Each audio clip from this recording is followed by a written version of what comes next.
Ladies and gentlemen, welcome to the games against Austria and Switzerland women. Please stand for the Austrian national team.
And now, Switzerland.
So welcome back. Mattis Valby here together with Amanda. Yeah. Barstein. The one and only. The one and only, yeah. We are about to start the first game of the day, which is a placement game between the Swiss and the Austrian women's team. What do you think about this game? A lot of goals, few goals, tight game? I would guess tight game. Seen them both play earlier this championship, and they play quite similar. And like yesterday, yesterday and the last time they had the I don't remember which team it was. It was there's so many games. Spain against Austria, wasn't it? I think so. Yeah. Yeah, and Spain won just by one goal or one something. Goal, yeah. So I think it's going to be quite tight matches now, because now you don't have like these. You have kind of separated the teams, so they are much on the same level. So all the matches today is going to be quite exciting, I think. Yeah, so this will be the two lowest ranked, or the lowest ranked placement match in the tournament. And so neither of these teams has won any games in the tournament. So I think they're going to be close, and this is their last match. So I think they want to make a good appearance and do all it takes to get the 7th place.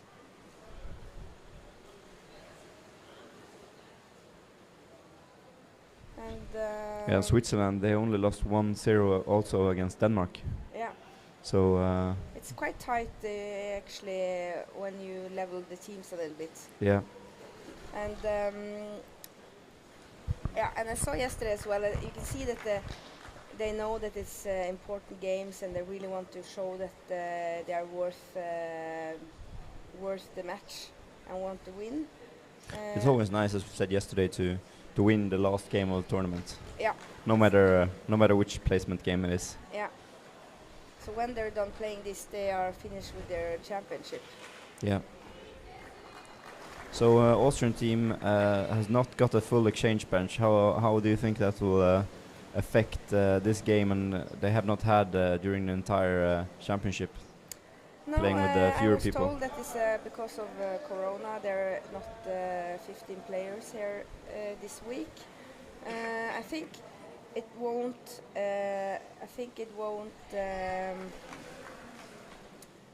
Won't have anything with this match, but I think all in the week when they have been playing all these matches, they haven't had so many players that could rest each game. Yeah. So I think all of the players maybe have played all the matches. Yeah. And in the teams where there are 15 players, they always use 3 persons that are not playing, so they can rest different players all over the week. So it depends if they've been playing smart and it won't have anything to say for them today. But probably Austria is the team where the players have played the most rugby this week. Yeah.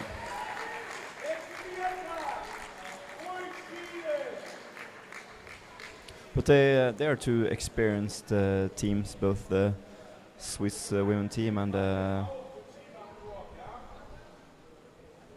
the Austrian women's team.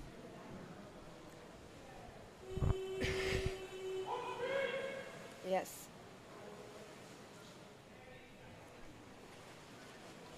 See that. So we have Swiss team in white and the Austrian team in dark suits. With the Austrian team starting out best with the ball possession during the first 3 minutes, 2.5 minutes, but now we see a Swiss team coming back with some control. Number 55 there in the surface, passes down to the bottom. 21 and almost grabbed there by the Austrian player. Going in alone against 2, 3. Nice moves, twisting and turning, passing backwards. Nice one, keeping the pressure up. Oh, she goes out, waiting for teammates. In the corner, swimming around. Nice move. Attacked by Austrian player number 9, Janowski.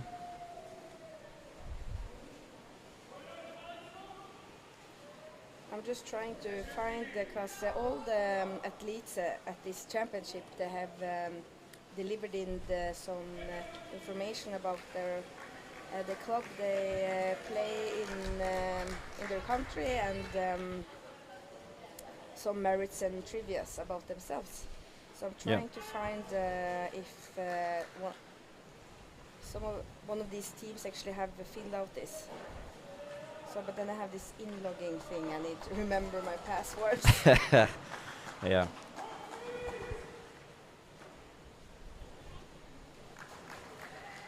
So Swiss with some good passing play, long possession period here.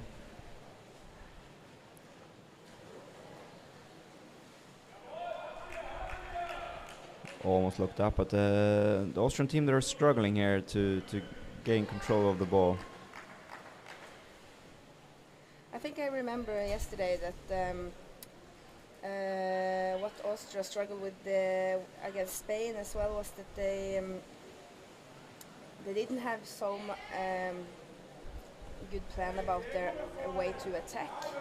So they're very good on defense and getting the ball and have the possession of the ball, but when they have it, it's they don't have much play around the goal. Yeah.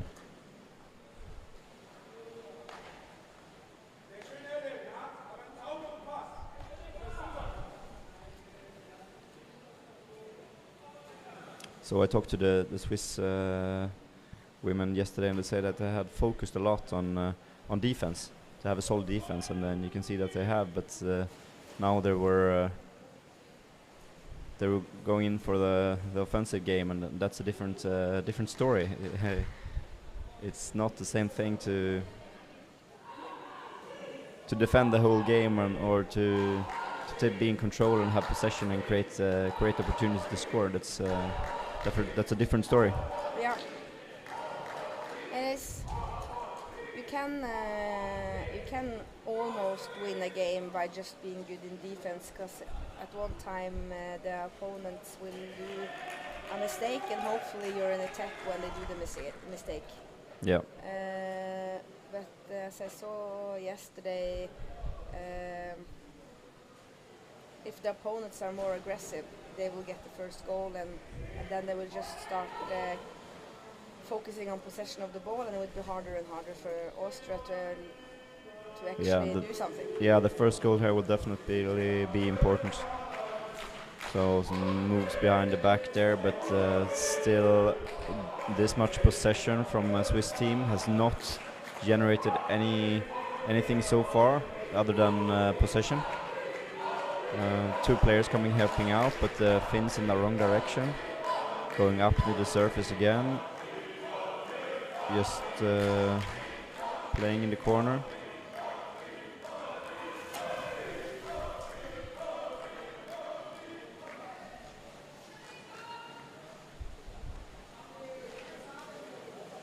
Passing backwards, Austria with control now. Also up in the surface, swinging also almost backwards. Passing to your teammate in the surface.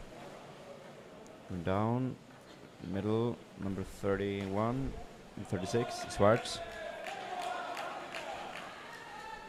Attacked hard by 2-3 Swiss players. Locked up in the scrum now. 2 from each team in the scrum. Swiss team looks stronger there, number 47 in the scrum, Arioli. Swimming with the wall over to the other side, and now there's Swiss are in control again. Oh, there's a dangerous pass, snatched up the Austrian player, but they float up. Nice move there by the Swiss player to just lock it up when she didn't get the ball.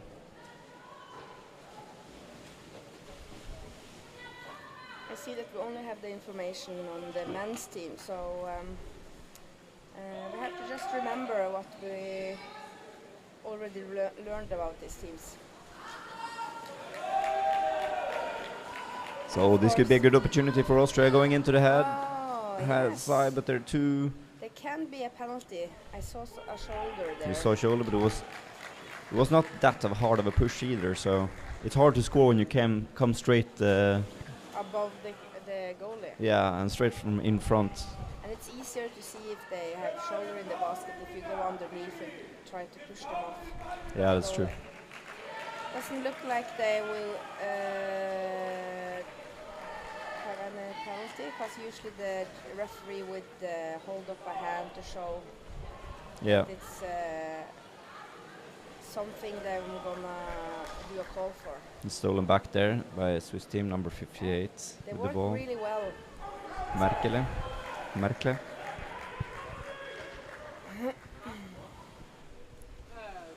And we have another situation in the surface. Swiss team with the ball. 2 Austrian players going down. I would say next time the Switzerland win the ball and goes to attack, they would need one more team player. So there could be maybe 3 persons.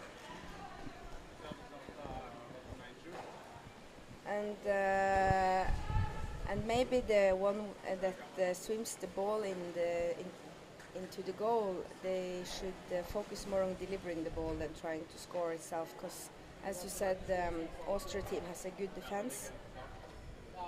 But the Swiss team, they're not testing them out either. The Swiss players are not putting any pressure on the Austrian defense. They're just playing the possession game out in the corner, almost like they already had the lead 1-0. You would play like this, but the result is actually 0-0. That they put one player in, but they need to come in collectively 2 or 3 players in the Swiss team. And I mean, this is the last game of the tournament. You should just go full throttle here, I think. Yeah.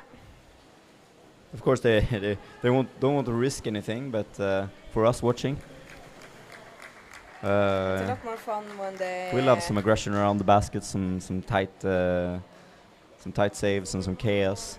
Yeah, we do, but they play a safe game, which is. Here they come in from above, number 14, going in from above, trying to. Oh, that's the first real try there from the Swiss team, I would say. Number 14 there, Bischler. Almost getting. Oh, this is a good opportunity. No defender down. Coming in from the wall, pushing out. Oh, there's a shoulder in the basket, but maybe no real. I think maybe the defender stopped her before she went into the goalie. But you could see the shoulder of the goalie dipping down a little bit into the basket, and that could be the next time the referee might take it. Yeah, they play safe, but it could be wise to play safe since it's the first half and it's. Yeah, that's true. It's maybe like last 5 minutes of the game. If it's still 0-0, they should start being a lot more aggressive and offensive in their play. Nice interception there. And also, it's the morning game. Yeah. Those are always challenging. Yeah, usually they are.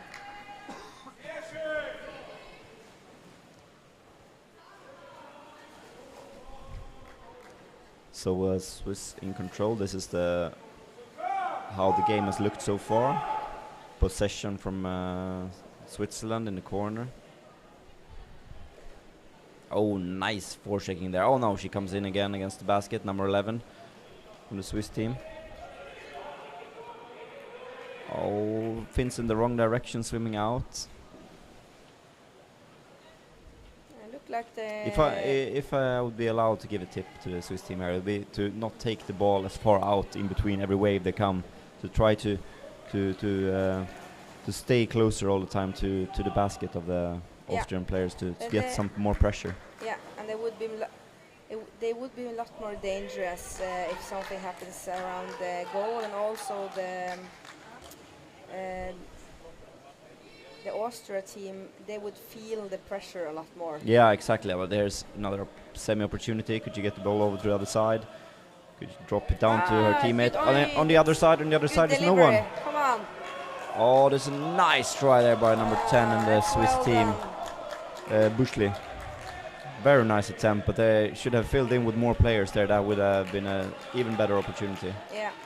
So now they seem to have heard what I was saying, staying close to the basket. Good deliveries of the ball, the Swiss team. Now that's some good pressure, but now they leave again for the corner, almost. But there we had like three passes around the basket, almost closer to the basket, and you could see that the pressure was increasing dramatically on the Austrian defense there. I think if they manage to have the pressure that high for a little bit longer, you might see some openings. Yeah. Especially on the goalie. But I mean, also they're having a solid defense so far, so you have to put the pressure on for some time to create something here. But yeah, Austria, they're really struggling here to regain the ball. But you see on the Swiss bench, everyone is standing up. What are your opinions on that? I mean, they should have been seated, and also I see that the Swiss team, they watch the game on the screen, and because the reason why you're on the bench is to rest. Yeah. And you don't rest when you are shouting and clapping and standing. Yeah. So. All you should focus is on your next dive, right? Yeah, but maybe they do it for the team spirit, because it's. But again, I would been seated down, and also it's a lot easier to see who's coming up from the water if everybody sits. Yeah, that's true. So that's the end of the first half. Yeah. So, but maybe on the standing side, they're a little bit inexperienced or lacking someone to tell them to sit down and calm down and focus on the next dive, and not more go into themselves than watching the stream and yeah. I know, at least from my when I'm playing, I need to sit down and not focus on anything else but what am I going to do next dive. Watching the stream while I forgot to breathe if I see the stream at the same time as I'm on the exchange bench. Usually you don't need to see the stream either, because you should focus on the game, not focus on sharing on the team. But it's difficult when you have this big screen here in the pool area, where it's like sitting watching TV when you're on the one side of the pool side. Yeah. So I see that also the referees are watching the screen sometimes when I was told. The land referee? Yeah, the land referee, when it's a referee called down in water, he usually watch the TV stream to watch the hands of the referees. So we will see what they're doing now, because now they change side if they sit down.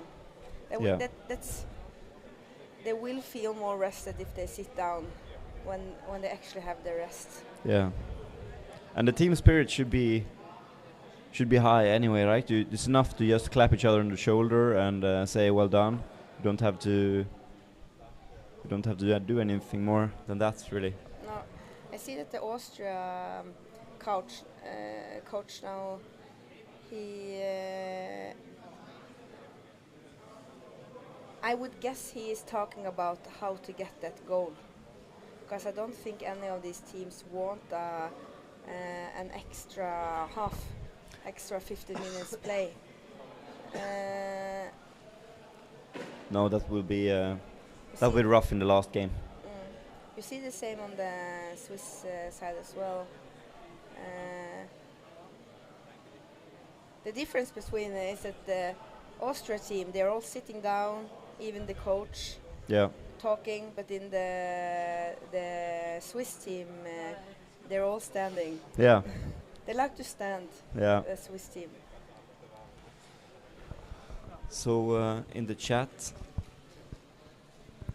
we have Christian Schäfer. Welcome back, Mattis. Thank you very much, Christian, and good luck in the final. Hope for your sake that you score some more goals there. Yeah. And we have people sharing both for Austria and Switzerland. We have another comment asking if you're awake, Amanda, Yeah, I think if Vega or sleepwalking. it's yes, it's early in the morning, and it's the fourth day for me commentating, and it's not been so many hours each night because when we're done here, we are very social at hotels, playing cards and talking to each other, not just in the teams, outside the teams as well, because all the athletes live at the same hotel.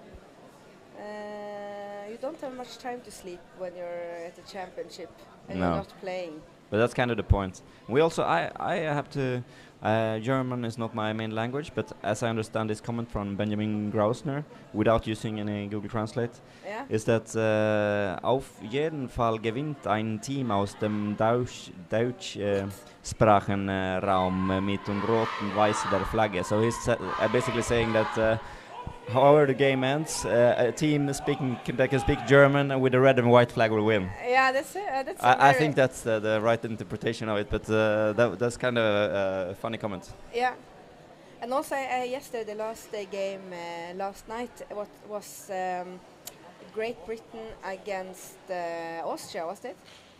Yeah, the last game, yeah. Yeah, and the Austria team they won by scoring like.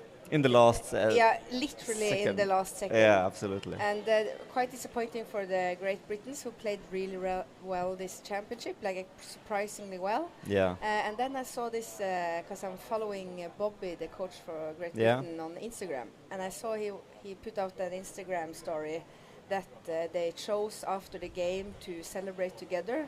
So they've taken this picture with both teams. Yeah, I see a lot of in the shallow pool over on the other side. Yeah. A lot of teams take like pictures together after the game. Yeah, and I think that's a really good sportsmanship. So We're on second half, and the Austrian team easily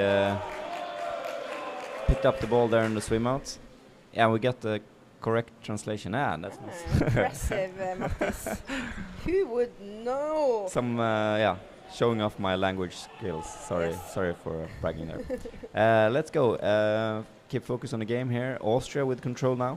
I think it would be important for them to have some more ball possession now in the second half compared to the first one to be able to score a goal. They cannot allow the Swiss to be in so much control during this second half, or they will seriously risk to letting in a goal here. Yes. And what makes this match exciting is because they know they have to have a winner. Yeah. So it could go to penalties. it could go to penalties. Then I would wake up, Vegard. We love penalties. If you have not noticed already during this tournament. Favorite thing. So we have the same. Oh, that's a nice interception. Yeah, it was a pass to a player that did not see, did not expect the pass, and here they come with good speed here. Austrian players passing into the corner. Oh, snatch off by the goalie. That's a very nice move by the Swiss goalie there, aware of that pass coming and just putting her arm down and just grabbing the ball. Very nice. Often you see goalies that don't really know where the ball is and dare to take it, but that was a nice move. It's also the most difficult position to have and also watch the ball. Yeah. To being a goalie. So I Austria. think, but I'm not the goalie, so that's why maybe. Yeah. All positions, I think, in underwater rugby have their own difficulties or what's hard with them. For example, being an attacker, you want to be in the situations all the time, but you can't do that, so you have to pick, and that's kind of challenging being an attacker. Yes, it's true. Austria in control, floating out, still on the bottom. Yeah. But actually would be a good tip for both teams, maybe, that you said that they should have the game or the ball deliveries a lot closer to the goal, because then you keep the pressure even though you don't actually attack the goalie or trying to score.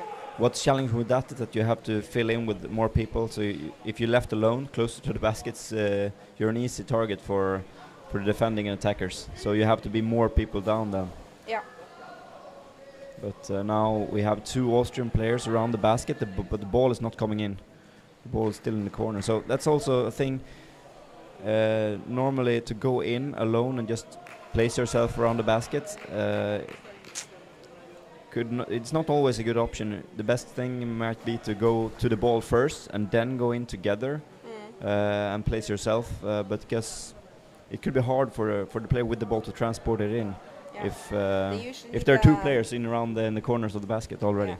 Then they usually need a third player that can deliver the ball between the first and the third. Yeah. But if they actually have a plan that they should Yeah. have one person in placing themselves with the goal, the rest of the team would be aware of it. Yeah. So nice much people around the basket delivery. now. Very nice play by the Austrian team A here. lot more. Was it the referee call? Pushing on the goalie on the side. But Okay. that's a nice move from the Austrian team. They Yeah. had 3 players around the basket and delivered the ball. But number 9 in the Austrian team was locked up. Ulrike Janowski. She did not. She held the ball a little bit too far out. That made it possible for the Swiss player there to come down and lock it up. Yeah. Holding the ball closer to the basket, maybe down in the corner all the way, all the time until you actually score the goal, would be better. Because if you turn away from the goalie, you reveal the ball to the attackers coming down. Yeah.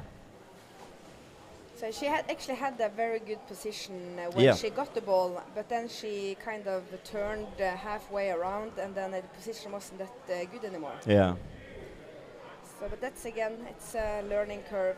Yeah. But do you think, as a female player, that in their clubs they play a lot with the men? It's like mixed teams. Do you think that hurts women underwater rugby, that you play in a different manner because normally maybe you have a shorter reach compared to playing against other women only? Do you think that's? I think it's an interesting question, because I think it's like the positive thing playing with men is that you get a lot of speed and a lot of tough competition. So when you play with the women in the competitions, you kind of you feel a little bit stronger in the game, because you're used to not being the strongest one. Yeah. And the negative part of it is that you usually don't get as much goal scoring training. Goal scoring training, because it's a lot difficult when you are 160 and against a guy on 180. Yeah. And you have 60 kilos against 100 kilos. I would imagine playing against players that weigh like 200 kilos for me and having 2-meter long arms. It would be pretty challenging. So you don't have the physical advantages when you play with the men. So it's harder to score, of course. It's usually harder to score. So I see that if you play with men as a woman, I think the playing isn't important which if you're man or woman, but if you want to learn better to score, you should have like separate women and men. Because you can see many women players, they are extremely good at placing themselves in the right position. You see her like keeping the ball in the corner, like this kind of supportive movements in underwater rugby. They master them extremely well, but just around the baskets, maybe they don't get enough training on that in the normal practicing with their team. Yeah, and also it's since this isn't a professional sport where you actually get paid for doing this, it's you usually train with your club in the city you live, and it's rarely you have one national team that everyone comes from the same city. So when you don't weekly train with the team you're going to the championship with, you don't have the same team play as if you had. Yeah. So sometimes it's an advantage if you have one club that recruits most of the players in one national team. You usually have a very good team play because they practice so much together. Yes. Yeah. So it could be that as well, that you have a lot of players here that maybe train with each other 4 times a year because they live in different cities. Yeah. Now we see that the basket is empty here from the Austrian team. It's been a little bit more scrumming, I think, now. And before the first 5 minutes of the second half, the Austria team was in attack a lot. But now you're seeing the Swiss team kind of had the possession of the ball the last minutes. Timeout? Timeout, blue team. Yes. Yeah, it looks strange. There were so many players out in the scrum there, and then no defender and no goalie down there for I think that's maybe why the Austria coach took the timeout now, because suddenly it kind of changed. Yeah. Who had the possession of the ball? They had a very good start, the Austria team, and looks like the Swiss team suddenly managed to override. Yeah. And one of the girls I see on the Austria team looks a little bit tired. Yeah, she's lying back resting on the in the water with so the head. So it's smart though, because then it's like a good soldier. You rest when you can. Yeah. Doesn't look like they are gathering the team Austria. They just wanted the timeout for rest. Yeah, seems like it. Continue. Timeout's over. Seems like it. So we have less than 9 minutes to go. Yet to see any. Austria had one chance in the second half, but we're waiting for Switzerland to step up to the kind of pressure they had in the end of the first half. Oh, that's almost a missed pass, but the teammate picks it up. Attacked by the Austrian players, attacking far out from the baskets.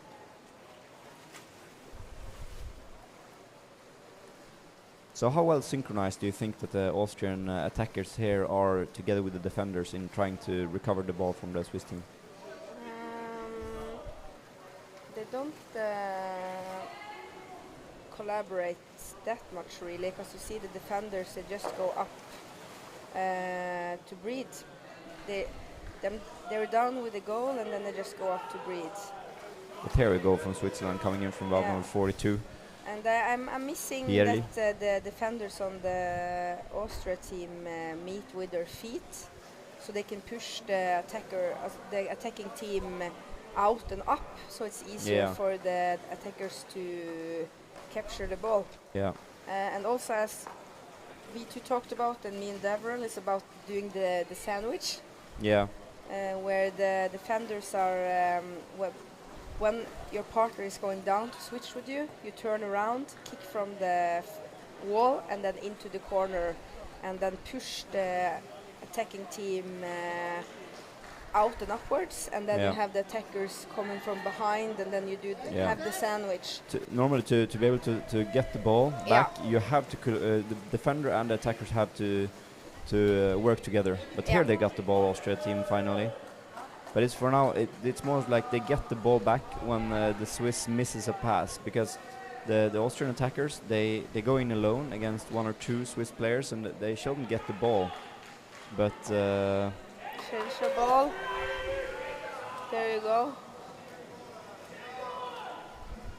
I think both teams are tired now, and but the forechecking on the Swiss team, you have to give them creds for that, because they recover the ball very, very fast. They're determined. When the Austrians got the ball, they get attacked by 2 players, and they get it back very fast normally. Anymore, know? Totally agree. The white girl. She let go of the ball, and then I think she it's a good opportunity there for Switzerland now, coming in from above, holding the ball close to the basket, attacking from above, Is but it white or yeah, it's a white. Yeah, Number because 47 there, Arioli again. the advantage of having a very good forechecking on the Swiss team is that they don't need to swim all the way back to That's the true. defense. But again, it's quite exhausting doing a forechecking with 3-4 persons and then go straight trying to score a goal. Yeah. And they look both team tired. Not strange. It's the last day of a championship, and one of the teams played already last night. Yeah. There's some good moves there from number 87. Yeah, but she's a little bit alone. But and I think the same that kind of tires out the defense as well. Just one player going in can be put some pressure on at least. Yeah. Oh, another try, but she floats up. I think the Swiss team is. They're picking up now. Yeah, and they have a lot more Passing pressure close on to the basket, number 22. On the Right. Austria defense than the Austria attackers have on the Swiss defense. Yeah. If you see what you said, that the Austria players, they pull out the ball. They had like one wave, maybe two, and then they pulled out the ball and then left the defense of the Swiss to rest. Yeah. But here you see that the Swiss, they don't give the Austria defense a lot of rest. But you can also see that we're talking about the attackers on the Austrian team. They're not coming in from behind that much, so they're not coming in from the blind side. You see number 33 diving down there. This dive will probably not lead to anything. Yeah, she has to go up and change. Yeah, that's when you don't use the blind spot as an attacker. It's a lot easier for the attacking team to see where you are and then either don't deliver the ball to your teammate or deliver it when you have to go up and breathe. Yeah. But here we come from kind of the blind spot, the Austrian players locked up in the surface, but still Swiss in control. Floating up to the surface. Less than 4 minutes remaining of the second half. You have to say that all the basket's empty, but she does not leave the ball to her teammate. I think if Switzerland just keeps the pressure up and just dares to fill in with more players, the goal will for sure come here. Because this position, now they had possession of the ball for 2-3 minutes, being in attack. I think for the Austria team now, it's very exhausting, and you see that the attackers on the Austria team kind of do the job themselves alone, while the goalies and the defenders just cycle. Yeah, and then the attackers could also just wait for the Swiss team to come in closer to the basket. Would be a strategy here. Could be a strategy as well. But now they're out chasing alone, so kind of wasting energy. Yeah, it's very difficult to actually manage to win the ball when you do it like that. It's possible, but difficult. It takes a mistake from the other team almost. Yeah. You see, she goes for another strategy. She's going for a scrum and just swimming her away from their defense. Yeah. Switch camera!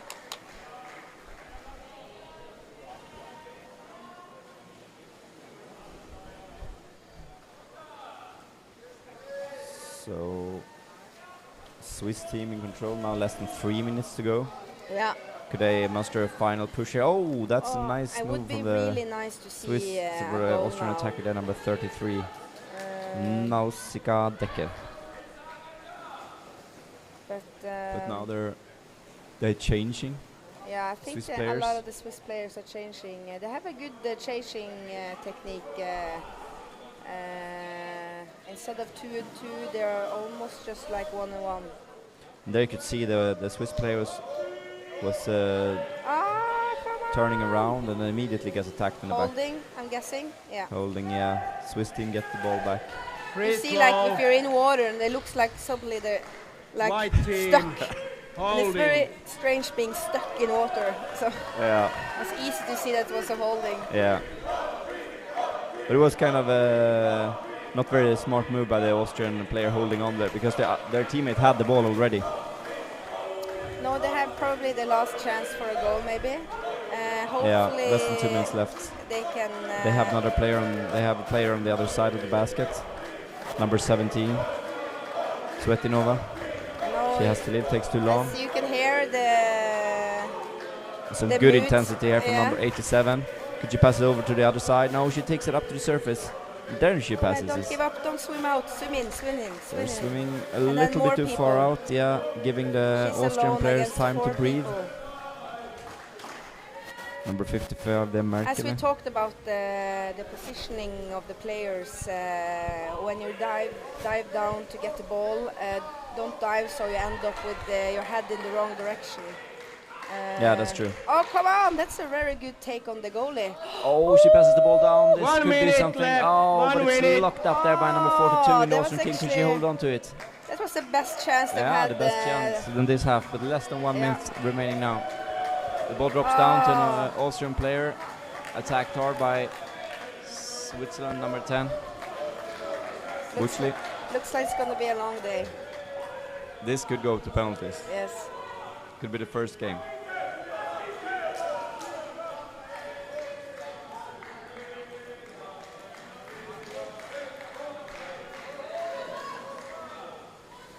So you can say that No, they're both teams scrumming. here they're not satisfied with the games they played so far. They want to play more. Yeah. 15 seconds left. I'm guessing it's going to get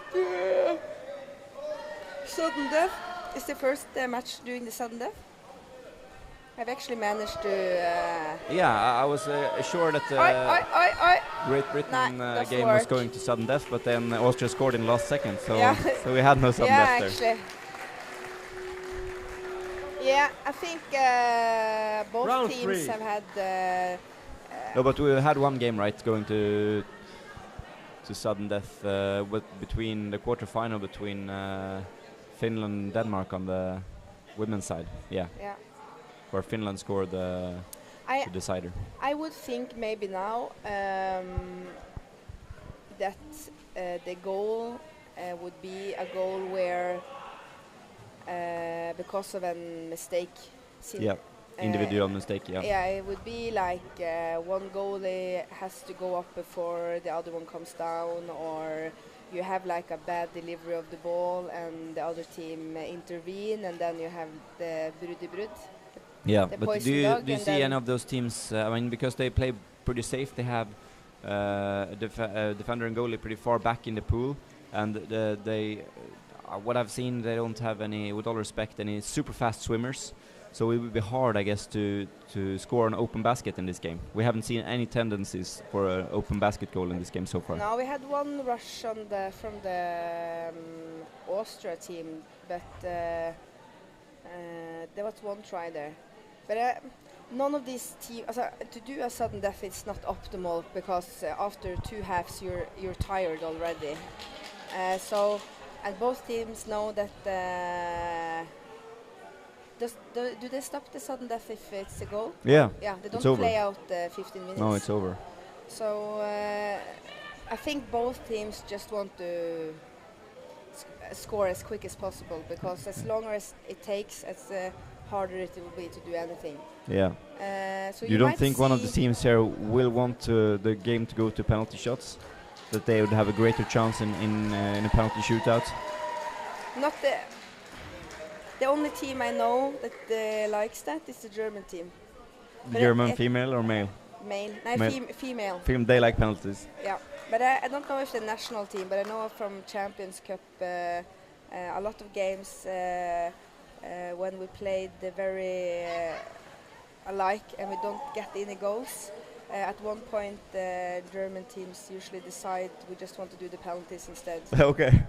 and Yeah. they usually win. That's why. Yeah, okay, yeah, but then it's like the Norwegian male team for many years. Some games they just want to go to penalty shots. Yeah. But Because I you know don't, you're stronger I there. don't think any of these teams would have that tactics, because doing a penalty shot is it's nerve-wracking for many, Yeah. and it's not a thing. It's one of the things you learn to do when you have a longer career as a rugby player. Yeah, because normally some teams do, but many teams don't practice penalties so much, No. even though they are extremely important. Yeah, I don't know why, but You told me before that you used to practice them, and then you got into that situation in Champions Cup where where that practice was actually The reason we deciding, won, yeah. that you Yeah, won. but we had lost so many times against the Germans in penalty shootouts that we said to each other that we just had to start doing this, training for this. So we started, and It worked out. yeah, we started doing one penalty every female that was on the training. She did one where she was defending and one where she was trying to score. It's very easy to do, right? Yeah, and we did it every time we went to training in the end of the trainings, and everybody did it. Yeah. And it was kind of, and now it's still a thing. They still do it? Yeah, it's because we did it one year and came back to Champions Cup, and we ended up in a penalty shootout again, and then we actually won, first time ever. Yeah. So I know that. So it really paid off. Yeah, but I know that's not like the average of what people do. Yeah, I've never been to a team that are actually doing an effort to be better on penalty shots. Yeah. And also, if you get one penalty shot in a game, it's normally always the same player. For example, when I played in Malmö Triton, it was always Andreas Bergenholtz that took the penalties, and in Molde it was always Iver or Jörgen that took. So if you get to shoot that, more than one or two players have to actually take the penalties. Yeah. So it's very important that everyone can do an okay penalty and know how and to also score. I think you will be you will be a lot greater when you're in there when you play, and you end up going 1-to-1 in the game. In the water in the game as well. Yeah. And if you're many of the same techniques. If you have some confidence on doing the penalties, it would feel kind of the same when you're 1-to-1 in the game as well. Yeah. Because you know you've been in this situation many times, and you know you have the skills to and the manage right it. movements of the arms and legs and how to twist and turn. Yeah, but and also for defending on the penalty, it's a very good training for the defenders and and the goalies. Yeah. So okay, let's see if this will go to penalties. Another confident win there on the swim out. But people are sharing at the stream. Yeah, but we see also on the swim out is that when they get to the ball, they kind of just stops. So I think we will see which team wants it the most. Yeah. Because I think when you're this leveled, these two teams, and they struggle with the same things and they're good at the same things. Yeah, exactly. You need to push yourself to this. Do something extra. Uncomfortable, stressed up level in your mind. Yeah, where leave the comfort zone. Yeah, leave your comfort zone. Maybe they've already left their comfort zone a long time ago. And then you always have this mental struggle in your head because you're actually too tired, but you can't give up because you have a lot of teammates there bleeding for you. Yeah. So now it's about the team spirit, right? I think so. It's which team has enough players that bleeds for their team, really. Yeah. Austria with the ball. And this is nice for them to have some more possession, but now they go in straight away. 2-3 players around the basket. Number 99 in a not very good position to score there, but Swiss recovers the ball. Yeah. There was some good intention. I don't know if Austrians seen that when they have the ball for too long, the opportunity goes away. So they just took the chance immediately, going in with 3 players there. Could they have left the ball over to the other side, passed it, then there could have been a really good chance. Yeah, and if the Austria team managed to. And now they have the basket. The Austrian player has got the basket. Big opportunity. Can they deliver the ball? But it's locked up. Yeah. Oh, it's difficult because the only thing that the Swiss player needs to do now is just lock it up until she goes up and breathe. Do you think she saw that the Austrian player had the basket? She didn't look like he saw it when she was scrumming, but I don't know if she saw it before she was scrumming. Yeah. Anyway, Swiss with control. It is in the midfield, and Austria takes it back through number 9. I think so far these first 2.5 minutes, it's the Austria team that shows the best killing mode. Yeah, absolutely. But they have taken back some some momentum here. Yeah, but they lack Absolutely. the second wave because you have like 3-4 people going in the first wave, and then Yeah, if no one in the second wave. no one in the second, and then you won't break up the defense for the Swiss team because you need to have a second wave to actually break it up a little bit. How hard is it to time when you are in the surface and you want to be a part of the second wave? How hard is it to time that, to come in and at the right moment? It's a lot of experience, I think, but you have to watch your own players. If you see that they're struggling or suddenly one of them is kind of stuck, Then it's time to go. yeah, then you should just go. You don't wait for the first wave to be all over. No, that's true. The second wave isn't when the ball is out back again in the surface. The second wave is that you have 3 players down. Your teammates may be hesitating a little Yeah, bit. 3 players down, and then one of them kind of stops lack of opportunities, and then you have to go down, and then the rest can go up and breathe. Yeah. And So kind of a clue is that, can you really ever dive too early? if it's all at once. Yeah, If if you have everyone like dives at the 4 same time. players Red, at the throw, same blue. time. Pushing the opponent. So we have some pressure here from Austria. Yeah. Looks And they- like they're a little bit too active around the goal because you see that the one Time that out. goes down to White team. have being like a block around the goal there. She Yeah. puts her hands on the inside of the goal, Yeah. a little bit on the inside of the goalie, and that's very difficult for the judges to see if that's an active hand Yeah, or that's it's true. just a hand It's a risk. standing still. Yeah. But there is a good timeout, I think, from the Swiss team. They've lost momentum here to the Austrian team in the overtime period, so they need to do something here to probably just tell your team. I guess we don't have any sound there what they're saying, but I would say to them just it's so few minutes left of this championship. Just swim with all you've got now. Swim down to the bottom, help each other, dive in time. That will make it easier for everyone.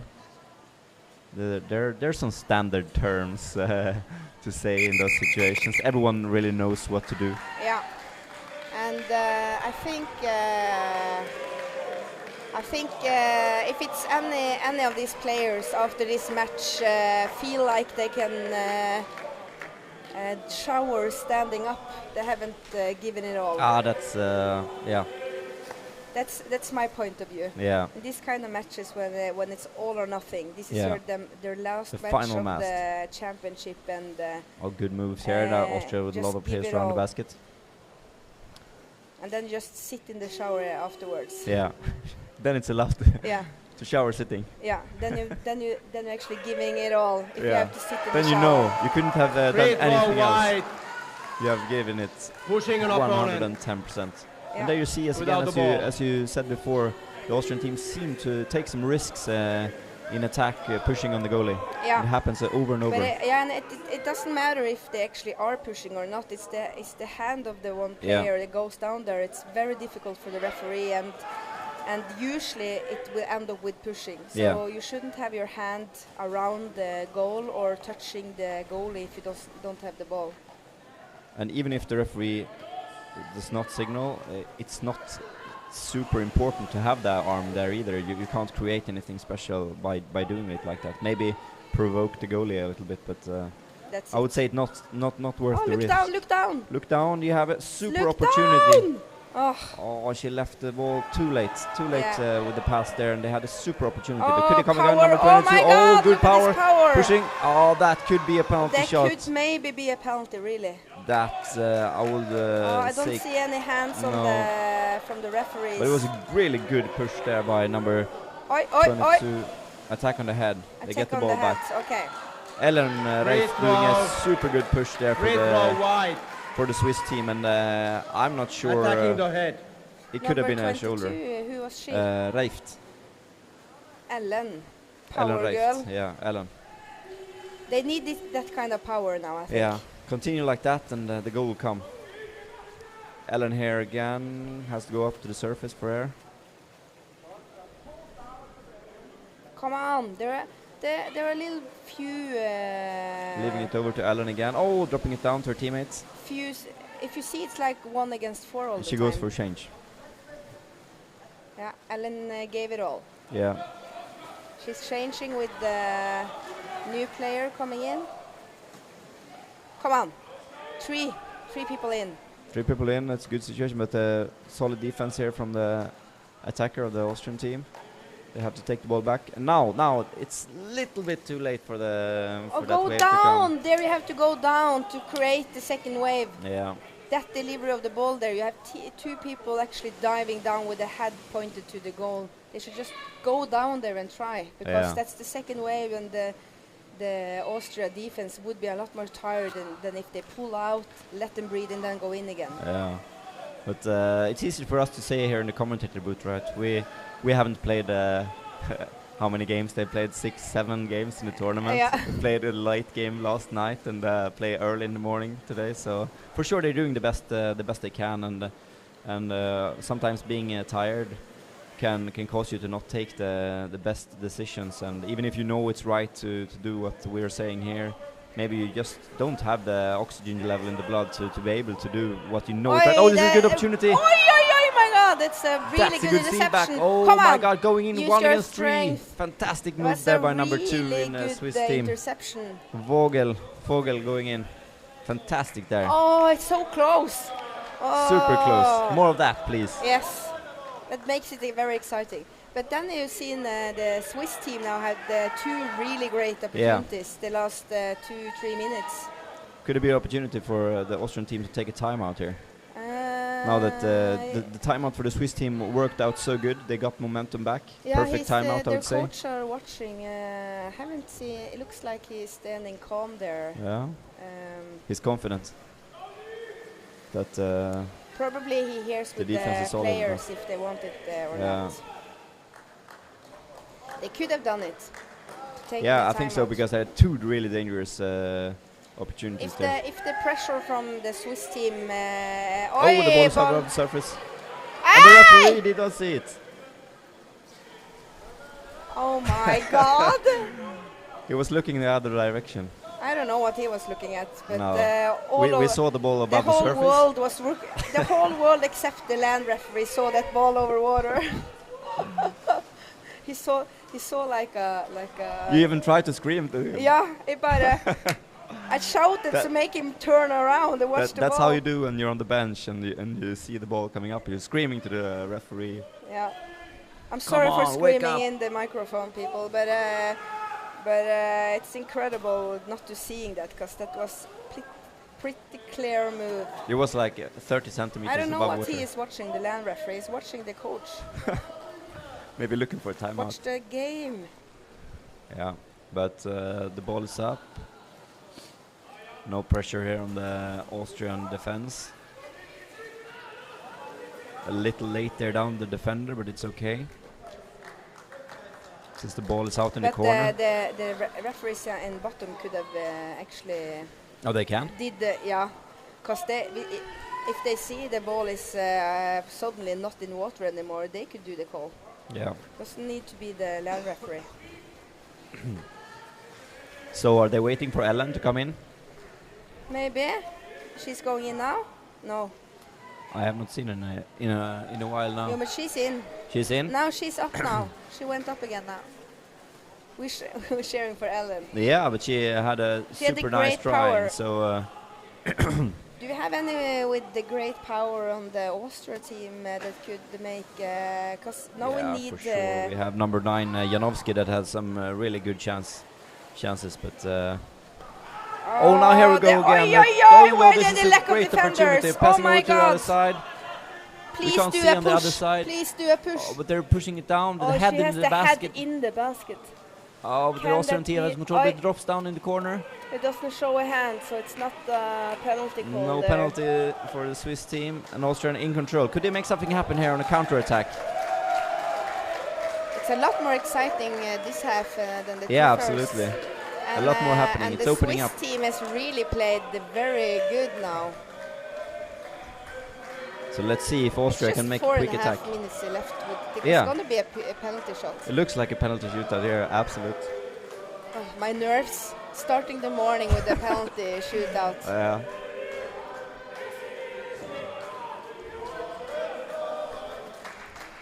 Crazy.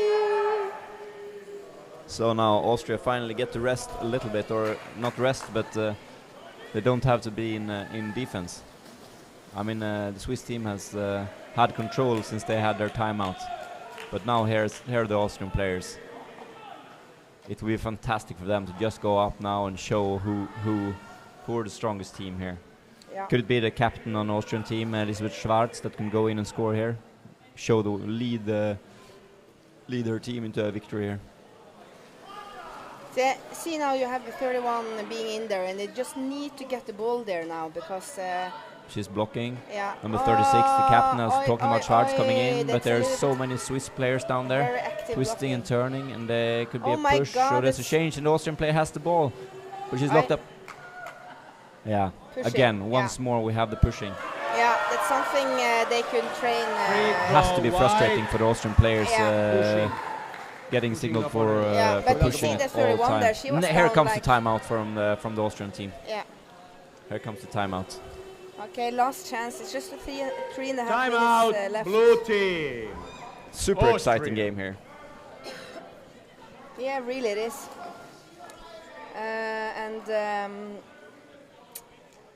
You saw the player 31 or 37. I think the 1 and the 7 is quite similar. Yeah.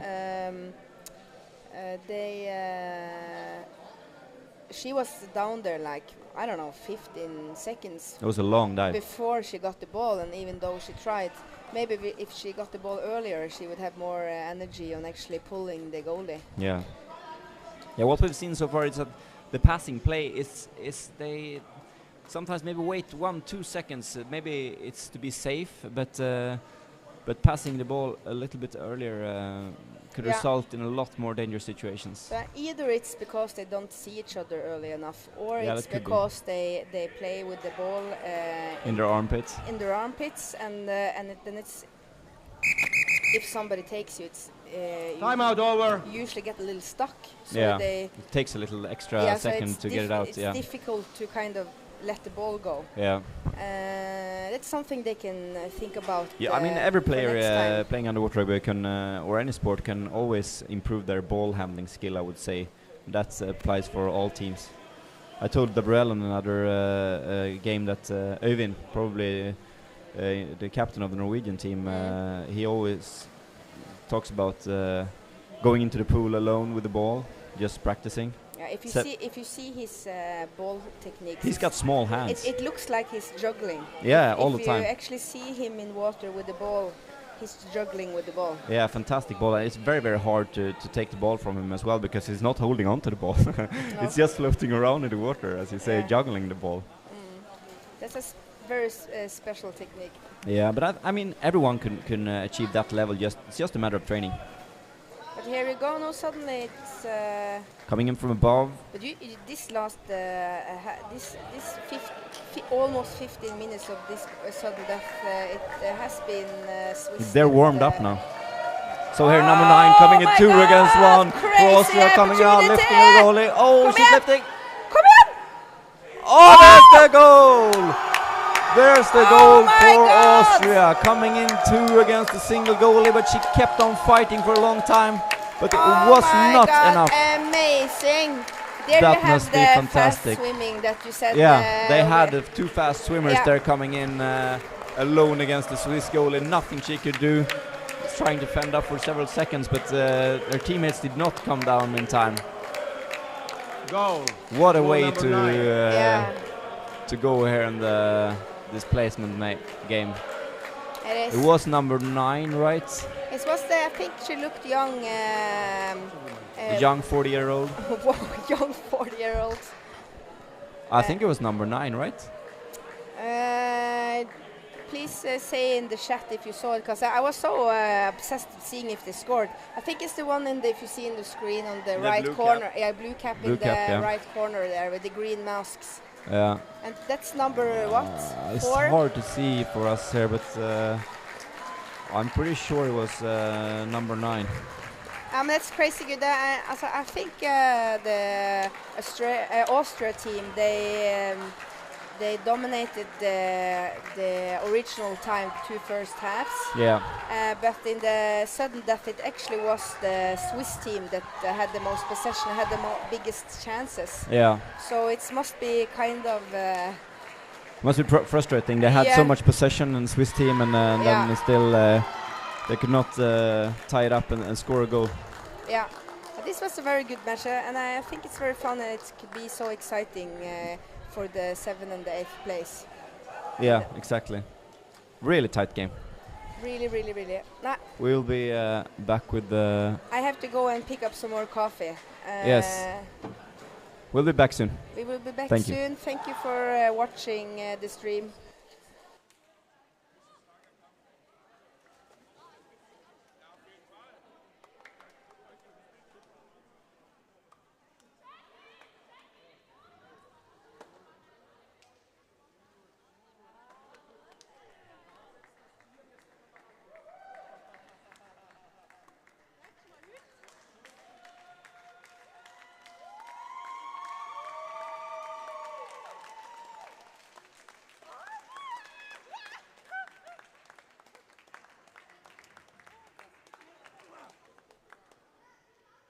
Information to all players. Next game will start in 9 minutes. Next game will start in 9 minutes.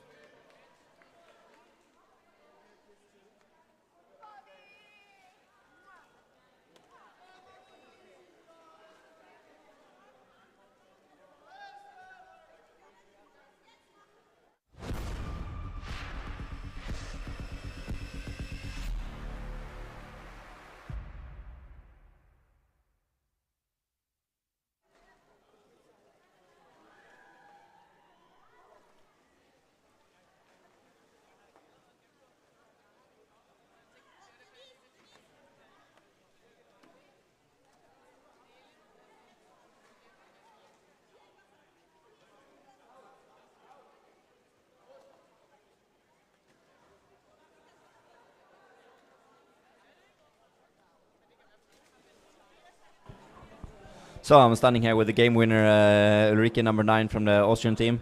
Tell us a bit about the game. You let the Swiss team had a lot of ball possession. Was that the plan? No, it wasn't planned, but it's better to not let them score than have the ball and then lose it.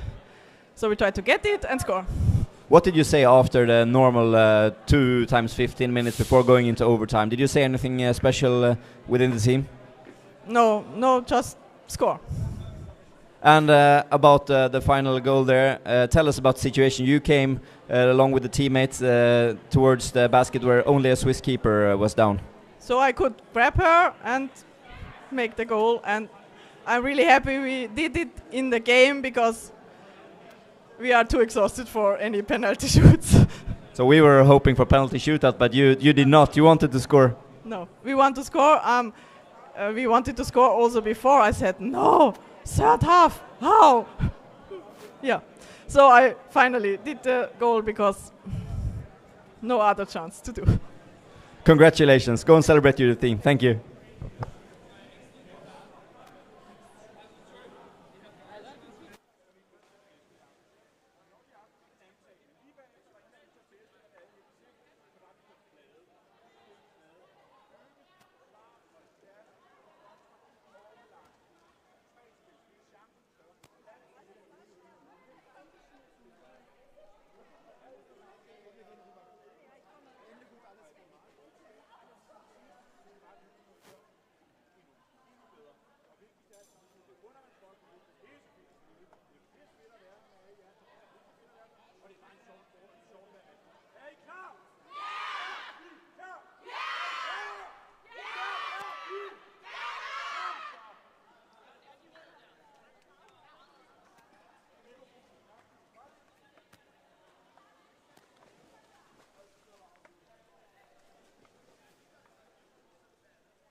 teams, please get ready for the national teams.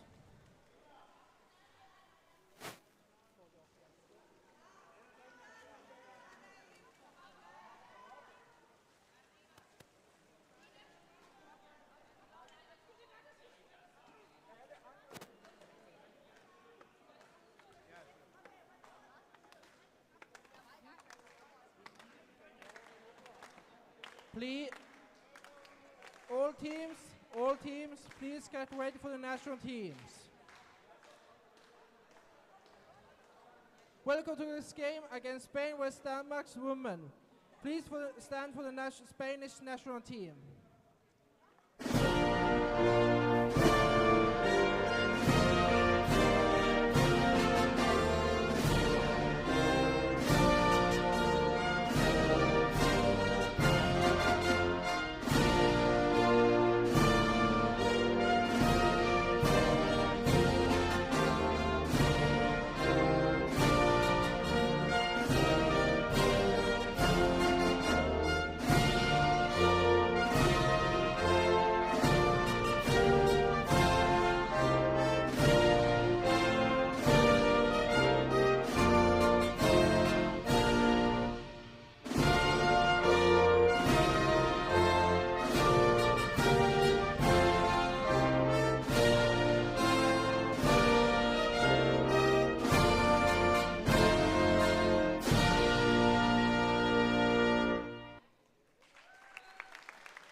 And now for Denmark.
Two minutes, 2 minutes, 2 minutes.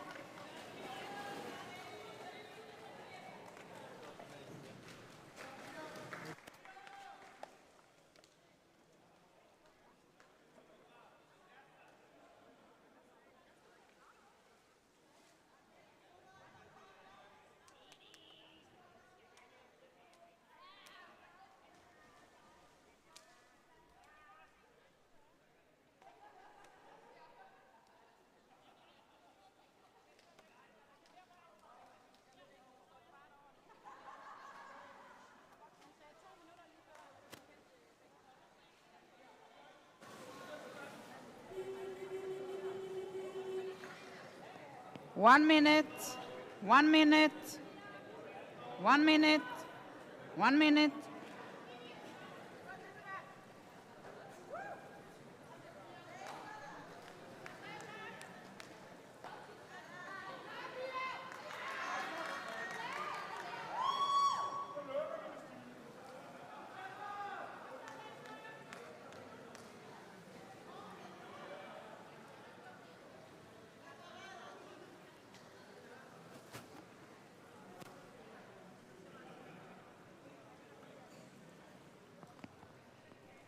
Then in time for the game. Blue team ready. White team ready.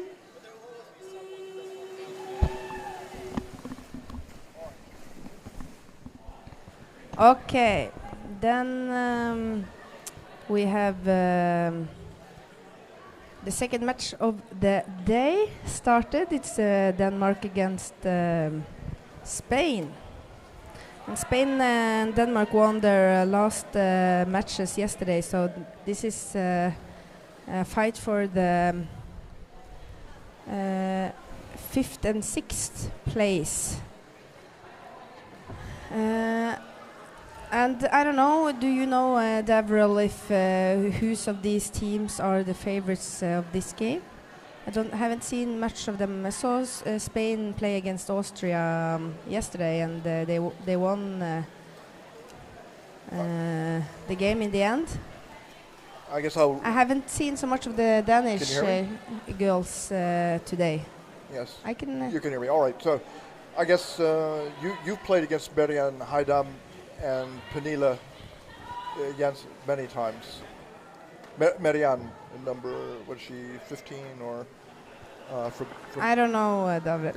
I don't know who I play against. Okay, you don't know. I know the player number 11 on the Danish team. That's just because she's the captain on the Danish team. Marianne. Because I played That's against what I'm talking her. about. Okay. Yeah. Don't know her name though. Right. Okay. So Marianne, she's really strong in any kind of scrum or ball control. She's I would say the quarterback, or she's a team leader in tactically, so that if she sees there's some gap in the game, she'll go in and try to control the action to give her teammates a chance to catch up. She'll go in and steal the ball, etc. And then Pernille is the goal scorer. So Denmark is too dependent on these two players to score goals and to keep the game going. So if they can get the other players to... Right, opportunity there already, the Danish team. I know that Spain fought really well yesterday, so I think and they play a little different rugby, the Danish and the Spanish. So I think it will be important who gets to dominate the game, because their playing style is different. So if the game is the Spanish team choosing how to play, it would be in their advantage, and the same way for the Danish. If they manage to have most possession of the ball and dominate the play, it will be an advantage for the Danish play style. Do you see a little bit of Colombia in the Spanish style? Or Germany? I think... Oi, oi, oi, oi. I think it's hard to say. Colombia is have their style, and they also have a little inspiration from the Norwegian style as well. But Spain are they struggle with the defender. Oi, yes, there you go. Very good, very. Oh, she looks so happy scoring. What's White score by number 17. White score by number 17. That's Denmark score. Frederikke. White number 17. And as you saw there, they've been high pressured, and you see that the defenders. And we have a timeout, blue. Yeah, timeout from the Spanish. Timeout for Spain. And I see that they struggled having a defender down because the Danish people pushed. They pushed and pushed and pushed, and suddenly it was no defender there. And also, when the goalie is left alone, she has to work a lot harder. And then suddenly you saw that even the goalie struggled to do solid cycling with their partners. So it's well done of the Danish, and not so surprising, because usually stats like earlier championships is Denmark usually beats Spain. So, but I also know that the Danish women team and the Danish junior girls team, they've struggled a lot after Corona because they didn't have any practices and they didn't participate in the junior Nordic. So I was a little bit excited to see how the players would play this year, since there would been a lack of camps and trainings in Denmark, especially from the women's side. Do you think the weight and strength difference between the two teams is a big factor? That maybe the Spanish women are a little bit lighter and not quite as strong? Do you just assume they are lighter, or do you know if they're lighter? Well, we don't have statistics on their weight, but I mean, just looking at them, I think they're a little bit... yeah, I shouldn't... I don't want to say anything, because size and how strong you are isn't always the same. You can be small and strong, and you can be big and not so strong. So I haven't seen them play much the Danish enough. But traditionally the Danish team is usually a very strong scrum-loving team.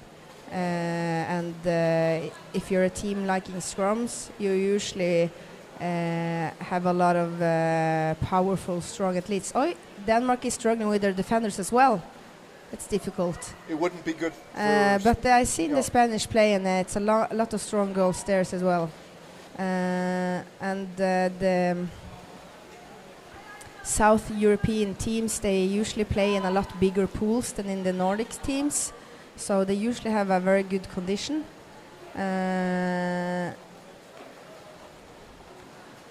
And it doesn't matter if you're big and strong if you don't have the conditions when you're playing underwater rugby. Yes, and conditioning's everything at the final couple matches. Yeah, because you need it to have a high-level performance throughout the game. Oh, didn't see the ball delivery there. But you see that the Danish have a lot of ball possession, but also the Spanish are fast over.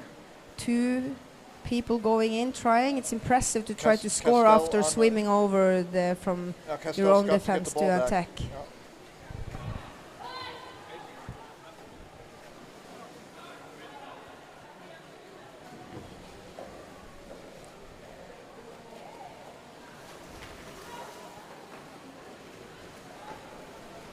Let's see if we have some interesting commenting on the game.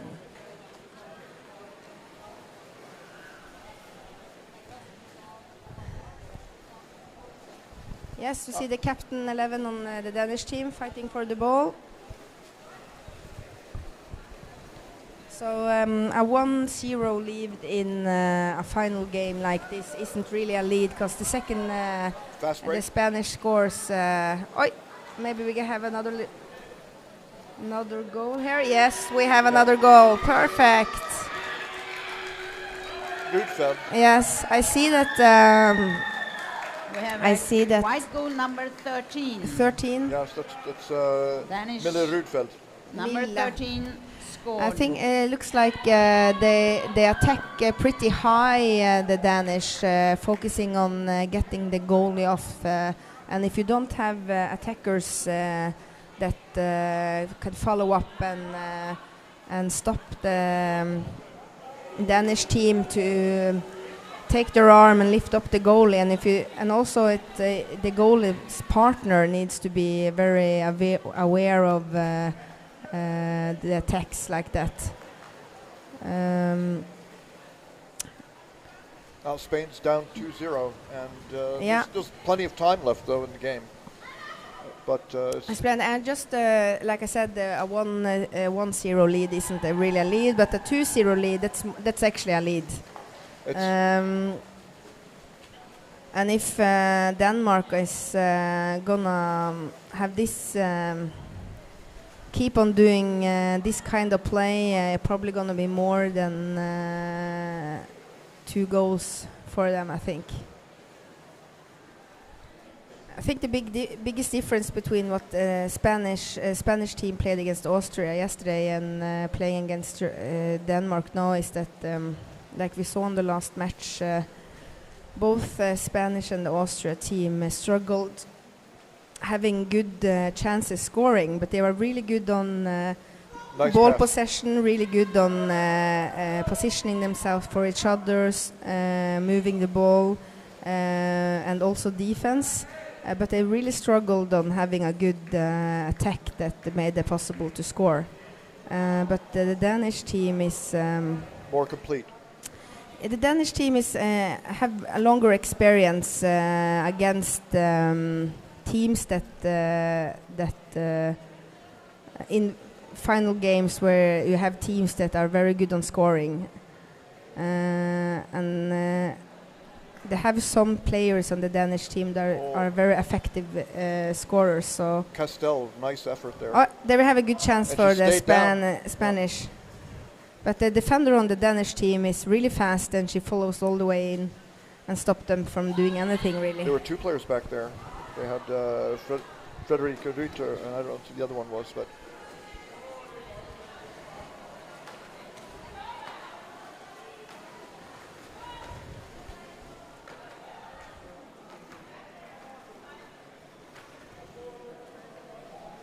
so there's Marianne Heidam. She just picked off that pass rather easily. The pass was bad, and she was watching, and she got it. Yeah, So the Danish captain. yeah.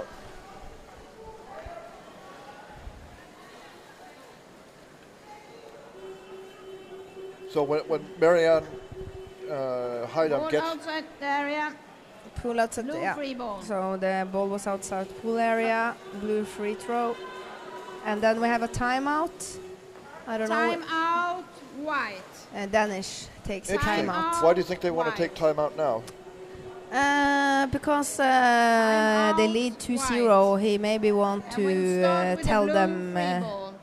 And maybe would like to tell them because they don't Ball need to outside the score playing area. any more Out of goals. The bounds. most important now is not to let in any goals, and then focusing on possessioning of the ball and play it safely. So I'm guessing he would like to remind them of the strategic they're gonna play now, because that's different than when it's 0-0 in the start of the match. Do you think they'll go over to the side and play it up and down, just to not go into the goal too much? Yeah, if they go into the goal, they might be a little bit more strategic and only do it if they see a very big opportunity. Yes. But it's a challenging way to play, because if you get too defensive, thinking you're just gonna be defending your own goal and not trying to score, it's you usually sometimes kind of The wrong mindset. yeah, you kind of turn off your head, and then you're starting being a little bit slow in your game because you're not thinking you're gonna attack the same way.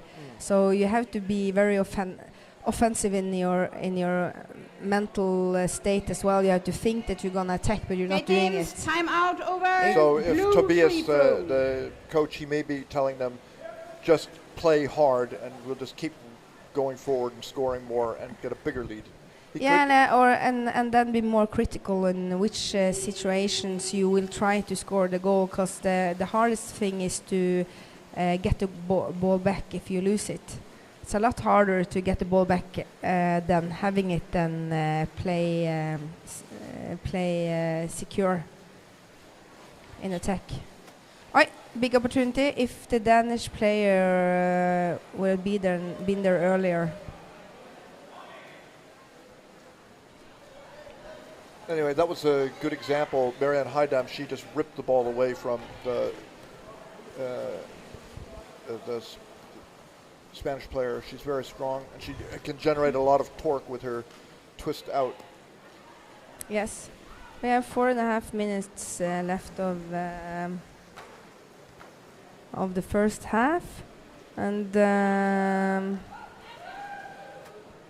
Spanish player would need to do something quite new if they're gonna challenge the Danish defense. They need to go they in. had like 2-3 opportunities where they go 2 in on each side of the goal, but every time they get stopped by the defender there. If they try to be a third person and maybe play a little bit more leveled, so they have one person higher up and one person down and then another person on the other side, it would be a lot more difficult for the Danish defense to One player at a time is not going to work. Stop them so quickly.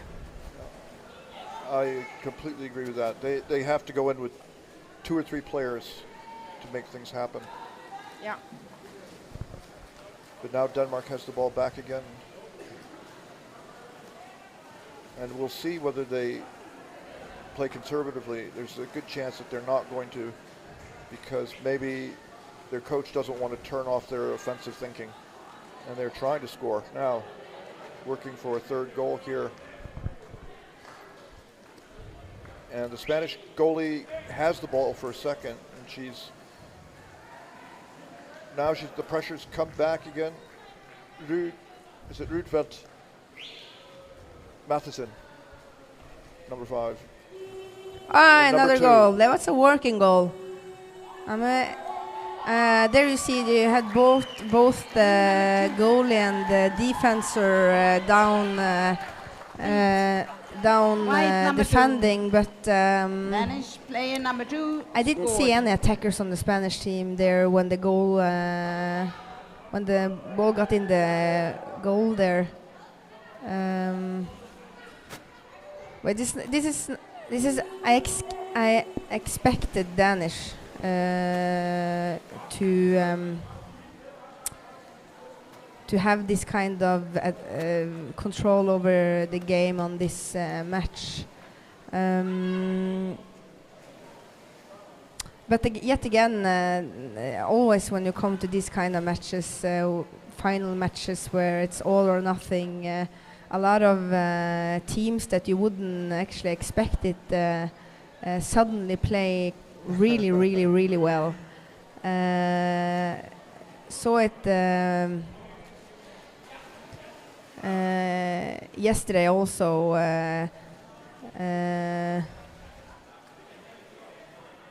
Like for example, you had the Swedish game against the Great Britain on the men's side. The English team actually scored against Sweden, and so you should never be too sure in these kinds of matches, because suddenly someone does something that will change the total of the game. Denmark's got the... Good interception by number 7 on the Spanish team there, but she has no one to deliver the ball to. Yeah, you look at her, she was angry. Because she did a crazy good interception, and nobody of her playmates watched her. They were just thinking about going back in defense. And that's very frustrating when you are the one that actually... Did something, yeah. Yeah, offers yourself a little bit and try to do it. She is obliged to be a little bit angry there. There would be a very good change in the middle of the pool if the Spanish teammates have seen that. Oh, the first half's almost over, but yeah, Denmark only could score again. 45 seconds left. It's 1 against 4. But now Spain has the ball, and they could get across the pool. There's time for one good attack, maybe. But the clock's ticking. It looks like they struggle to be enough people when they win the ball, the Spanish team. There are not enough people helping each other out, so it's easy for the Danish to stop them doing whatever they try to do. So that might be a thing they should talk about in the break, filling up space and helping each other all the way over. Because you see that the people swimming the ball over from defense to attack on the Spanish team is also the same that tries to score, and that's very difficult to do. Half time. Yeah. So Okay, we come to halftime. halftime here, Halftime. and I'm just gonna fix something. So you just talk, David. sure.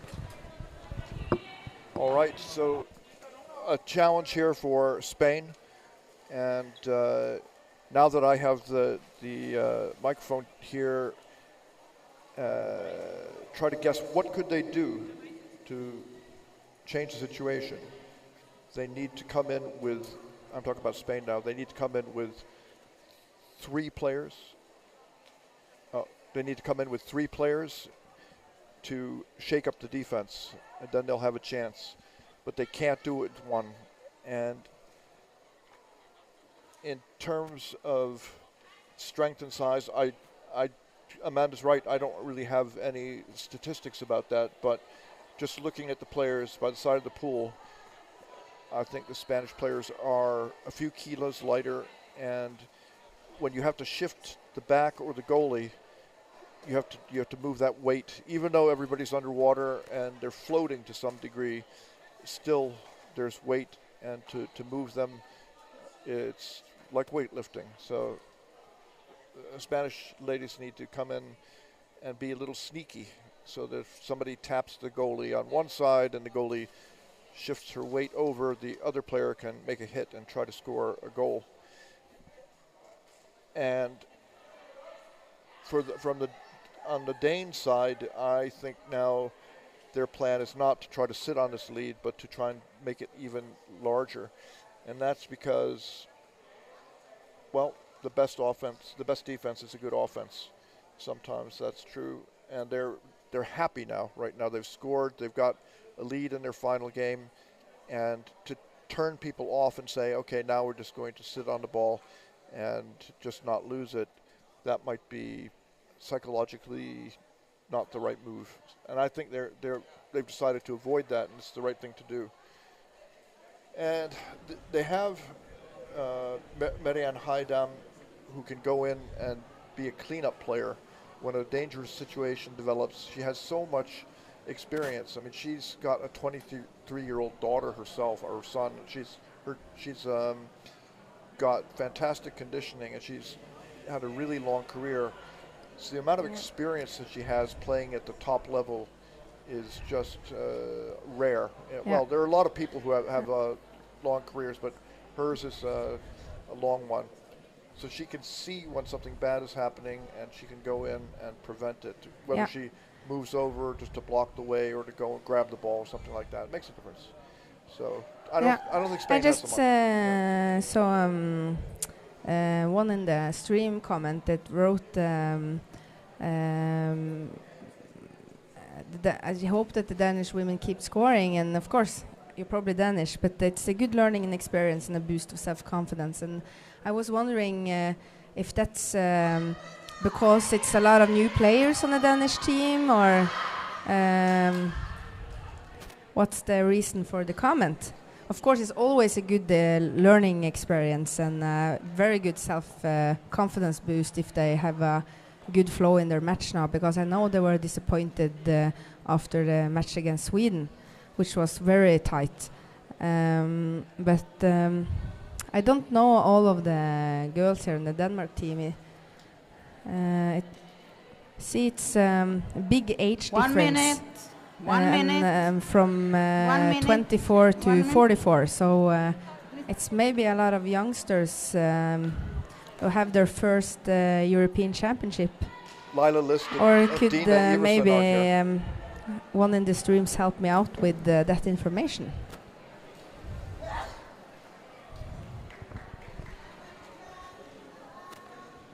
So Denmark will probably be stronger if some of the vets come back to play again, going to Montreal.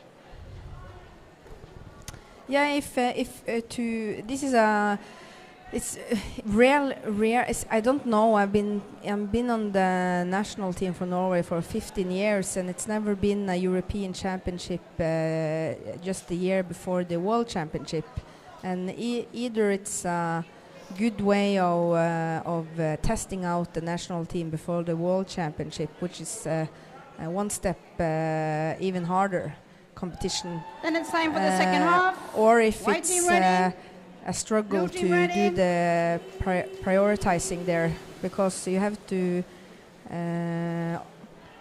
stay away from your kids and family a lot when you say you want to be on the national team, and that I think that's for all the teams, not just the top 3 best ones. It's for everyone here.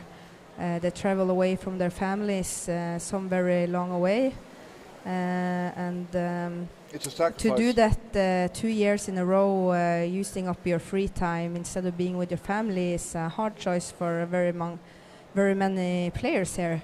So either it's a very good opportunity for the European teams to be more ready for the World Championships, or you will see a lot of players playing this championship and not will participate in the World Championship. I don't know. Yeah, that's hard to say. Hard to say. I know on the Norwegian team it's some people that's not going to come to the World Championship because they prioritize this one. But again, it will be people that didn't prioritize this one that will come to the World Championship. So I know that that we don't know before next year. no, Lila List and Dina Iversen back in Denmark are surely watching and thinking about Have getting a very back into good the game. attack there now. There we go. Number 2 fighting, and the goal is open. Do we see a ball here? You see the referees is watching if it's holding or anything on the basket there. Where is the Spanish goalie? We need her. There you go. There was a exchange there, and whew, lucky for Spain there that the Danish girls didn't got to use the opportunity. It's frustrating having the ball 10 centimeters from the goal and it's open and you can't manage to get that ball loose and score. It only takes one hand, and that's enough to stop you from moving it.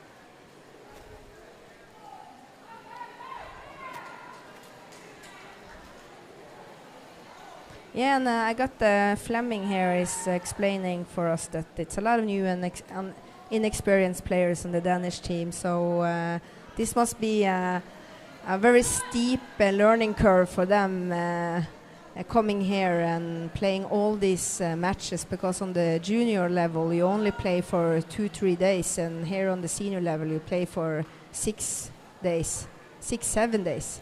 Well, they need this if they're going to get So ready for... that must be very nice for them to do this, especially after 2 years of corona restrictions. There's Pernille Linnert Jensen, and she's... Here we go, a good delivery down there. That's what I want to see the Spanish team do as well, that they deliver the ball not just from the other side to right and left, but also down and up as well around the Danish goal, because then they would create a lot of good opportunities to score. Three-dimensional attacking.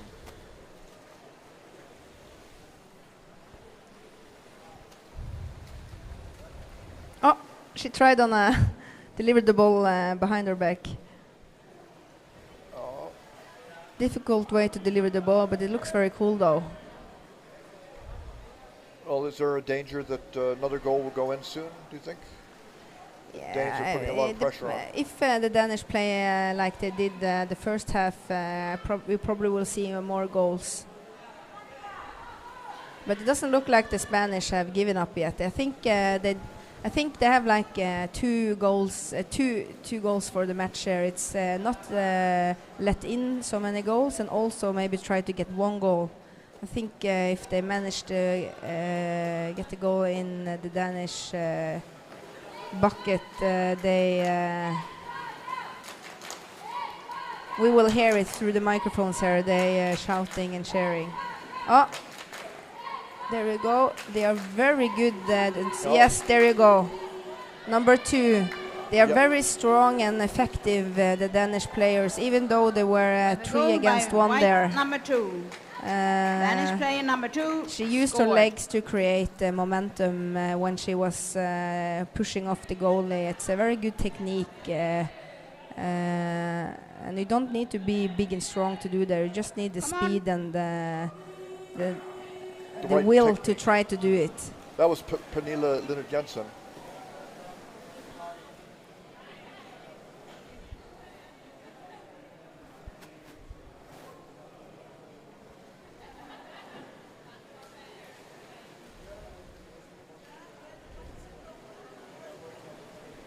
There you go, Spanish in attack. Let's see what they can do.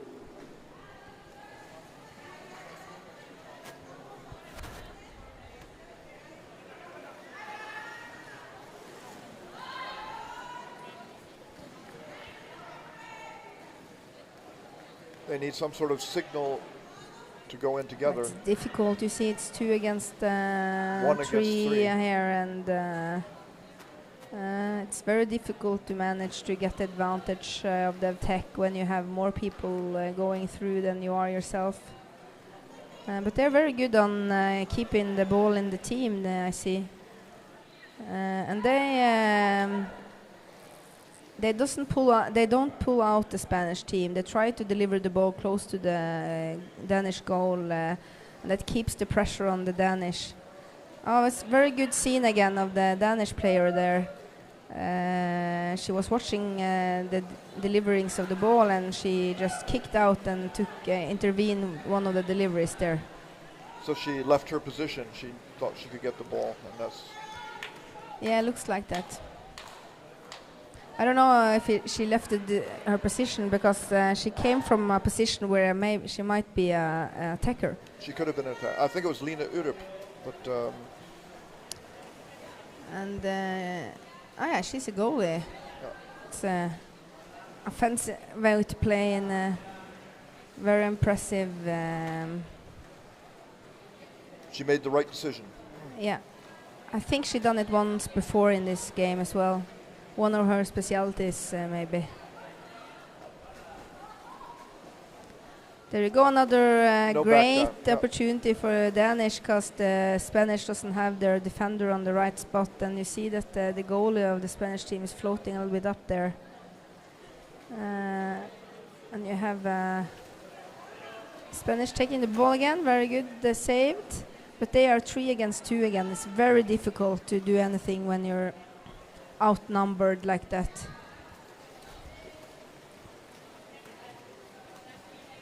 I think the Spanish women are going to go back and talk about training and probably put time into lifting weight, strength training, and they need to be stronger if they're going to rip the Danes away or other I don't know. defenders. Depending on, of course, you need to be strong, but you need to be strong to prevent injuries, because this is a very tough sport for the body, and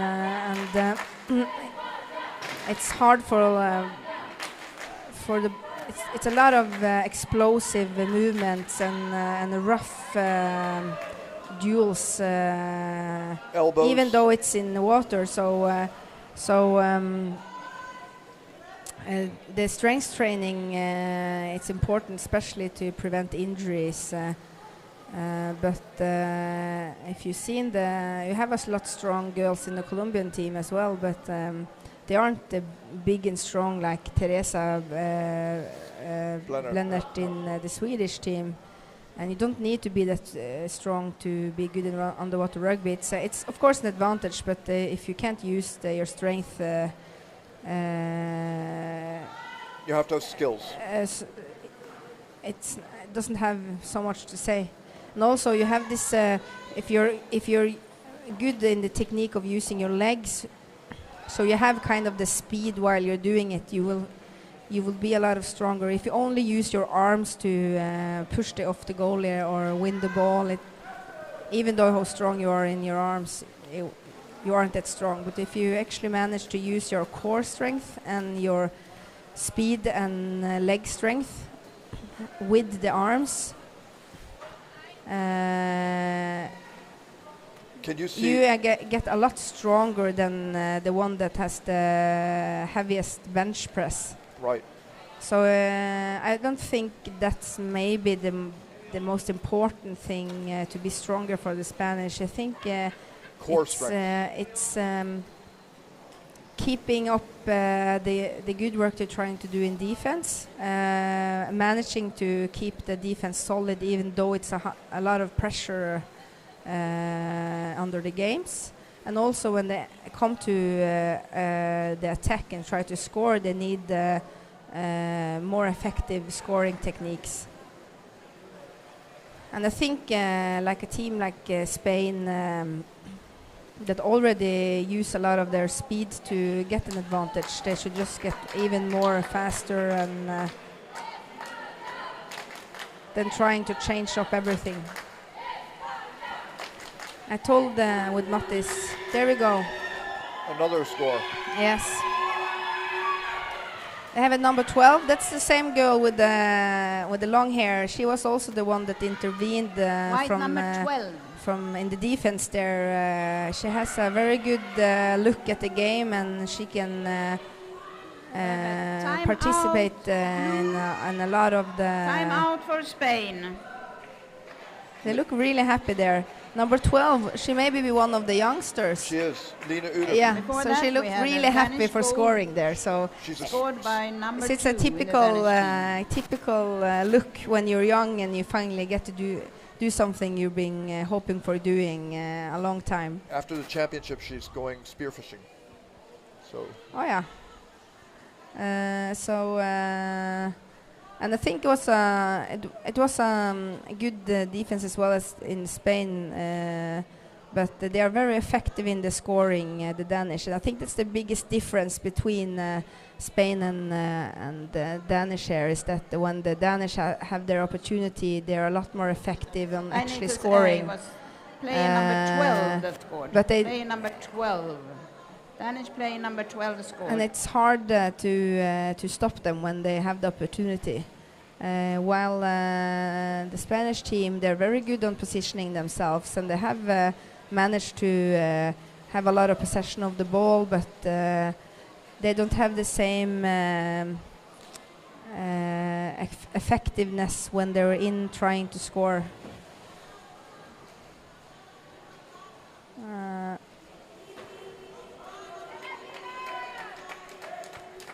so is this If you game see number, number? let's see, number 6 there on the Spanish team, she got the Time out over. big Time to biceps play. there, Davrel. So you shouldn't say they aren't a strong team, because they look very strong to me. Number Wow. 6 there, she looks like she lifts a lot of weights. Or 16 maybe. Not easy to see all the numbers. No, number 6, Aida. Lina is a former U21 player. That's the one, the girl that scored. Marianne Heidam jams it in. Oi, I didn't even see that. I just watched 1 second away We from have the a screen Danish there. goal by number 11. Yeah, one of the Danish captain. goal Yeah. by number 11. So either now the Spanish is getting a little bit tired, maybe, or it's not easy to hold up the spirits when you're under 6 goals. You know you're not gonna manage to win the game, but I see now that the girls not playing, shouting and clapping for Spain, and that will probably lift the spirits a lot. It's important to always look at the learning points of a game, even though you don't manage to win the game. You can learn a lot, and you can still have a good experience. In a fair match, both the winner and the loser will feel quite pleased with the match, because that's just how the game is. You need to have one winner and one loser, and as long as both teams feel it's a justifying game, they can both have fun playing. Yeah, if it's not fun, then don't play. So I think what I would do on the Spanish team now is not focusing so much on their goal they have let in, just focusing on trying to manage to play rugby and give the Danish team some struggles in the end of the match, and really try to get in a goal, because it would be amazing. And it would be so fun for the Spanish team to score 1 goal in their last match in this championship. Oi, they're really working now. Yeah, probably holding. Yeah, it looked like the Spanish girl was holding there without holding the Danish player before she had the ball. Holding, blue free throw. So, Less than 3 minutes remaining in the game. Yeah. Of course, it's quite hopeless. so I would say that for the Spanish now, they got nothing to lose, so they can rather play crazy offensive now and just let go a little bit of the defense and just put on the kill mode and really try to get that 1 goal in and try to show off a little bit. They're going 5 people in there now. Come on, don't give up. Another wave. I need another wave in there. Don't go out. Yes. Actually, don't let her be alone in the attack. Come on, down. Ooh! Oh, she thought it was a team player there. Joanna Prosper, she's had a good championship.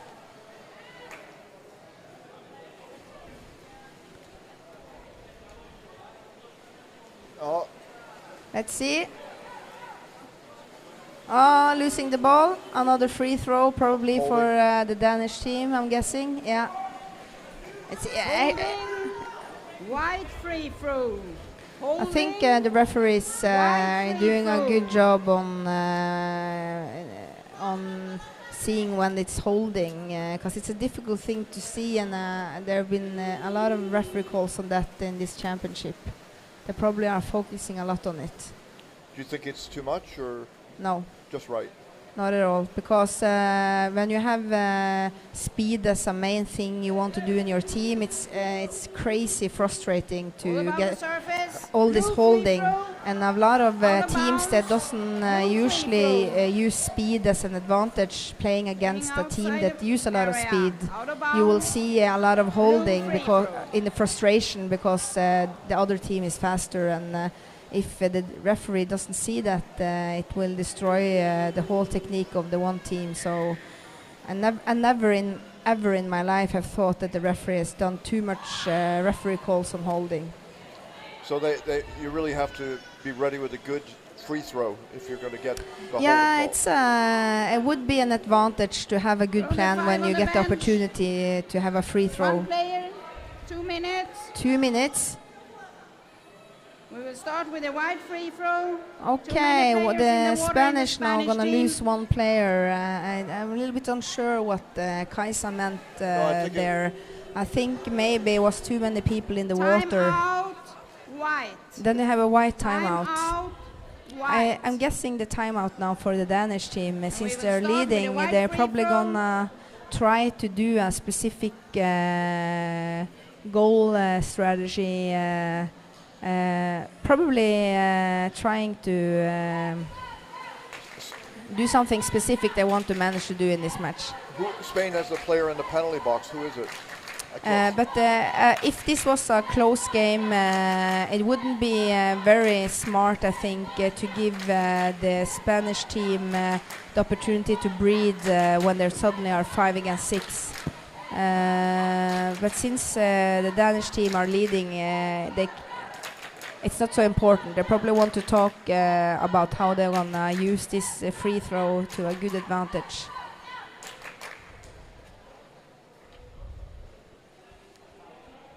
So now the Spanish team has the opportunity to breathe, focus, and it's a good experience to play just 5 people against 6, really.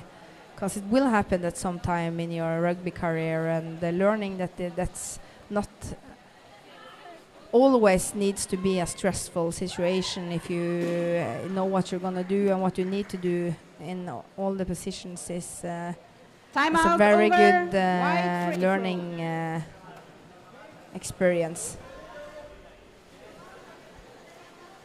We see in earlier matches that should be an advantage to score on the team that has 6 players, but many of the times we we have matches this championship. The team with the 6 players can't manage to score the goal, even though it's just 5 on the opposite team. And that means that the people with just 5 people, they are working really hard together, and they probably have done it before and knows what they're gonna need to do. So as you see, the Spanish took the ball from the Danish just 2 seconds in the free throw. 1 minute.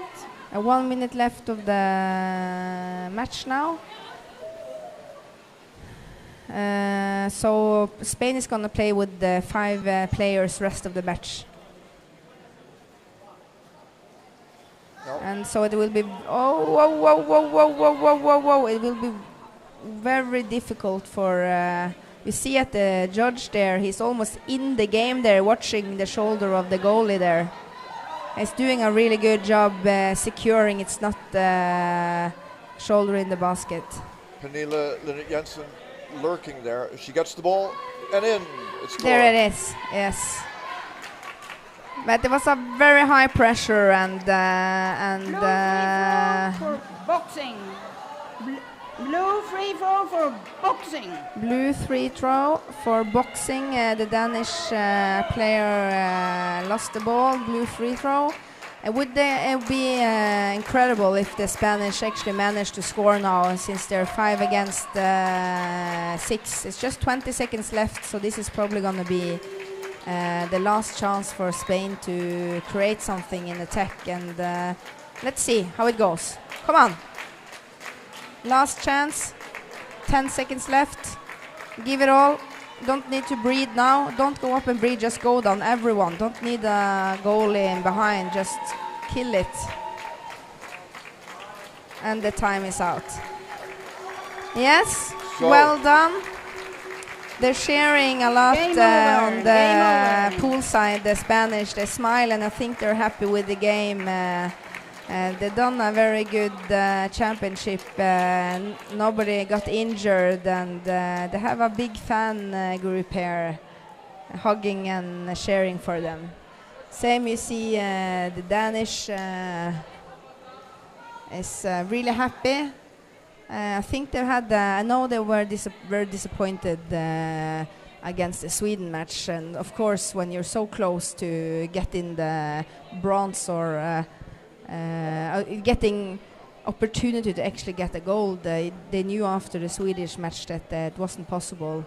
But it looks like they will put that behind them and really wanted a good match today. And seemed like very happy with the game today. So very good experience for the youngsters on the Danish team. So Amanda, how would you like to interview Line Urup, number 12, the goalie who came off? I don't do interviews. You don't? No, it's not my thing. Okay. So that's where my limit goes. I All hate being interviewed and I hate interview. So, and I think Du and Mattis does a very great job on that. So I can go and talk to them and find someone you could talk to. But okay, so Line Urup, I think it would be good. Number 12 on the Denmark team, Denmark, yeah. And from Spain. How about? We can take if somebody has a suggestion on the chat. Just write it on the Spanish team. All right. You take your phone with you, Amanda. You have number 3, Lia. She's been playing like 3 world championships. She's a very experienced player. But usually you can talk to the captains on the teams. All right. So shall we check out for a second and we'll be back for the interviews? Yeah, all we right. can. Thanks. Okay, thanks for watching, everyone. Just write in the chat if you have suggestions. We might manage to talk to them. Some of the girls are more interested in talking with their team players than talking with us. So if they say no, we can't do anything, then ask someone else. Okay. You hear from me soon. Next match is, let's see. Next match is 11:30. It's the last match where they fought for the 5th place, and then after that, from a quarter to 1 today, we'll start with the bronze finals. So be here and be square.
So we're here for the last interview from the Spanish ladies, and you are? I'm Mar, number 21. And this championship has been an emotional roller coaster. You've gone up and down. Yeah, we had bad luck at the group place, and we were a bit down. But once we won Austria, we won so happy. But that's the result, and we were so motivated for this game. And what happened in this match that was so they managed to score so many goals against you? Any explanation? As a goalkeeper, I made a little bit some mistakes, and I ended up having holes in the basket. So they are fast and they managed to score, and also they are strong. We cannot deny it, and I think they have won us clearly. So no more matches, and have you had a chance to see the town? And there's the last party coming up, and you'll be here for all this? Yeah. As far as I'm concerned, I believe that we will be during tourism because we want to see the finals, obviously. But we have time since the party, so we will be here waiting during tourism, visiting Stavanger. What are your predictions for the finals here?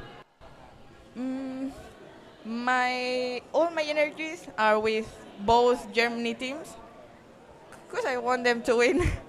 And you think they will? I predict them. Okay. There you have it. Thank you very much. And are we going to see you in Montreal? Probably. Good. If Karina wants. All right. Oh, Karina wants to. I believe. She's your coach now. Yeah, Karina is our coach now. And she's from Germany. She is from Germany. All right. Thank you. Thank you.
Thing.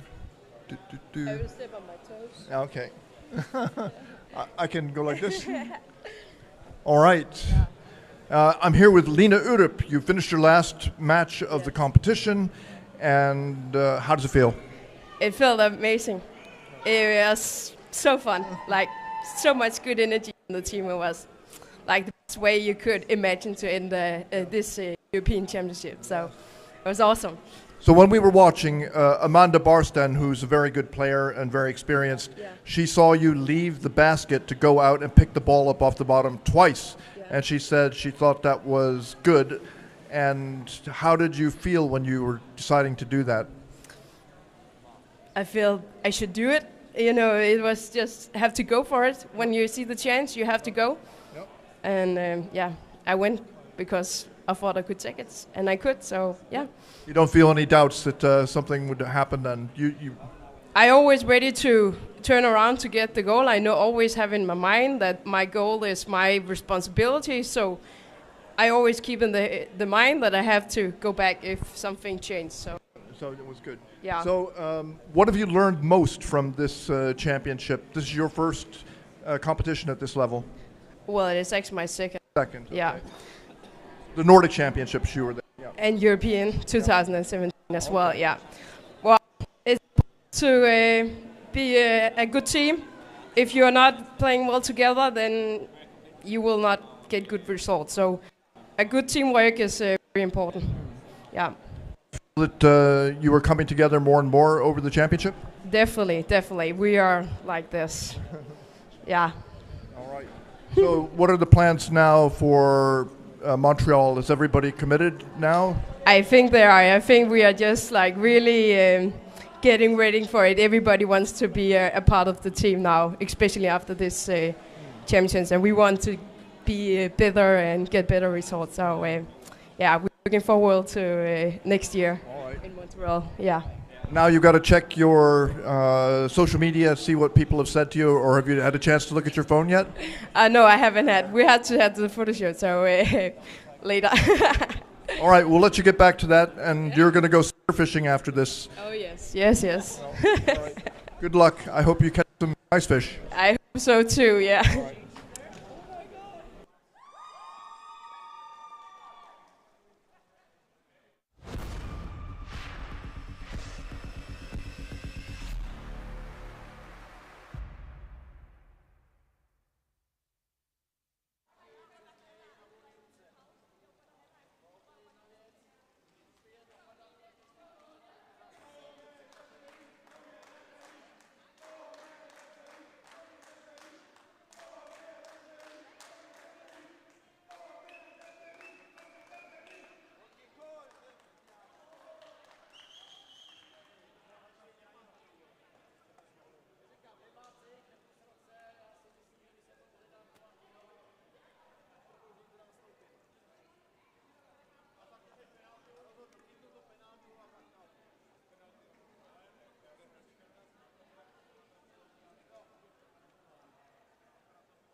10 minutes to game start.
Ladies and gentlemen, welcome to the game between Sweden and Czech Republic. Please stand up for the Swedish national team.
And now for Czech Republic.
So, Back on we're air. ready for the game between Sweden and Czech Republic, which will decide the 5th place in this tournament on the men's side. And this is pretty much a nightmare result for Sweden. Yeah, I don't know about that really. I mean, I think this game, 56th place, that's kind of what you can expect from this Swedish team. Yeah, at this point. Anything else than a 4th, 5th, 6th place would have been a great surprise, I think. But in their minds, they were not coming here to play for this spot. Absolutely, but I mean, yeah. I talked to them yesterday, and they said they're starting to build up for the World Cup next year. So they have looked at all the games and know what they're going to do better. Show some more killer instinct. I think it was dive for each other, and yeah, some other terms they used. It was 3 things, but I can only remember one. So, but this will for sure be a tight game. I mean, those teams faced off 2-0 in favor of Sweden last game around. They have some different techniques of playing. We can see on Swiss or on the Czech team, number 55, Terka, is not playing. I don't know if you have any inside information on why. I mean, I think he's been one of their absolute best players. So this could be a downside for them. He doesn't look like he's getting ready to play the second half or to come into the match. He looks as if he's in spectator mode now. Or yeah. Support. But he's got the suit on, so. Yes. We see Robert Polak has scored 9 goals during. Oh, so they're the goal getters, and Ron. I know. And let's see if we go down to find the first Swedish player, and the list here would be. You have to go down. Has to be higher up, right? So here's Polak. There's Polak, yeah. We have to come and down. No Swedish players there. Just offensive production. Anton Sagström. Yeah, we have Edvin Mortensson there with 5. But those are all kind of unimportant goals in games with against easier lower ranked opponents. Yeah, we have Bergenholtz with the ball, going far back, even behind the center line, looking for teammates. We have the coach Stefan Poldergac, going in against the defender, holding on to the ball. Nice move. Can he leave it over to the outsiders? Number 27, Emanuel Johansson. He's floating up, passing down again to Bergenholtz. They're looking for an early goal here, it seems. Matthias Levin Persson so far, so going in together with Cavalin. Attacked hard by the Swiss defense there. Nice ones. So you see the Swedish team, they look for the Mala position a lot. It sometimes pays off, but not that many times as you might expect. And you lose a player as well, so. And you can't see the action if you turn. You see the goalie there out chasing hard, number 27 Johansson. The defender backing Matthias there, and checking control in the corner. Nice defense there by the Czech team. Did not let up any good chance for the Swedes. You wouldn't choose Sweden to be the favorite in this match, or? I think it's maybe 60-40 for Sweden, 50-50. It's a close. It will be a close game for sure.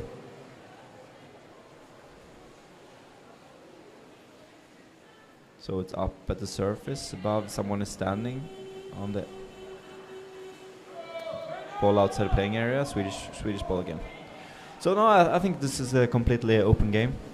Of course, it would be a big win for the Czech team to beat a historically much better opponent as Sweden. But I think as the teams stand today, I think it's a completely open game. Yes. And this is the right matchup here at this stage of the competition. Absolutely, no doubt about it. So we have a Sweden in Marla position again. Number 31 there in the Marla, Esser Stadius. Yeah, from Göteborg. But Felix. Passing goes in, Jens Westerlin, but very hard to find his friend there in the Marla position. There he goes to the other side, Carl Falk coming in from above.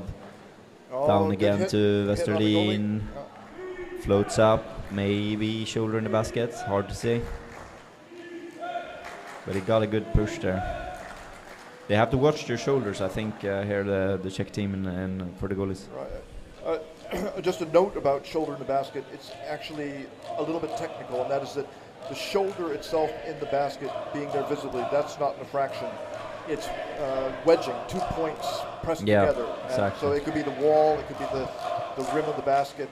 As long as it's just the shoulder in the basket, but it's not support, then they won't call for it. Nice steal from Andreas Bergenholtz there. And now they come, Sweden. Can they pass over to the other side? Here. Oh, Mats has some shot already.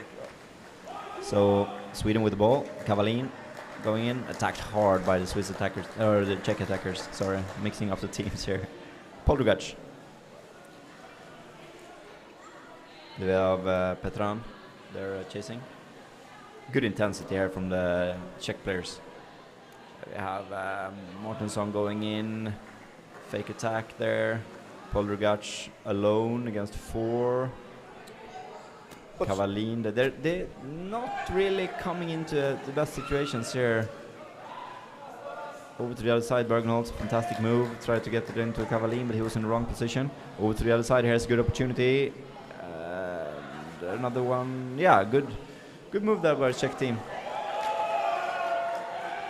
So far, Sweden has dominated possession a little bit, maybe 70-30 or maybe more.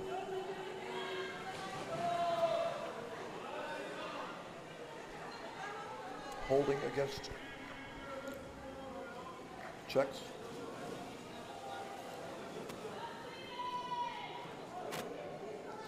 If Sweden can keep it up like this, I think they'll get a goal pretty soon. Well, Sweden seems to be obsessed with the Marla position. You're critical. No, I don't know. I doubt that every player going into the Marla position knows how to score there. Or knows, but can actually do it. Well, one advantage of it, it takes away the space for the backs. So it's yes, but I mean, back can only stay on the outside. There's no problem here. We have 1 against 1. Number 95 coming in, dropping it down to his teammates. Nice move there, Johansson. Floats up to the surface. Nicely done by the Czech team. Yeah, I mean, they know how to do it, but I would love to see some more variation in the Swedish play. Now it's always one person going into the Marla, and his teammates are left to... Is that Falk? Falk going in, strong here. Can he drop it down? Another Marla there. A lot of Swedish players around the basket now. We have Forsberg on this side here. Ball in Czech possession. Good start here from the Swedish team, putting some pressure on the Czechs.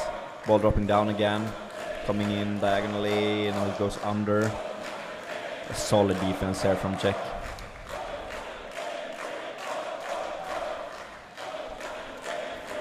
Wise move here from Sweden, taking the ball to the surface, not stressed by any Czech players. Passing, could he pass into number 96, Forsberg? We know he can score on this position. The pass was too long. It came too late. Not willing to take any risks here, Sweden. That was one of our key points. Don't lose the ball, but once in a while you should take the risk of throwing that ball into your teammate there. He would have been a super good opportunity for the Czechs don't seem stressed Forsberg by there. the lack of a back. No, they seem very calm, and they know that their chance will come. Yeah, they're not worried playing a game like this. A lot of defense. That's what they know best. So no problem. Go for a fast break. Oh, nice interception there. He's straight back into the you see Jens there stressed. Bad pass from the Czech player, and here we are Kavalin coming in again. Could he drop it behind his back down to number 95 there? No. His attack. Oh, so solid defense there from the Czech team. Really nice. Sweden still in possession. Polrugac coming in. His speciality going in diagonally from above has not paid off so much in this tournament, actually. Losing the ball, but it's swiftly picked up by Forsberg. Forsberg back. to teammates. Slowing it out. We have Kavalin. Can he create something? He goes in against 4 Czech players. If he can hold on to this ball here, it could be create a dangerous situation in the next wave. Poldergac below. Locked up on the surface by number 22, Petran. The Czechs are actually pulling against each other. Now they have 3 in the scrum. Is that too many? Yeah, that's the usual question. As long as you keep the ball within the team. You can have the 6 players in the scrum if you want, but yeah, for this time, 3 players in the scrum for the Czech team, they managed to hold on to the ball.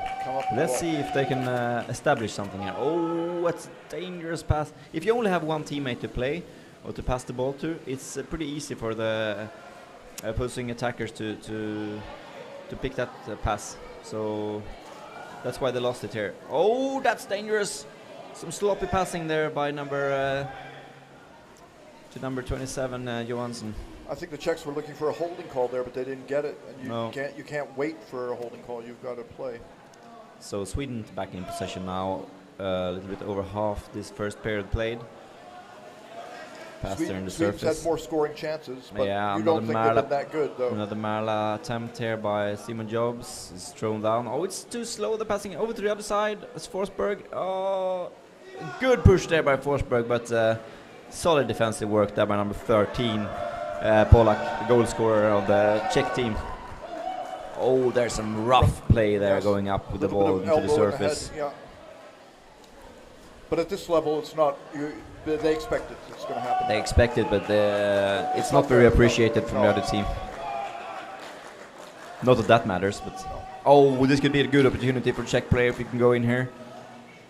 Oh, some 4. Where are his teammates now? 1 coming down there. I don't know if they are exchanging, or yeah, if they're still exchanging. I would expect when they got the chance that they would just push hard for it. Still exchanging 2 players. So 2 fresh sets of lungs are diving in right now. Do you think they're happy with this result so far, the Czech team? I think they must be a little anxious. They haven't had so much possession. Yeah. Now they're in position around the basket. The captain Ron on the other side. To everyone designing suits for the next championship, please have higher contrast between the color of the suit and the numbers for the commentator to see, and also have numbers on all for fins. the referees and the fans, everybody. Yeah, and on all fins on both sides should be numbers. And block, the numbers shouldn't be abstract. Yeah, block. Swedish is a bit hard to read, and the Czech, yeah. But that's kind of off topic. Yes. Westerlin in the surface, slowing it down a bit now. Sweden playing I don't know, little lower intensity, more lower intensity here. We haven't yet seen second waves from the Sweden team. It's just the first wave easily picked out by the Czech team. I mean, Sweden has been close, but not really close to scoring here, I think. So semi opportunities. Oh, locked up there. Karl Falk is there moving the ball slowly. Can Jens come in from above? It can get the neck. No, nice move there by the goalie. Passes down, but he's on his back. Manuel Johansson is on his back. He can't score from that situation. Isn't there a move where you spin round at the same time that you push? Yeah, I think the Swedish. They have the basket now, but the ball is not in possession. Playing outside the playing area. But I mean, I think that's something that Swedish players they have to work on, is that the players around the basket, they have to have a plan. Okay, if I get the ball now, what will I do? How will I score? It seems like they take the positions, but it's sometimes without plan. There's a mental picture you have to have. Yeah, you have to have. Okay, if I get the ball now in my hands, what to do? The ball should be in the basket in 0.3 seconds. How do I do it? If you're on the back, if you're 20 centimeters in the wrong position, you can't do it. You have to be exactly right. I mean, we have commented that some think we have been harsh in our comments, but we just we want the highest possible level of underwater rugby, and I mean all teams are struggling with certain things, so spotting them is our job. Yes, well, those who can't are the experts. Yeah. But anyway, to go back to this scoring, you have to be able to score from how many different places? Left, one. right, Yeah, center? but one is enough. But from each position, you have to have a move. Yeah, but I mean, as long as each player have one way of scoring that they know 100% and they go into that position. I mean, every player will score differently, so it'll be hard for the opponents anyway. But one way, one way of scoring is enough. It's enough, absolutely. To strike the back and yeah, that doesn't matter how you do it. If it's a Marla, if it's from above, from the side, from diagonally, from the left, from the right, doesn't matter. On the back, on the head, as long as you have one way that you master really, really well, that's enough. And you're going to look for it and you're going to find it, yeah.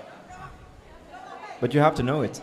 So we have another Marla here. Bergenholz is an expert of delivering balls. He get it into number 96. Could he pass over between his legs? No, it's locked up. And you see the Czech team here. They have learned their lesson, not letting go any Marla goals so far. Paul Rugac coming in from above. That's his way of scoring, trying to deliver into the Marla position. One negative thing about being in the Marla position is that it's very hard to know where the ball is. So you're very dependent on a perfect pass into the corner. You can't see. It's very, very hard to see where the ball is. So you just have to look at lie there and look into the corner, and hope for the ball to get there. And it so far hasn't happened for Sweden that they got the perfect pass into the Marla.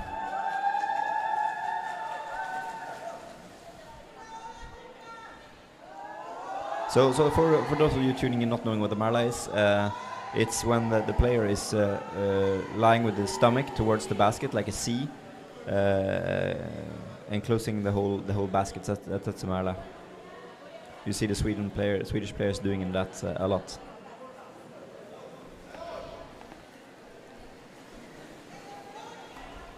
Oh, he passed it right. That's a dangerous pass from number 95. Straight to Pavel Fossman.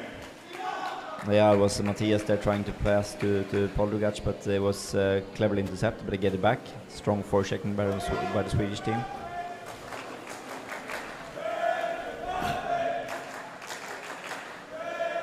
Two on one. Two attackers on the Czech team. Ah, come on, that should...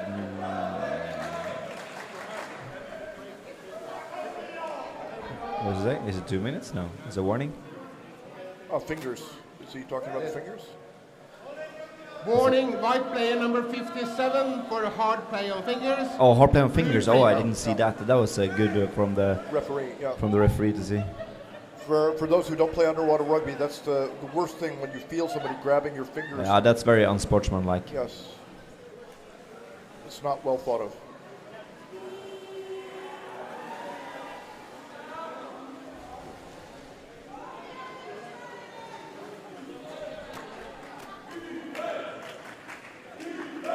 So we have another Marla, and they have seen something. The number 27 pushing. Yeah, that's. I don't know. It's the Marla is. I don't know. It's a risk. It's a risk because some of the referees they don't like it. Holding the basket. Yeah. You don't see any other nations playing, looking for the Marla so much all the time. Well, is it because Bergen-Holtz has made it so?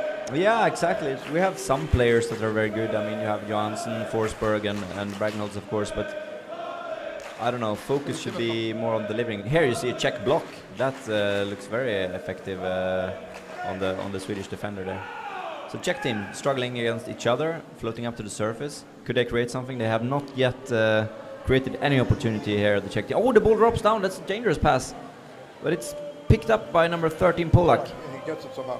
Well, is there some danger, though, that Sweden will be frustrated by having not scored now, despite... Absolutely. That's absolutely a possibility. They've been in attack, and now they have to go down in defense. But so if the Czech team could switch here, and they're coming from above, this could be dangerous. Oh, but we have a Swedish player grabbing the ball. It's, of course, the captain, Andreas Bergenholtz.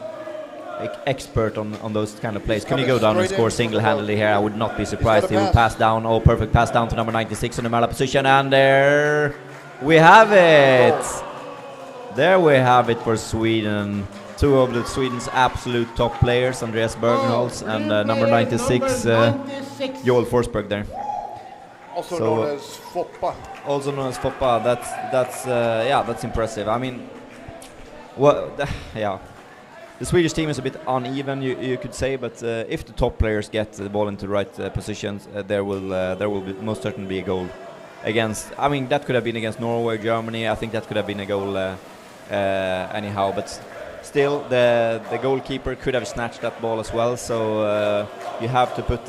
He should be able to take that ball that comes straight from above. So the moment that Bergenholtz got that ball, Forsberg started going over to the other side, and they saw each other. Yeah. White free throw, holding. He did that so good, Bergenholtz there, swimming all over to the other side, and of course Forsberg filling in on the Mala position. But I mean, it's the same on the Czech team, really. If Polak gets the ball in the right position, there will be a goal for sure. Yeah. So they will not give up. They will just keep on fighting Czech team, but they did not score against Sweden in the first game. Floating up a bit, Ron passing behind his back. Nice move there. Down to They've got Agnieszka. two players there by the basket. Oh, now they're pushing on for it. Yeah. 1 minute. Oh, there we go. Oh, that's super close for the Czech player to score there. Yeah. Nice move there. It's just millimeters away from scoring there. So now Sweden coming with three players around along the bottom. Could they pass over to the other side? He's not in a good position to score there. Number 5. Finns in the wrong direction, needs too much time, trying to push. Could Manuel Johansson get the ball? He gets the ball in the Mala position, but he's not strong enough there in that situation to score. And there we have the other goal. There we have another goal from the other side. That was player number 11. Number 11, Simon Jobs, nice one. The Czechs managed to pull the ball out, but the referee had seen that it had already gone in. Yeah. So that's also kind of unsportsmanlike to pick the ball up from the basket or try to. Well, they could have been pressing it, just trying to keep. Yeah, it it could be. Yeah. It could be. But in it's case, nice. 2-0. 2-0 for Sweden. With just 26 seconds remaining. So let's see what they can do, if they can maybe exchange in Peterka. And also we see number 9 and Jan Reida on the bench here for the Czech team. So let's see if they can score here with just 10 seconds left of the first half. Swiss floating up, and could be. It's over. Oh, yeah. It's a penalty.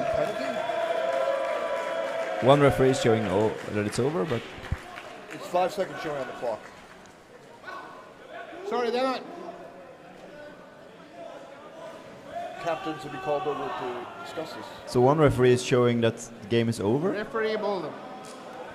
And the other one was not showing in. I mean, it's 5 seconds left, so I don't know if they thought it was over. Some kind of technical issue anyway. Yes. But here we go. One could ask the question: why would you throw the referee ball in the middle if the ball had been over by the Swedish basket? But there's not enough time Jeg anyway. synes jeg hørte et signal, men det var jo bare tydeligvis ikke det, så da. Now it's over. First half. Det var min feil. Well, the Czechs have a difficult task ahead of them now that they have to get back to.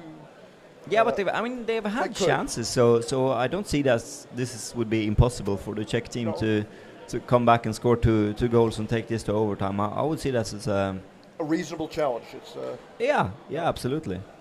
As long as they can keep their mental mental game or mental state in the right place, a comeback from this it can happen, absolutely. And they've shown themselves to be mentally pretty tough, and they're in pretty good shape. So yeah, absolutely. I think they're physically between those two teams, not much differs. At least from watching them, they look to be in reasonably good shape, both of the teams here. And so two players are discussing. Yeah, I think it's always like that. Emanuel Johansson is frustrated when when he sees that the referees they don't understand how he's positioning himself around the basket on a mallet, that he's not holding the basket, while it can look like that to the referees. So that's what I'm talking about. It's always a risk to place yourself in that position, because you kind of leave it up to the referee to let go or to. Right. Yeah. So if you're in a C position, people could say you're actually embracing. You're holding the basket with your whole body. Yeah, even if you're not, but it can look like it. So yeah, we see some exchanges in the Swedish team. We have number 94, Carl Falk, who's a notorious goal scorer, changed out. I don't know if he's got some kind of problems or just wanting everyone to get the possibility to play.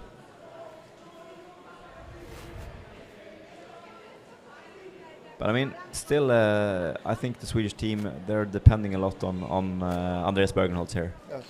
He needs to show the way, and that is not a very good sign. You need to have more players showing the leading the team than him. This is not unusual in underwater rugby that a club or a team has. Yeah, but if you see the German team, for example, I mean, Lukas Tada, of course, he is leading his team, but you have several other players there as well, Schottmüller brothers and Kreisig, and you have several players there.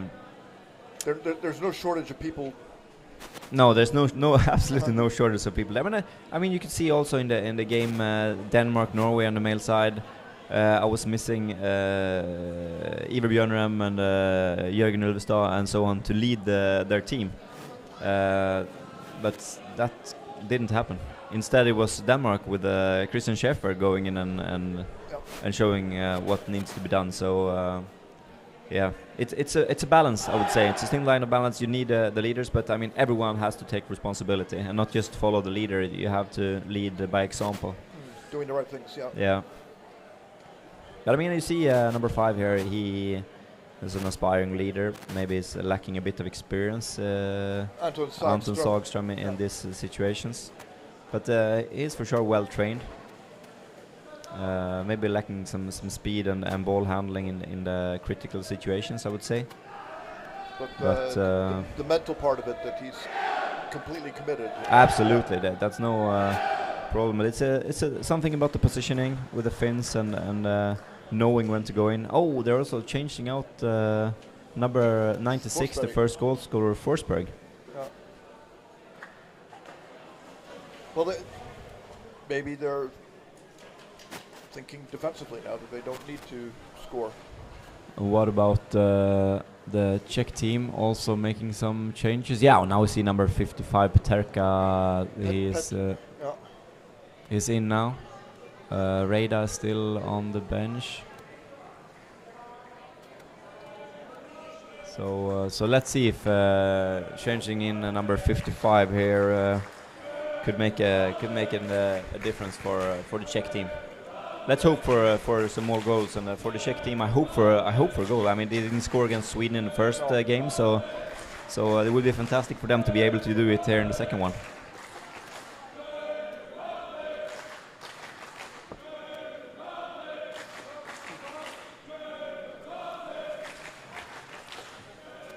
We are just now looking into the chat. It's been an intense game, so. Okay, teams ready? But as always, just comment if you have anything you want to share in the chat, and we will try to look back on it. And they Czechs managed to intercept, and then back to Swedish hands and into the goal. Yeah, people want the replays here, but it's kind of hard to. Replays require more personnel, more software or equipment or something like that. Yeah. You don't have it. So yeah, but of course we would have wished for replays. Here we see Emanuel Johansson in another matter position. Edwin trying to deliver, but you can see also Emanuel. He has no idea where the ball is. Just relies on his teammate to deliver it to him. There's a long pass, a nice attack from above. Also a new Mara position. There's Cavalin in the Mara position. Not able to capitalize on that one. That's what I mean. I don't know if he's sure that Marla is the right thing for him to do. I know he's a skilled player, but you have to score almost every time you get the ball there. Here the Czech team is coming in. We have Terka on the other side. Could he possibly get the ball? He goes into a half Marla position. Did not get the ball. Resting with the ball a bit. This is captain here, number 5, Ron. Going up to the surface, stressed by 3 players. Manages to pass it down. Ball goes back over to almost the midfield. Paterka. Oh, that was almost picked off, so they need to have more pass options. You can see Paterka is a really skilled player. I don't know why he did not play from the start, but here he comes again, going in from above. This could be dangerous for Sweden. He manages to leave it. Could he leave it about 2 teammates below? Oh, passing over to the other side. And Sweden in control again. Yes. There's so small margins there for the Czech to really... it's about awareness around the basket there, to know that you have your teammate below you there and possibly get the goal. Oh. Going in alone. From above. Johansson. Trying something else than a Marla. That was a close one. He has long reach, so he should use that more. Not only searching for the Marla.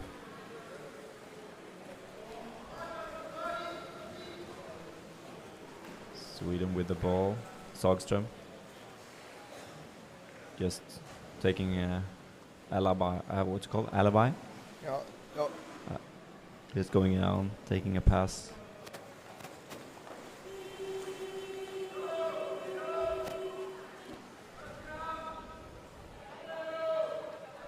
Stardis again. Round the basket. 2 meters. So when would you start risking more as a Swiss, as a Czech coach here? 12 minutes left. It's a long time. Yeah, I don't think they can do anything drastic at this point. It's clear that if Sweden can take the ball, if the Czechs commit too much, they can cross the pool like they did before, and Bergen holds pass down to Forsberg. And of course, Sweden, they want to score more than 2, as Yes. they did in the last game. They have a lot of people around the basket here, but still struggling to deliver. Now, he looked around and number 3 took the pass. Dopliak. Yeah.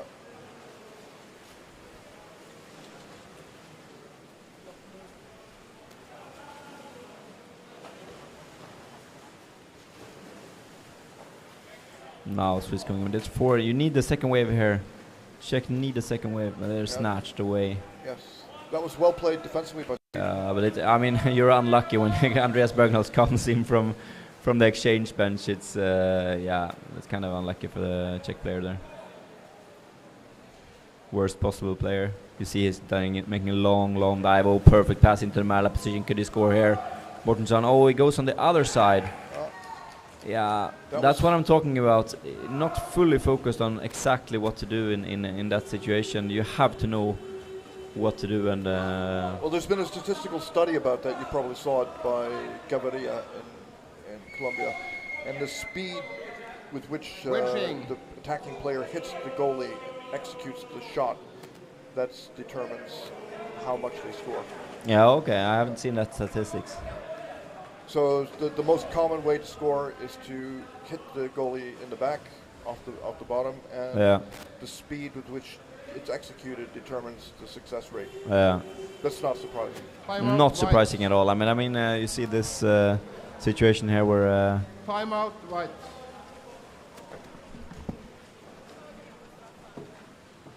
Wedging, altså holding holdeplass.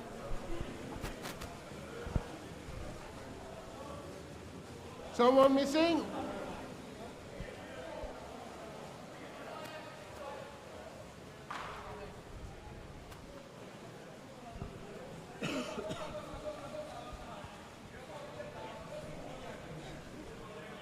So now we have Jens talking here.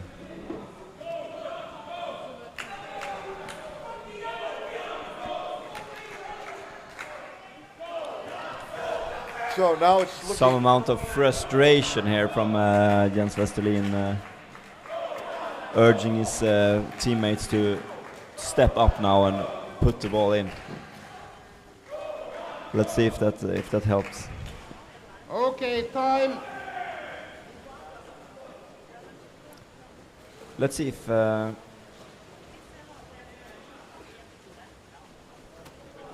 So we have. Oh, I didn't see that one. It was a penalty shot actually. I totally missed that. I'm sorry for that. So we have a penalty shot. It's number 10. Edvin Mortensson, free diver. Ready? He could for sure stay Ready? down for the 45 seconds. And on the Czech team, we have number 9. No. it was a single digit. Single digit at least. Number 7, 9. There's some good moves here by the Czech goalie. Fantastic move. It's number 9, yeah. Yeah, I should go up. A very experienced move there by Mortensson, fixing his fins a little bit. He's lost, and there's plenty of time. He goes down again, goes for the head, and scores! Nice penalty shot there by Edvin Mortensson. Really nice. Not thanking either Goal. there. Blue player number 10. But it was fantastic effort also there by Jan Reida. He did an extraordinarily good movement around the basket there and made it hard. But I mean, it should be hard to protect or to lie there against a good attack. That was a strong penalty. Yeah, 80% of the penalty shots should succeed. More than 80, I would say. 85. 90. That was a really nice move there by Edvin Mortensson. I missed something like that. I mean, it looked like when he went in, he wanted to get movement on the and never risked anything. He didn't go into any dangerous situations and then went up for air and then went down again, and still it was a very safe penalty, I would say. It's a lot of pressure on the defending player. Yeah. Now with 3-0 and roughly 10 minutes, less than 10 minutes remaining in the game. Yeah. It's Sweden's pulling away. Yeah. So we have the Czech team. We'll have the ball. It was a dirty move there by Emanuel Johansson, holding on to Czech player. So less than 10 minutes to go here. Clock is ticking for the Czech team. The other side, a lot of people down. Yeah, they need Mala position on the Czech number 22. They need one That's goal on. now to just try to change the direction Yeah, of the game. Polak needs to go in here and just score a goal. 3 players going for the ball, but Sweden comes out on top. Passing over to the other side is number 5. On the other side, Simon Jobs going into a good position. Oh, missing some power there to score. It was a nice try, but still Kavalin is on the ball. Could he deliver it to the other side? There's some Czech players. Good job by the Czech attackers there, and snatched up by number 3, Dopriak.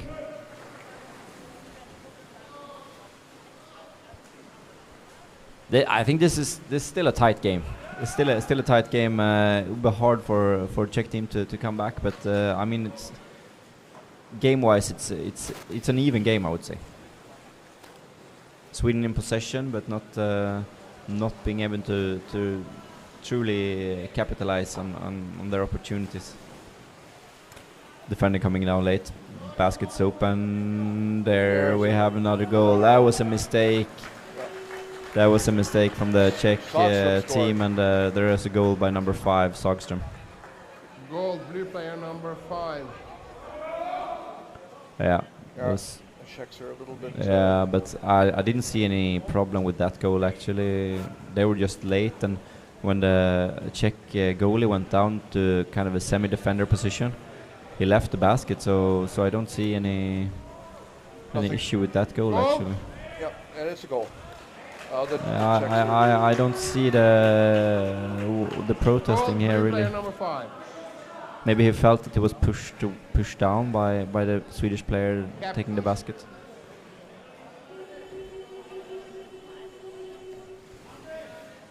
Blue captain. Blue captain.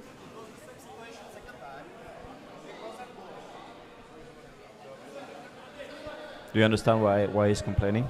I don't, and So both captains are there.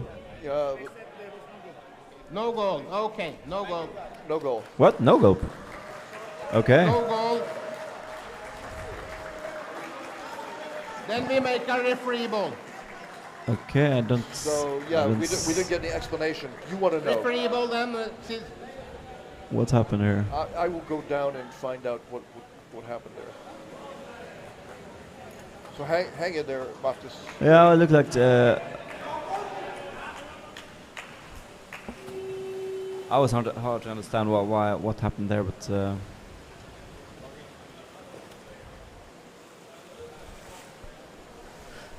We have Sweden coming in again. Number 5 again, missed his goal now. Passing over to the outside, nice move there. Can he get it back? Good play here by number 5 in Sweden. Oh, long dive also. Ball up in the surface. Czech team in control, swimming over, passing backwards. Cross pass over the center line. Could be dangerous. A lot of players down now.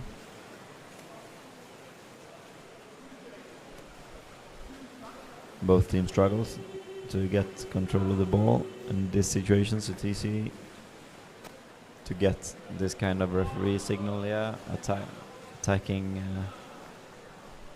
holding.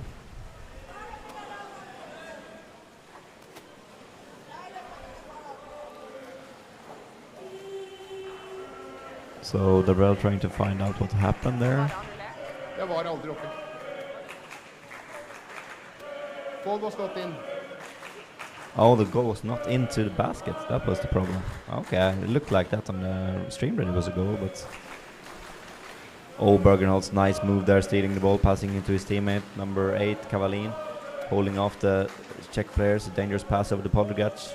Could he stay down? Kavalin always went up. Oh, that's a sloppy pass from Poldergac towards Bergenholtz, but Sturstadius picks it up. Can he deliver the ball to the other side? He should have gone into the first corner there a little bit more. The ball was never in the basket. Was that the case? That's right. Okay. How did you learn that? It looked like it was in from this angle, but I don't know. That was strange. Anyway, we have another opportunity here. Poldergac coming in from above, delivering down. Good delivery to Bergenholtz, but he floats up. Attacked by 2. Can he pass the ball down? Oh, he still holds on to the ball. Passes Westerlin, but he's in the wrong position. Here we go again. Number 14 coming in, delivering into a Marla position. Oh, but there's Sturstadius again, missing the Marla. Good chasing there by number 89, Jens Westerlin. Attacked hard now by Sagström. 2 players, Swedish players onto the single cheek player. Number 5 looking first towards the basket is the right way to look, but there was no Swedish players around the basket.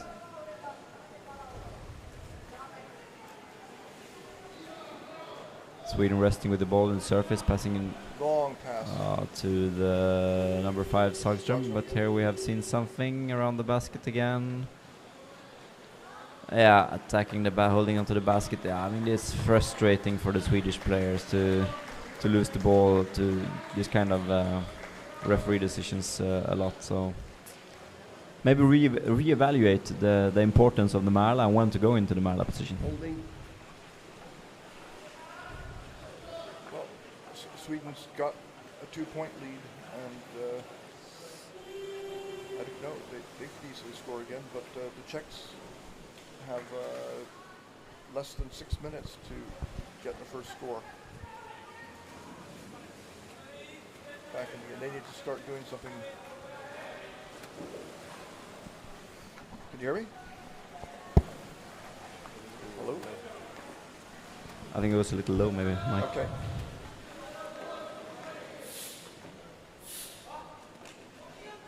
Dump the ball down.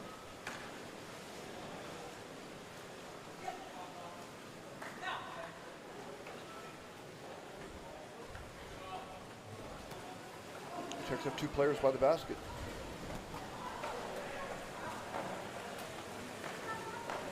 Now Sweden coming full speed.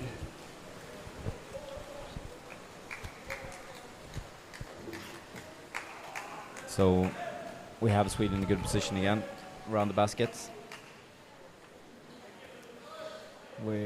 I think Sweden should be good able to pass score. there by Bergenholz bounced between off. his leg over to Poldergaard, but he's just leaving it over to Surstadius.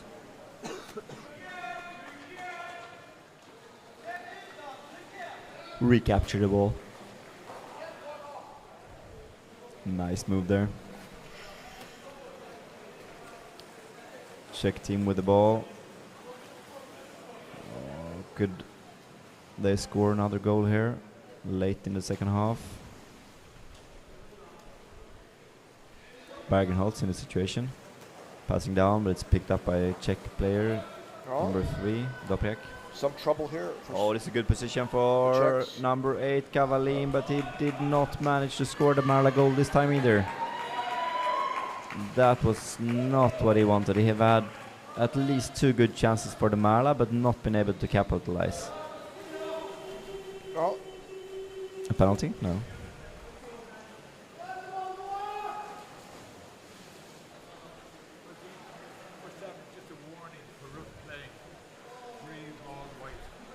Free ball white. Oh, rough thing. Rough playing. Yeah. White free throw.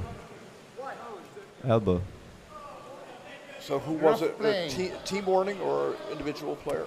I don't know. I don't know if there's rough play on the on the Marla because you use your elbow against the head. Team, rough playing, but and then free throw. I don't understand. Well, these guys don't go in and tangle gently, so rough play can always take place.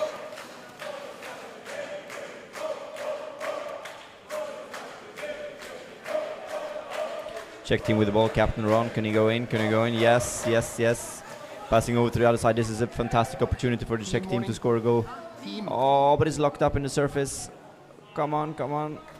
Get it down. Yeah, still in control, Czech team here. Get a pass now, but the Swedish players are in the right spots at the right time there. Oh, there should be a Czech ball there. It was held by the Swedish player, but Sweden gets to hold on to the ball. Number 14 coming in on a long dive. Looking around. Finns in the wrong direction. Just coming down for a pass. Ivo passing over to the other side. Oh, the ball did not get into the corner to Simon Jobs there. There's another opportunity. Bergenholz just throws the ball into Jobs. Still there. Long dive from him. Oh, check to the other right. For 4 Czech players going on now. Is there a chance? Is there a chance? Number 13. Oh. Bounces out. Create some chaos. Simon Jobs there. Ripped up to the surface. Oh, this is a fantastic opportunity for number 3. Doprek, but it's moving a little bit slow over to the other side. There could be a fantastic... Oh, still holds on to the ball. Passes over to the players that's floating upwards.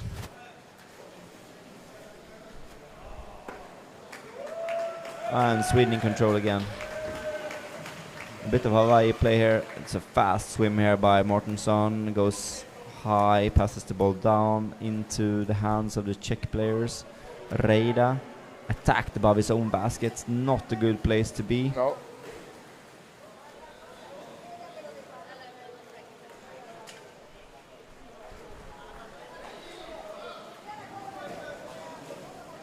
Sweden with the ball. Mortensson again, just passing it down to his teammate. Coming in along the other side.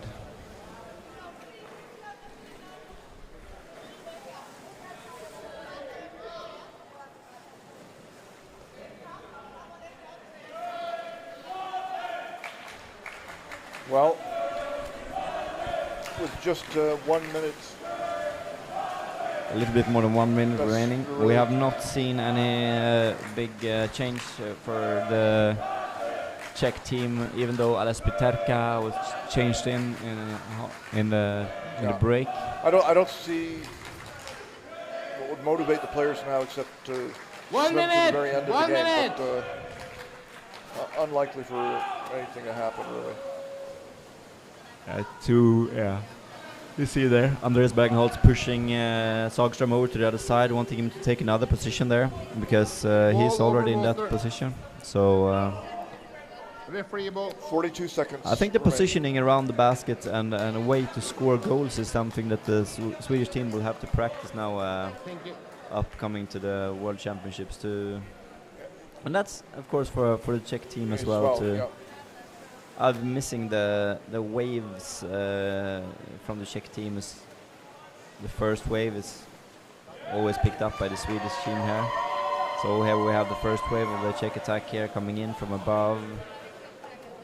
Almost locked up in the surface there. No goalie there. 22 Floating seconds up. left. 22 seconds left. Czech in control. Could they make something happen there last seconds? Passing. Oh, to the captain run. Oh, he tries to make a nice move, but his team was not quite there. Less than 10 seconds left. 3, 2, 1, 0. There we That's go. the This game. one is over. 3-0 to the Swedes. I don't think that the Czechs will be so shocked or disappointed by that. They might have wanted more, but it seemed like a pretty fair result. Sweden had a lot more attacks on the goal. And Yeah. in the end, the Czechs didn't really have an answer to that. So,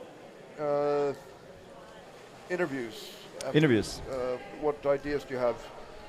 I think maybe Peterka, number 55, in the Czech team, and possibly.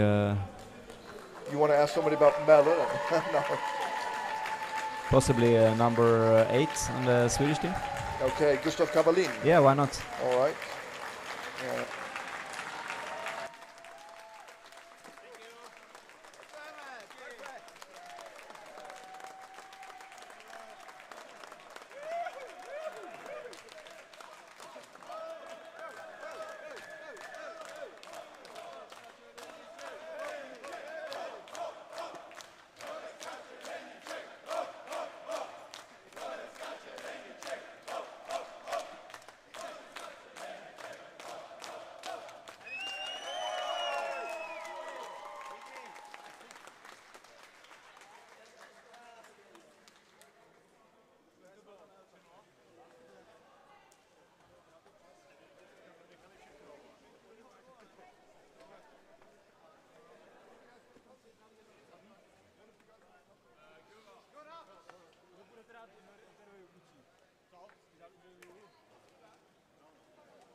Känns det? Jo, det känns bra.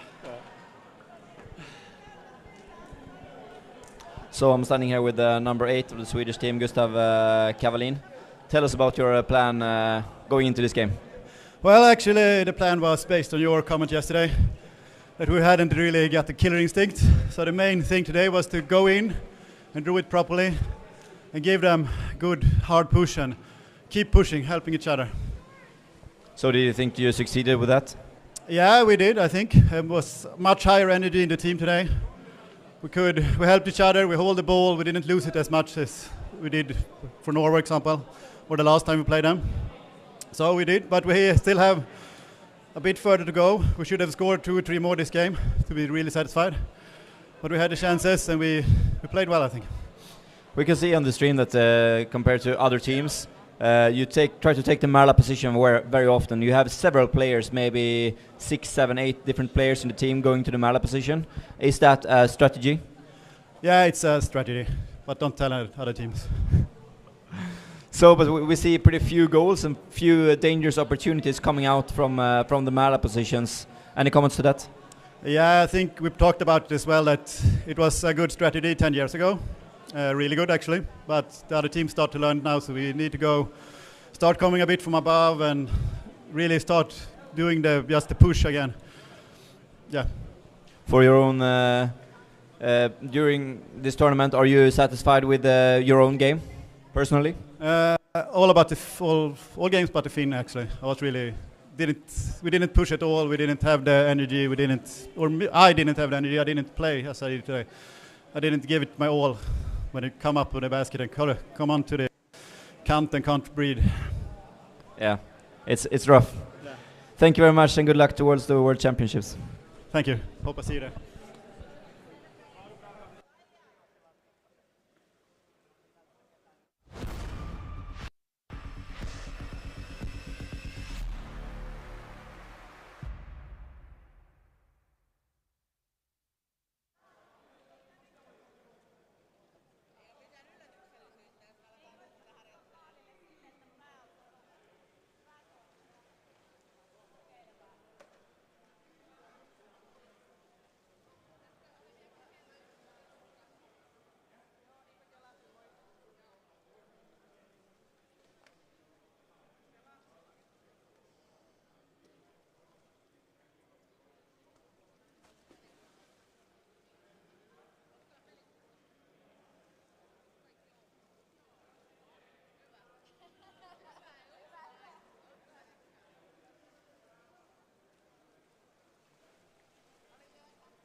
So I'm standing here with Mr. Peterka, number 55 of the Czech team.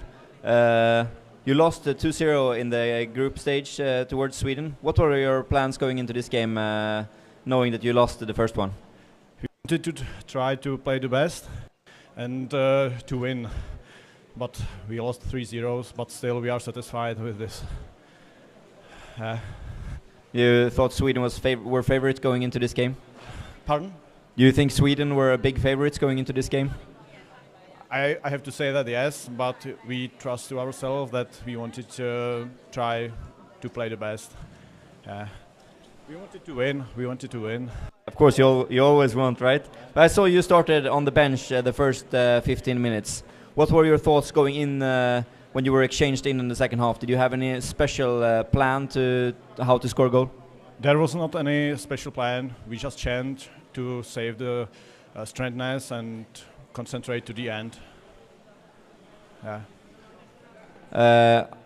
If you see on the whole championship overall, how would you rate your effort as a team during the entire championship?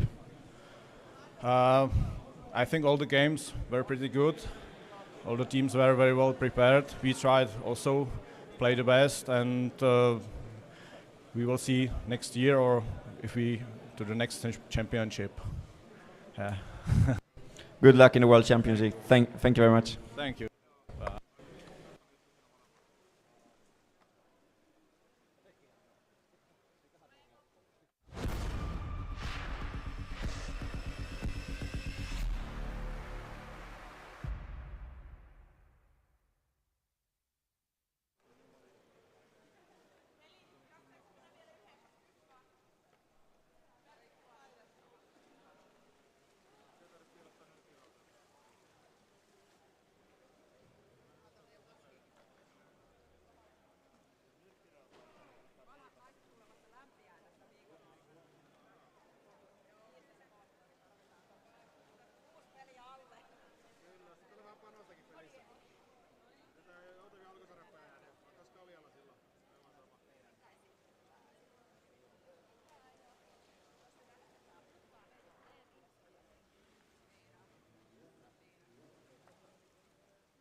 ingenting. 1, 2, 3. 1, 2, 3. Hallo? Hallo? Hallo? Hallo? 1, 2, 3. 1, 2, 3. 1, 2, 3. Otto, Otto. 1, 2, 3. Hallo? Hallo? Hallo? 1, 2, 3. Da blir lyden bedre. Enda litt til. Litt høyere. Litt høyere. Litt høyere.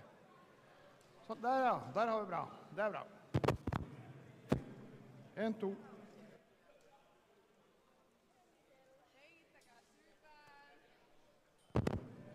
Da tar jeg og skrur av mytteren.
Ines, då. Men vi ska starta snart. 1 minut och vi ska köra.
Welcome to this match between Sweden and Finland women for the bronze final. Please stand up for the Swedish national team.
And now for the finish.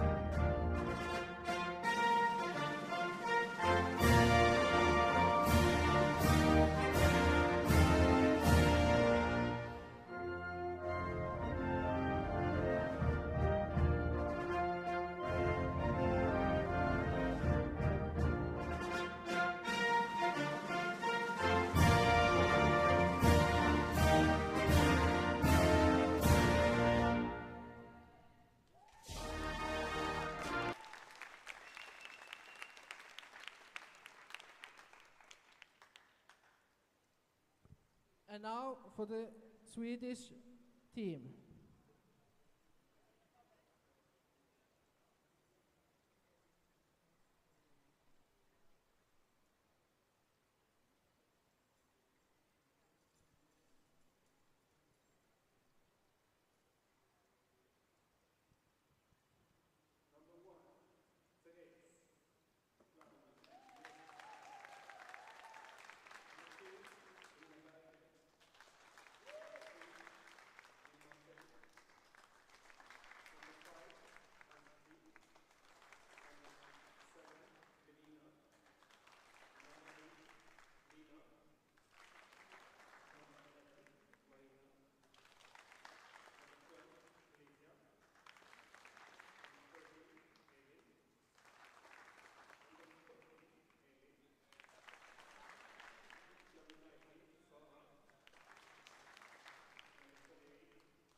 For the referee, it will be Peter Tanfoss and Øyvind Thorsen in the water and Kai on land.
Welcome to the bronze game between Finland and Sweden on the female side.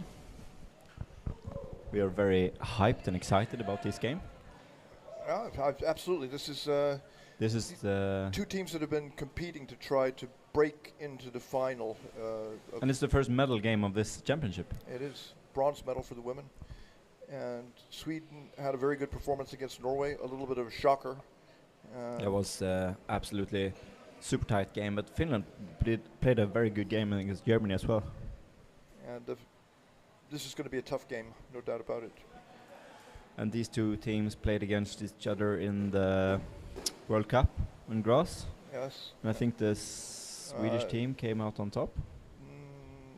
In Graz, no, I don't. They played, but Sweden didn't play in the medal round. No, but Finland went through and played.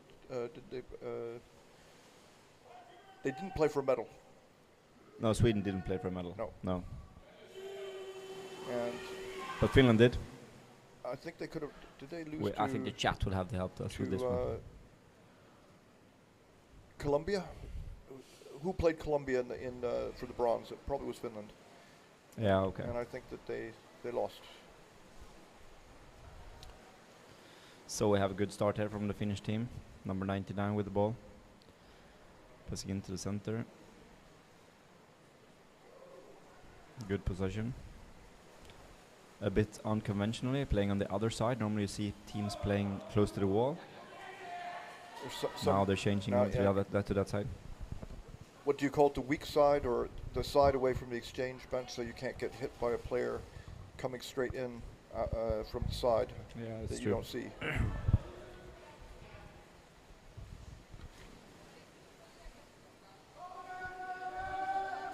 Finland over on the side, swing back and forth. And now some pressure coming. Pass, she's looking, can she advance further? It's another developmental pass. And they're coming over to the basket and coming out again. Seems prudent, the right thing to do at this point. Hold on to the ball. Yeah, good position by Finland, absolutely. Establish feeling for the game. Yeah, but Sweden has not made any big attempts either to recover the ball. Here they try. Will they get the ball immediately here? Yes, the ball drops down. The Finnish players. Finland holds on to it, but drop to the bottom. And drop to the bottom there, chased by Nina, passing over to number 91. So this is the first time that Sweden's had the ball. Anna with the ball again, passing forward to number 8. Kavalin, missing it. Lina. Finnish player taking the ball up to the surface.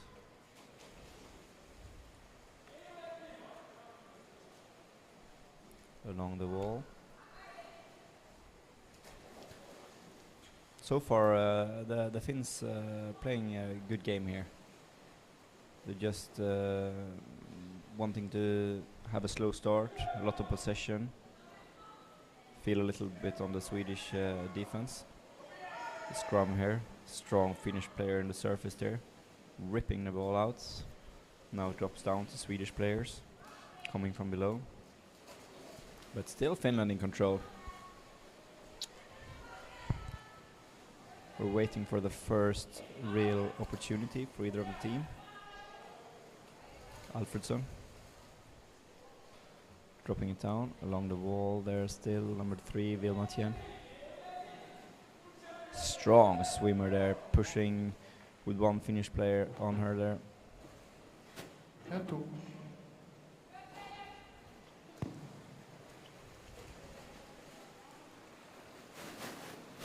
Here we comes, Sweden comes, passing into the middle, Kaisa.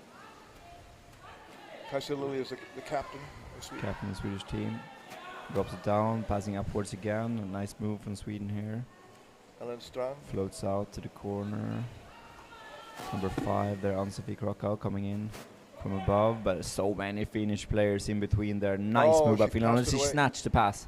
Oh, but there's another take back there from number 8, Lina Kavalin. Well done. down there. We have number 41, Kajsa Lilja, on the other side. She did not get the ball this time. Number 14, Ellen Strand, looking for opportunities.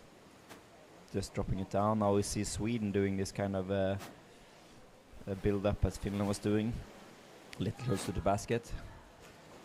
Over to the other side. Nice move by Vilma Tien going in, but she's losing the ball. Picked up by Lilja. Looking for a teammate down on the basket, but it's locked up a little bit. Managing to give it up to Ellen Strand. A player who was dropping covered. it down. Nice pass. Could we have an attack here from the side? Solid defense there from Finland. There's a good pressure here from Sweden. Nina coming in. Lilja on the other side here, waiting, not in a very good position to score. Oh, Sweden still in possession here. Maria passing down, coming in from above is Ann-Sofie Krakow. But she is locked up. I mean, the Finnish team has seen this so many times. They know exactly how to protect against this one.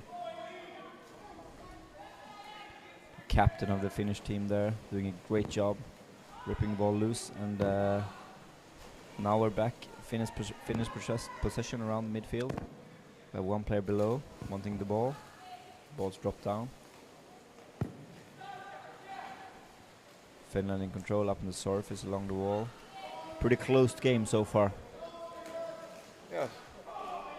Both teams have shown that they want to mix things up around the goal.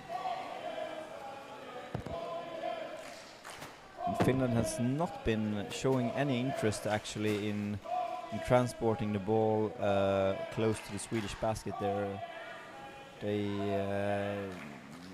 were conservative in their They first have been very possession, conservative, yeah. yes, that's the right word.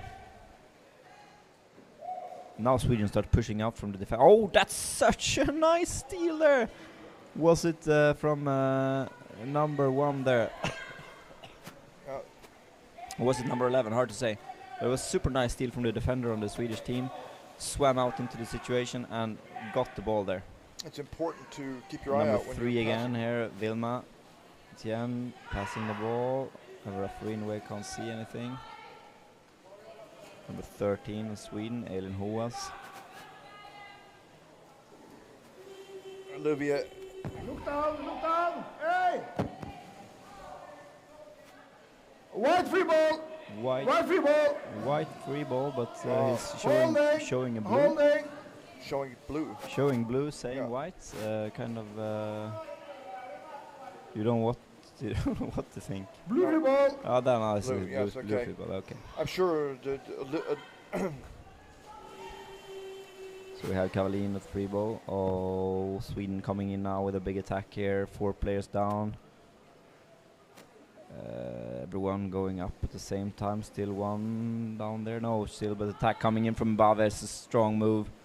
Dropping it down to the captain. Ah, she floats up. Strong defense there. But Sweden still in possession of the ball here. Number 18 passing down. I would say it's looking good for Sweden now. It's looking good for Sweden.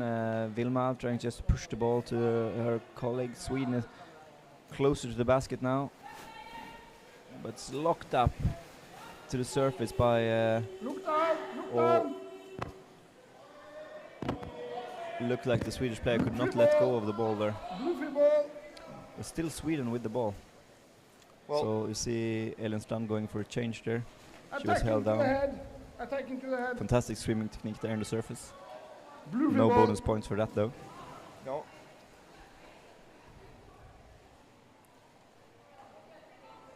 So Kavalin with a free throw.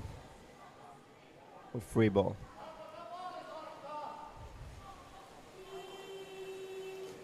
Safe pass down. So we have a Swedish player in the Marla position. Kajsa Lind passing, Lilja passing a good pass into the struggle here. The ball floats up. Melin. Oh, some speed here. Speed here at Ann-Sofie again, coming in from above. Could anything happen this time? No, she's locked up as all the previous times. But she managed to create some amount of chaos. We have Erika here on the surface, floating up. I think Anne-Sophie was hoping for the referee to blow whistle. Yeah, I mean, Anne-Sophie, she is experienced. She knows well her way of scoring, and it's coming in from above. So she just have to continue doing that, and sooner or later it will pay off. We have Maria Melin in the block here. She wouldn't. Dyrus is leaving the basket there. Here we have Anne-Sophie again, coming in a little lower this time, floating up, still with the ball. Oh, drops it down. Picked up another Swedish player. We have Erika there just leaving the ball to her teammates. Sweden with a long possession here. Oh, the ball drops down. She did not see it. Dippele goes out to chase, and new goalie comes in for Finland. Finland with the ball now, not moving the ball very fast. Have to go up to the surface. Getting chased. Chased hard by the Swedish player here. Good forechecking. I think Sweden is in the game now, really. But Finland can come with something here. Decides to stay in the corner.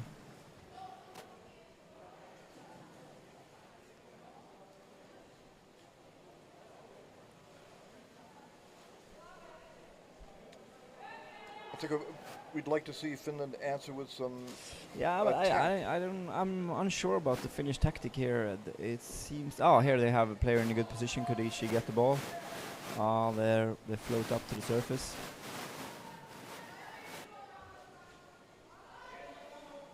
Oh, picked off. Picked off there by. There's some solid defense here, but I know. Maybe the Swedish players now know that Finland, they don't seem interested at all in going in. But here's the first attack from the Finnish team. Oh, that's a good one. Going in, dropping the ball down. Could be dangerous, but the Swedes look to have been in control here. Well, that's the first real attack from the Finnish team. Well, they need to do more of that. We want more of that, yes. Going in with another player in the block. They're Nice number 19 there, on the Finnish team. Katja Lind, veteran player. That's a great move, a little fake pass and then swim forward with speed. Yeah, absolutely. Oh, strongly down there in the surface. Now we have a one-on-one situation here. Number 33 of the Swedish team was number 3 was Vilma Tien, of course. And we have a penalty shot. We have a penalty shot. What a nice move there by Vilma to just full force in towards the goalie, and we have a penalty shot. Holding on to the basket. She had to do that. Vilma came in too strong there. Yeah. You must be happy with that from a follower position. Well, I can't complain. We're trying to be objective here in the chat, though. And I'm we got some comments in the chat here, sharing for both Sweden and Finland. Sweden are playing good. I wish I go could Finns go. Identify the Finnish players easier, and one thing that we've noticed is that numbers on the Finns really help. Yeah, sorry for just mentioning the Swedish name, but it's very hard to see the numbers of the Finnish team. No contrast, and they have pretty small numbers and no jerseys, so apologies for that. Now we have a timeout, and it looks to be the Finnish player number 25, could it be, to save this one? That's Jonna Juvonen? Juvonen, yeah. No, she's going for a penalty. She was the one holding the basket, it looks like, so she got the 2-minute penalty. But she will, as a penalty shot, that's harsh. If there will be, yeah, that was harsh, but it was, I don't know, it was quite a good opportunity there, so why not?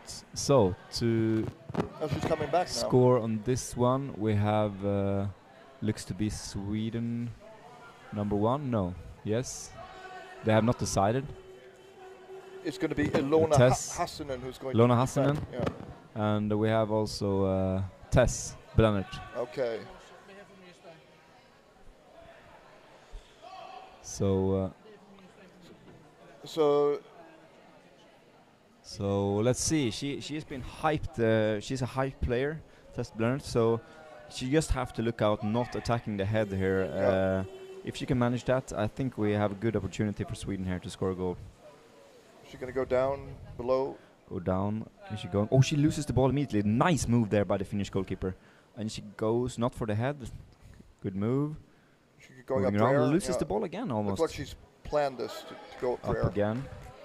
Plenty of time left, under 45 seconds. Just waiting. Experienced move there. Yeah. Pressuring the Finnish goalkeeper. She's Goes looking for a down. neck or Nice move there again by the Finn. Moving around, not giving her any space. Very nice defending here by the Finnish goalkeeper. Time is running out. She cannot hold her hand onto the ledge. That's not allowed. Yeah. This is the final chance, I think, during this. Oh, fantastic. Oh my God, there was not a goal. No goal. Time was up just before. Fantastic effort by the Finnish goalkeeper. Yes. Amazing. Ilona Hassanen. That was just fantastic. She was very calm. That's, yeah. Was it number 99? I think it was Ilona Hassanen. Wasn't Juvena? Sorry for mixing it up here. But anyways, fantastic effort by the Finnish goalkeeper, staying down all 45 seconds. Apart from attempts, she's still in the game. But I mean, if you're supposed to miss a penalty, as the Swede did here, it's at least good to tire out the opponent player here. But yeah, penalties. We love penalties. Ilona Hassanen. So she's the hero, but she's now tired hero. She was the one scoring the goal also against Denmark in the quarterfinal. What a mental strength there. So she has inspired her teammates. But absolutely. Let's see if Finland can gain some momentum here. Fantastic effort by Ilona there. I feel I get goosebumps now from a save like that. It's just fantastic, absolutely. She's spitting in her mask to... And it was not that the testspelaren did anything wrong. I think she couldn't get around her. She couldn't. No, she did not move fast enough to put pressure on Ilona there. So, but still. Scoreless game, 0-0. Scoreless game, 0-0. Sweden just have to continue pushing, and maybe this could be a wake-up call for Finland to start attacking themselves. Ann-Sofie floating up, coming in from above. Could she pass down? She still holds on to the ball, coming in from above. They need to be attacker on her now. She gets the head. Oh, come. What could this be? Pushing from below. Yeah. Oh, that must be frustrating. Yeah.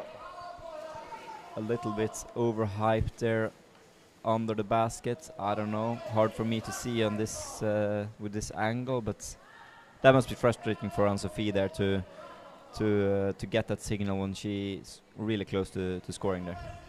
Yeah, she's done it so many times before, and as people say, Ann-Sofie Krakow has been the top goal scorer in international competitions more than once.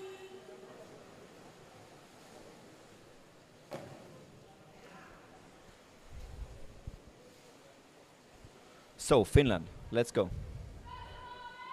Oh, nice pass over to the other side. This could be dangerous, but she's locked up to the surface by the goaltender but going up. Holds on to the ball, though. Let's see if we can get some more action from Finland here now. Going down, aiming for the corner maybe. Here are some teammates coming in, placing on the other side. Oh, the ball drops down, but there's some Swedes that also wants that ball. Number 91 on Alfredsson. But they recover it. Yeah, we have Kavalin here in this situation, but the captain, number 6 of the Finnish team, looks strong. Koskinen. Oh, could this be a good situation for the Finns? He does not look in towards the basket. Great intensity here. We have Nina with the ball. Going towards the corner. Snatched. Oh, good, nice Sweden. Sweden keeps on pushing. Vilma Tien around the basket. She gets the ball. She holds on to the goalie. Continues to go down. This is dangerous. Still in control, Sweden, but locked up. Fantastic move there again by Vilma Tien. She has been the star of the game, I think, so far, apart from the Finnish goalkeeper, of course.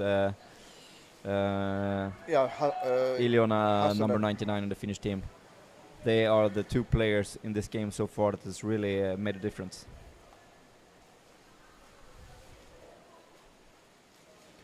Strong swimming there. Yeah. Oh, she spins her speciality. Nina keeps the ball, drops it down. Oh, looks the wrong direction. Is kind of surprised by the Finnish player. Here's Kaisa Lilja again. Strong with the ball, strong ball handling skills. Can she pass the ball? Maria Melin is with her. She just drops it down to the bottom. Sweden still in possession. Here's Elin Strand. Strong swimming going into the opposite corner. Nice move there. Irina Virpula on the goal. We have Elin who was around the basket, some kind of a reversed Marla position. Can she get the ball? She's only blocking. Easy pick for the Finnish players there. Oh, but she gets it back. Nice move there to go out and get it back. Elin Strand with the ball here. Kaisa Lilja coming down to help her out. But she just slows things down by taking it up to the surface. Finnish goalie gets some fresh lungs. Sorry. So we have Kaisa Lilja with the ball. Can she pass over to us? A lot of Swedish players around the basket. Can they deliver into the corner? Sweden still in possession, close to the ball. Erika Lindström almost misses the ball. Still strong movement there on the surface. Can she drop the ball down? Yes, she can, but it picked up by a Finnish player. Well, still Sweden attacking hard. 2 players against a single Finnish player. And there we have the first half. Intense game. Scoreless, yeah, quite exciting. We knew it would be close. Absolutely. But what a fantastic first half of this game. So what we're lacking here is a little bit more from Finland offensively, that they would come in. I would have been expecting some more attacks from Finland here. Yes, even if they come in and just grab on and create chaos over the goal, they need to somehow disturb the Swedish defense. Yeah. And of course Sweden has got their best penalty shooter against on the penalty, so I mean, as you we've seen penalties are not guaranteed here. No, we've seen that, and I mean historically I think that penalties should be at least 9 out of 10 goal, but we don't see that anymore. No. We have seen so many missed penalties during this tournament so far. Maybe it's 50-50 now. Yeah, has it been like that? I don't know. It's just my feeling for it. If someone could go through and download all the protocols and give us the stats, we'd appreciate it. Yeah, but I mean, I know, for example, Greve has saved 3. Yes. And also the Norwegian girls missed 1. Yep. And put 1 in. So it has to be close to 50-50. So at least not 9-1. It's Greve is disturbing the statistics. It's disturbing the statistics. Yeah. But in this kind of championship, there are a lot of nerves, so absolutely, it's more difficult to shoot than you would think. Every penalty is different, and even if you practice penalties at home, it's different to go in. Everyone's looking at you. Tess Planet wanted to get some space between herself and the goalkeeper, but Hassanen just wouldn't give it to her. No, so and she also lost the ball twice there, and yeah. Well, the second time she should maybe looking in on the replay, she should have risked a little bit more going in, trying to get under. Yeah. And she never came in past the Finns, past the Finns of the Finnish player. So that was a real example from Hassanen, and probably people will study Lars Greve's technique also to not let the attacking player get by you. You just can't let them, or get a strong grip on you. But I think much of Lars Greve's skills is the mental game. Yeah. It's hard to study that. Yeah. No, that's. But how do you think? Just to talk a little bit about the men's final. What if Germany would get another penalty towards Denmark in the final, and they send in Lars Greve again on the Danish team? How much do you think that would affect the German players? Maybe they should try Gastner or somebody else to shoot. Yeah, who was missing in the German penalty at that game? Was it Tada? Yeah, Tada missed, and well, there were 2. They did get 1. Wait a minute. I'm thinking back to Norway, right? So. Yeah, but I mean, they got a penalty. Also, Germany saved a penalty against Germany. But yeah, but let's go back into this game. Not going talking too much about the final games here of the tournament, but we have a real exciting game on our hands here between Sweden and Finland in this bronze game here in Stavanger for European Championships 2022. And bronze is a medal. And absolutely. Fourth place is fourth place. Yeah, and for Sweden, I think that played a super even game against Norway in the semi-final. This could be some kind of what do you say? A shift in the yeah, but it could be something of a reward, anyways. Or well, they have to take what they did against Norway and apply it here, which I think they're trying to do. Yeah. Plåster på såren, as we say it in Swedish. You could tell that in English. Put a plaster on the wound, sore. Yeah. A plaster on the bleeding wound. A band-aid. Band-aid, yeah, something like that. But let's focus now on the second half. So, are the Finns going to get to the ball first and pass it up and swim down and over? I've seen this quite a few times at this championship, that the team that gets the ball passes up immediately. Yeah. And then they bring it down and try to establish an attack. They've already got it set. It's exciting to see if they have a plan now, Finland, to be more aggressive, or if they just continue to wait for. White team ready. I don't think they have been waiting that much. They just have not pulled the trigger. And nice swim out there by the Finns. Yep.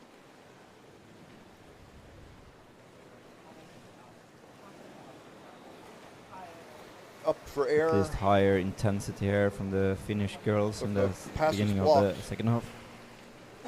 Finland able to recover that drop ball. Yes. And every time the ball drops to the bottom, it goes through the player's head. Is it me? Am I closest? And you've got to explode and get to the ball, so you can't really sit and think about it too much. Yeah, it's true.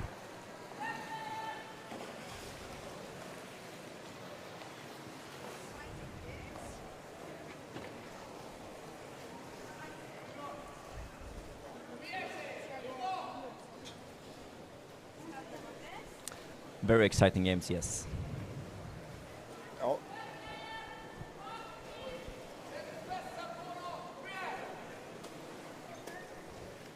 So Finland in control now, same as we saw in the first half, right? Finland in control in the beginning, and then Sweden taking over more and more. But without making any serious attempts, actually. They've got to pull the trigger. And now, but here could be a good opportunity. Oh, there's a dangerous exchange there, but Sweden manages to solve that situation. Elin Hoas with the ball, passing down to number 8 Kavalin. Could she get the ball forward? Yes, some speed here from Sweden. This is good. Could they go all the way? Could go all the way. Livia Johansson passing back. Oh, is that Anna Alfredsson? Oh, this is floating good. up. The goal's open. Oh, closed up. A real goal-scoring opportunity there. Absolutely, but it's a sin to be locked up in those situations as well. You have to maintain the ball.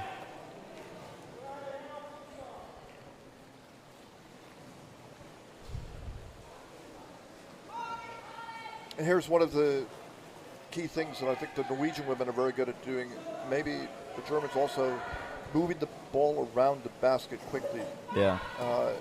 And I don't think either Finland or Sweden are super good at that. No. But Sweden had some good moves in the first half. Oh, they're pushing out and drop ball. 3 Swedish players. Ann-Sofie Krakow getting the ball. Nice move there. Twisting and turning. Very nice move by Ann-Sofie. Locked up in the surface. Coming below. Looks like Maria Melin. Now coming up into surface, pushing out, and that will be finish ball, right? Should be. Yeah. She could not manage to let go there.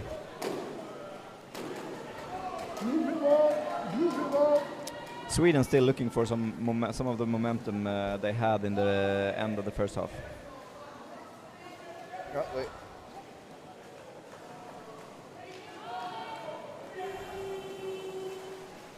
Utanför spelområdet. See if Sweden with possession. Well, that would be lot of Swedish that would be players now. something if it went to overtime, but that's not at all impossible. No, for sure, but maybe a bit early to talk about overtime. Yeah. Still a lot of time left here. Good swimming speed there coming in. Number 83. Getting locked up. Not aware of where the Finnish players were at that time. She went very high, and Elin Hoas almost has control of the ball, but now with Finland. Oh, she just drops it into the corner. Here's a good, very, very good opportunity for Swedish player to score. Going in around, and oh my God, it cannot be any closer than that. No. Fantastic move there by number 13 on the Swedish team, Elin Hoas. So close to scoring. But somehow the Finnish players managed to bend that out of a super dangerous situation. The goalie was not on the basket at the. But you got to be able to. But here's Finland Yeah. in a good position, but attacked hard by the Swedish players. But Finland in control still.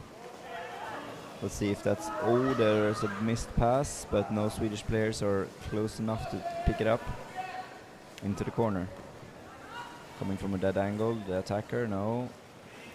Finnish players has to retreat up in the corner again.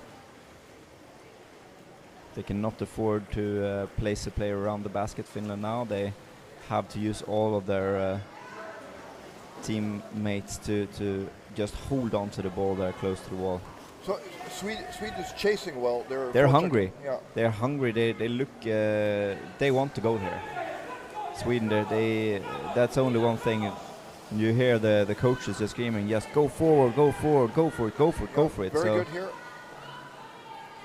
Passing. Okay, let's see. Number 7. Can we do something? Make something happen here. Levina passing it down to a Finnish player right now. To Sweden still in control. Is it Anso?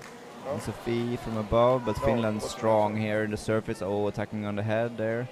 Ball drops down. Counter-attack and counter-attack. Yes, Vilma Tien, can she make something happen? No. She holds on to the Finnish player at least. One single Finnish player coming Very into good. a good position. Could She's they got make a something chance. happen here? She's floating up to the surface. She got Dropping the the ball pass. down to her teammate number 10 on Finnish team. Going in from above. Could this be a goal? She's doing well. Very good opportunity. Best opportunity for Finland this second half. But I And they've think stolen the Sweden goal is in now. They've control. got the goal. Finland got the goal. 3 Swedish players in going into the scrum. But there is no scrum. The Finnish players got the ball coming in from above. And her teammates got the basket. This is a chance. Chance for Finland, but Sweden got the Sweden basket recovers back the again. basket. But this good push here from Finland. Very good push here. This is their best. Are they gearing up now for the last part of this game? Less than 10 minutes remaining.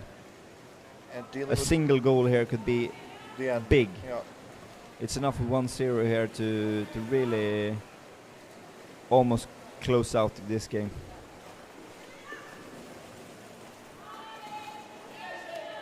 But Sweden manages to hold on to the ball, stolen back by Finnish players. There's a struggle around the midfield. Finland in control. Captain coming behind there. Can she get the ball? Ball into the surface. Drops it down. here's a Pass chance. Fast break. down. 1-on-1. Oh, one-on-one situation here. Good situation, but there is no shoulder in the basket, what I can see, and solid Swedish defense. Sweden just managed to get the defender. Oh, the ball drops down to the bottom, picked up by Sweden. Passing it forward. Nice passing play here by Sweden. Yeah. Going for it, Over to going the for it. corner. Swedish defender. Passing down, slowing it up. Here's Kajsa Lilja with the ball. Can she make something happen here? Goes up. Down again. Here's Sweden with some speed. Is it Vilma Tien? No, it's Nina.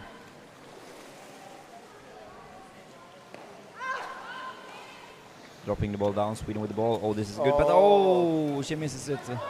Wittberg coming in from side slowly, passing over to the other side. That's a nice pass if she could have delivered it straight onto the other corner. She just holds on to it, waiting for her teammates. They're breeding the surface. Malia Melin there again. Wittberg with the ball, passing down to her teammates. A hard pass on the knees of her teammate there to Erika. On the other side is Anna Alfredsson. She cannot manage to deliver the ball there. Loses the ball. Sweden are changing, losing momentum here in the offensive play. But Finland are struggling here in their own corner, in possession. This could actually be an opportunity for Sweden with Finland in possession in such a dangerous place. Passing the ball, picked up by 2 Finnish players. But attacked immediately by Sweden. Sweden really going for it here. Oh, the ball dropping down. Finnish players in control now, but they cannot even manage to get the ball past half field. Forechecking is very good forechecking by the Swedish players here. Not giving any millimeter of the pool over to the Finns. Oh, very good, and here you go again. Yeah. The Swedish players looks to be a little bit faster, a little bit fresher than the Finnish players. At least seems to me. Oh, good pass pass down. Oh. Should have been a teammate there, but still good intention in the passing play there. Kaisa Lilja taking it up, passing a teammate on the way down. It's been time since Sweden was close to the scoring now. Maybe they can create something here. They've got 3 Going players. over to the other side. Getting locked up. Number 14, Ellenstrand losing the ball, is dropping down. Can a teammate pick it up? There's some Swedish playing going for it. Number 7, Levina, actually gets hold of the ball. That's strong. Swedish players around below the scrum, also Finnish players there.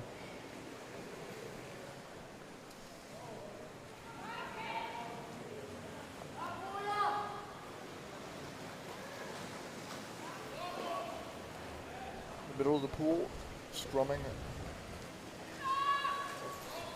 So we have the ball on the surface now. Like But here's a good opportunity for Sweden. There's a fantastic opportunity, but she got the foot. And we have Vilma Tien almost, but here's the second wave. Here's Ellenstrand. Could she make something happen here? Pushing on the head, going from above, but it's locked up by the Finnish players. Floating up to the surface. Ah, was a good opportunity for Sweden. Could they continue the aggression here? Maria Wittberg-Melin, come on, come on. Can they make something happen here? Levina with the ball, slowing it down. Passing it centrally, Finnish there, trying to snatch the ball, but it's not possible. Sweden coming in strong here, number 83, Lindström. With the ball, delivering it to Ann-Sofie. Ann-Sofie coming in from above, but still the Finns are in good control here. They have seen this move so many times before, but there's a pass down to the Swedish player above the basket. Twisting, turning. There's Tess. Wittberg. Finland's got the ball. But Finland are under pressure here. They are struggling getting the ball out, and here's another opportunity for Sweden. There's Rika Lindström coming in from above against 3 Finnish players, drawing them up to the surface, down to Kaisa Lilja. Oh, she's pushing, but not really dangerous for Sweden. Lacking some arm power there. Still, Sweden keeps on going into situations against 3 Finnish players. The question if that will pay off. Sweden still with the ball, coming in again and again and again. Yep. Solid Finnish defense. Oh, coming in from above, almost reaching the neck of the goalie there. Close one, but good Finnish defense there. Get a break. But they're struggling. Finland are struggling to get the ball out. Here, could they get something here? A fast break maybe. There are 2 Swedish players attacking there. Holding. What an amazing, intensive forechecking play we have here from Sweden. I just have to say it again. I think it's extraordinary. A schoolbook example of how you should play underwater rugby here with the forechecking. Very, very good. Blue timeout. Okay, this could be good for the Finnish team here. Clearly, they took what they were doing from Norway on to this game too. So. Yeah, but I see the Finnish players here. They can use a timeout here and try to regroup. What is happening here? We have to put more players down. They have to think we have to be in the situation. They are, but I mean, if they can turn this around and surprise the Swedish players by passing through the first forecheck, they will have a magnificent possibility to score for sure. So they might look tired, but they are mentally strong. These Finnish girls here, so they will for sure fight through the whole overtime period and through the penalty shots as well.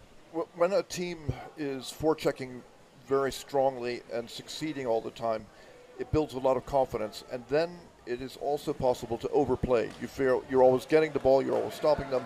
Two players go for the ball, and then suddenly the Finns will be on the other side. So that's something that can happen. Sweden also has to remember that, okay, there's 3 minutes left.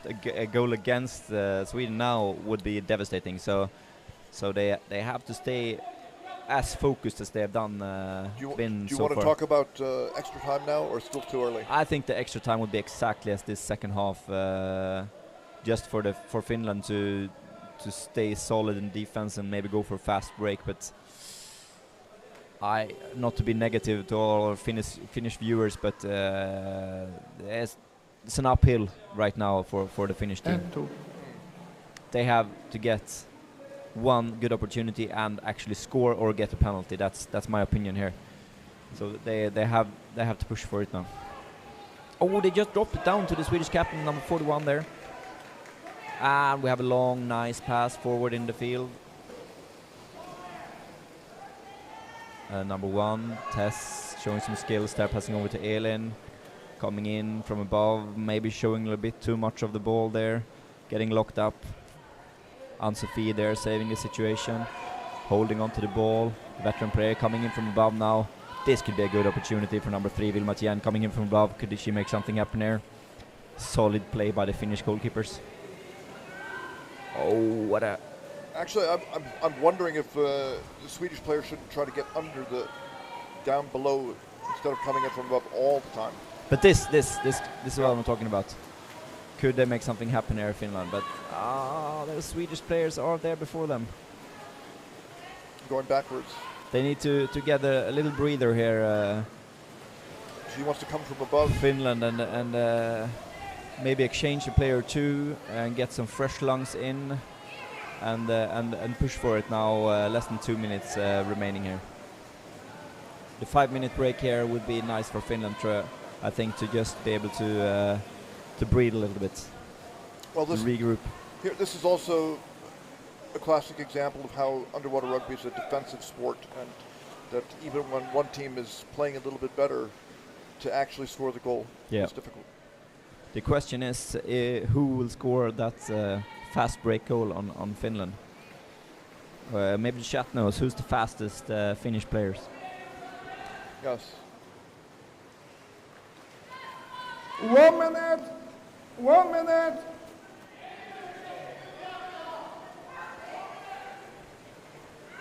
Just a minute left in ordinary time.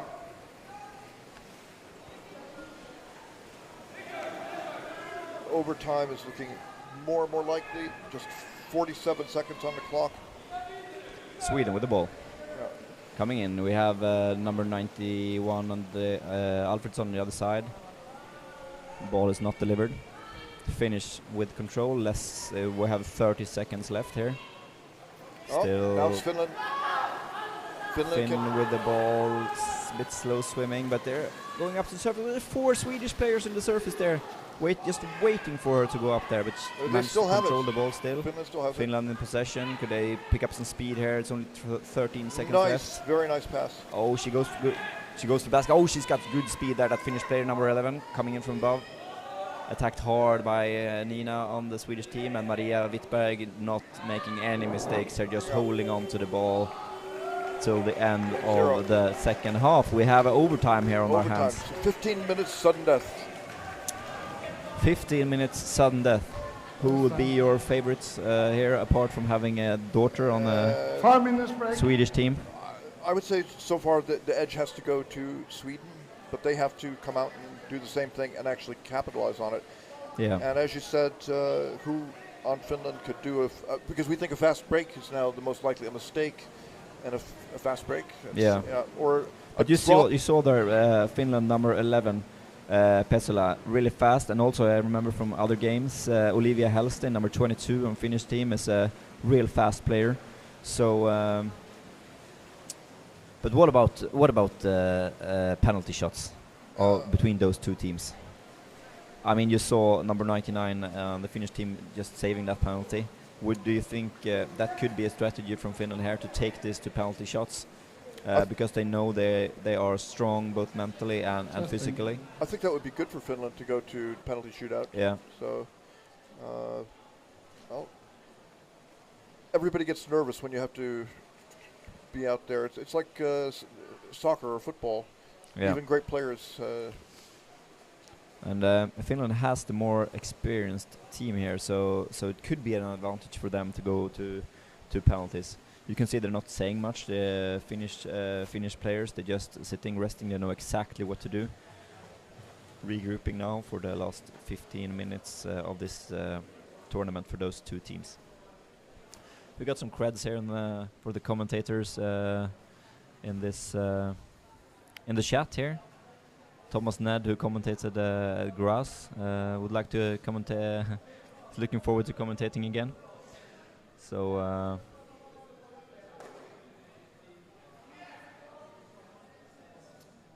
He says that the pace of the commentating good and normally just developing over the week. It would be fun to commentate the World Cup, of course, if you go there, Thomas.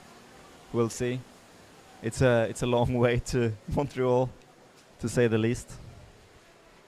Maybe they have some local heroes there in Canada to pick up the commentating. Well, we'll find out. But we're getting ahead of ourselves here a little bit. But yeah, that was just answering up the chat there. Shout out to Thomas Denk. What about exchanges? New players? We should look here. I don't see any exchanges on the Swedish team, so maybe they've just topped up the team before the game. On the Finnish side, you see they're just relaxing now. You see number 99 there with a mask on her head, just breathing as much as he can now. She knows how to score those game-winning goals. She scored against Denmark. So together with according to Janelin, the fastest women player in the entire championship here on the women's side, number 22. Olivia Hellsten. We have not seen. It's hard to say with that when you can't see the numbers, but I've not seen much of her so far. Well, she's probably a former swimmer then, if she's the speediest.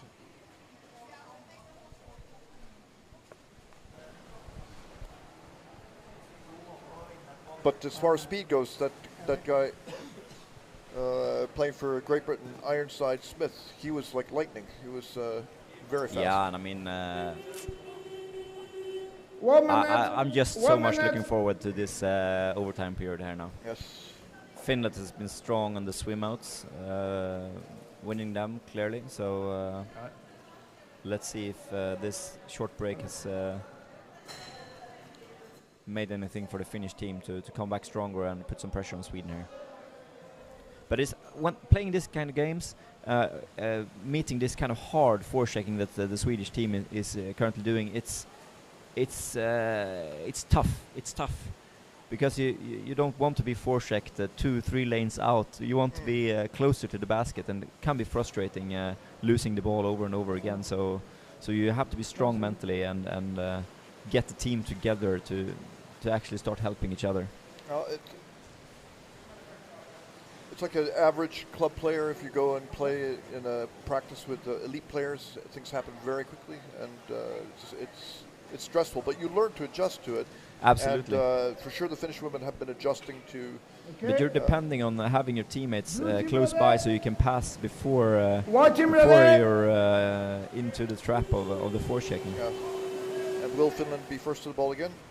They're far. There's number 22 taking the swim out, of course. So she's been there the whole time. We just didn't see her. Yeah, but I see now she has the numbers on her fins there, but easy win there on the swim out. Yeah.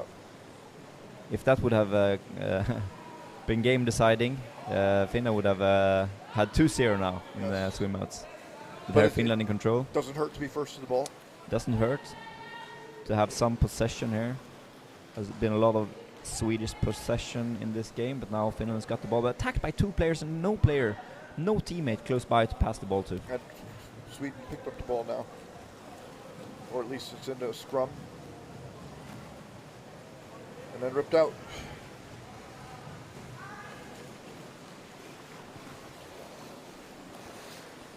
Sweden with the ball. Vilma dropping it down there.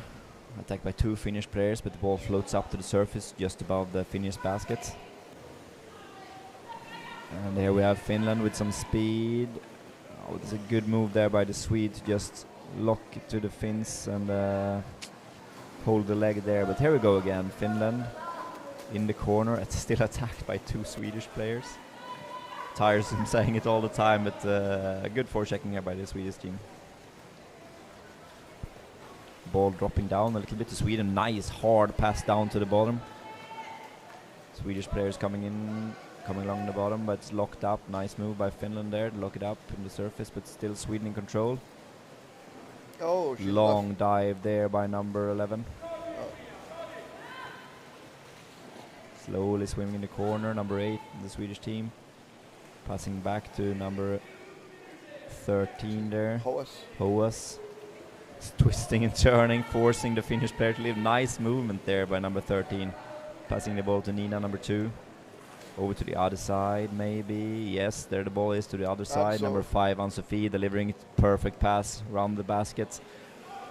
Number 2 over there. We have a shoulder in the basket, but no attack right there with Kaisa Lilja. And number 13, Elin Hoas, could she score the game-winning goal here? It's really, really close. Oh, 3 Finnish players floating up, but still Sweden in control. Drops the ball down. Could she come from above? Now we have number 83, Elika Lindström.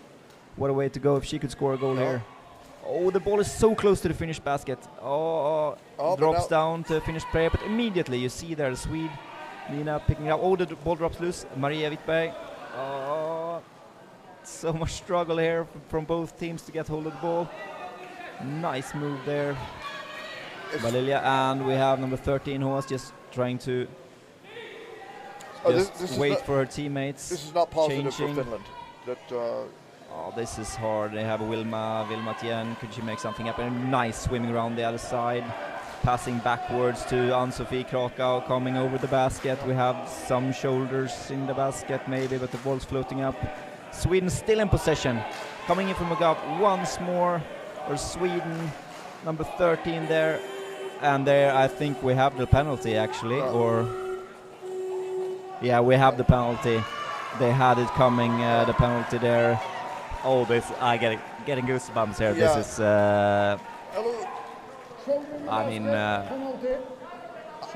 shoulder in the basket. Do you think the referees were giving Finland the break, the benefit of the doubt for a while there, and then at the end they said no? Yeah, maybe, but I think it has to have been several times there with the shoulder in basket. Hard to see here on the stream, but I don't think that in this case, in this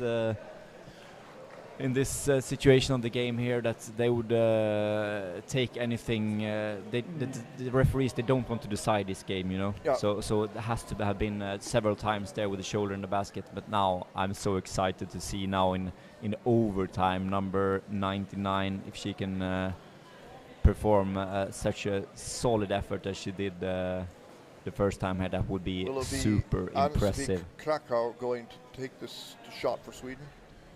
I think so. Yeah, that could be nice to. Yeah, it looks like it. She's lying down, super focused, just breathing.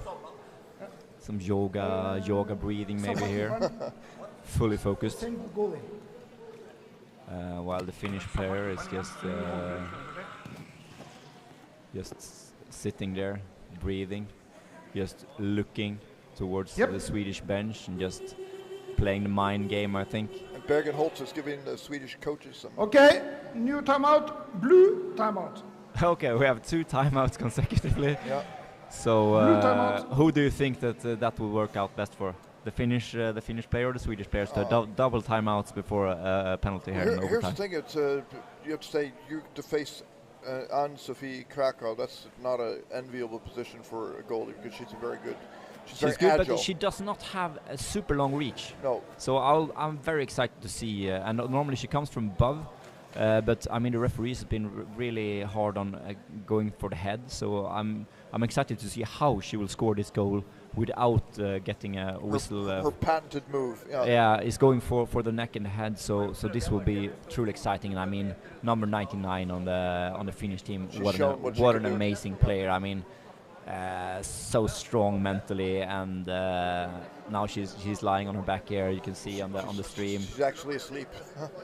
Just going into the zone here to just destroy the Swedish player. So I mean, what an excitement here! What an excitement! And she Both players here have the opportunity to be superheroes of their team, securing the bronze medal here. She has the overview of defending here. Yeah, absolutely. Ann-Sofie from gaining an angle. So penalty shots. And you start. I don't know if your pulse is as high as mine, but this is exciting. Blue ready. So here we go. Ann-Sofie comes in slowly in the surface. She want to get underneath her. She want to go underneath, but we know that number 99 here is super strong in those situations. Twisting, turning, she gets. She's so strong, number 99 here. Oh, that's such an amazing move to get Ann-Sofie out of the way there. She had a good opportunity. She refuses to go up. Goes down again. She has good breath, Ann-Sofie, but there she goes up after struggling a long time for Ilan. But she just goes on for one breath, and then down again. And she's exposed. We have two tired players here, but amazing work again. So slow moving by 99 there, but it's enough. It's enough. She just does what's enough. All the time is over. That was fast, 45 seconds. That's just amazing. What a goalie we have on the Finnish team. It's just amazing. She is like 2 times 45 seconds. Yeah, but I mean, Lars Greve, 2 times 45 seconds, and you have an overtime period. That mental strength is just I can't find words even. No, it's that was she's recovering now on the side. Yeah, but I had a Ann-Sofie had a good opportunity, but I was, as I said before, I could not have a clear vision on how she was going to score that goal, and she got into semi-good. But I have to watch the replay there when I get home. How she managed to push her out when she was under the basket, but somehow Ilona managed to come down again. What do you think of it, Ann-Sofie's decision to go up a second time? I mean, she didn't have a lot of time. No. So she did not have time for more than one breath. No. So, but to stay down the whole time, she now has equipment off here. Yeah.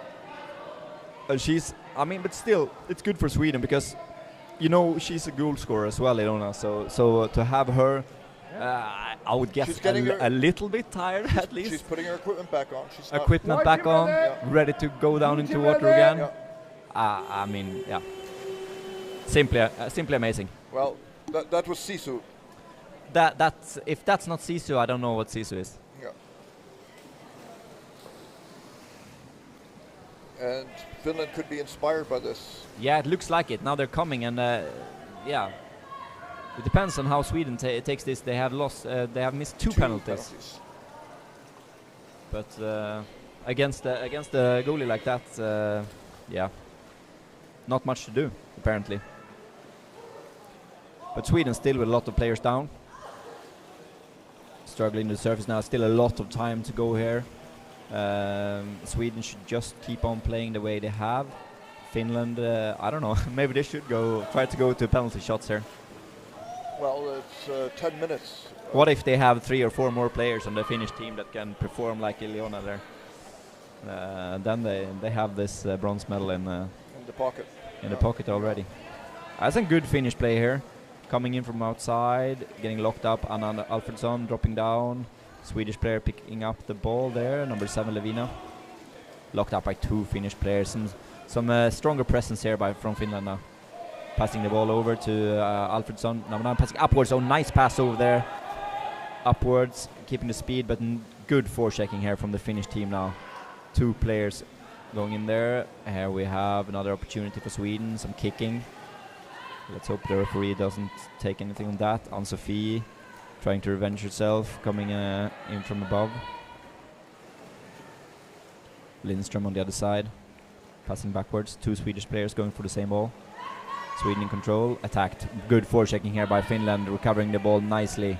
Oh, there was Lavina Johansson went back and got the ball back again.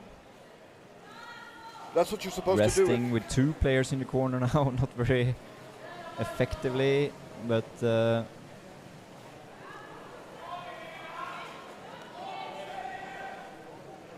no. Oh, lost pass there. Lack of concentration, still Finland in control. Could they have their fastest player here? 22? 22. Yeah, it was number 22 there. Maybe she's the one to do it, passing to maybe to Ilona to score a goal here. Here Finland comes again with new energy after that penalty save. Locked up by Sweden. 4 Finnish players around the ball there. There's scrum, 2 Finnish player, 3 Finnish player and 1 Swedish. 2 Swedish players in the scrum. They have to watch out for the referees here. Yeah. There we go, number 7, Levina with the ball. Should she go in from above? She has the power. She goes straight in for the goalkeeper there. Yeah. Fantastic move. Could they hold on to the ball? Yes, she holds on to the ball, passing backwards, coming in for the second wave here now, Sweden. Over to the other side. Number 41, the captain of the team, just holds on to the ball. We have something pushing the goalie. We have a white free ball. Well, that's white free ball. But that's the first try we've seen after the penalty shot there from Sweden. Well, definitely the pulse rate's got to go up watching this. You can't be indifferent to the struggles going on.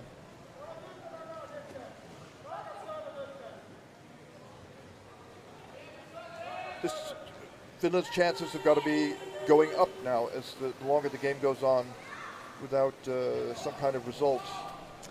Yeah, I think the penalty shots would, as I see it right now, be in favor of Finland for sure. With the mental game we're talking here. Do you think that Ilona could stay another 45 minutes, 45 seconds, 45 seconds down on a penalty shooter? Could she do it 3 times? Yes. She has the capacity. Maybe not 45 minutes, but 45 seconds. Yeah. She's impressive. Yeah, that's yeah.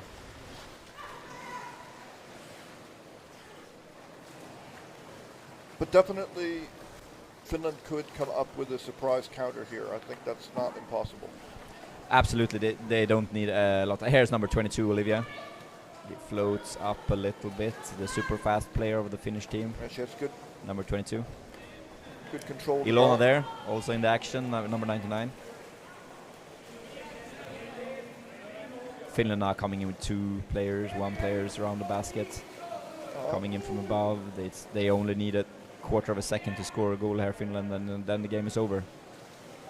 You see number 99, Ilona there, having great time down beside of the baskets. 22, they play a lot now. Number 22, 99, superstars on the Finnish team. Coming in from the side. Nice. Oh, but locked up. Oh, what a nice tackle there by number 2, her speciality, Nina. Passing, some fast passing play here from Sweden. Oh, pass over to the other side by Tess. Twisting, turning is number 3, Vilma. Attack. Look down. Attack. Blue free ball. Blue free ball, but they had the ball, so yeah, maybe. Now, this is the time Sweden should try to steal the basket. Absolutely. But the Finnish team is too well organized and experienced to let that happen. I think at this stage of the game that will be bad mistake. That be very unlikely, I think. So going in now, we have Sweden going in. Number 5, Ann-Sofie Krakau under the under the basket. Can she get the ball here? She gets the ball, but there's no real push, and we have number 11 on the basket, Maria Wittberg. Could she get the ball? Oh, there's so much chaos here, but still Sweden is in control of the ball. Drops it down to the captain, Kasalilja. and can she deliver to the other side? Few Swedish players going for change now. Losing a bit of the momentum here, nice Sweden. Finland with the ball, up in the corner of their own basket. Do we have number 22 here? Some fast swimming going on here for Finland. 2 Swedish players coming down. This could be dangerous. Number 17 on the Finnish team passing over to the other side. Here's a good opportunity for Finland, but she's locked up. Oh. Finland here now with some possession. Zooming out in the corner, attacked by 2 Swedish players. Holding off 2 Swedish players, passing up to the surface, number 22. But she's immediately stolen the ball. Oh, but the ball drops down. The goalie pushes out. Passed forward. Some nice speed here from number 14 Swedish team, Elenstrand. She is all alone, has to wait for her teammates. Now we have 3 Swedish players down. We have number 7 over on the other side. Levin, she's strong, making a block, but trying to pass it down, but stolen by Finnish player. Oh, she misses that one. The captain attacked hard there by Lindström. Slowing it down a little bit. The Finnish players are once again struggling to really transport the ball here. They need their fastest player, number 22, in the water here. Oh, some slow swimming against this. Waiting. We have less than 4 minutes remaining of this game. Penalty shootout is coming closer. That would be nerve-wracking for us at least here in the commentator booth. Well, 3 minutes is still enough time to score for sure. But Finland, they're coming in. They don't have anybody there. She's by herself. Finland in control in the corner. Finland have number 99, Ilona, close to the basket. Could they deliver the ball to her? Now Sweden is in control. The ball drops down. Sweden with the ball, or Finland? Kind of a struggle. Now Sweden has the ball. Oh, dangerous pass, cross upwards. The ball drops down again. Sweden first on that one. Could she turn towards the basket? No, she just throws straight up, passes into the arms of the Swedish player. That's marked out by the Finnish one. But here's some power from number 14 going in. 41 is there as well. Kaisa Lilja takes the ball out. But there is a player, there's a teammate going in. So she had her teammate going into the corner and close to the basket. She could have passed in there. Oh, Finland. There we have number 20. I mean, you can see number 22, Olivia, there on the Finnish team. Charging forward.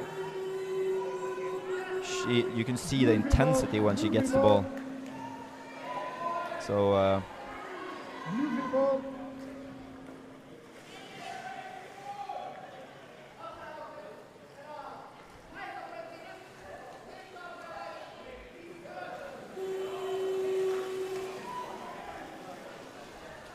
So Sweden, 2 minutes left. Sweden with the ball. Could they make something happen here? Could they get the third penalty maybe? Oh, it's a good push there from number 83, but she's locked up. Oh, picked up by the captain, Very number 41, Lilja there, passing backwards. Number 8, Kavalin, but there's a good opportunity to pass in. A lot of Swedish players around the basket, locking up by the Finnish players, but Sweden still in control. Number 8 there, no, Finland with the ball. Could she make some good pass here, but attacked hard by the Swedes. A lot of tired players here now on both teams. Whenever the Finnish players stop or get caught up, there's somebody who comes in and takes the ball from them. So Lilja with the ball. Maybe a final push. Is 1 minute and 10 seconds left of the overtime period here between Sweden and Finland. 1 minute. Finland with the ball. 1 minute. Attacked by 2 Swedish players. Look down. Referee has seen something. Oh, the ball is back in the favor of Sweden. 1 minute left. This is it's not do or die, but it's definitely do. Oh, but to let in a goal here for Finland would be brutal with 1 minute left. Yeah. Same for Sweden, of course. But right now, Sweden is the team putting up the most pressure here.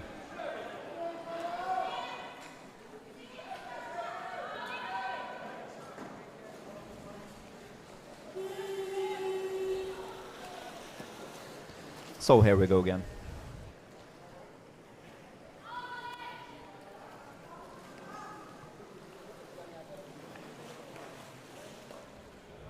Finland's got the ball.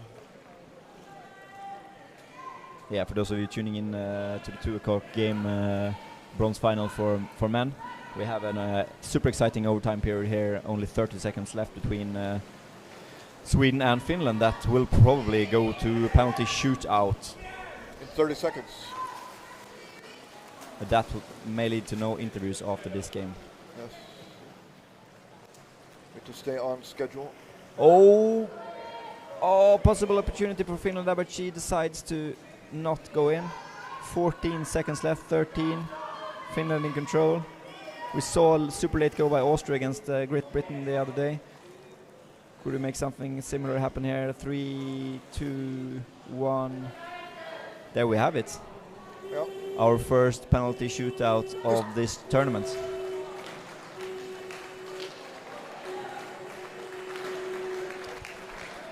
Yeah. So, super drama. Okay. Super drama. So a little bit about penalty shootouts. We have a 5-minute break here. So a little bit about the rules here. We have 1 against 1, 45 seconds. Each player can only attack once and defend once. We start with 3 penalties. So every team has to have a lineup that they submit in writing to the referees. So now Amanda is happy. She loves penalties. Captain white team, captain blue team. So now they will have to deliver their lists of the players that are both defending and attacking. Captain on the white team. So now the referees. Captain. And how many? There's three shots. 3 shots. Yeah, you take turns. So. And after 3, if it's still tied, another 3. Or is it sudden death? Sudden death penalties, one each. As long as it's tied, I think it just continues forever. For sudden death, yeah. And we have seen this in, what was it, Turkey against, it was in Europeans in Helsinki. Yeah, it has to end sometime, of course. I don't know if so you saw the referee, let's listen to the referee. Decides who would start with the ball or goalie. If you get this mark, you decide you want the goalie or the attacker. So, this is like serving in tennis. Is it an advantage? Yeah, they're going to flip a coin here and see who will start attacking and who will start defending. Yeah. So, I suppose that we will have Ilona for sure. Maybe they want her both to attack and defend penalty at this stage. Of course, you see also see a really tired Finnish player there on the side. And one question that people might have: blue team start with the ball, white team start on the defender. Are goalkeepers necessarily the best defenders of penalty No, shots? they normally know how to move around the basket better. But I mean, I think the greatest, of course, to move well is important, but also to have good reach is crucial. We have number 12 on the Finnish team. Seems to have, I don't know, maybe something happened to her. Jusila, Ilkes Jusila. She has to sit down. Sweden start with the ball. Sweden will start with the ball. We are yet to see who from the Finnish team will try to save the first one. Could there be some strategy here to save the best penalty shooters to number 3, or do you normally start with the best one? I would say go with the best on both sides all the way to hope to gain an best advantage against best, psychologically. 1, 2, 3. But it might not necessarily be right. I mean, So the Swedish team look very calm. Same with the Finnish team. They look extremely calm. Oh well, one factor is if you think that Hassanen is going to be there, maybe you don't want to start with your best penalty shooter. You want to start with somebody. But what a win then to score against Ilona after she has been saving 2 penalties. To be able to score then that would be nice. So there are so many decisions to make in a penalty. Do you go up for air? Do you swim down first? Do you swim at an angle straight in with speed, or do you go slowly from the top? But we have seen now that both the Swedish penalties are timed out to 45 seconds. So you always think that you have a lot of time, but obviously you don't have that much time. No. So going up twice for air is. I think you have one shot, but I'm actually in favor for going fast down, because if you're swinging fast down, you're forcing some oxygen depletion from the goalie immediately. Yes. While you're going slow up in the surface, I think that favors the goalie in those situations. But so many people do. One tactic might be to swim very quickly down, force the goalie to get into action, make a little bit of contact, maybe surprise, without risking the ball, yeah, and then go up and get air. And yeah. Then, So at least forcing the goalie to spend as much oxygen as possible. And it's also important for the offensive player, if they go up to take air, they should probably take 2 breaths. Why take or just 3 one? or 3? Yeah. If you're going to make that commitment, you might as well get a real payback in terms of O2. Yeah, but also the mental game. The goalie can see that it's a small win when the attacker has to go up for air. It's a small win, and that mental game is so important on the penalties. You don't think that perhaps the player on the top is thinking about torturing the player who's down on the bottom? No, you see that as a win. As a goalie, you see that definitely as a win. Okay, she has to go up for air. Okay, I'm having this one. I'm winning. I'm winning. Absolutely. And of course, the other thing which is really important to note is that the goalkeepers are not allowed to leave the basket by more than their body length. They should be able to have contact with the basket. But now we see number 99, Ilona, is not defending the first penalty here. We have Tess Leonard against a Finnish player. I'm sorry, I did not see who that was, actually. I'm not entirely sure, but at least it's Tess Leonard on the Swedish side.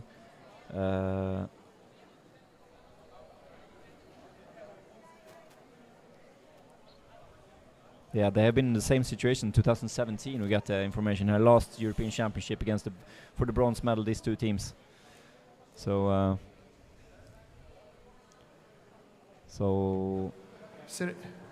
once again, for the person tuning in to see Norway against Finland in the men bronze game, we have a penalty shootout here first for down the penalty women shootout bronze. is starting. Oh. Blue team starting with the attack. Blue white team team starting with the ball. Sweden Yep. against Finland. Now we start. And you should start from the middle of the pool, and if the pool's very large, maybe the referees might allow it to be a little closer. But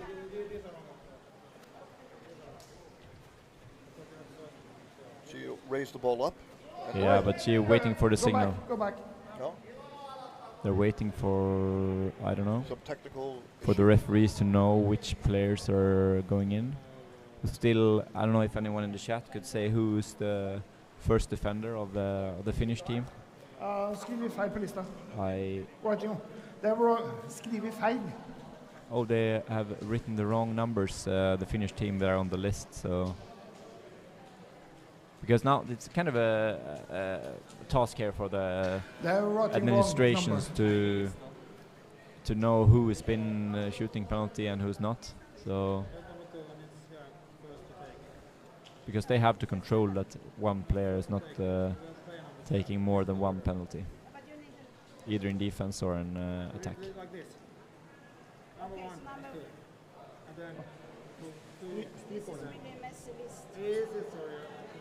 So the referees are complaining that the list is not well written.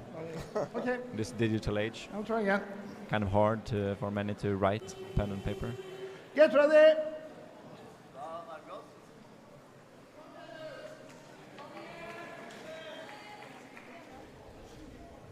So here we go.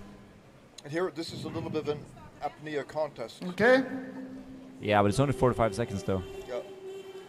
Go back. You have to wait. Still There's have something to wrong here.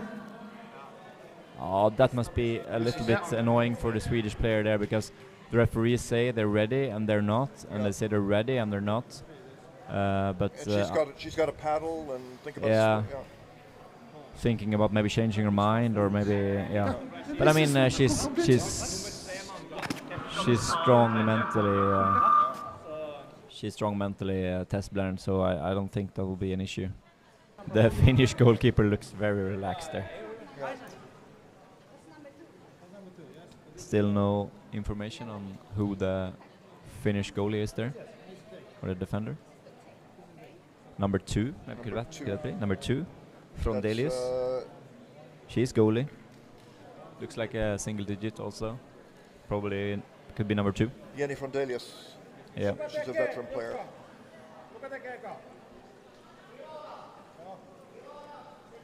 Could this be a mental game from the Finnish coach? That he's written the list up in a strange way? Yeah. But I mean, Finnish names could be a nightmare.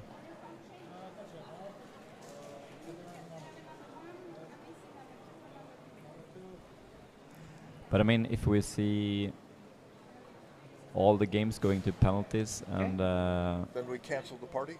We have to cancel the party. Yeah. I think we have to question the way things are going now. This is not right. Yeah, this is delay. We have the 3 games left here. We have at 2 o'clock the men's bronze finals was supposed to start, and then 3:15 the women gold, and 4 the men's gold. Theoretically, this can go on for hours. Yeah, theoretically, you never know how long a penalty shootout will be, but yeah, we'll see. We'll see. So at least now the referees are ready again. The Finnish coaches must remain. Here we go. Looks to be number 2, as expected. Yeah, coming in from above, Jenny against Tess. Yeah. Good work here by the Finnish goalie. Oh, she shoots in the rim. Oh, she misses that one. Its ball is locked up. Oh, there's a good.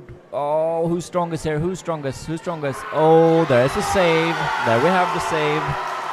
Jenny from Delius. The ball bounced in the rim. I mean, it's so impressive that the Finnish team could just throw in another one to save the penalty. It's yeah. So that's Finland just, is going to attack. What a team! What a team! So you said that you thought that the penalty shootout could favor Finland, and it looks like it surely looks like it. Swedish team has to go home. I mean, now they missed 3 penalties in this game so far. That's not okay, I would say. 99. And I don't I don't think. So now we have 99. Let's see, Ilona not defending but attacking on a penalty here against number 5. Yes. So we have the different roles here. Number 5 defending and number 99 she's slow swimming from the surface, going up fast now here down into the fins of Ann-Sofie, easily coming under. Technically playing it slow here. I don't know what she's trying to do here. Oh, she just saw the gap. Oh, what a nice goal. What a player here, number 99, Ilona. She scores in the quarterfinal on the overtime. She saves 2 penalties in regular time against Sweden here in this game and scores on the penalty. We can't interview her because there's no time. And but we have interviewed her once, and we know she's a fantastic person. A lot of emotion, and I mean, yeah. I lack words, but let's see if she will also defend maybe the last penalty here. Probably she will. Come on! She will stay down. Oh, the Finnish team are kind of messing it up again here. Come on! This, I don't know how they could punish. They have to punish this in some kind of way, I think. 99, come on! 99 again, that's not... In the water! Oh, that's not very... Oh, this is crazy. She's just scored a goal and she has to go in again to save it. Can she do this? Can she do this? That would be... Why would you do that to your player? I don't know. The Finnish team just messed up here, but I think it would be almost impossible for her to save this one as well against the Swedish player here. She scores, Vilma. But I mean, that's just inhuman. That's not fair from the Finnish coach there to force her as first taker and first shooter. I don't know what they were thinking about. That's just such a waste. But Finland's out ahead still. Okay. No, but I mean, they don't have to put her in the first place on both. That was unfair, I think. But good for the game then. Who's the We have one? Vilma scoring a good goal there, but that's coming? not very nice of the Finnish coach there. If they think it was lose on the bronze, purpose? if they Fine. lose the bronze here, White fire. That's okay. he would have to take the blame, I think. But Number 6. White 6. Not now. Come on. Oh man, this is just ridiculous. Number Ridiculous. 6. White 6. They are totally clueless here on the Finnish side on what's going on. They have no idea what the list they sent in and what players they have on their team, and or the referees messing up. how can they penalize them? They could send I don't know, but this is something that they have to talk about afterwards. If one team is messing up like this, I just don't get it. So now we have on number 6 for Finland, Koskinen, Yeah, well, should against what I think is the Swedish captain here, number 41. So let's see. A goal here from the Finnish team would put them in a really, really good position. Current score is 2-1. Or 1-1. And she's been careful not to kick. Careful not to kick. Nice move there by the Finnish player. Coming in below, same tactic as number 99, twisting, turning. But you see that Kaisa is very strong goalie here, but she has no idea where the ball is. She knows now. Will she turn? The Finnish player is just waiting for the gap there, pushing. But she's turning. She's exposed the ball. Exposed the ball, but she I mean, Finland, come on. That's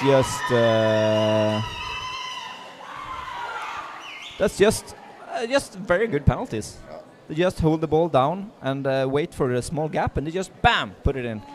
So this puts some pressure here now on number 5, Ann-Sofie Krause. She has to score this penalty, or the game is over. She has to score here, and the Swedish goalie has to save. So now we're getting here. Your goalie! Come on! And Finland again has messed up. No goalie. They don't know who is going in. Yeah, finally. Number 6. That's number 5, okay? Number 5, that's correct. Finally, Jokinen against number 5 in Finland against number 5 in Sweden. Jokinen against Krakow. Coming in from above. Finnish goalkeeper, good positioning. Just pushing slowly with the Finns, no kicking. Can Ann-Sofie get below? A risky play there by the Swedish player, but she scores! Nice one, she scores. Ann-Sofie, number 5. Scores against Jokinen. But still, Finland in favor here. If they score here, they're winning. Number 2, white 2. Could Finnish players get into the water with the right place now? White number 2. Here she comes. Against Sweden's number 1, Tess Dennert. She has a chance to resurrect her image here by saving this penalty. Number 1. Don't kick. Slow swimming. A little bit kicking. That's too much kicking again. Okay, hold on. You would think that she had learned from this mistake. She did exactly the same mistake in the first in the game against So this Norway. One player. This will disqualify her from. Number 1, you get 2 minutes. Why would you want to do that? She is overhyped. 83 is defending. Number 83 defending here now. The semi-attacker. Super important defense effort here for number 83 Lindström. Let's see if she has the mental capacity. I know she's really, really strong mentally. She wants this bronze medal more than anything right now. Going down. Erika Lindström, she's been the captain of Sweden before. Number 2 again against number 83. There's a shoulder in the basket. There's a shoulder in the basket. She's struggling to get it up. Twisting, turning, giving the ball, exposing the ball, but number 83. She hits it away. Can she stay down? Her pulse is up for the full 45 seconds. Number 2 resting the surface, going down. She wisely waited. Waiting. Number 83. She grabs it.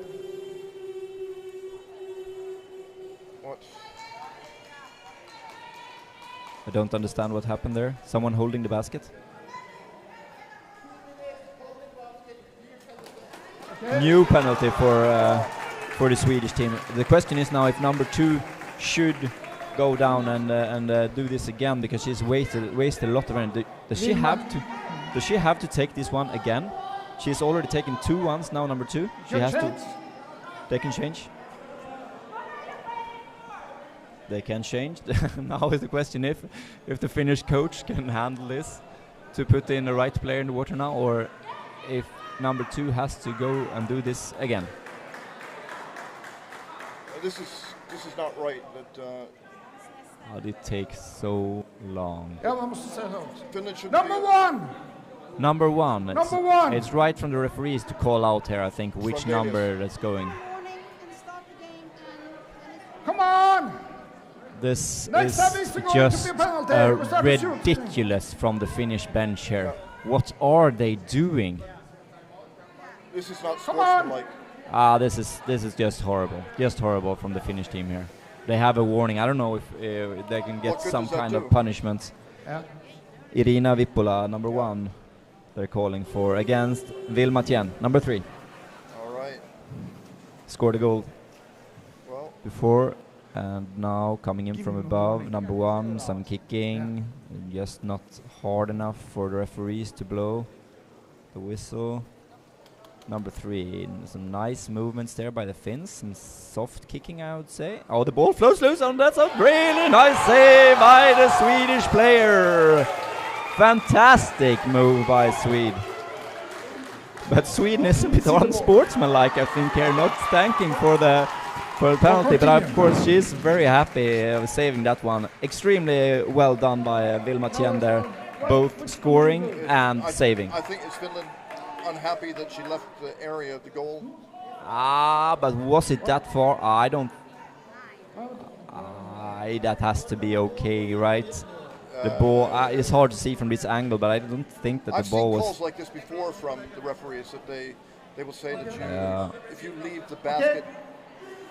No goal. New penalty. She was far away from the goalie. I told you. Oh my God, that's just that's new penalty. A hard call. I mean, who will Sweden put in now? Yes. That's just rough. And I mean, Sweden now has some of their best players also on the penalty bench. That was what happened to Christian Schaefer before. Come on. Against Torp. Yeah, it's true. Again, Finland struggling again. So they're going to put number 2. Nina Berg. Come on! Do they even have their equipment on? Number 2 again. Okay, she has tried twice already and caused 2 penalties to the Swedish team, and now she gets a 3rd attempt against Swedish goalie number 2, Nina. Let's see what they can do here for the decider of the game. Number 2 against number 2. Some kicking. Some. She just leaves the ball to the Swedish player. Nina will never let go of this one. No. 2 strong players struggling for the ball, but I think that was the wrong decision from the Finnish player, and the wrong player to mess with like that. And there we have it, a save. That has to be okay, right, referees? That has to be okay. Which number? Okay. So now I think the momentum might have switched over to Sweden now. So for the viewers, you have to understand control of the ball. What does that mean? Okay. Nobody knows exactly. But I mean, if you raise it up when you get to the surface. Blue 19.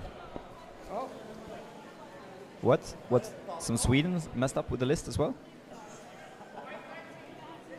It's blue 19. Blue 19? Is there even a blue 19? Yeah, Sara Nilsson. Blue is 41, 19, 41. Does it matter? Maybe they can just throw in whoever they want. It looks like it. 41. Let's see. I did not get who the Finnish goalkeeper was here. Sorry for that. 41. Is that kicking? I don't think it's kicking. It's just a tremendously good play here. Maybe number 41 here tries to do the same thing. Oh, good. Oh, that's a nice one. Fantastic penalty. That's the way to do it. She's unsportsmanlike as ever, just swimming back, not thanking the finish. But to me, that's rugby 101. Thank the goalie after a penalty. So now the pressure's on Finland. Pressure's on Finland. They have to score on this. Okay, come on! What player? The referee is getting a bit.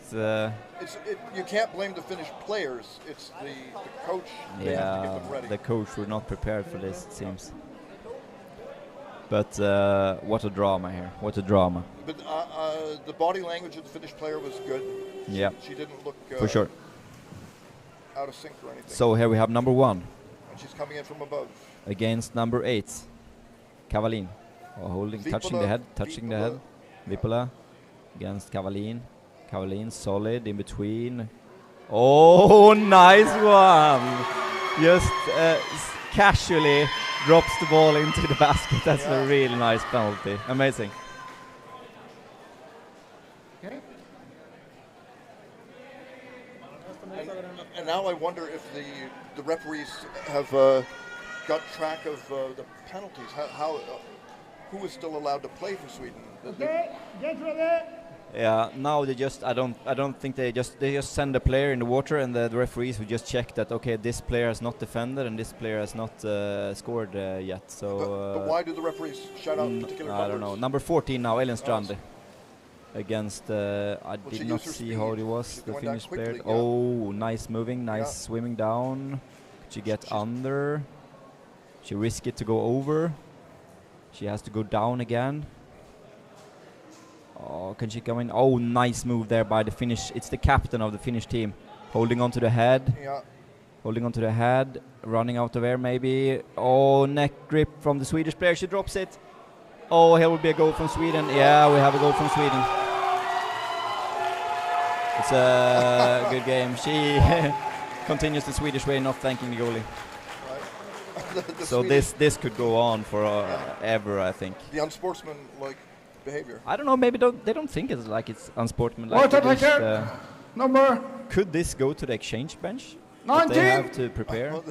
White 19. White number 19. That's Katja Lind. She has to score on this one. And the defending player here, is it Ann-Sofie Krakow? Again? No, can't be. Is she allowed to defend again? I don't know. It's hard for me to see who it is. Or maybe it's 13. Yeah, it's 13. Hoas. So Hoas against Lind. Saving this will give Sweden the bronze medal. She's staying on the basket.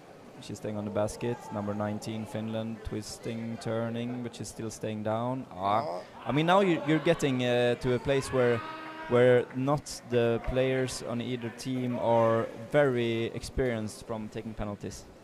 Coming in from below, staying on the basket, number 13, attacking the head. Oh, good struggle. Can she get down again? She doesn't know where the ball is. Stop the game. Attacking the head. It's over. Okay. It's over. It's out. It's over, right?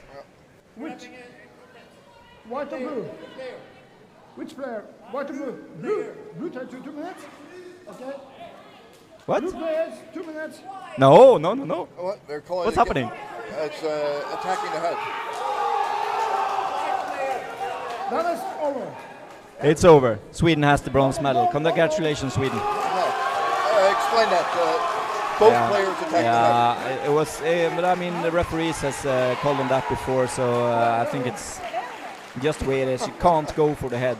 But I mean, I think here at this, I think the Finnish coaches have made some massive mistakes here, letting their best penalty defender go in just after scoring, trying to defend against Sweden's best player. That was strange.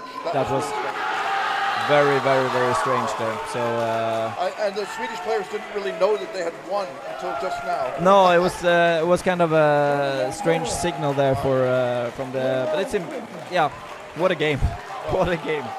Will an RK have this on the sports news tonight? Yeah, someone has to tell the Swedish team that they have to shake hands after penalties. I think that's. I think there were 3 players, including my daughter. So Yeah. But if the captain of the team doesn't shake hands, then Yeah, that sends signals to the rest. But again, what a game, and I really fear for the Finnish girls here. that was a great game. I mean, it was Finland worked their way into the end. Yeah, I don't know if I have the nerves for any more games like this for the last 3 games. Yeah, that was intense. That was intense for sure. So we have upcoming now. We have the national anthems for. We're not even thinking about taking a break here. It's not. It's not in question, I think. No. So now they're shaking hands, so that's. Okay, a that's good sign. that's a good step. Yeah.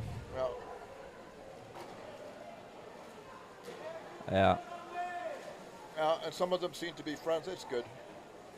Yeah, that's good. It's a good game, of course, from both teams. I mean, Sweden having most of the ball. We could not say what was going to happen there. That was just. Have you ever seen? But I mean, Finland had it, but I think they messed up. The Finnish coaches messed up their. Number 99, Ilona, should have been on the first penalty attacking and third penalty defending. Yeah. That would have changed the whole history here, I think. Well, they have to. Did it end up like that because of? She was written 99, probably. 1 and 2. Yeah, number 1 on attacking and number 1 on defending. So she had to go into the water straight away. So. A miss. Yeah. So. There will be a national anthem? Yes. I think, yeah. Should we running short on time now. Go out and get some fresh air and. Yep, we'll be back.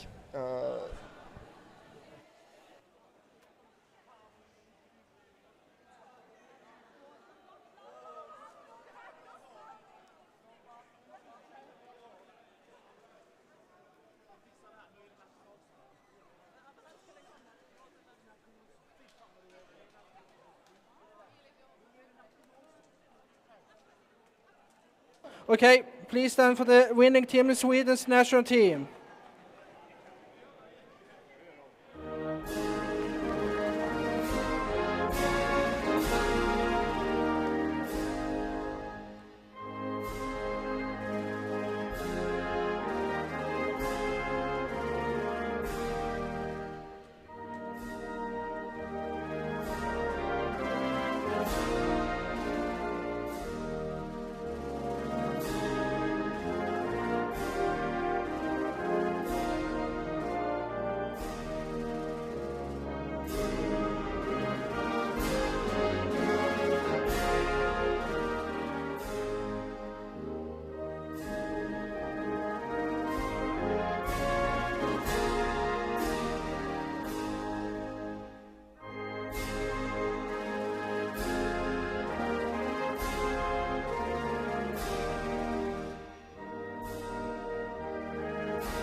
All players, please leave the pool so the next match can begin as fast as possible. Thank you.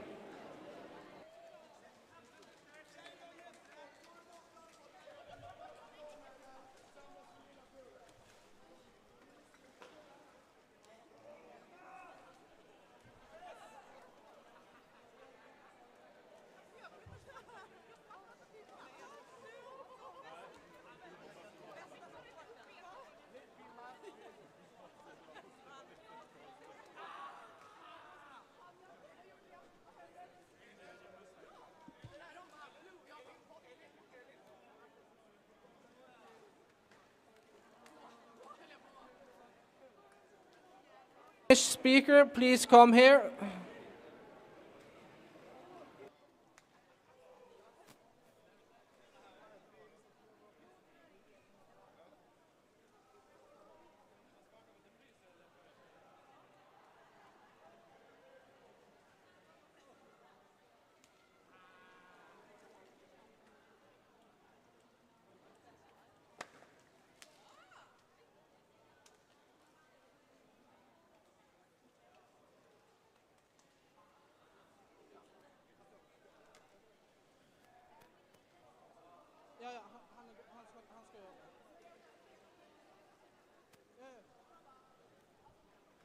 Just be ready here. I need you ready here, okay?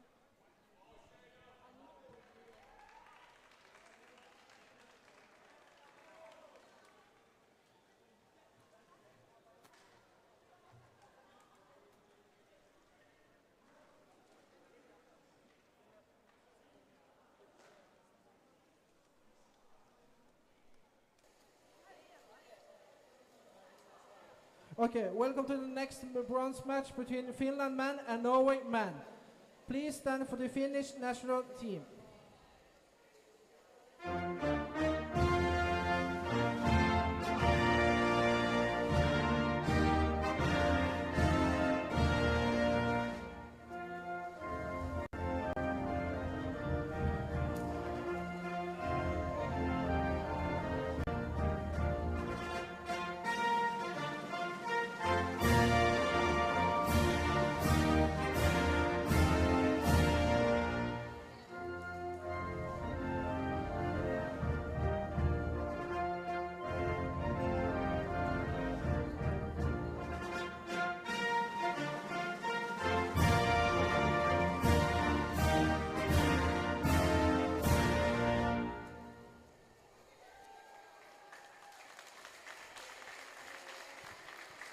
And now for Norway.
Finland, number 2, Alexander Efimov. Number 7, Riku Riikonen. Number 8, Marko Enberg. Number 9, Jari Hovikorpi. Number 11, Antti Salonen. Number 13, Tomi Suomalainen. Number 14, Heikki Luukko. Number 15, Jim Holmbeck. Number 20, Miika Jyrkinen. Number 52, Seppo Anttola. Number 55, Aleksi Hautala. Number 77, Henri Huttunen. Number 79, Aku Luukko. Number 80, Valtteri Lintunen. Number 95, Antti Vahtera. And the coaches, Marko Enberg, Riku Riikonen and Tomi Suomalainen. And for the Norwegian team, we have number 1, Bård Inge Pettersen. Number 2, Simon Vik. Number 3, Tord Neland. Number 4, Tor Lykke Funk. Number 5, Herman Ueland Hansen. Number 6, Jørgen Nyhus Ulvestad. Number 7, Iver Bjørnerem. Number 8, Øyvind Nyhus. Number 9, Joakim Gravdal. Number 11, Jørgen Vik. Number 12, Even Bjørnerem. Number 14, Håkon Valdraug. Number 15, Marius Skåre. Number 18, Oskar Vik. And number 20, Otto Skåre. And the coaches are Øyvind Nyhus and Tord Neland. Good luck, everyone.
So, yes.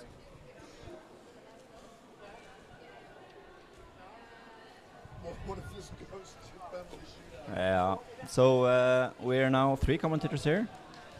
Mattis, Dabrel, and Amanda commentating this bronze final between the Norwegian man and the Finnish man. Yes, I'm wondering if you can hear me clearly.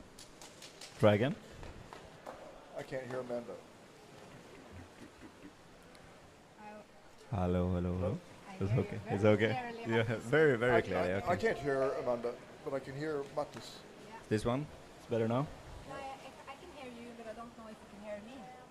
I cannot hear you. I cannot hear Amanda, but I can hear Mattis. Okay. Is it okay on the... Kan vi göra musiken den här funkar? Hæ? Musiken den funkar så kan vi bara låna micken. No, no. Okay. Oh, the game started, and we have been asleep, or messing around with microphones and stuff. Yeah, we have a good start from the Norwegian team here. Number...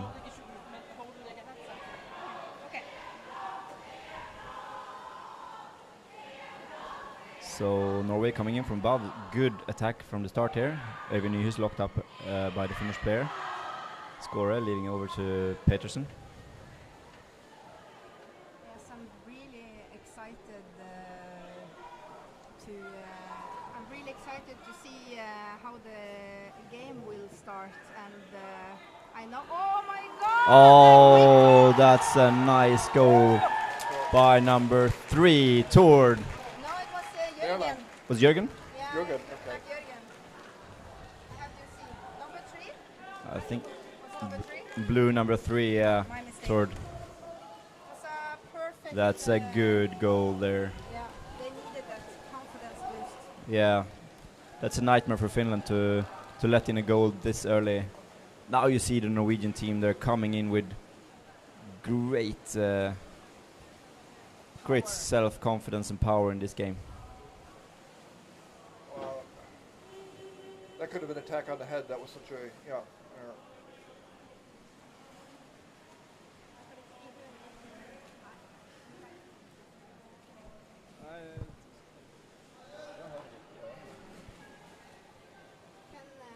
I think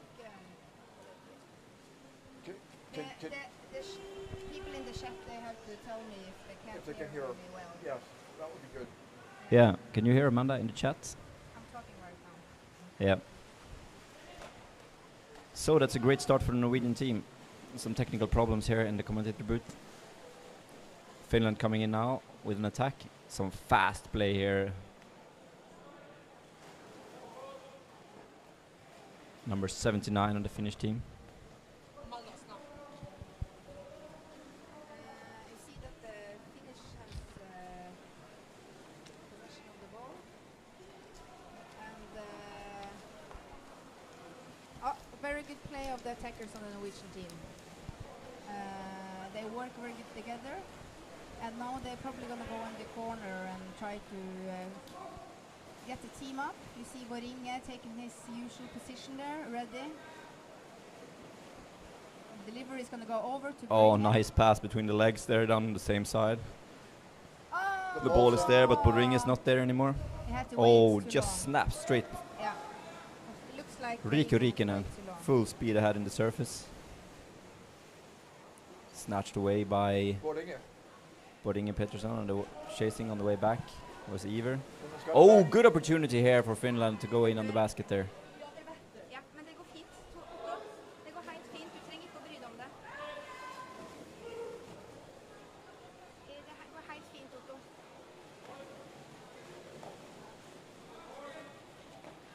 Får vi det ikke til, så får vi det ikke til. Det er ikke noe.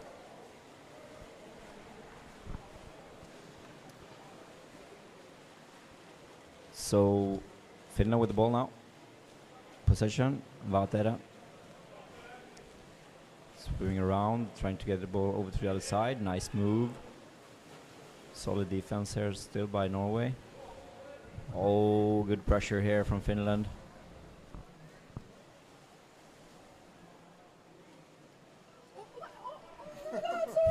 Okay. So Well, it was hard to tell who had the ball exactly there. yeah. You go, bro. Yeah. So the referees award a free throw to Norway.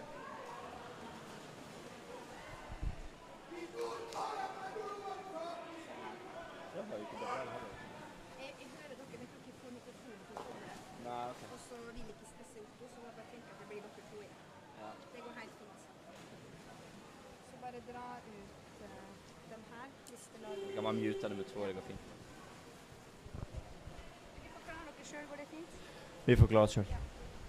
So it's quite incredible that Boarding and Pettersson, he was playing on the national team 27 years ago. In, the World Still going Championship. strong. But now Norwegian playing around the basket. This is what I'm talking about, holding the ball close to the basket. Completely different intensity here from the Norwegian players compared to the game against Denmark. You see Tord doing it very good in the beginning here. Boringe Petersen coming in, delivering the ball to the other side, but snatched away by blue number 11. I won't say that Salme. Finland's playing slow or anything like that, but No, absolutely. Finland has got Norway's playing with a lot of Norway's speed. playing Norwegian style game here so far, really fast. A lot of players around.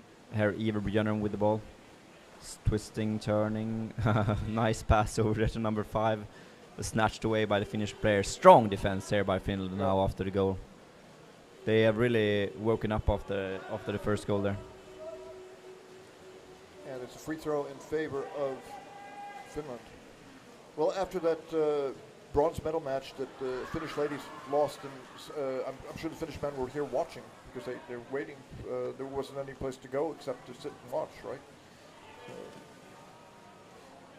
Both teams have been delayed at least 40 minutes or so. Yeah, for sure.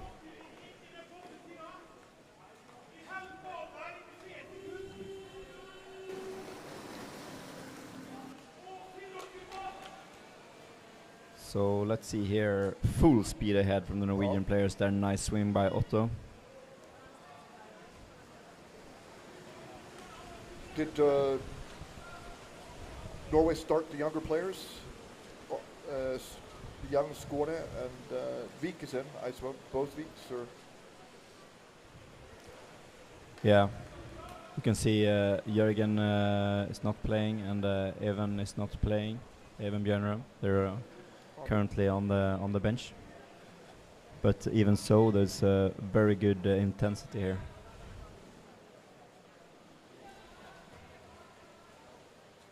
Okay. So yeah, you have to remember that Norway has two of their best players out on the exchange bench here to be able to change in if needed. Valderhage from above, a really good opportunity here, locked up by the ball comes who else? over. Number 15, the captain of the Finnish team, Holmbeck.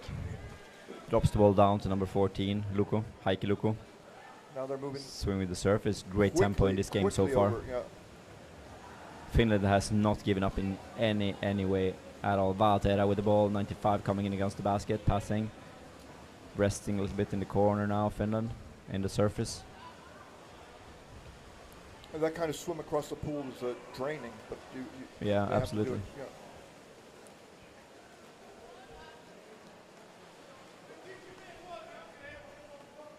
Yeah. Number 11, controlling the ball here, Salonen. Go in with 3 at a time. Twisting, turning. Yep. Oh, some He's kicking by there. himself, Oh, some hard kicking into Lintonen. Still Finland with possession here, number 14. Oh, it's a lot of fists and heels, and it should not be easy for Finland to score here. I think it will be up to the referees to crack down on decide the level here. Yeah. Marius score full speed, passing over to the other side. Here, some good speed from Tord. What a game he's doing so far. Tord scoring a goal, showing immense speed, strength, agility. How to lock the ball up in the surface, this point. I think we have a signal here. Hack on the head against Finland. He's really leading his team now here, Tord.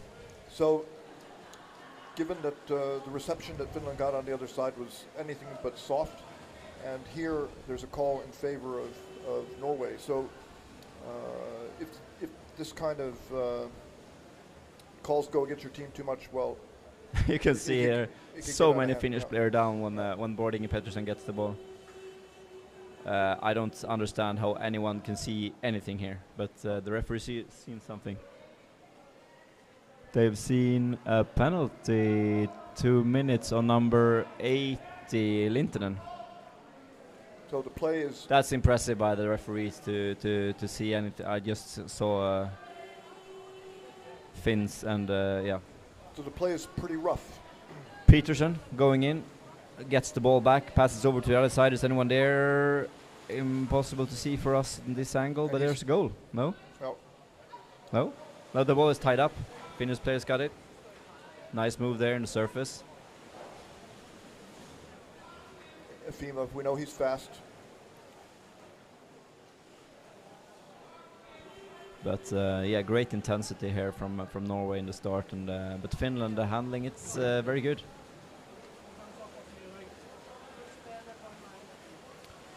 Another white free throw. 6 against 5 for now.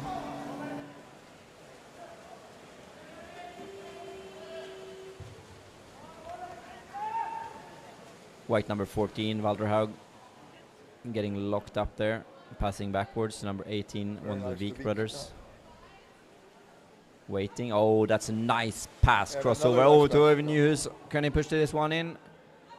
Really good opportunity there, but he's locked up by number 80, Lintonen. I thought he was on the bench. There's nobody in the penalty box. The penalty already over? Apparently. Or it was just a warning? I don't know.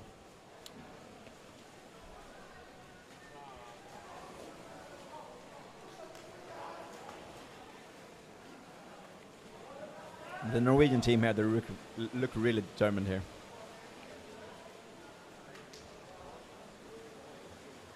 And the speed that they swim is amazing.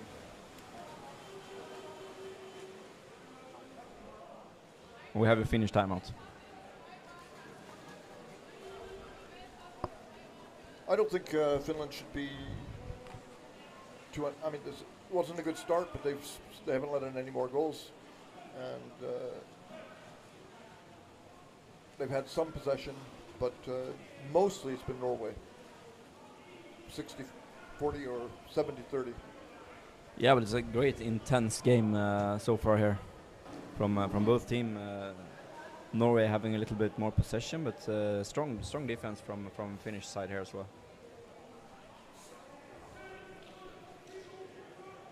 Who's shouting over there on the...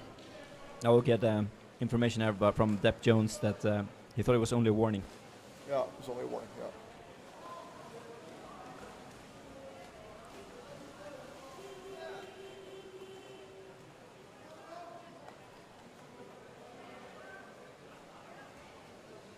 Free throw, Norway. Yeah. So now there's a penalty. Apparently, Salonen on the bench. I didn't get that one. No.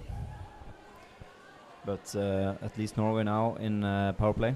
Oh, what a struggle there! 3 Norwegian players, but he's strong. He's strong. But Bip picks it up. Bortinge Pettersen.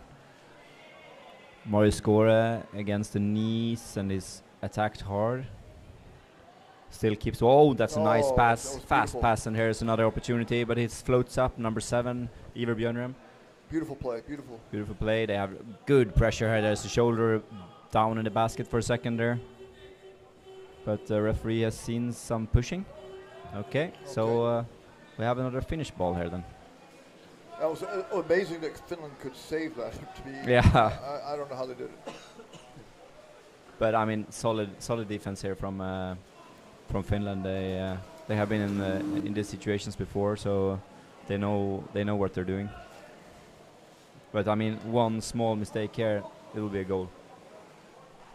The way Marius Skåre, he ripped the ball away and he remained completely aware of where he was. It wasn't that he made a great effort and all of a sudden he had to look around to see where he was. He knew. You don't see many players. It's only, I think, more the German and the Norwegian team that do this non-look pass. They know where their player is and they just look the other way and then they pass it down, and that's very nice to look at and very effective.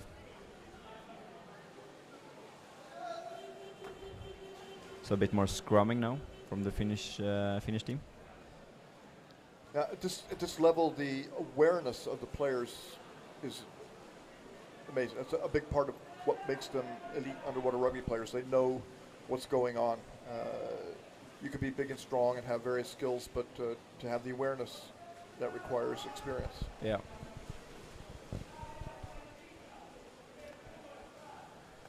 So exactly 6 minutes remaining of the first half. 1-0 Norway in the lead. Of Norway.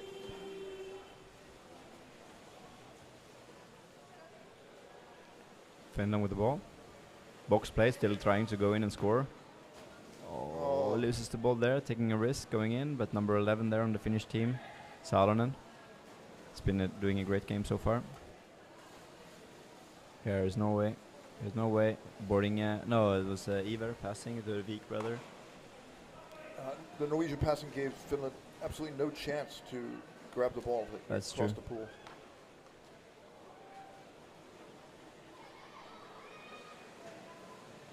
Coming in from above. Oh, nice job there by the goalie. Denying Iver a possibility to score there. He's claiming head attack. I think the Finnish was fighting in the surface. Efimov. Yeah. They look pretty calm. I think this was more. There was some stress there. Yeah. In the surface.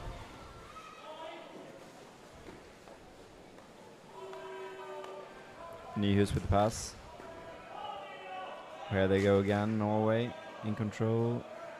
Floating around, pretty close to the basket still. Bortinge Pettersen coming in, looking for a pass, passing over to the side, but it's read by the Finnish player. 79, Luko. Very difficult to get away from the basket, but now. Nice job here by the Finnish team, I think. Under such pressure. They have not had so much yet, but I think they just look strong and solid. I think so far this has to be their best game, at least that I've seen so far in the tournament. Well, this is they need to do it. This is the medal match. Yeah.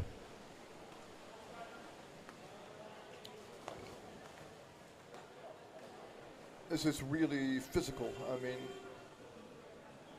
the referees cannot protect all the players from every bump and bruise that they're going to get from. Yeah, here's Norway again. No.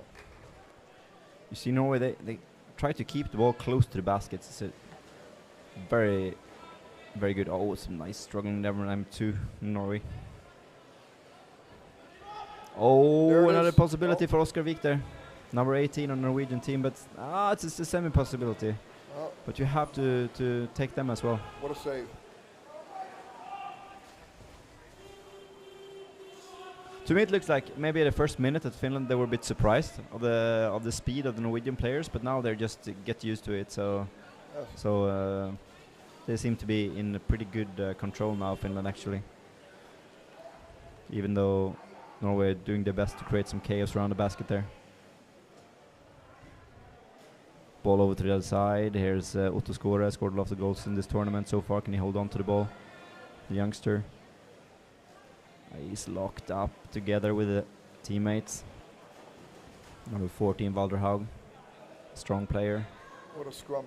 Scrum. 3 Norwegian players against 1 Finnish. The Finnish players are under the scrum there. Oh, they're protecting the basket above all. Yeah. Oh, but now there's a Norwegian player, number 7. That's Bjørnar M, right? Some more scrums now in the second half of this period. Free, and but now there the ball is down. Norwegian team. Here we go again. Oh, it's a nice move, twisting, turning. Coming in. We have a shoulder in the basket, or what's going on? Pushing the goalie? Yeah, pushing. So looks like Evan Bjørnarem is coming into the second half at least. Finland worked hard and they got a break from that offensive play. Yeah, could be that Jørgen Nyhus is Ulvestad is always also coming in the second half. Well, that would really strengthen up the Norwegian team, I think. Yeah, 3 minutes from halftime. 3 minutes left. Not the same flow here now in the last minutes.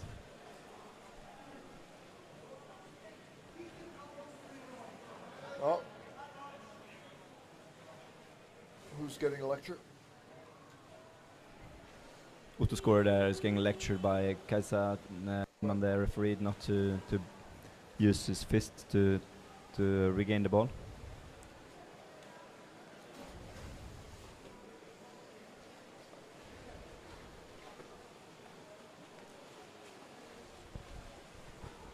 No, this is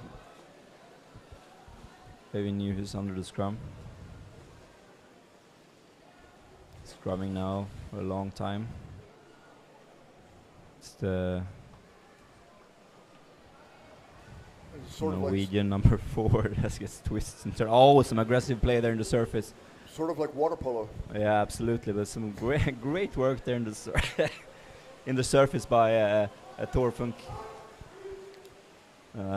Yeah, nice moves.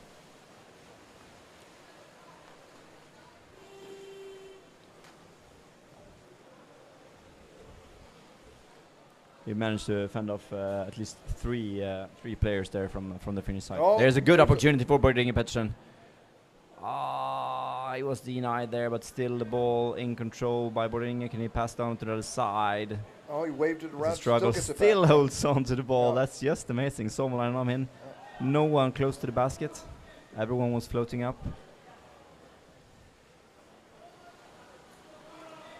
He's so calm and collected.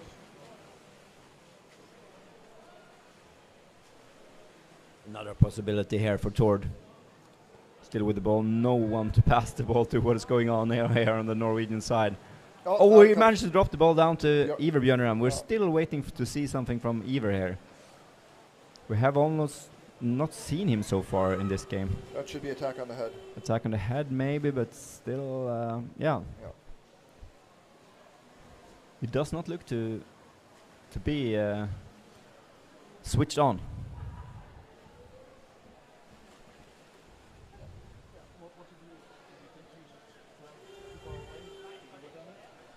So with the ball, too slow free throw. 2 seconds, but he waited 5, so it's a blue free throw.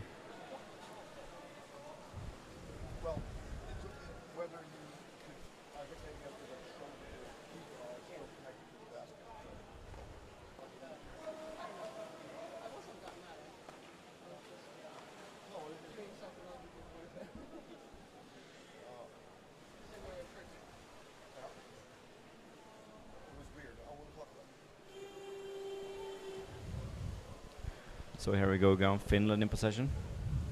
Suomalainen with the ball, up to the surface. Vaatere under him. We get the ball, Lintunen. Also we see number 8 there, Enberg. Finland in possession, struggling the surface here. Oh, attack as on the goal. Lintunen, good speed there against the goalie. I don't think there was any fault by the goalie there. Funk picking the ball up, great move, number 4 there. Full speed ahead in the surface. Nice move. Here we come, Norway from above. Funk, can he pass it down? Oh, straight into the hands of the defender there from Finland. Picked up by Hovikorpi. Over to Enberg. Enberg with the ball, going in towards the basket. Oh, nice steal back there by the captain, Nyhus. To Tord. Passes down. Nice play here by the Norwegian team. But there are a lot of Finnish player around here. Holmbeck going in slowly into the situation. Just letting the Norwegian play. Coming in for Mari Skora, going in all alone. Putting some pressure, 5 players down from Finland. Holmbeck and Skora, both number 15s. The situation there, floating up to the surface. And the time is almost over for the first half here. Oh, the ball drops down. Joachim Gravdal trying to recover it, but it's in the hands of the Finns. That's the half. And there it's over. 1-0, first half. Comments on that, Debrel? Well, it's a very exciting match. Perhaps a little bit, I won't say unlucky because you make your own luck in this situation, but that first initial goal has put Finland in a hole, and they're struggling to get out of it. But they're playing well.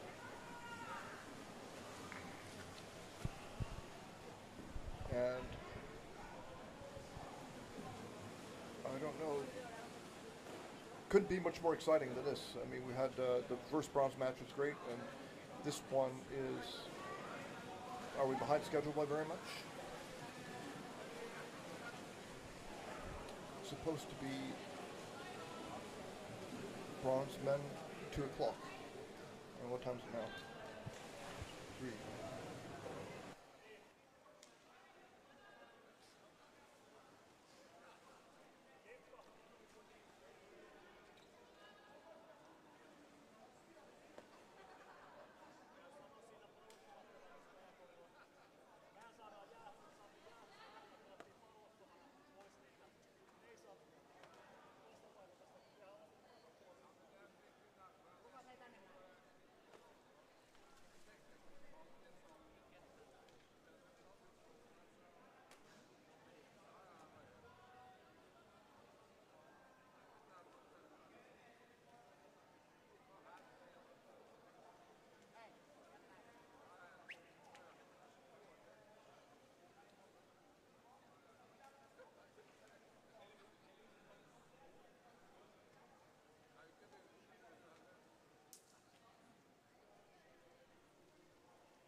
So,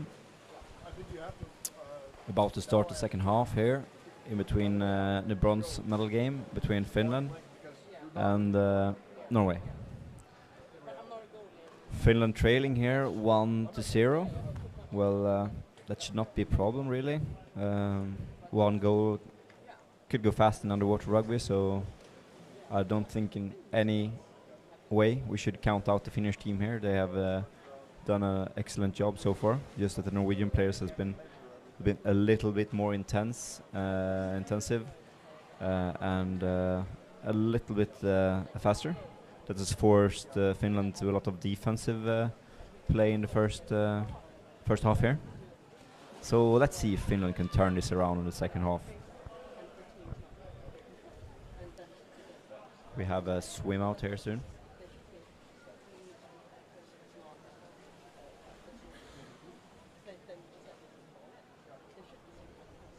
Yeah, we talked about that.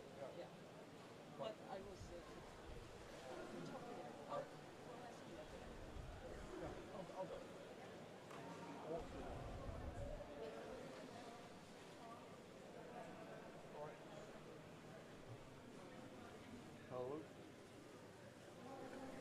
We are now starting the second half here, the bronze match.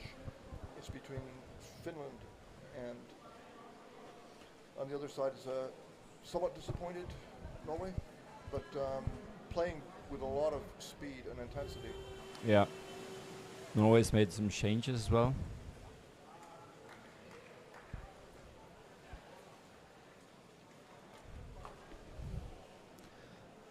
We have now gotten number 12, Even Bjørnrum, and number 6, Jørgen News Ulvestad in the water. So let's see if they can make an impact. Coming in is number 7, Even Bjørnrum, passing over to the other side, locked up by the Finnish player. Excellent defense. Ball drops down about the goalie. Pushed out, dropped down. Now there's Jørgen again, passing over to Bodinge Peterson, over to the other side. Nice moves there. There's not a goal, actually. It's a really good opportunity there from number 12 in the Norwegian team.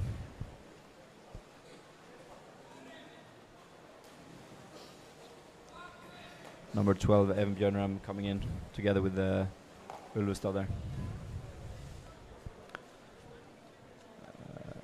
We have a Norwegian player being locked up hard by Lintonen. And he just he doesn't even hold on to the ball, just let both arms go there toward Nerland and just floating up to the surface. There's a free throw for Norway. I'm not sure what the holding call based on the grip that he had around his waist? Yeah, well, he left. He didn't have any hand on the ball, so behind his back, either there. Still attack on the neck there from the Finnish team. There's no rhythm here in the game so far in the second half. We have 2 players down at the basket already. It's a Norwegian free throw in the surface.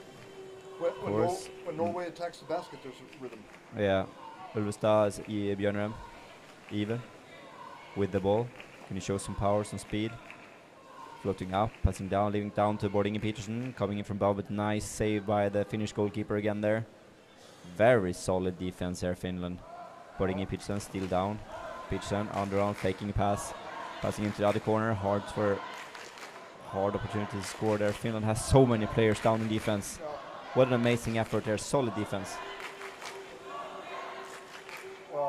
There's another holding call. They're under pressure now, Finland, but they seem comfortable with this. I mean, yeah, I think holding could have been called against Norway instead of against Finland. Yeah. So we get a question who went out. At least you can see on the bench we have Hermanovic and one of the Vik brothers went out for Jørgen and Even.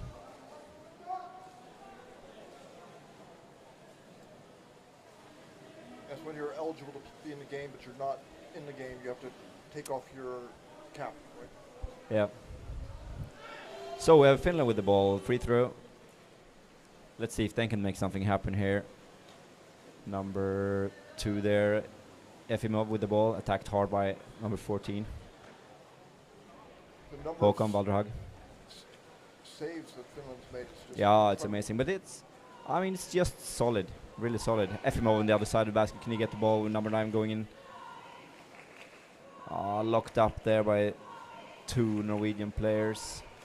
Both attackers in that situation. Could they come another way? The ball drops down. Oh, chance for Norway to chance here to get to the other side. We have a holding call probably for Finland, in favor of Finland. Yeah. Still just 1-0 in this game. Still wide open.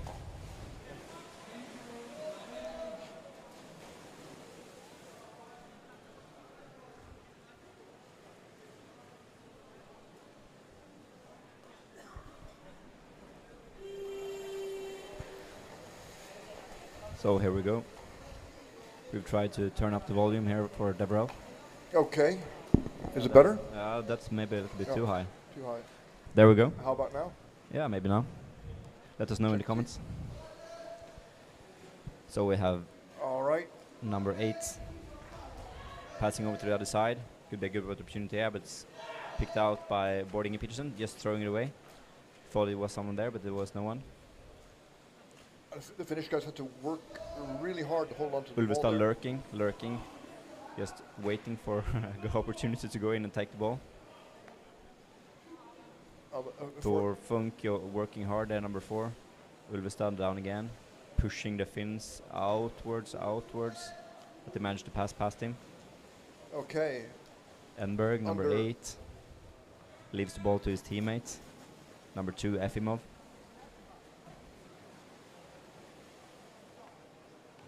With the ball, crossover pass. Norway not getting hold of the ball now. Number 77, Huttunen. Closer to the ball, closer to goal now. Number 8 again, Enberg, leaving the ball to his teammate there. Still they lack one close to the basket. Well, now there's Lintunen, number 80, floating up to the surface. Still Finland in possession, passing down to number 8, Enberg again. Pushed out by the Norwegian attackers. Good session here by the Finnish players. Long pass, and it's on the Finn. It's on the Finn. Here's full speed ahead by News, passing over to the other side. Kind of missed the pass, passing a back. He could not get control of the ball and pass it down. And the situation is kind of over. Funk swims out. They continue to push on. Gravdal on the other side of the basket. Really threatening players. Boarding, swimming past, passing in on the same side as we've seen before, but the Finnish defense is still solid. Well, twisting and turning, I think maybe attack on the head. Number 12, Even there struggling.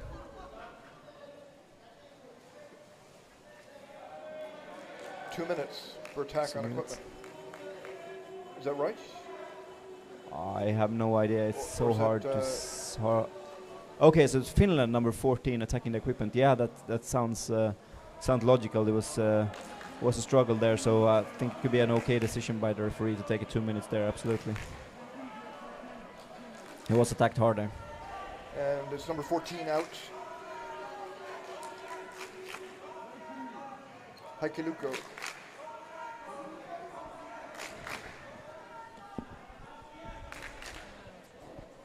So let's see now. We have 10 minutes left of the second half, and we have a timeout call. Timeout call for Finland. Timeout, Finland.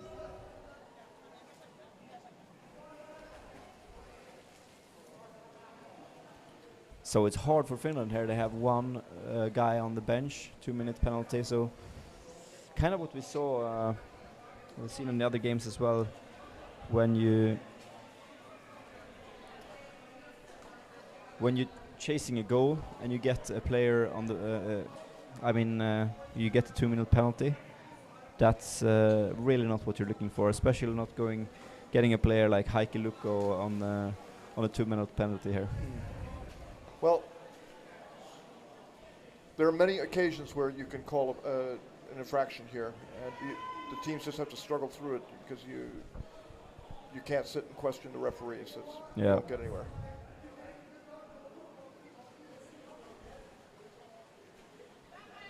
In fact, a lot of times you could. I mean, if something goes wrong, Newhouse will just he'll shout, but he's not going to tell his players that the referee this, the referee that. It's get your head in order, and we got to keep going. Yeah, that's all he can do. I mean, and you see number 14 there, Luko. I mean, he's just sitting there. It's nothing to stress. I think that's a good thing that all the Finnish players are very calm, collected, not stressing for anything really. Tor passes around to the other side. I don't know who got it, but it's still Tight play here around the baskets. They switch over to the other side. Here's Boringe Peterson, but he's attacked hard by Suomalainen. Oh my God, he loses the ball to Suomalainen. Here he should have a 2-minute penalty, maybe. Boringe Peterson attacking the head on Suomalainen, frustrated because he could not get the goal there. Yeah. But it's a good save there by Suomalainen. I think that could be absolutely a 2 minutes penalty there on Boringe Peterson. Let's see what the referee has found.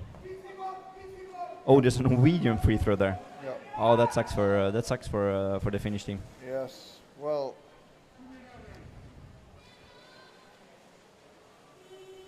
Maybe the referee didn't see it.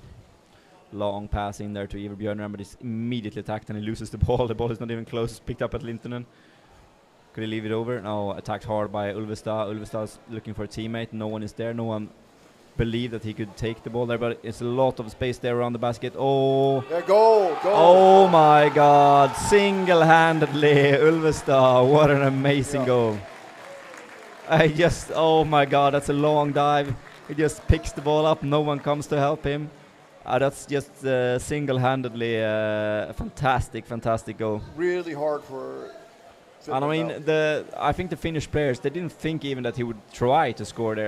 but he just went in and jammed the ball into the bottom of the basket. That's just some next level goal scoring there. So what can Finland do now?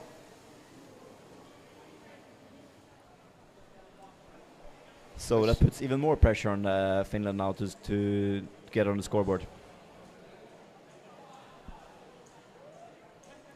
For those of you tuning in for the gold medal match of the female, we're a little bit behind the schedule.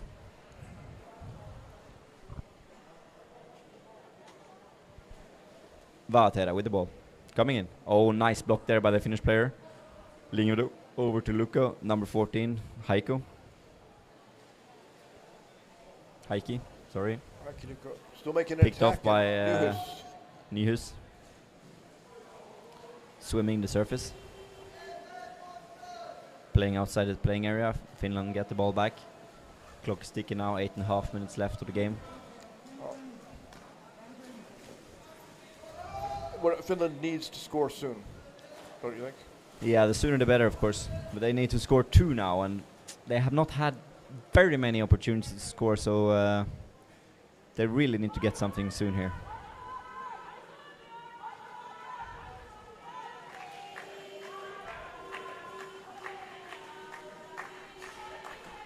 The buzzer with the lights, that's a new one for me. The light's not so common. Referees has seen something here. Giving instruction. Maybe a warning? I didn't hear what it was. This is called screaming and shouting, but Nederland has done something that he should not have, and that did not depress Kaiser Lindman, the referee there. So he got a warning. And if somebody like Tord goes out in the penalty box, that's a loss for Norway, of course. Yeah, absolutely. Luko.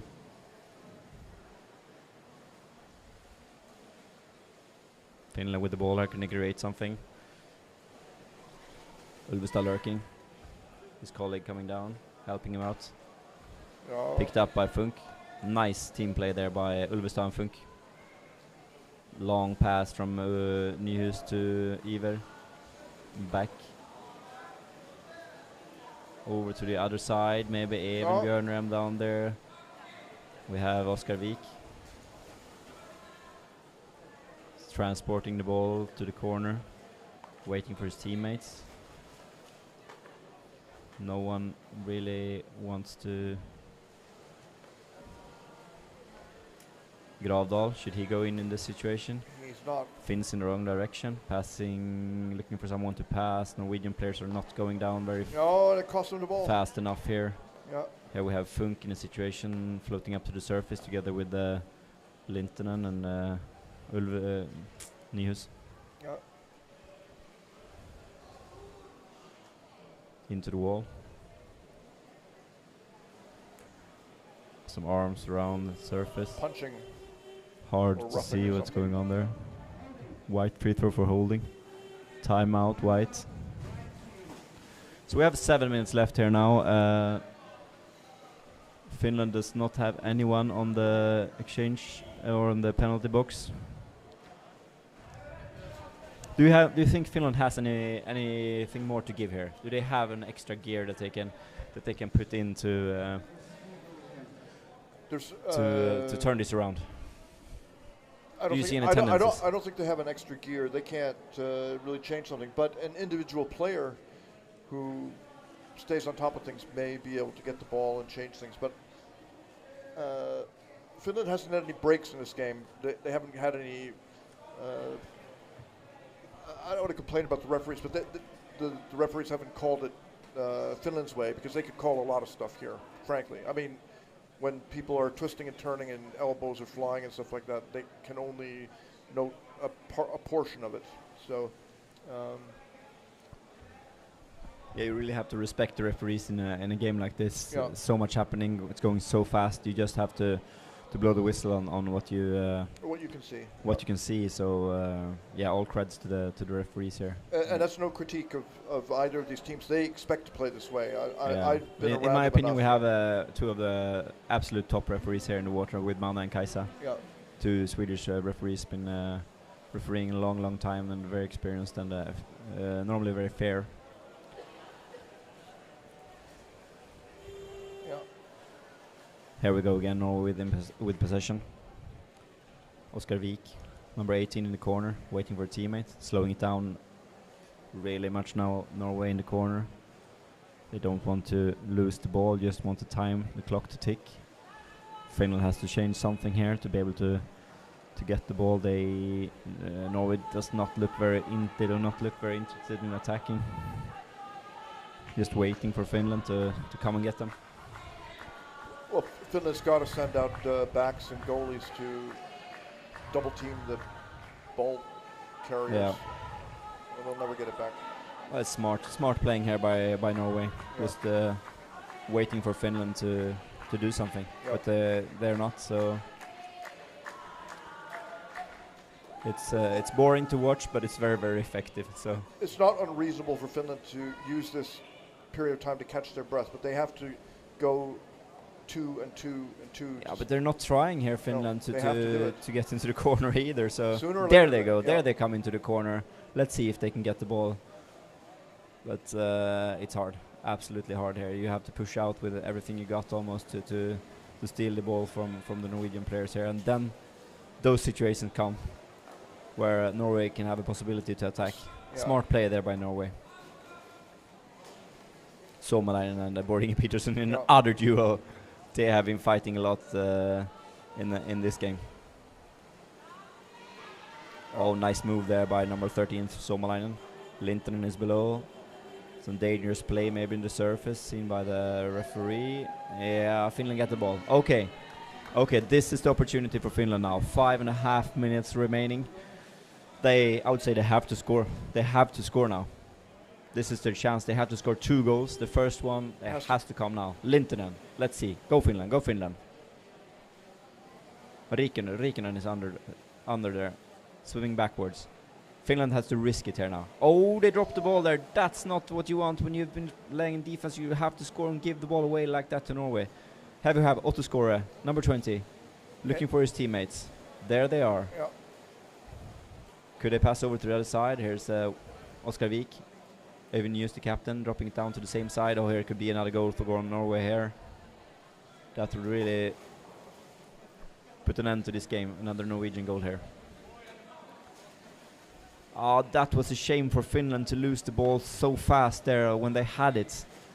They had it only for 5 seconds maybe, and then they lost it back. That is very frustrating. And Norway's trying more to score a goal now. They're definitely being opportunistic about this. Yeah, the time is ticking fast for Finland now. Less than 4.5 minutes to go. Norway in the corner.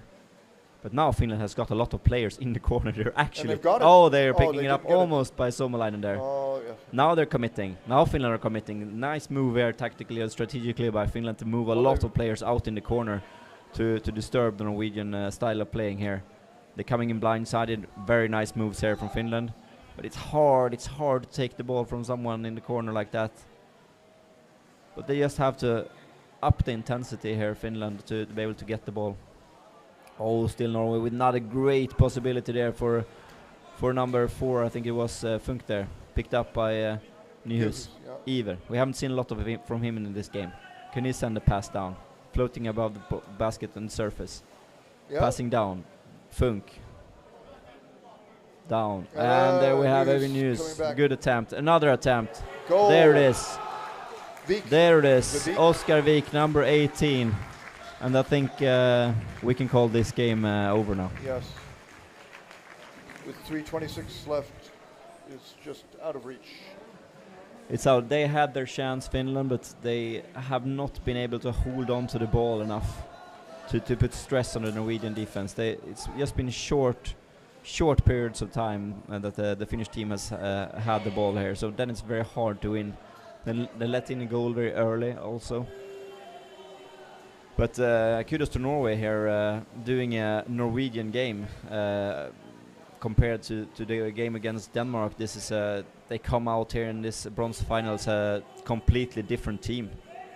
I mean, yeah, they must have really talked through the game against Denmark and look themselves in the mirror and see what are we doing, and is this the way we want to play? No, it's not, and let's go in and do it here against Finland and show how we want to play, and that's actually what they're doing here. This is the Norway we're used to seeing. They played around the basket very intensely. Yeah, they have just overall solid game from Norway. Of course, also defensively from Finland, very solid, but it's hard to win games when you're in defense 80% of the game. Yeah, and now they're just little less than 3 minutes remaining in the game, and Norway is more likely to score another goal than Finland scoring, I think, now, because they're going to commit more players to getting the ball back, and that's going to give Norway even more opportunities. So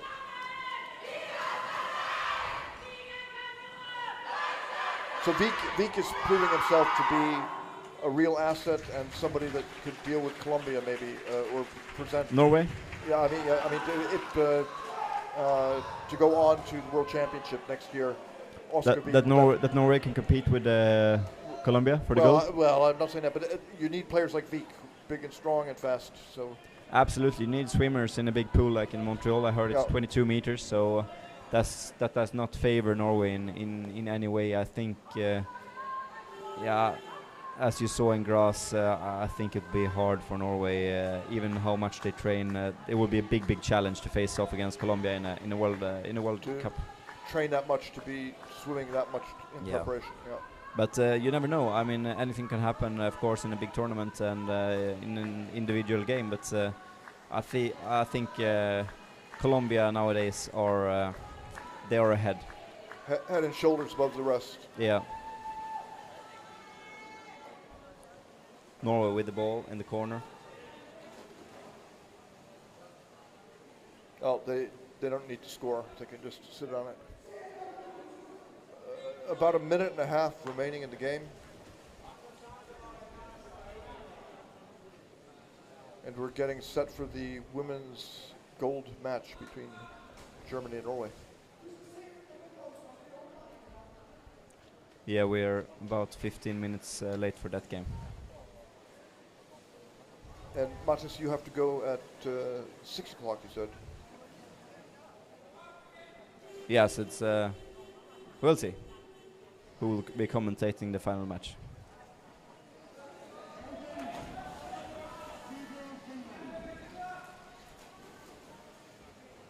But I mean, on the Finnish side, a solid effort through this tournament. I think they've been growing I think Finland and Great Britain on the men's side are the teams that they have improved the most from each game here. The defense has been super solid here. Finland are beating Sweden, and they hadn't got the opportunity to play. Yeah, they played Denmark as well, of course, in the group stage. But yeah, a solid championship here from Finland, really. Be interesting to see Finland pick up a goal here late in the game, but yeah. Nice pick up there by Nyhus, the captain. Swimming over to the other side is number... Is it... oh, he could not manage to score there. Boarding Peterson over to Even. Can he score? He's lacking a couple of kilos there, I think, Even, to score that goal. Gravdal trying to put it into Nyhus, Ulvestad, Jörgen. But what amazing goal by Jörgen Ulvestad there for 2-0. Important goal. Very important goal. If people were wondering about his comeback, the answer is he has come back. He has come back. Yeah. He is resurrected. Resurrected. So here we are. So we'll just take a short break before we have the women's gold medal game. We will start just after the national anthem of Norway here. We'll be back. Thank you.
Please stand up for the winning team, Norway's national team.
Her med grandfinalen klar, Thomas.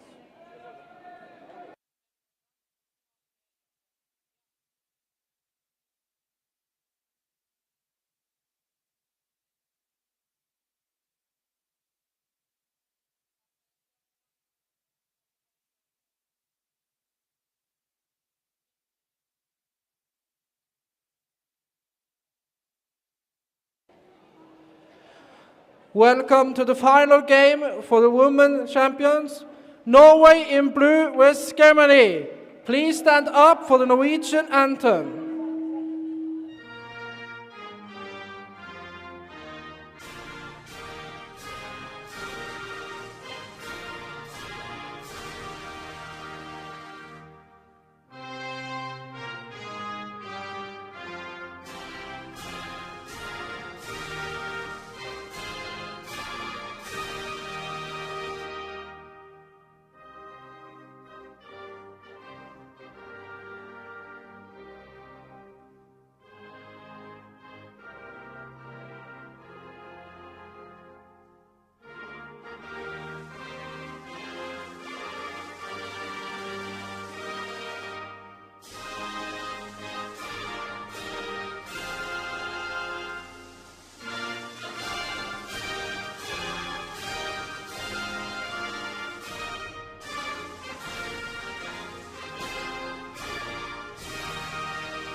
And now for Germany.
And now, for Norway number 1, Ranveig Lindbø. Number 2, Mari Bratteig. Number 4, Tove Margrethe Haaland. Number 5, Karina Magnussen. Number 6, Marie Janette Otsen.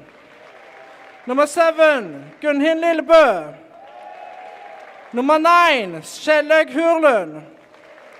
Number 10, Gerd Anne Solibakken. Number 12, Kristine Nærgaard. Number 13, Cecilie Skåre. Number 14, Berit Datli. Number 15, Katrine Mojo. Number 17, Eli Haugen. Number 23, Susanne Edvardsen. Number 24, Elisabeth Ose. And the coach is Marius Skåre.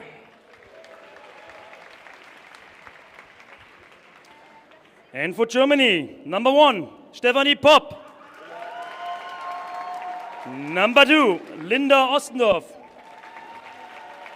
Number 3, Anne-Christine Rouge. And number 4, Johanna Kenkenberg. Number 5, Anaïs Degemont.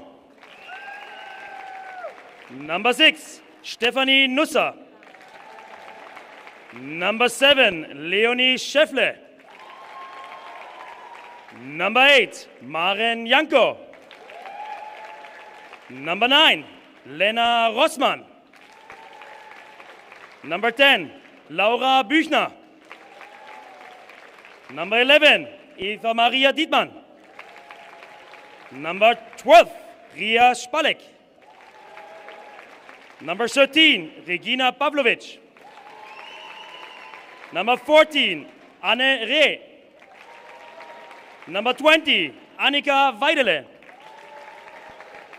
And the head coach is Kati Velov, and their assistant coach is Bernd Reichhuber.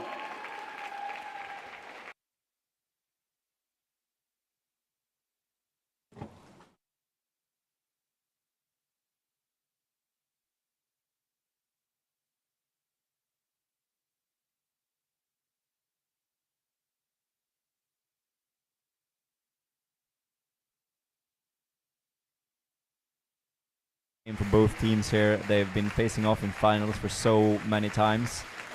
Yeah. Germany, Norway, classic game. Yeah. And what I have been saying all week is that the Germans have showed a different kind of style of play with a lot more speed and a lot more interest of actually playing with the ball and not so much scrumming. Yeah. So I don't think that the Norwegian can assume it's going to be the same way as it always has been, but maybe a little bit other type of game. Yeah. But do you think that Germany will continue that style of playing also in this kind of super important final game? I've talked to the coach a little bit and also the players, and it looks like it's kind of it's a thing they want to try on. It's not a thing they did because it was easy matches. Oh, okay. So that's kind of the new strategy then. Yeah, I think so. So we can see on the team of Germany here we have number 6, 20, and 9 starting on the bench. So that's Nusser, and number 20 Weidle, and the number 9 Rossmann. Yeah. The rest of the players are starting. Yes, and we have on the Norwegian side. We have Kjellaug. Yes, the thing is that Kjellaug, number 9 on the Norwegian team, she's been sick all week. Okay. And that's why she's not going to play. So instead of her, they're going to use Elisabeth Ose, which is the young girl. That Yeah, but I mean she's been solid in the game so far. So I'm really excited to see how she will perform. And what about the other two players? We have Eli Haugen and Kristine Nergård, and I think both of them will play in the second round if... okay. That's the plan, I think. So that's the Norwegian secret weapon to put in? Yeah, Kristine and Eli. Yeah. So I'm really excited to start now, and I know that this is a thing both the Germans and Norwegian have done many times before. The biggest change today is that the Germans have a lot of new players that play in a different kind of way. So the game might be totally different than we saw in Graz. Yeah, and we have many Germans cheering for their team in the chat here. So here we go. First to the ball or Norway. Could they create something immediately here?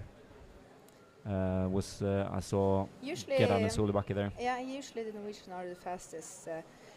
I would have said that usually the Norwegian are the one that's going to bring the speed in this game, but I've seen Germany, this is the 4th time this championship, and they're going to play ball a lot and use their speed with the deep dives, and it's going to be a lot more similar to how the Norwegians play.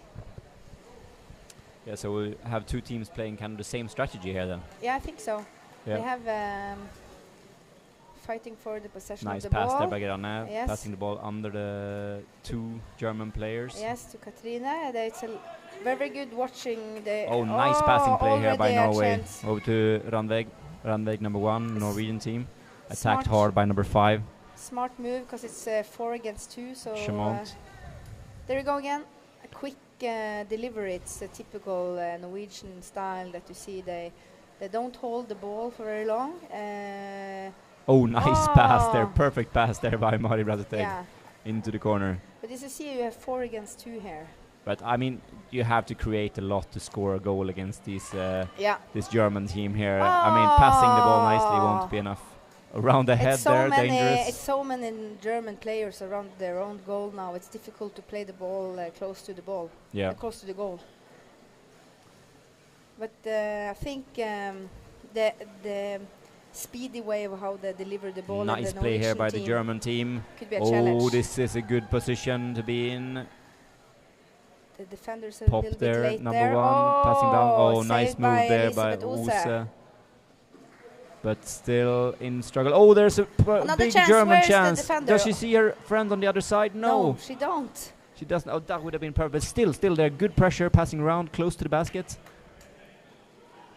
Attacked hard, of course, by Norwegian players, but that was a nice opportunity for Germany. I think it's 1-0 to Germany in opportunities here so far. I think the Norwegian did a switch there on the partner switch on the defenders, okay. So that's why you got this suddenly emptiness around there. Yeah. And that probably Germans will use. Germany going in along the bottom, looking strong here. Passing down still, close to the basket, but 3 Norwegian players down, only 2 German. Still with possession here, Germany, and number 2. I'm waiting for there, I think making a block there, getting the ball. Nice play here by Germany. Yes. Floating up a little bit, no, staying down. I'm waiting for ball on to the other see side. the German player on the opposite side of the box. Yeah, no German player on the other side so far. They try to go in along the wall There again and she again. is. She's going to go on the other side there. Yeah, now they're coming out over to the other side. Number 4 on the German team, Kenkbay. And you see the attackers are Still very aware of holding what's onto the ball, dropping it behind her back to her teammate. Oh, that's a nice pass there. Number 2 over to the other side. It's a good play here by and Germany. The defenders, there you go. But It's saved by the Norwegians there. Norwegians withstanding. Oh, another good opportunity of German player first going in. Oh, nice steal there by the Norwegian player. Did not see who it was. Was it Elisabeth Ose? I don't know. It's a free throw for the Norwegians. I don't know why. Maybe they were too active around the goal choking. there. Choking, okay. But that's a good period there for 2 minutes of You of saw German the domination. player number 24, Elisabeth Ose. She's actually the defender there, and she was coming down and just instead of going behind and take her place, she just took the ball. And I actually think that was a good decision. Good decision by the youngster Yeah, there. because if you're late, you should rather attack the ball than try to defend the goal, I think. Yeah. So now you can see Germany playing a bit more offensive now. Defender all the way out into the situation. I think that's a wise decision by the German defenders there to not stay too close to the basket. You saw that that was exactly what the Swedish team did. Oh, there was a risky delivery, but risky could delivery be really through good. 3 German players there. But still Norway in control with number 13. Yeah, Cecilia there you go. Skåre, the veteran player. Norway just waiting. Oh, nice pass we need there. more people in the corner there Nice to make passing something play here happen. by. Okay, 3 in. Oh, nice one. Good Turn around opportunity, fast. 1 on each side. Give it to Gerane Gerane, Solbakken on and the she other will side. You try. see, oh, but she's held off around the throat. It looked like. But you see the attackers on the German, they follow the ball very tightly there. Yeah. So you don't have even 1 second to try to score before you have someone closing on you on your back. And I mean, if it's one player that they should look out for, it's number 10 on the Norwegian team. Yeah, I think so too. She has scored a lot of goals so far in the championship. But now we have a signal. Attack on the head. Attack on the head, and it's a white or blue. White free throw. White free okay. throw. Opportunity for Germany here now to try to do their effective attack. Because if you see a German player going on the side, not on the corner side, but the other side, and then you see the ball coming from the corner, they started doing that specific attack they usually score goals on. But it's not a new attack. So you can see the patterns. Yeah, but also the Norwegians know that kind of attack the Germans do because they played each other many times. So it's difficult for the Germans Good to use steal that. there by the German player in the midfield. So these two teams, they know each other very well. Yeah, and the only thing is that we have some new players on the Norwegian team, and also we have a lot of new players in the German team. So it's a lot of players in the water now that haven't actually been playing with each other before. But I'm guessing that the oldest on the team have told them how the opposite teams usually play. Let's hope so. Let's hope so. Very even game so far. Yes.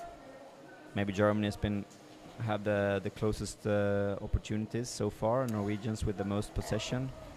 Maybe the best passing play we've seen from the Norwegian side. Yeah, the quickest. The quickest, at least. Yeah, absolutely. Yeah. The ball drops down in possession of Norway. The Germans intervene a lot on the ball deliveries. Yeah. There you go. Very good work from the Germans now. But she is quite alone there. It's going to be 2 against 1. It's not easy at all. But you can see that the German team, they're really pushing for it. They're not playing out with the back against the bottom. They just continue to playing with the strategy that they've had the entire championship here. Yeah, they that's inspiring to see. Yeah, they don't have many breaks. They have some more breaks now on this. I think they're kind of like want to feel a little bit the game and want to fill up with their team before they try to score here, because they know it's not going to get easy. But the way of playing is very similar for both those teams. They play a very similar type of underwater rugby here. Yeah. Germany seems to be wanting to go in along the wall there, trying again and again, and suddenly just changing sides and going in from the other sides to confuse the Norwegian team. It could be an advantage for both teams to have the similar kind of way they play, but also when you have two teams thinking the same, it's easier to intervene what the other team is doing. Yeah.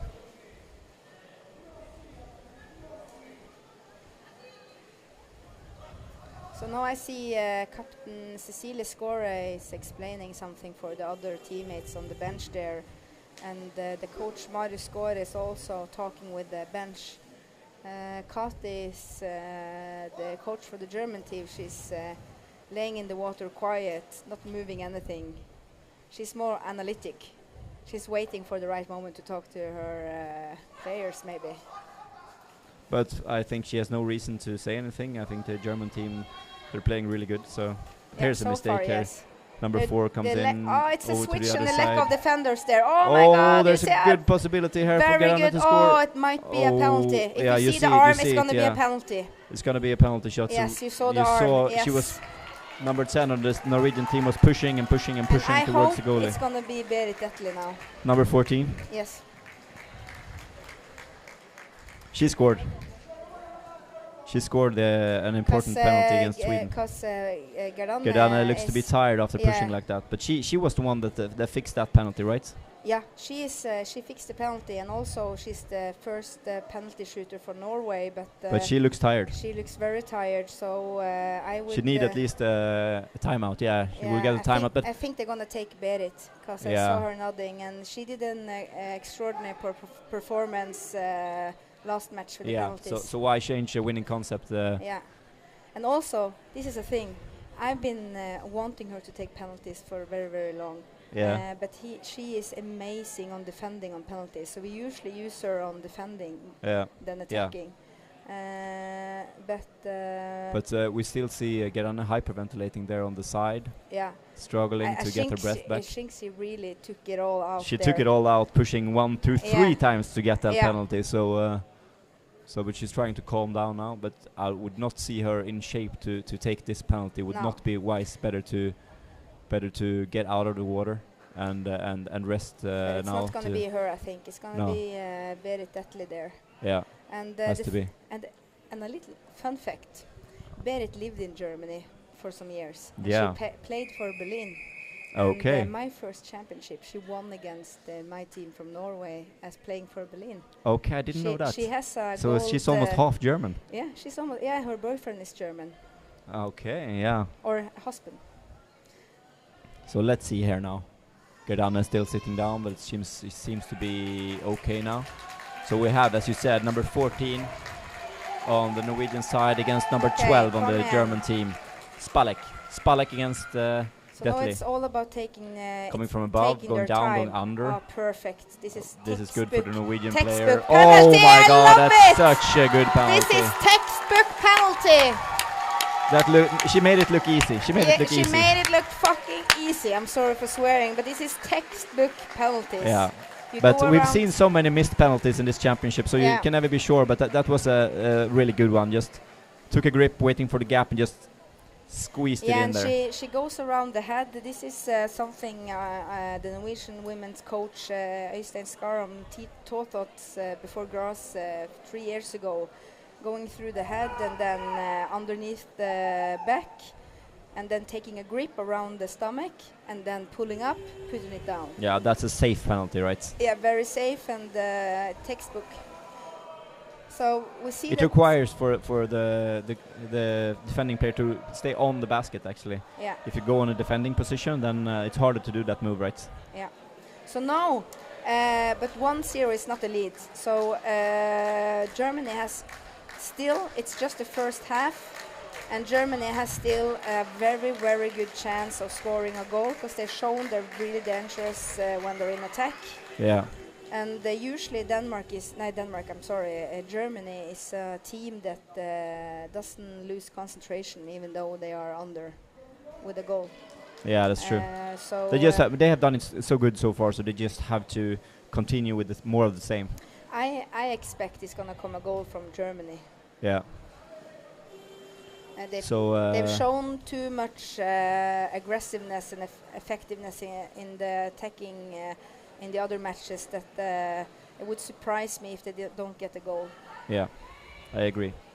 So, but this must be nice. I mean, you saw number 10 on the Norwegian team. She took it all out, and then to be rewarded with a goal, that must be feel very, very good. Yeah, she was also number 10 was the girl that scored against Germany in grass and on a pass from you, right? No, pass from number 14. Pass from number 14, Beretz okay. who took the penalty. So those two.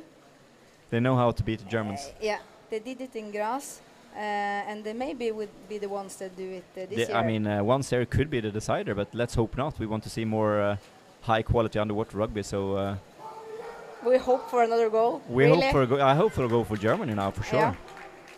But I we're think trying to be objective here, and yeah, and before the match, I would have actually said that the Germany was the favorites. Just because I've seen them play all week. So for me, it's a very it's sad for them that they end up losing. Yeah, we see you get on in the water here, punching the ball loose from number 4. Yeah. Now going in struggle with number 13 on the German team, Pavlovic. She does not seem to be affected by that previous hyperventilation.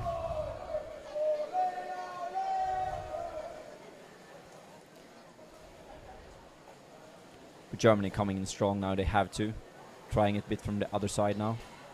Number 4 Kenkenberg, yes, playing to number 12 Spalek. So it would be a sour loss if they're actually gonna lose on a penalty, the Germans. So yeah, for sure. I mean, but as you said, I'm almost sure that they will score a goal here. They have had it coming for quite some time, so they can maybe fix a penalty. The German team also here, but they have to come closer to the basket to get that penalty or the goal. And also they're playing this very well. They play very well with each other in attack, and they've been scoring a lot of goals because they are very effective when they get the chance. The captain here under pressure with the ball. But picked up by Germans. Could get a fast one here? Come on, that's it. Oh, there we some go. kicking, But she's alone. 4 against 1. She never has works. to have her teammates. And I'm looking for the relay pass here for the Germans.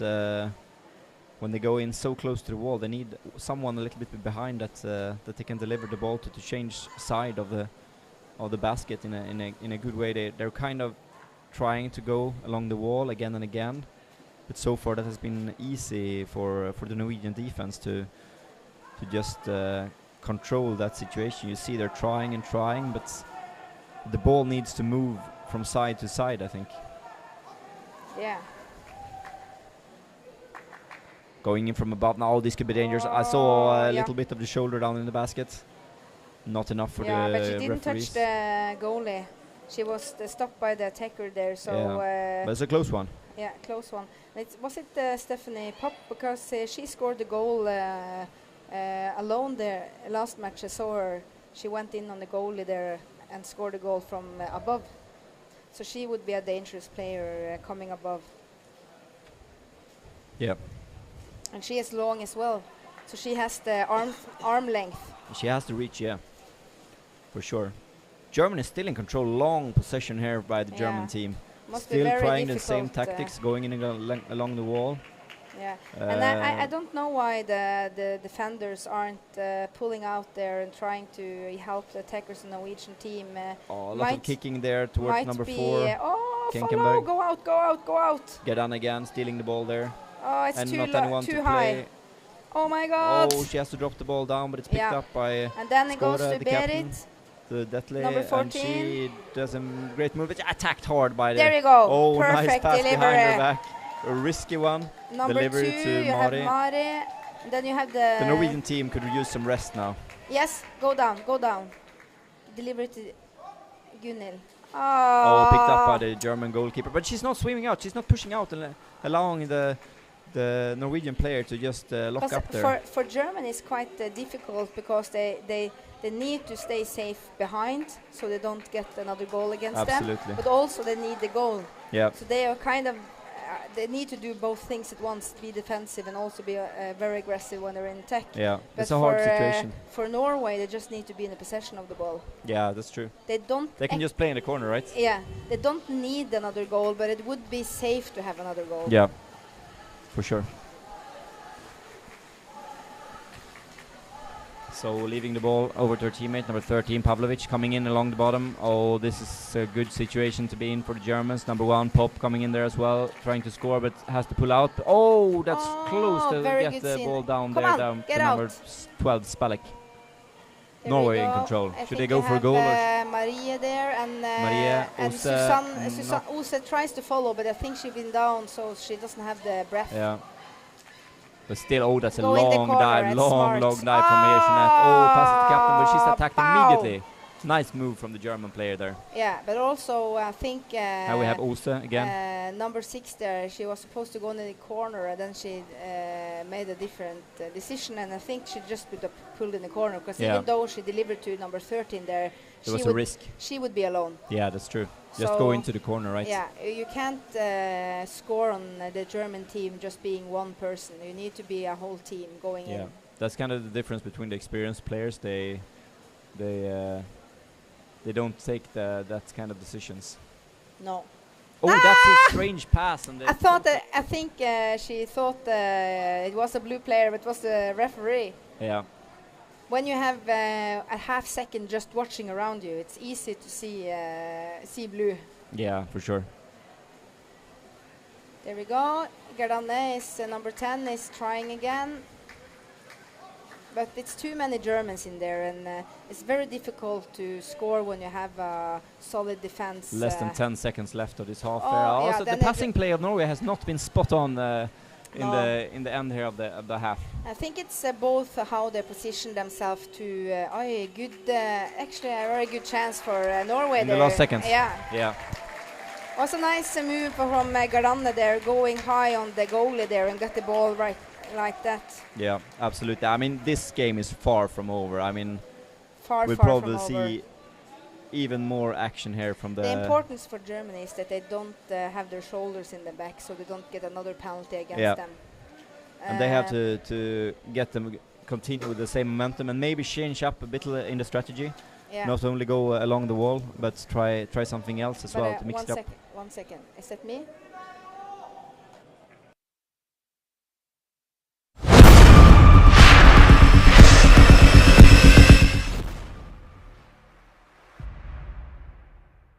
Some changes here on both teams.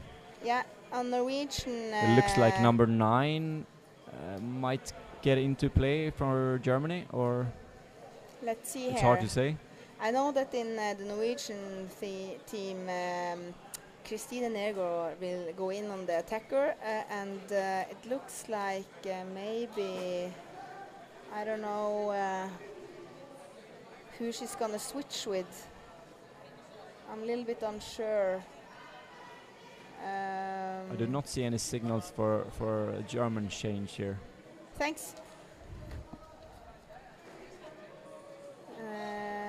We have. What would you say as a German coach here, going into the second half, trailing 1-0? I would say nothing is decided yet, and they played good rugby. They only need because I see that what the Germans struggle with is that when they've been playing with easier teams, they've managed pretty well to do their attack technique. And you see that this is something they have practiced on at home before they came here. But when they played against was it Finland yesterday, and same as now, they don't manage to do the same kind of attack where they have this person on the opposite side and then deliver the ball.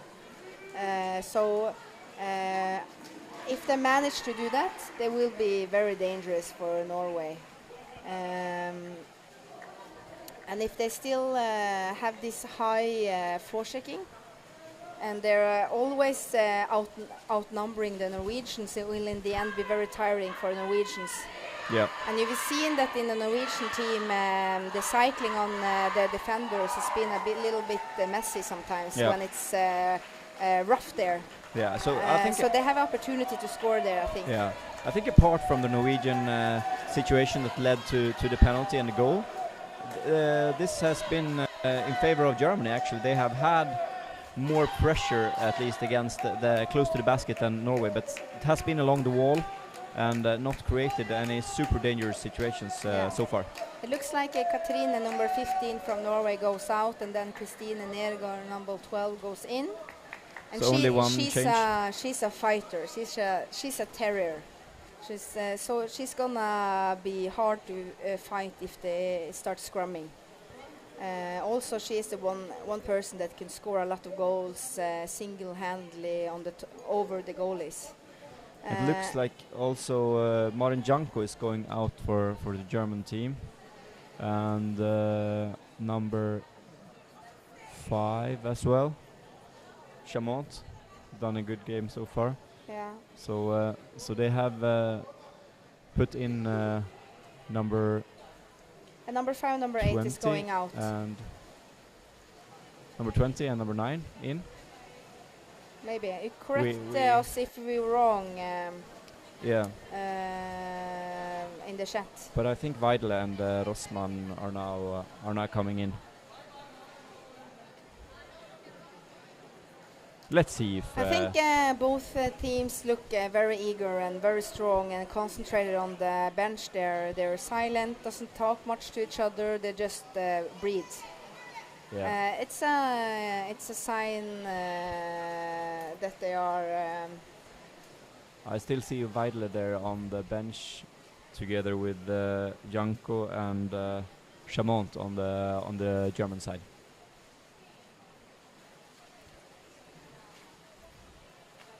Looks like Mojo, number 15 in Norway, might have got a hit on the head, stretching her neck a bit. Yes. So they're ready. Usually I see that I think it's number 14, Berit's going to try to take the ball there. And I would guess number 10 is going above. Oh, it's completely even, but it's a pass above. That's, I love that start. I love the start. It's one of mine and Gerdane's inventions, because we saw the Russians do it one time. Okay. Yeah, I've tried that as well, and as a junior, scoring a fast goal.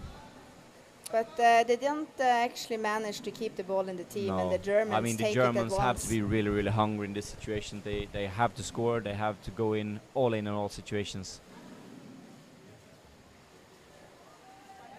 Number 12 here struggling. Spalek. So we see German in possession of the ball, and if they're gonna, because now they had a break. So if the Germans do what they're good of doing and just punching on in the attack there, it might give them a very good chance of scoring. But as you see, they're just attacking on the one side of the bucket and doesn't move a lot of the ball, and it doesn't work. They need people to deliver the ball in different directions, so the defender is struggling to move. They're still trying to go along the wall, right? Yeah. They have not changed up in that strategy. But they just have like 2 people on this. There you have number 4 there. Yeah, number if they manage to get the ball there, then the defender is probably have some difficulties. Just throws the ball away. But the Norwegian players first. That's the captain scorer. It's very good. That was a risky pass, just throwing it away, but yeah, being sure that there was a Norwegian player that's going to pick that one up. It's a very solid defense of Norway now, and I think knowing that they have a goal there and doesn't need to actually score to win now, I think that gives the Norwegians a lot of confidence in what they're doing. Yeah. And comparing. But here they come, Germany. Just stopped up a little bit by the Norwegian attackers there, but they had a strong swim there going for them. Yeah. And I know that comparing to a game yesterday, I think they have improved a lot, the Norwegian players. And I don't know, the Germans, I've seen them with a lot more confidence in the water. The match they had against Finland. There was a lot more like killer mode when they went in trying to score there. And they had like these massive attacks where it's no breathing. Oh, here they're coming a little bit from above. Mixing it up.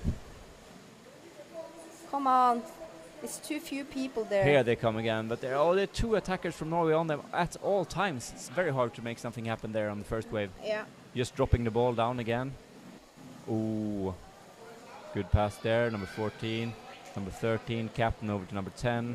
Solibake attacked hard by a German player, but she does not lose the ball. Still in control. Germany back to the captain scorer. Switch pass over to Ramveg. Yeah, they doesn't manage to have the possession of the ball and attack very long, the Germans. And I really hoped for more. I really hope to see more of the confidence they've shown all championship, and a lot of the games I've been watching, they have like this, they have like this 5, 6, 7 waves just like pounding in. Yeah. And then in the end they score. But it looks like they're stuck and end up in a scrum a lot of times. Yeah, but I think that the Norwegian attackers are doing a good job there as well, like kind of destroying that flow of game that the German team wants. They manage to lock them up and interrupt the passes a lot, so they're not giving enough space there to the Germans, and which is good for the Norwegian team, of course. It is. Here we see now German team leaving the basket a little bit more with defender, but still Norway in control. I mean, the clock is ticking, less than 11 minutes, past 4-minute mark in this game. The second half, Ramveg with the ball, still in the corner. They're doing the Norwegian style now in the corner. Yeah. I mean, the Norwegian style. Norwegian style of play. Well, that's what I call it, at least. It's only 10 minutes left, not this. Yeah, I mean it's smart. It's a smart move, of course. It's not very funny to watch, and it's frustrating for your opponents, but that is the right thing to do. You see, come on. You see that the Germans now, they don't even bother cycling the in the corner. Yeah, and with the bucket there, they only have the goalie there, and they have their defender. Would you say that's the right thing to do at this time? Yeah, I would, because they have strong goalies that probably could manage the first wave anyway, and then if the defenders and the attackers are aware that it's only the goalie there, they will follow the play before they go up and breathe. Pop there and they need to win the ball now, because it's only 9 and 45 seconds left, and but they are attacked hard at all times by the Norwegian attackers. They get no time. It's with German eyes, it's sad to see. Oh, that's a great I think snap number 2 from here, Mari. Mari Brattiteg, is doing a fantastic job as an attacker in this game so far. Finally, I see what she's made of, because I haven't actually seen her. I didn't see her so much last match, and I know what she's capable of doing. Yeah, it's just been impressive, the defensive work she's put in so far. Yeah. It looks like they're in there. the Norway is controlling the game now. Yeah, and we're back in the corner.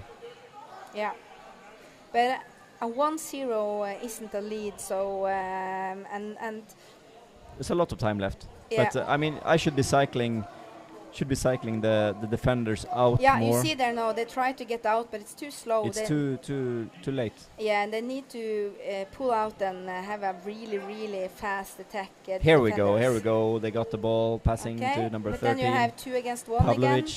She needs. You see there, Mari Bratta taking him, but both of them goes up. Was it something there? Oh, What? too bad, because the Germans did a really good job there. Ah, that was a strange. Everyone is confused about that. That call there from the referees. She passed 2 players and she got the free throw against. What the hell?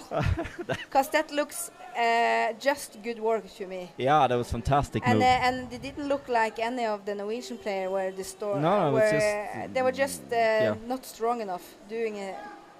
I don't understand that one, and the referee on land didn't even say what it was about. No, I didn't like that, the referee call. Now the Norwegians has the position closest to basket, and it's... Come on! They need another one. It's number 10 from Norway. In that position, it would be perfect to have one on the other side there. Yeah. Norway but now you see going the in defenders for on the another goal. German now following the ball like... They have to do that. Yeah, like bees to honey. But Norway coming up from above now, attacking from above. Number 11. Floating up to the surface, or 2 German players and 1 Norwegian. And you see number 24 is scrumming, and she is... I'm very impressed of 24 there, because she is only 20 years. She's playing like a veteran player, I think. She is. She's only 20 years old. This is first big European championship, and scrumming against 2 Germans, that is pretty scary. I've been doing that, and I stopped doing it because it was too scary. Yeah. But I mean, as I had interviews with her, she says, I only focus on the next dive, the next dive, the next dive. So she seems to have a extremely mental strength, number 24 on the Norwegian team. I totally agree. Sorry for not following the action here, really, but nothing much going on. Germany struggling to get the ball. They're really just fighting for the ball here. They're really just fighting for the ball, and it's a lot of possession of the ball fighting, and I don't know why they suddenly started scrumming. It's either the Norwegians pulling the ball up in the surface, or it's the Germans. I don't think it's the Germans, because I've seen their play style, and they want to play ball and they need to score. Yeah. It's no point of scrumming when you need the goal. Exactly. So probably it's the Norwegians. But you said the Norwegians, they don't even like scrumming. So, but maybe when they have to, or when it's good for them. I think it's sometimes you have 2 choices. It's either losing the ball or scrumming, and then you scrum. Then you scrum for sure you scrum. So Norway possession in the corner. The defenders are still not they're trying. Go out, number 10. Yeah, but they have there to. There you see number 9 there. Faster. She's trying to go out and help out the attackers, but she needs more speed. It's not point going slow. You don't help anybody. Do you think they should be pushing out the goalies as well into the corner? Not the goalies. Never the goalies. Okay. But the defenders turn now, for example, turn the legs in the wall and just like kick out Max and just a kind of scaring. Yeah, because you can clearly see that Norway, they're not interested of going in to try to score here. So just put the fins to the basket and be ready to push out. Okay, now we have number 12 here. Oh, it could be a big opportunity. Could be a very big opportunity there. Slow move there by the German player, number 8. Oh, they look kind of marked from being a lot of in defense here, Germans. But here they come. They do not have a lot of time. There's 5 minutes left on the clock. The ball drops down. The time has gone so fast. The ball just drops down there. What happens there? When they finally regain the ball, they just go up and lose it in 1 second. Yeah. That is how frustrating is that when you're trailing 1-0? It's like I feel a little bit sorry for Germany, because I've seen their play and they have been so extremely effective in attack, and I'm really sorry to see that they don't manage to do their usual attacks in this match, and it's terrible to have that feeling that your last match in a gold final isn't your best match. Yeah. You should always feel you have your best match in a gold final. And they've been playing so extremely impressive the whole championship. Come on, Germany. Here they come, number 13, but she's locked up by the captain too of the Norwegian lonely. team. It's like 3 against 1 again. Yeah, and they're in... there you go. There we go, dropping out. Oh, it's a good position to pass over to defender. Rels. But they're back again now, coming up from above. This could be something for the Germans. You see that the defenders on the Norwegian, they fight on the way up before they're breathing. Yeah. So you have kind of a second attacker as well. Good forechecking here by the Germans towards Maria Jeanette, number 6. 2 Germans going into the situation. They get the ball. Number 13, Pavlovic. Less than 4 minutes remaining now. They have to make something happen. Oh, a lot of kicking there. Lot of kicking. Yeah, that should maybe be a free throw. Yeah, I think that could have been a free throw for Germany, absolutely. Because you saw the head like shaking. And if it's shaking, it usually means you've been kicking in the head. Yeah, usually. But some fantastic... Oh, there's a drop. Holding, there must be a free throw. Holding. Okay, oh my God. If that wasn't a free throw, I don't know. Yeah. Again, what I said, when you look like you're stuck in syrup in water, it's usually because you get hold by something. So we have 3 minutes and 20 seconds. It looks like the Germans take a timeout there. Yeah, that's a fantastic decision, I think, by the German coach to take a timeout here.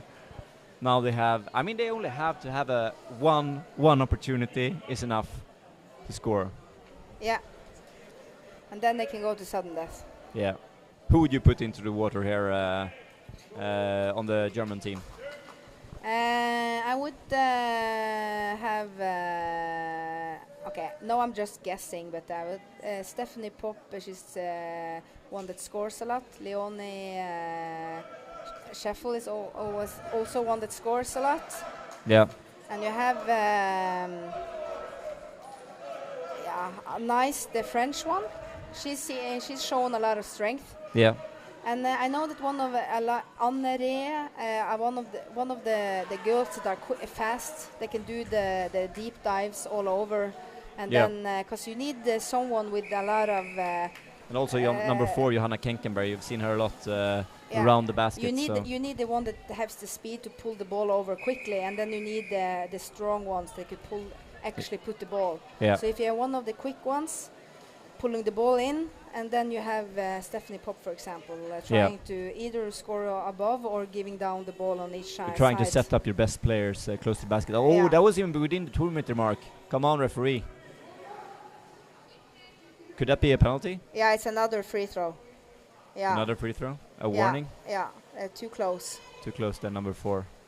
But kind of a smart move also, disturbing the Germans there. But for me, that could have been 2 minutes, this situation of the game. Yes. Okay, come on, Germany. It's 3 minutes, and this is your chance to show yourself. Number 13 coming in here. Oh, going into the fins, but no kicking this time. Locked out by number 10. You have the captain down there. Let him go in the right second. Yeah, come on. No, and then the second wave. Second wave. You need more people. Don't breathe. Go. Spalek. I need more people. It's 3 people. 4 people. Too many people breathing. in the surface. Yes, you need to go down now. Come on. Go. In. Don't swim out. Come on. Then it's again 1 against 2 out people. in the corner. Maybe they have... Come on, in. Now, push from the wall. Dive. Come on, 3 against the wall. 5. You see, it's 5 people now. Norwegian players diving desperately, a whole team down. Yeah, you at see the same time. number 13, Cecilia, is scrumming there and then gives and down Norway to comes out 24. with the ball. Only 2 minutes left remaining here. Runweg. The German players need to go down. And she's totally alone. Where are the other players on the Norwegian team? Nice pass over to number 6. They're still in control. Nice move. Mare, but the captain of the German team picks the ball up. Yeah. Could they get another opportunity with German here? Defender! That's the shoulder in the basket. Yeah, almost, that's actually a that would be penalty. harsh for the referees to take that one. And Yeah, because I think she was pulled away of another player there before she actually managed to touch the goalie. Yeah. So they can't take a penalty. But time is running out now. 1:40 left on the clock. Norway in control. But that's a nice interception by Germany there. Oh my God. Come on, she can take the ball out, but there's so many Norwegian players in the scrum there now, close in the surface, and Germany still have to protect their baskets. Come on, this is actually... Oh, the ball drops down to the bottom, and the only Norwegian players that sees that. Oh, you see, is it Berit going there? Oh, going in towards the basket. Yeah. That could be dangerous, but Yeah. she managed to maintain the ball. We She's, have Ose there. The Norwegian players have to not change now, just stay in the corner, let the time tick down. Yeah, it's 1 minute left. 1 minute left. The Germans should not have any defenders in No, the goal they now. have They to should push just out. have the goalie there and just like have 4 attackers attacking. They no point. maybe can get one chance you more. see that they do that now. They don't. They yeah. have the defenders with the goal now. They And the goalie should also push out, not up. Push out, push it's out, nothing push to out. lose now. No, It doesn't matter. 30 if seconds left. It doesn't matter if it's 2-0, 1-0. Yeah. But this is now the Norwegians should just be scrumming. Yeah, but they're controlling the ball safely, just passing. Yeah, they don't even go in when it's one there. They don't bother trying to score. No, they're just controlling the ball. Yeah, it's, yeah, you have to give it to the Norwegians here. They just, even though they're under heavy attack, even though they're under heavy attack, they just control it. It's amazing. The job. Norwegian 5 audience seconds chanting and left. screaming. 5 seconds left, still in control with the ball. Come on, yeah, Germany. we have to say congratulations to Norway. Gold medal against Germany. Yes, what a game! What a game! Close one. And as you see,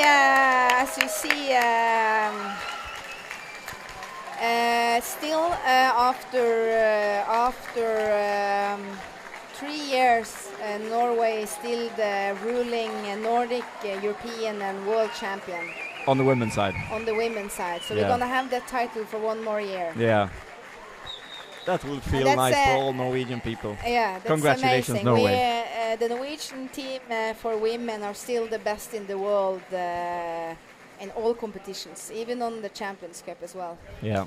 So I really... But I mean, you have to give it, as you said, to the German team here. They are starting to play kind of a new tactic or new way of playing, and this was just a warm-up actually against towards the and it's the World Cup next year. It's very exciting to see because I don't think we actually saw the best of Germany this match because I've seen them play and how they played against Finland yesterday. They looked amazing and they looked so strong. Maybe they were disturbed by the really hard forechecking from the Norwegian team. Maybe. I don't know what happened there really, because I felt that if you compared how the Norwegians played yesterday, they played amazingly well today.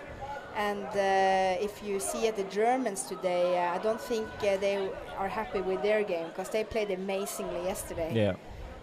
So they have one more level at least to yeah, I don't know why it was so big difference there, but it's very interesting because it's a lot of young people comparing to the old German women team that played in Graz, and I think this is a very steep learning curve for them. Yeah. And they're gonna have a new chance next year in Montreal, in already Canada. next year. And it's a lot of young players. It's please probably get gonna be ready the for same team we're gonna see next the year, national and team if of the they, winning team. Still work like this and get even gooder on doing it, and know how it is to. Yeah, happy girl on the number 10. Finally, she's smiling. Very good play. Jeg kommer å gratulere dere etterpå. Ja. Yeah, okay, you have to be able to congratulate your own teammates. But now for the national anthem. We'll be back for the men's game. Thank you. Yeah.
Norwegian team, please step aside from the pool so we can start the next game, please.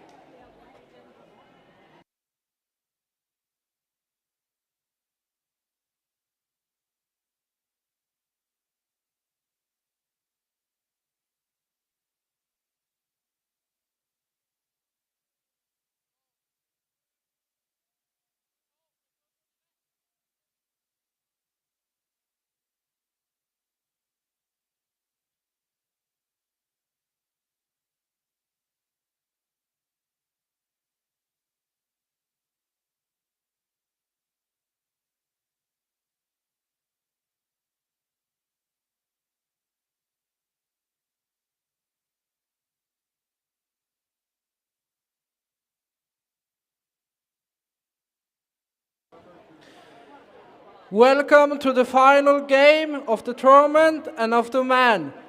This final is between Germany in blue and Denmark in white. Please stand for the national team of the Germany.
And now Denmark.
We were supposed to have somebody from Germany here to read up the team. Hey, kom igjen, kom igjen. Kom igjen nå, kom igjen.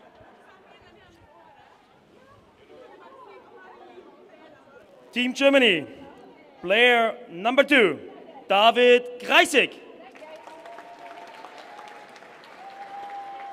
Germany's captain, number 4, Lukas Tada.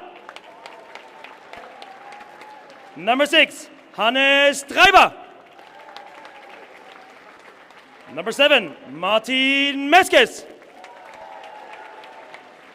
Number 10, Jochen Schottmüller. Number 11, Sebastian Lange. Number 12, Niklas Tada. Number 15, Andreas Weißenberger. Number 18, Martin Schottmüller. Number 20, Philipp Kreisig. Number 23, Colin Leible. Number 31, Luca Geving. Number 77, Manuel Kastner. And the coaches, head coach Willem Nier and assistant coach Marcel Moring.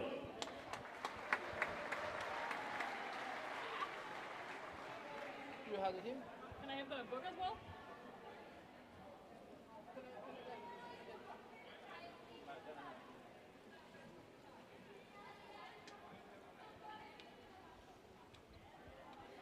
And now the Danish team.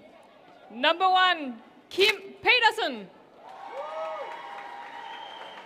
Number 2, Simon Schaefer. Number 3, Christian Schaefer. Number 5, Jakob Nedergaard. Number 7, Andreas Wieland. Number 9, Søren Nielsen. Number 10, Lars Greve. Number 11, Tim Jensen. Number 12, Rasmus Svaneborg. Number 13, Anders Hartmann. Number 16, Kim Tonsberg. Number 18, Lau Schütz. Number 20, Bjørn Andersen. Number 21, Sven Erik Andersen. Number 23, Martin Rønn. And the coach, Martin Krau. Where's the coach letter?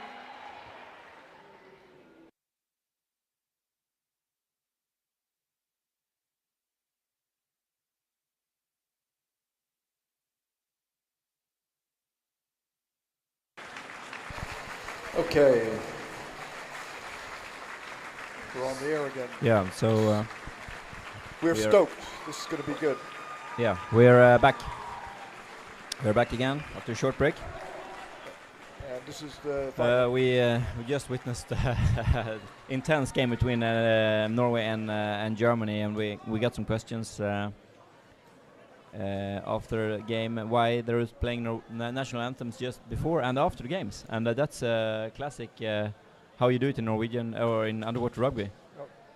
Both anthems before and after, but the winning team after, of course. But here there's been a tight schedule, so it's only been done during the placement games. Correct. And also the medal games, we have presentations of all the players before the game. And also I got to comment about that Norway did not manage to score, and there was a discussion in the chat about the penalties, that maybe it was unfair that the game was won on a penalty, but as for now, that's the way of underwater rugby.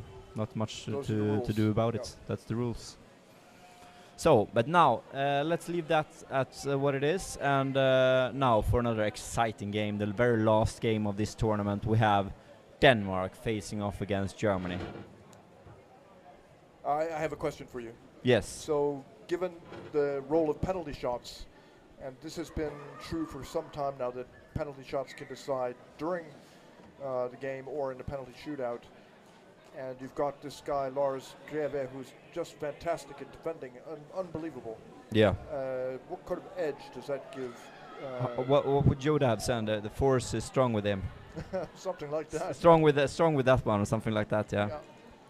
So psychologically, that's got to give Denmark a little bit of an edge. Yeah. For sure. Not that Lucas Tada or any of the guys in Germany are in any way weak, but how has? But first they I mean, first they have to get the penalty. Yes. So that could be hard as well for the Germans to get into that situation even. But we have a lot of game winners on the German side of things here.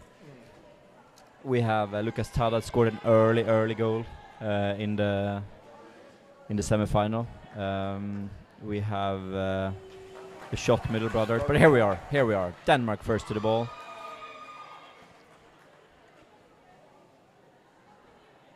Denmark with control, floating up. The service passing down. Germany going down with 3 players to get the ball. We just hold on to it, passes into the middle. Number 9, Nielsen, one of the veteran players. Some nice passing play here from Denmark. Just holding it. Wieland on the open side of the basket here. Could he get the ball? That's a risky pass, stolen by number 7 in the German team, Meskes. Ball is up in the surface. Do you expect a lot of scrums during this game? If it goes late and there's a one, if it's a tie or there's a lead by one team by a goal, there'll be a lot of scrums. I mean, the Danish team, they're quite famous for scrumming, and that was the case for Germany also. Has been in the past they're at least not uncomfortable in scrums. Oh, there's a good steal there by 77, Gassner.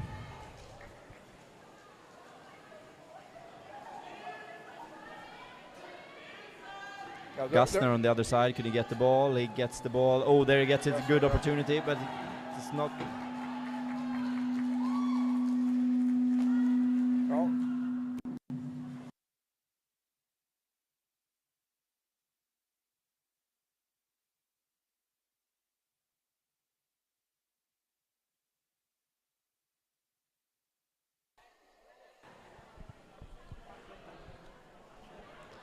So we're back, a little short really technical break. No weak players on these teams. These teams no, absolutely not. But I would say that there's some more star players, some more star dust maybe on the German side here. Yes. So I would say they're favorites. But I mean, Denmark are longing for a gold medal in a European or World Championship. So I would say anything can happen here.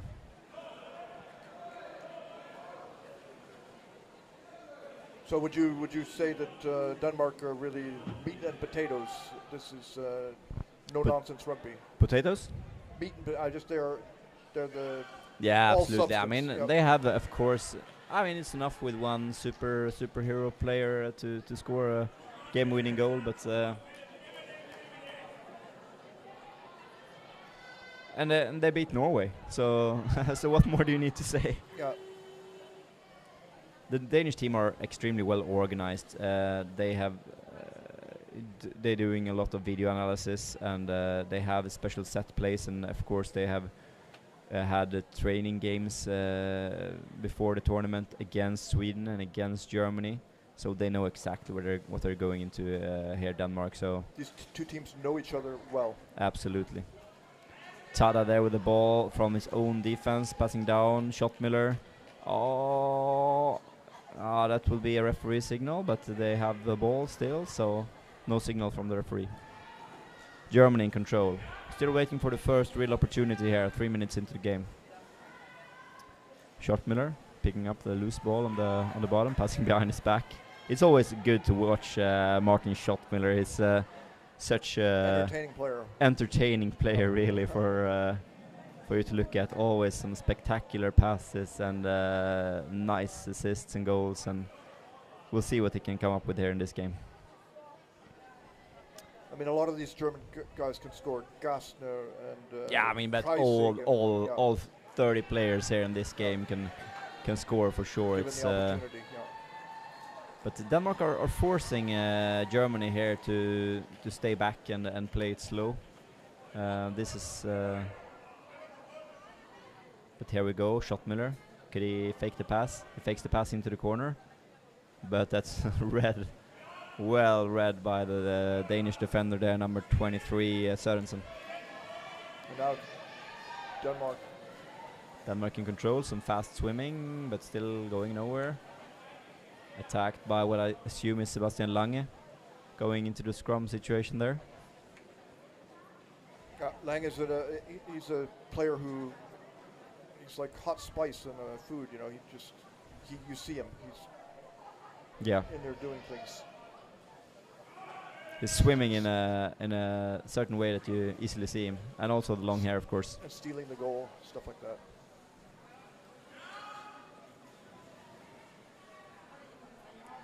Turn Devrel up. Is it? Oh, okay. Let us know if there's anything that needs to be adjusted in the chat. We can see it. So here we go. Germany in control.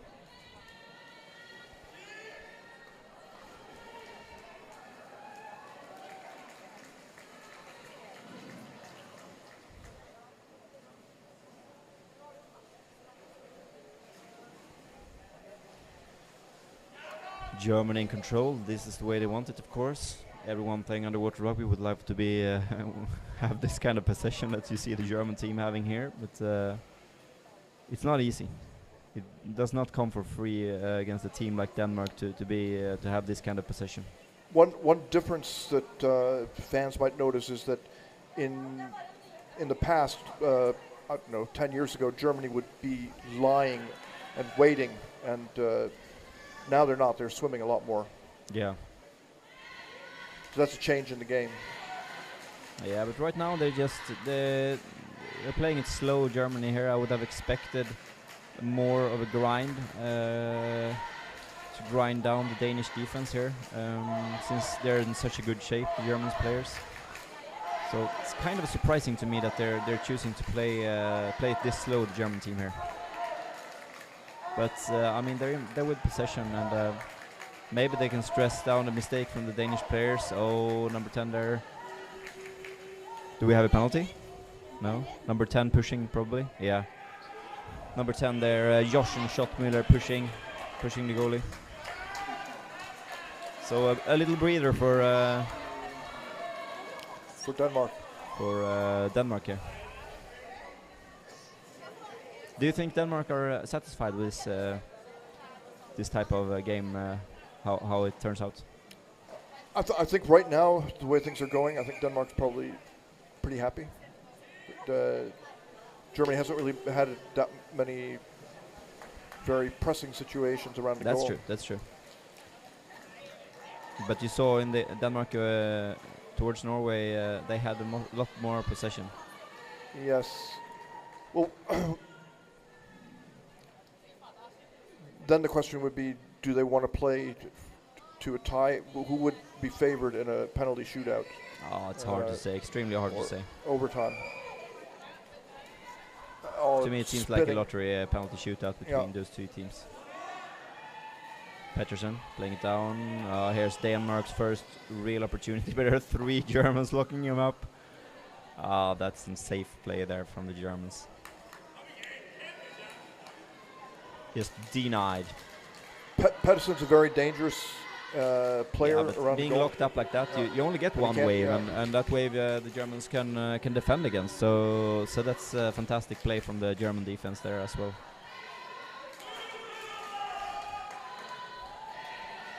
We have people cheering for both Denmark and Germany, of course, in the chat. Dingel, Jens. Where's Jens Dingel? Yeah, he's home. He's at home. Injured. Cheering for both Martin and Jochen Schottmüller. Yeah. Dingel was a player who came out of nowhere a lot of times and scored. Yeah, he's a fantastic player. Yeah.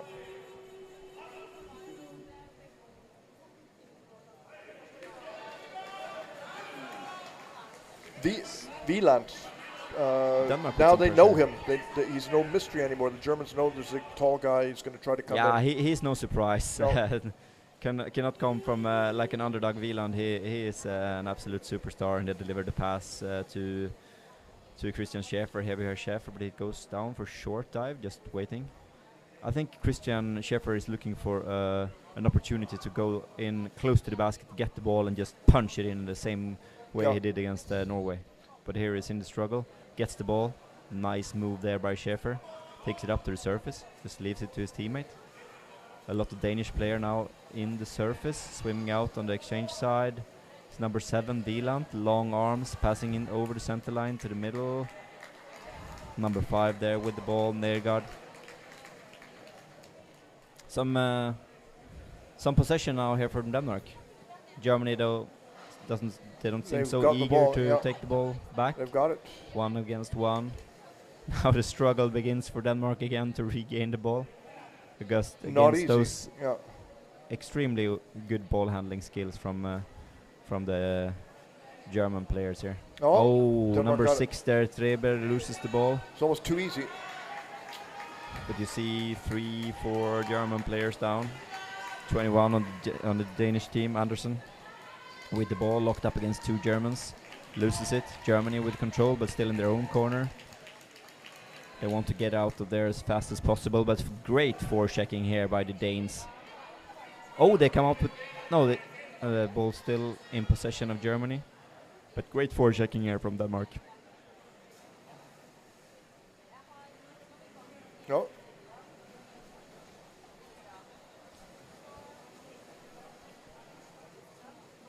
Well, Germany's got to the other side of the pool.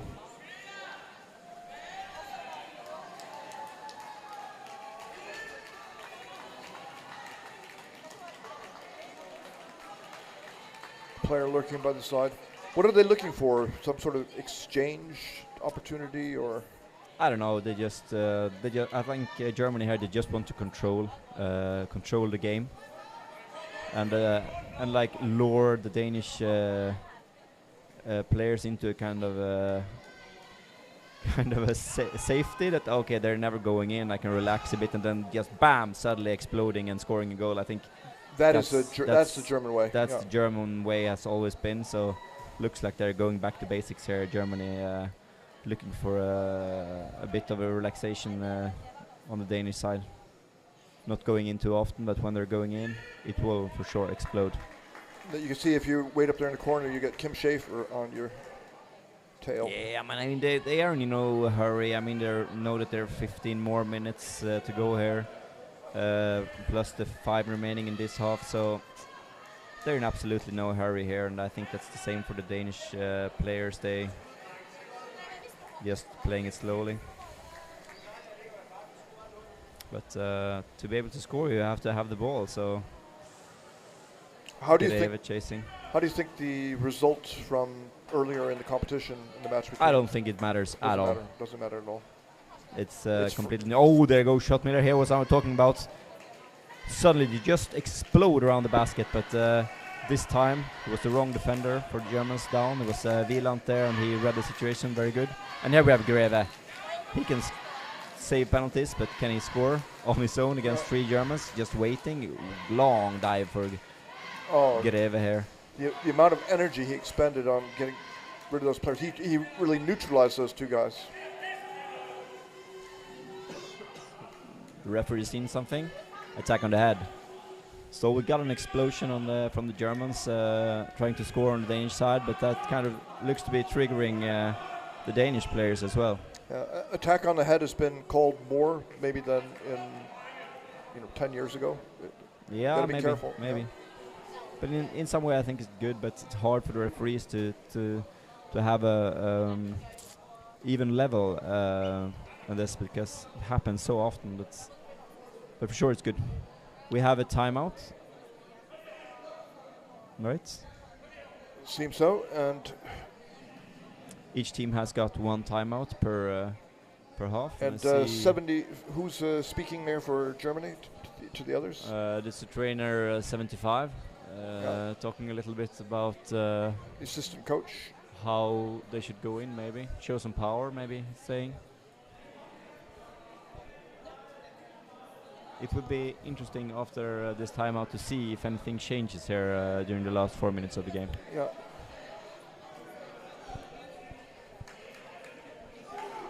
Does Denmark have a water coach? Coach in the water.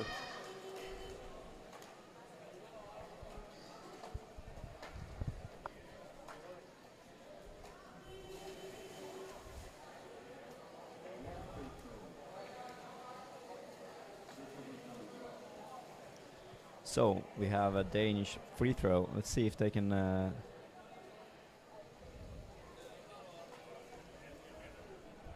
deliver here. Close to with the a set play, maybe. Close to the basket also. We'll see.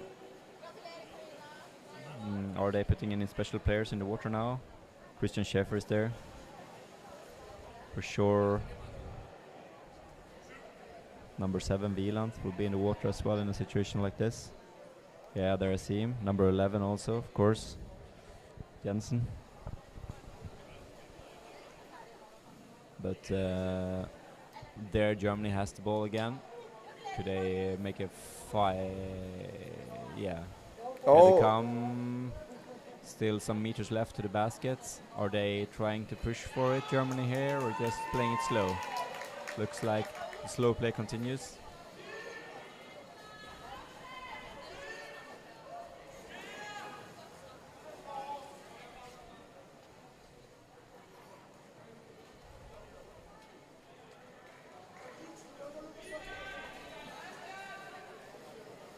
Germany on the bottom, over on the far side.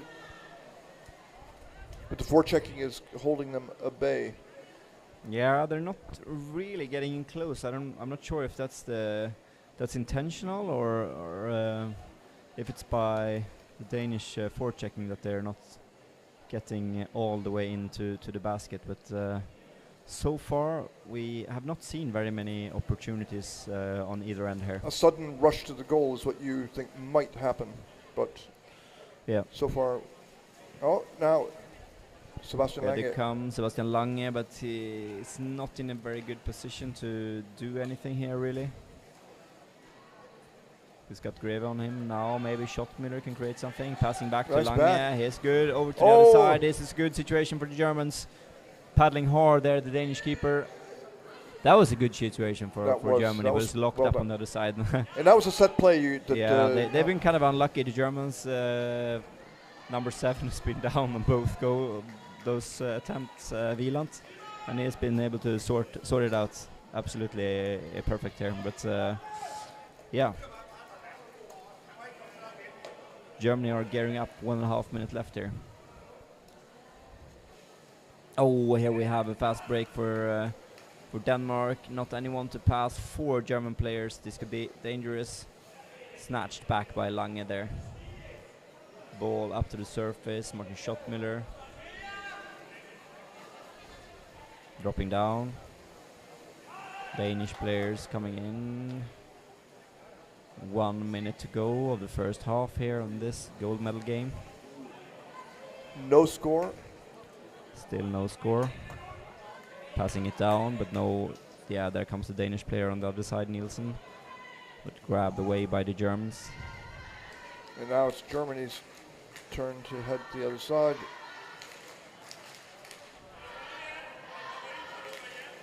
Here we go, fast speed on German players, going straight for the defender. Can he pass under to Gassner? No, missed the pass, picked up by Christian Schäfer, and he managed to deliver it to Peterson. Peterson passes down to number 2. It's 20 seconds left of the first half. Oh, it's a long pass, but it's successful. They know there's a little time left here. Could this be a final opportunity in the first half for Denmark? They could pour all the players in now. They are struggling on the other side there. The captain Greve in that situation. Nice move. 1 second left. Able to pass down, but it's snatched by number 7, Meskes. And there it's over. Yes, there's the first half. First half, I think, to start with some, it was slow playing by both teams, some corner plays. You have to say that Germany has caused, they have caused the greatest opportunities. Yeah. The Great Britain support player coming with some refreshments to the commentator booth. Very grateful for that. Yes, it's kind of hot in here.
So the second half is about to start. We have the Danish female team cheering for Denmark. We don't have any camera on that side, but they are cheering for Denmark. They have painted letters over themselves saying "Go Denmark" or something like that. Yes.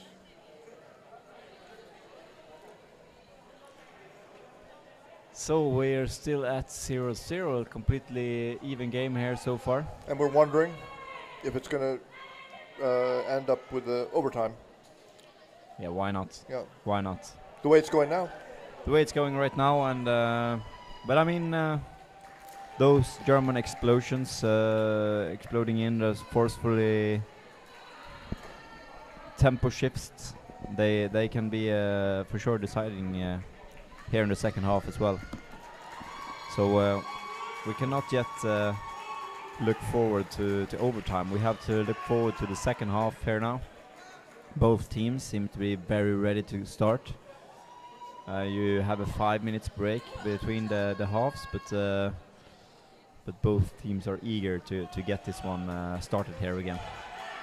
Continue their flow and score a goal, of course.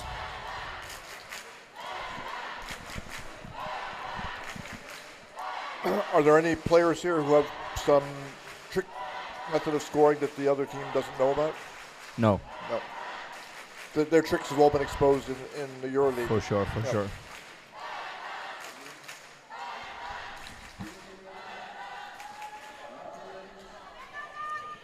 So both teams ready. There we go.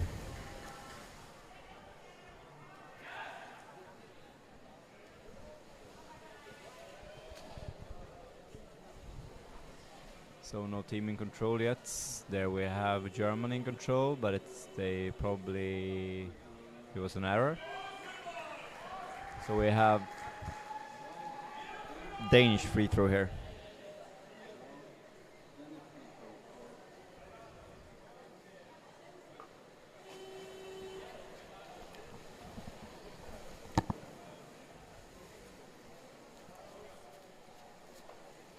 And Germany is a composite of three clubs, Bamberg, Mausch, and Krefeld, with one other player who comes from another part of Germany. Yeah. And the Danish team, it's also... Yeah, I mean, it's Flipper, Tudsune, Amager. Yeah. Might be one other player. Aquaquick, yeah. Of course. Aquaquick, yeah, Wieland.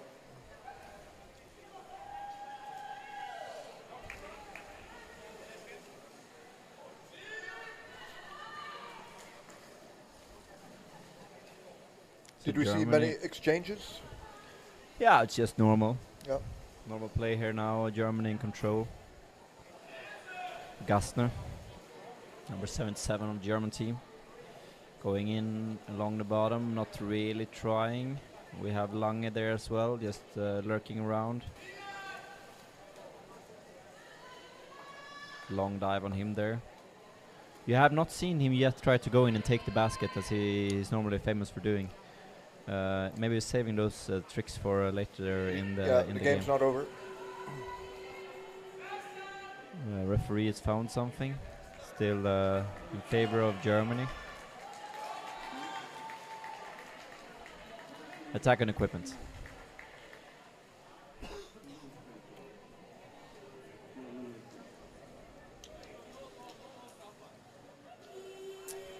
We have some comments in German that I don't understand. The calls from the open side referee are questionable in my opinion, from Max. Yeah, maybe so. The comment is that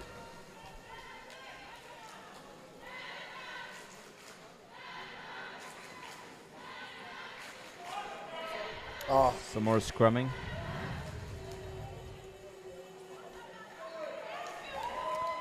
Number 10 and the captain of the Danish team gets called for attack on the head. Number 10, Greve. they're a lot stricter about attack on the head these days.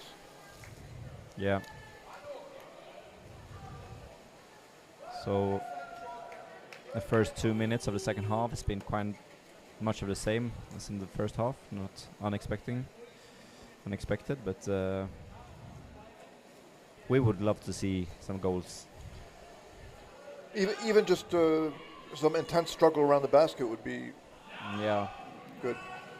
As this game is evolving, I'll not be surprised if we get overtime here. Here they come. Up.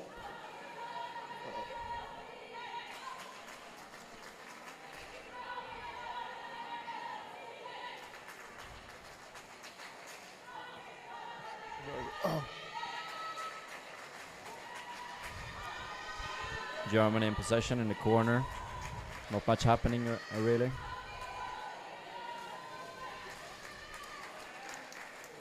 Waiting for the explosion. Maybe here, number 15. Nah, just playing it slow. Taking the ball up to the surface. Weissenberger. Fantastic player.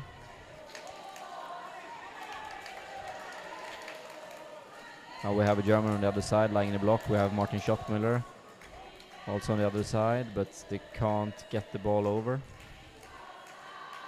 Peterson trying to kick the ball away, but still in German control. Oh, we have Schottmüller here. Can he deliver something spectacular? Oh, he loses the ball to number 3, Christian Schäfer. He knew what he was doing there. Christian Schäfer is the type of player that always has an extra eye for the top players on the other team and knows their tricks and can stop them in an effective way. And he will tell us. That's one of his really big skills, I think. And he will tell us about it afterwards. Did you see? Yeah, for sure. No, he's humble. He's a humble guy. Yeah, he loves the game, so. For sure. Yeah. But Danish team did not have the ball for long. Wow. We're back in German position. What do you think about the Danish backs? It's really hard to get by them. Yeah, they're solid. Of course, they're solid. They have reached the final game here in this tournament, so the Germans, they really have to do something extra here.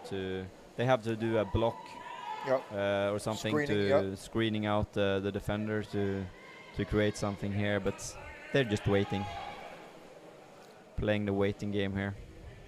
So here you see. Yeah, but this is just a fake attack from Kreisig.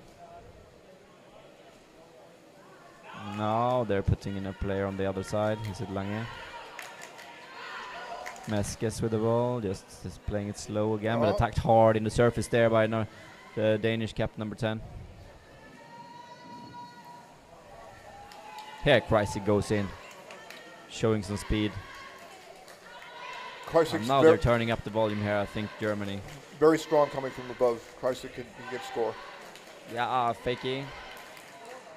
Delivering. Oh, Schottmüller. Oh, that's such a nice move. That's what we were talking about. Very good move there. Number 6 in Germany, still with the ball. Now we have some chaos here around the Danish basket. Oh, it's a good push. It's a good push. I don't think there was any shoulder in the basket there. We have the referee lying in a perfect position there on the open side. I think it's, in my opinion, the best referee. Kaiser Lind on that side there. Denmark with the ball, passing over. Oh, he's looking the wrong direction there, Peterson. Now we're gearing up here. 9 minutes left of the second half here. Number 5, Nedergaard. Denmark in possession now. Greve going into the other side. Are they planning on delivering the ball to him? Does not look like it. He's on a block. Greve is on a block, but are his teammates? He's committed to. No, now he goes up. They did not look interested, his teammates, in getting the ball into him there. Easier said than done. Yeah, but they just didn't even try. Oh. But now we have Wieland under the basket, yeah. but can he score from that position? But I would the doubt ball it. Passed down to the wrong place. Kreisig read that situation. Oh, there's nice. a perfect read from Nedergaard there. Yeah. And we have Peterson. Oh, they tight game. Smothered him there. He was. Some more Danish possession now. Yeah. We have 2 Danish players going for a change. Can they still hold on to the ball, Denmark, here during this period of time? Oh, we have a fresh player coming in, number 11 there on the Danish team, Jensen. Solid game so far. Meskes attacking in the corner.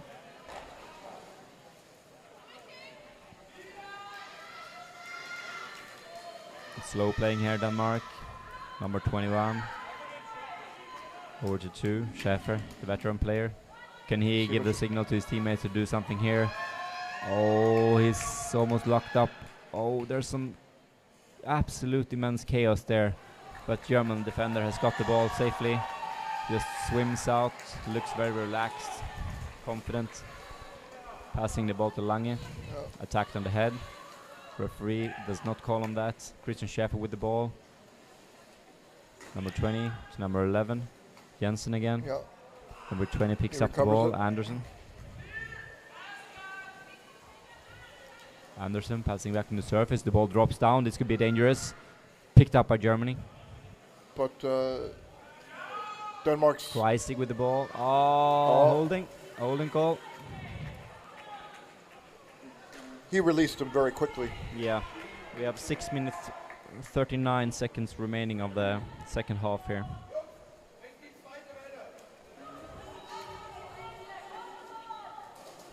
Someone chucked a snorkel out of the pool. Timeout. White timeout. So Denmark's called a timeout. Why at this moment Germany was adding a lot of pressure. So yeah, I don't think it's a question of them being tired out or anything like that. It's just they want to organize and say now the real match has started, or I don't know, how do you put it?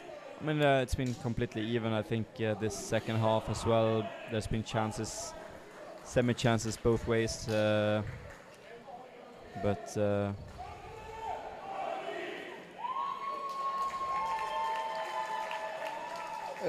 yeah, this is an open game.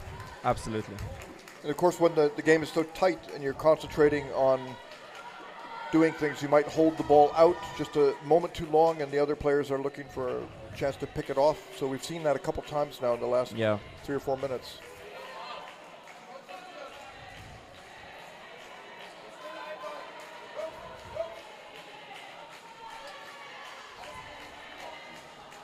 This is as good as it gets, though, really, in underwater rugby. Yeah, the top level. Fantastic game. I would just have wished for even more aggression and offensive play. Sorry, it's been a lot of play in the corner, slow playing from both teams. But I mean, you're allowed to play it the way you want. So nothing special about that, really. Germany. Oh, good work there by. He tried to signal there to the referees that he was held, but no success there for number 10. Greve. I mean, if he was held, it was just a fraction of a second. Yeah.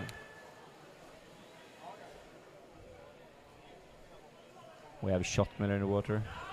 Could he make something happen? Yes. Now we're going number 4, Lucas Tada, in a dangerous situation. There was a good opportunity, but I don't think it was enough.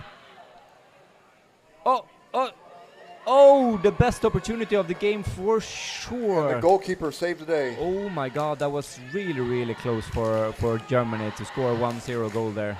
And they're still on the pressure. Yes. Oh, coming in from above, lifting the goalie off the goal. Oh, but it's locked up by Peterson. Locking the ball up. Oh, that's another close call there. 5 minutes left of the game here, of the regular time. Not good. If they can repeat this 3 or 4 times, I'll break through. Yeah, I wonder if Germany knows that there are 2 players changing now.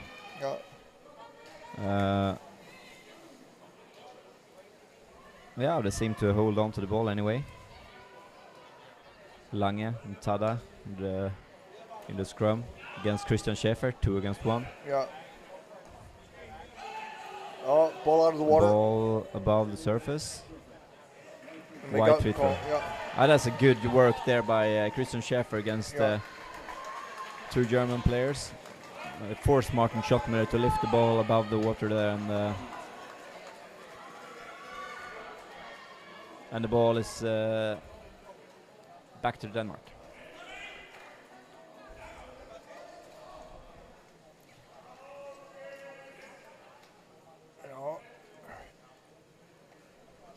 Probably Mikkel Rasmussen is watching this back in well, let's Denmark. hope he is. Let's hope he is. Maybe he could say something, or maybe Niels.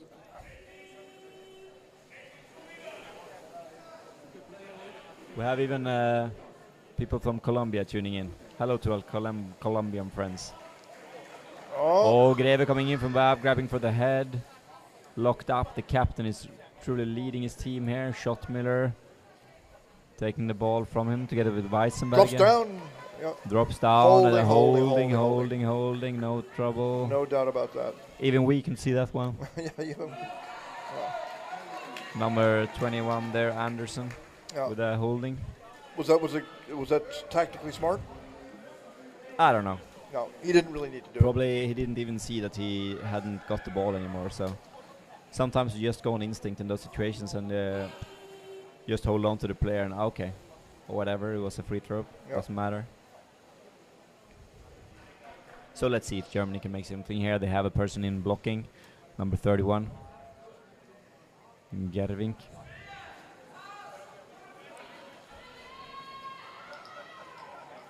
Twists and turns. Gassner doing a good job here to Meskes. Coming in from above, number 20 to Kreisig. A lot of fins in his head there. Can he get anything from that? Nice move by Kreisig, but extraordinary effort there by number 16. Fantastic job by Christensen there in the defense. A player like Kreisig coming in. It's a fast break, but they're going.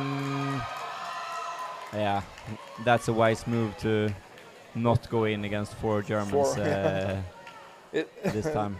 They have Christensen there again with amazing save, still in the water. How did he know he pulled up just at the right time? Yeah, he realized that, okay, this is not an opportunity to go in, so. And that tells us a lot about how tight the German defense is. Even though they're putting pressure on, they still have their defensive insurance in place. I would be extremely surprised to see an empty basket goal towards Germany. Even a missing back would be a surprise. Yeah. But both those teams they're super well organized and they really deserve to be in the final. Both teams here.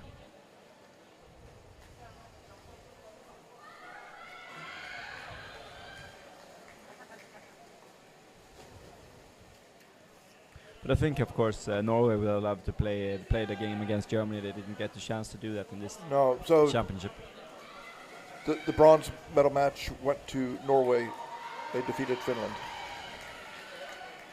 Yeah, but Germany in control, passing the ball, attacked hard by two Danish players, but the teammates coming down. But nonetheless, Germany closing the 2-minute mark here. Heading to overtime. 2 minutes more before we have sudden death overtime.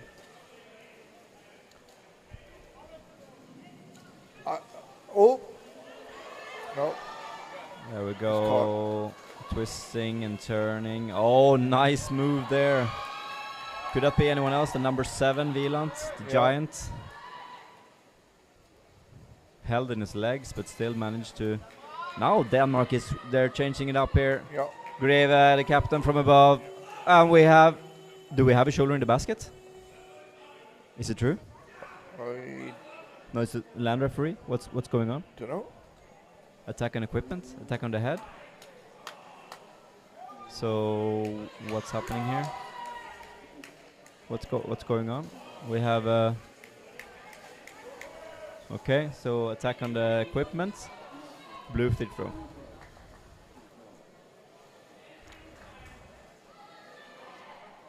So that was a good sequence from Denmark. We haven't seen so much of that.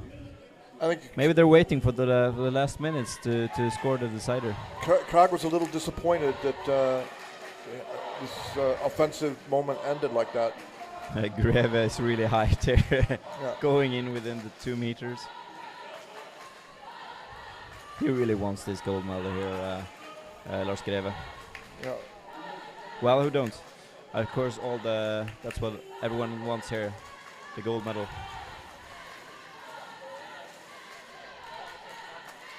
.127 remaining on the Germany with clock. possession. Over to the other side, number There's 31. just coming enough in, time to good score. speed there, going into the head of the defender. Can he switch and play onto the same side? Holding. Yeah, probably attack on the head, right? Holding, yeah. Yeah. 1 minute 13 seconds left of the regular time here, and we have Denmark with a free throw. This is stressful for Germany. One free Do you think throw. they're stressed now? No. A free throw in the final seconds. Yeah. They look calm. No. I mean, Denmark's going to go in with a lot of force. Playing around on the other side, but there are many German players down. 5 German players around the basket. Hard to score in that situation. Yep. 1 minute left. And a scrum. Now this will kill off the game if they can do this. Probably.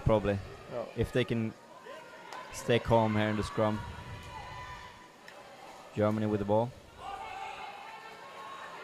Oh, They try breaks to free. score the decider here for there's some time left on the clock here, 35 seconds and counting. 32. Meskes is in here, but there are a lot of Danish players down here. The ball is floating up into a scrum above the Danish basket. 20 seconds left.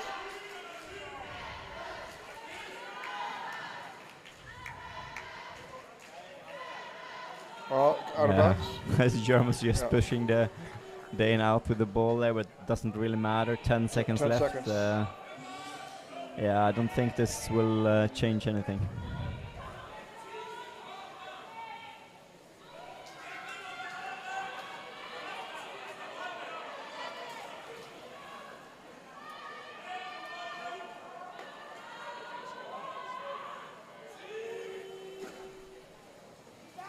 Here we are, 7, 6, 4, 3, 2.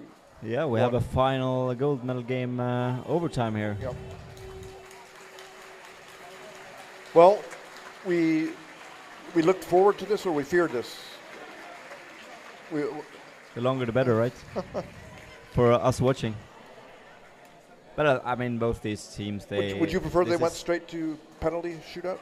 No, absolutely not. I think we need another 15 minutes here to potentially get a deciding goal, and I mean penalty shots. Even though I enjoy looking at them, It's a little bit arbitrary, Yeah. as we've seen today.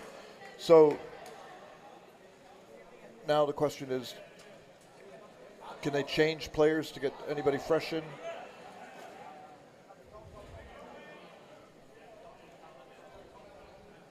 I would actually prefer some kind of solution with, I mean, you play 15 minutes 6 against 6, and then maybe 5 minutes 5 against 5, and 5 minutes 4 against 4, and 5 minutes. You 3 could against actually 3, just reduce the bench. after each. Yeah, you can reduce the bench also. So of course. it went down. So you'd still have 6 players in the water, but there'd Yeah. be more work to do. Yeah. That would change things pretty quickly, I think. Yeah, especially among teams that were uneven. Yeah. Because the disappearance of players, that would wear them out. But I mean, as in all sports, penalty shots, it's a game of its own. It is. The mental game there. So in a way, it's of course very entertaining to watch. But sometimes I wonder if it's really fair.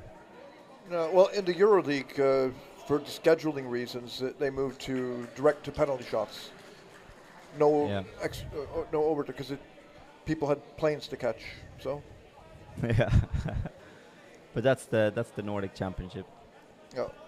So we have got a question of what's the deal now. We have 15 more minutes, golden goal or sudden death. So 1 goal here for either teams, and it's over. Ends it, yeah.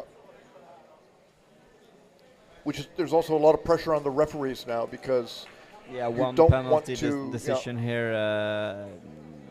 Yeah, decide could it, yeah. decide the game absolutely.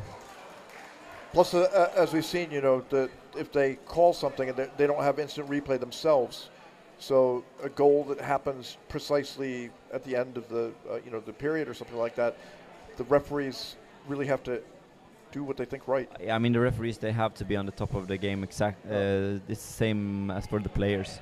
They have to be on top of their game and really deliver a good effort here to be fair the last 15 minutes here of the tournament. But for sure they have the two best referees in the water, so let's just hope that they will keep it as fair as possible, as they've tried to do, of course, during the entire tournament. Well, people have come to me before and said that they think this referee is the best or that referee is the best. But the reality is the referees here are a team, and that they have to stick together and support each other. They divide up certain responsibilities, like you're going to watch the goal area and you're going to watch away from the ball and so on. So if they have to trust each other. Yeah. Yeah, but it's I mean it's like in other sports, the best referees they get to go to the finals. Yeah, that's right. Yeah, we can see them here. Kai is sitting on the far right. He's out of the picture right now, but Tommy Jeppesen sitting on the left side there, and he was a good player in his day, and his son plays for Norway now instead of Denmark.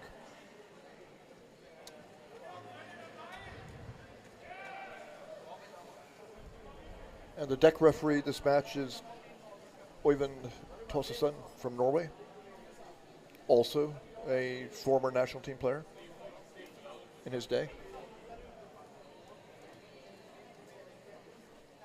And in water, is it Manuel Tito de Morrison? No, I think it's the. I Kaiser, can never remember his Lindman? name, but I think it's the Finnish referee, right? Jyrki. Yeah, I think so. Yeah. Well, we're going to hear 1 minute till the start.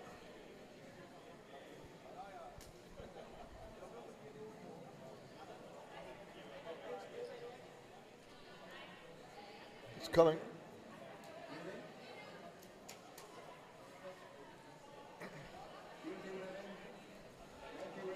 Both teams ready.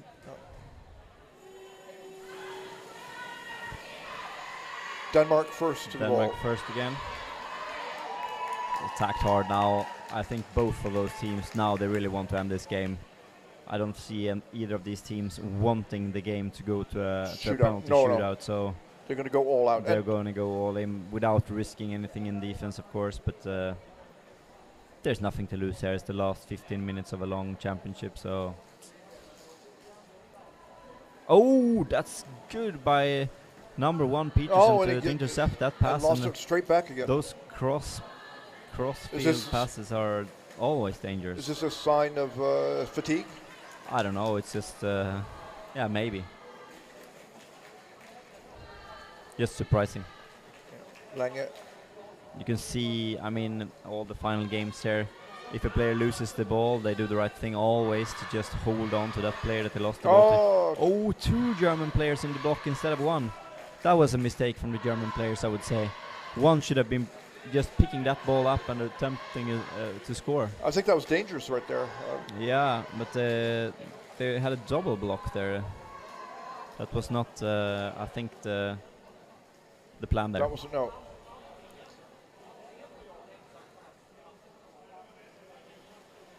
Oh, these guys are. Captain Tada, should he be the one scoring here?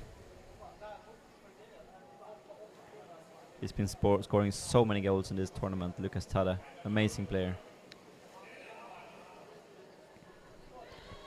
He's been the captain of Germany many times.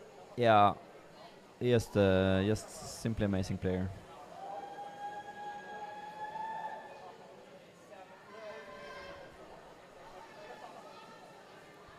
Good move. More slow playing from Germany.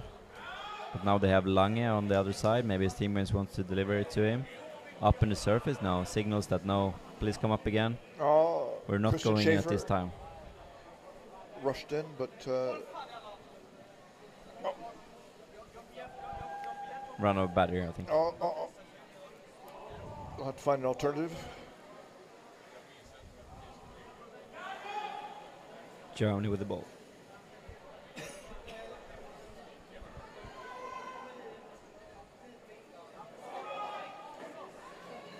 Germany close to the basket, coming in from above, fighting hard. A lot of German players kicking. Oh. Denmark gets the ball back. There was a lot of roughing there around the basket. It was impressive of Kajsa to see anything there. But we just have to trust it.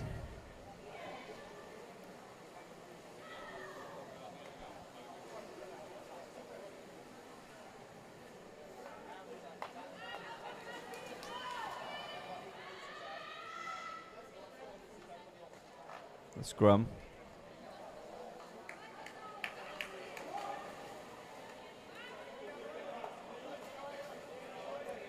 Oh, Søren lost his mask there. Number 9 on Danish team, Nielsen. Greve in the surface.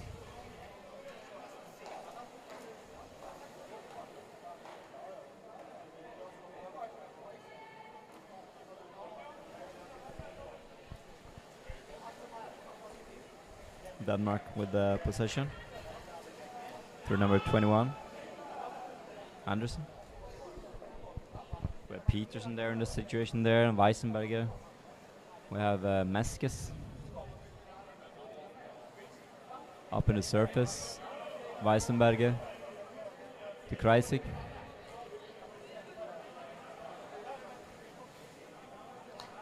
Yeah, this is. Here's a comment on the chat. Going all in without risking the defense is not going all in. And that's a very good comment, I think, there. Going all in without risking the defense, that's not all in. That's completely correct. Oh, Lucas Tada here from above. Oh my God, it's a close one, but still solid effort here from... oh, there's such a scrum around the neck of Tada, and he just keeps calm. He keeps calm.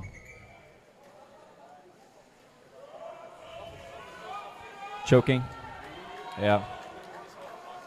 But what a... Is it 2 minutes? I don't think so. No. But what an effort! What an effort there by Lucas Tada. Yep. He had an opportunity, but you need more than one to score on this Danish team, I suppose. It looks like that. Approaching the 10-minute mark of this overtime period of the gold medal game in Stavanger European Championships 2022. We Germany against Denmark. We do, and we don't want to see a penalty shootout, but. It would be nice to see a goal here. Yeah, I mean, but it's rough for either team to lose a close game like this. Yes. But Germany is putting the pressure on now. Yeah. Oh, Denmark got the managed. ball. Oh, Wieland. here we have number 7. Full speed ahead from Andreas Wieland, but it's catched up by his leg. A long pass to his teammate there. Can Denmark create something here? Oh, a little bit sloppy handling of the ball there. Lying on his back. Are they going for it now? Leaving the ball to number 11. Coming down again, Denmark with full power here now. Locked up by number 7, Meskes. Can he leave his ball to his teammates? Yes. Germany with control now. Still on their own half. Attacked hard by Lars Greve. And the Danish team. Germany control. Tada passing to Kreisig. Kreisig setting full speed ahead. Now we have an open game here. Philip Kreisig floating up. We have Martin Schottmüller. Should he be the one that decides this game? Over to the other side. In control. We have Philip Kreisig again. Can he create something on his own here? He has a teammates on one side. There's Schottmüller. Schottmüller gets the ball close to the through the Danish basket, but he is pushed out by the defender. Still with the ball, Martin Schottmüller. Schottmüller waiting for an opportunity to pass. Oh, he handles the ball fantastically there. Yeah. Nice move from Schottmüller. Here Germany comes again. They really want to decide this game here.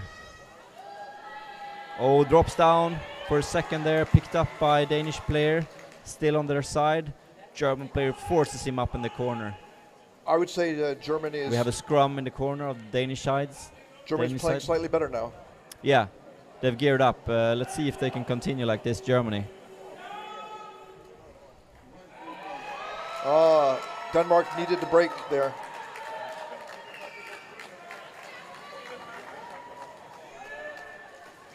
Yeah, we got a question here. How big is the factor of fitness? I mean, these Big teams are fit, but fitness is, of course, a big thing in underwater rugby, but that's 50-50 for those two teams. They've been training really hard, both of them, so I would not say that any team is more fit than the other at this point. It's more of a mental game now. Denmark with the ball. Most of these players have bruises and small injuries, but they just keep playing.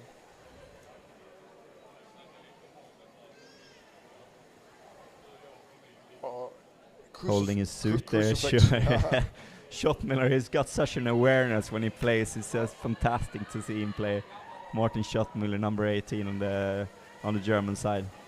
But here Denmark comes in. Wieland with fierceful attack here on diagonally coming in against Meskes. There's full chaos around the German basket, but it's attack on the good net. effort from the attackers there, getting the ball down. The goalie didn't Ball's call it, up to the surface. Nice passing play there from the German number 6 there with the ball, Friber. Referees has seen something, and we have a German ball. 7.5 minutes. We're just past the half mark of this overtime period here for the gold medal. There was a moment there where there was attack on the head or the neck, but Kaiser Lindman decided not to stop play because it was they were playing, and it. But then afterwards, now we get the call. So yeah, it was an advantage left there by the referee. Yeah. Okay, let's go. Into action. Philip Kreisig with the ball, passing, hard pass over to his teammate on the other side, on the wall side here. Looking for something, floating a bit up to the surface, passing it down in the corner again. Germany gonna shoot out from the corner here and create something. Greve in between. Lange is there. Kreisig in position on the other side. We have Schottmüller here. Can he get the ball? The ball drops down in favor of the Danes. Danish defender locking it up, swimming. It's got Kreisig just leaving the situation there, leaving it for Denmark. They've got it out. Number 11 there, looks hungry. Full speed ahead, passing over to the other side. This could be a good opportunity for Jensen, number 11 on the Danish team. But picked off by the number 20, Philip Kreisig there on the German team. Locks the ball up, attacked by Greve. 2 players on him. 2 players on him. What a game we have here. I just don't want it to end. Oh, this is... Fantastic underwater rugby we're seeing right now. What a brutal struggle to keep the ball there with the 2 people on you like that. Here we have Germany with possession. We have number 2, David Kreisig, passing, and we have Germans coming in above, but there are 4 Danish players in that situation. Should be possible to clear it, but here we come again from above. Germany from above, number 5. Can he pass it down to a teammate? He tries to is there a goal? Oh, that must have been close. Yeah. That must have been super close there for Germany. And Germany's got it back again now, so... They steal it back, but I couldn't see what happened there, but that has to be a close goal. Pressing right on the side of the goalie, so how did the goalie keep him out? He got the goalie, but he didn't score the goal. No. Intense game here. 5.5 minutes left. I think Germany's playing a little bit better. Yeah, Germany picking up speed here. Schottmüller on the other side. We have Weissenberger above the basket, number 15. Can he pass his teammate Schottmüller there? No, we have Lange around the basket. Schottmüller still with the ball. He's robbed by the Danish attacker there. Still, I think slight advantage for the German team now, putting a lot of pressure on the Danes. But here we go, fast break for the Danes, number 21 on the Danish side. Can leave the ball to his teammate, he goes in alone. Pass the ball to number 5 over to the other side, coming in from above, but he's got Weissenberger on him. Floating up.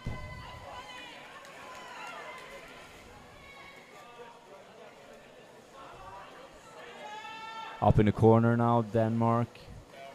4.5 minutes left. We have Peterson twisting, turning. Can he find a teammate? Attacked by Meskes. Passing the ball, now Danish in control. They get to rest some a bit in the corner, breathe, regroup. But Germany not giving them any time, pushing out from the defender position. Even swimming the wrong way is hard here. Yeah, absolutely. Two teams playing a really good underwater rugby here. Oh, struggle Pedersen between held on Peterson to it, and Meskes. Meskes cannot get hold of the ball. Still Danish in control. Danish people have Come in from above, he's got a player beneath. Grave from above. Yeah, a lot of Danish action around the Oh. basket. Picked off by Germany. Through number 12, Tada. Niklas Tada. Now Lucas with the ball. Just leaves it to his teammate. Lange is alone. He's left alone, coming in towards the basket. Can he make something happen here? Pass it down behind his back, but there was a Danish player there. The goal's uncovered. Yeah, he passed behind his back, and there was straight into the arms of a Danish player. And we have a holding call against Germany. Oh, Denmark's trying to steal the basket. Denmark's got the basket. They're trying. I don't know if he made it. But we have a timeout from Germany. No stress. No stress.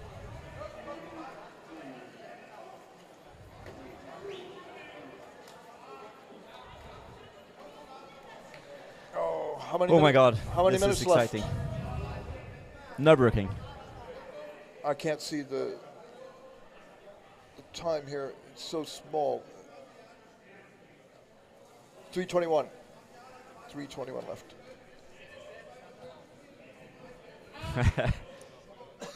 What do they say? We have a commentary from Oscar Over. Why do you want to stand in the rain and watch Tour de France when you can follow the stream here? That's what I say. It's a good feedback for us. Yeah. And we have another question. What is even Tour de France? That's true.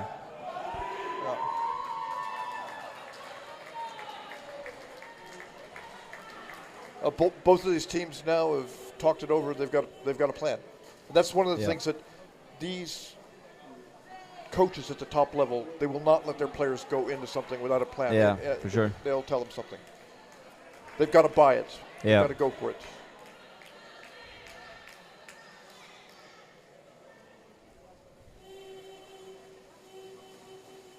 Oh. It's too close. 2 meter rule.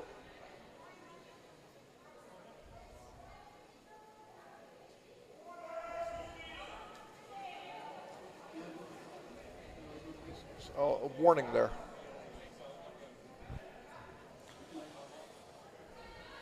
So Denmark with the ball. We have 3 minutes left.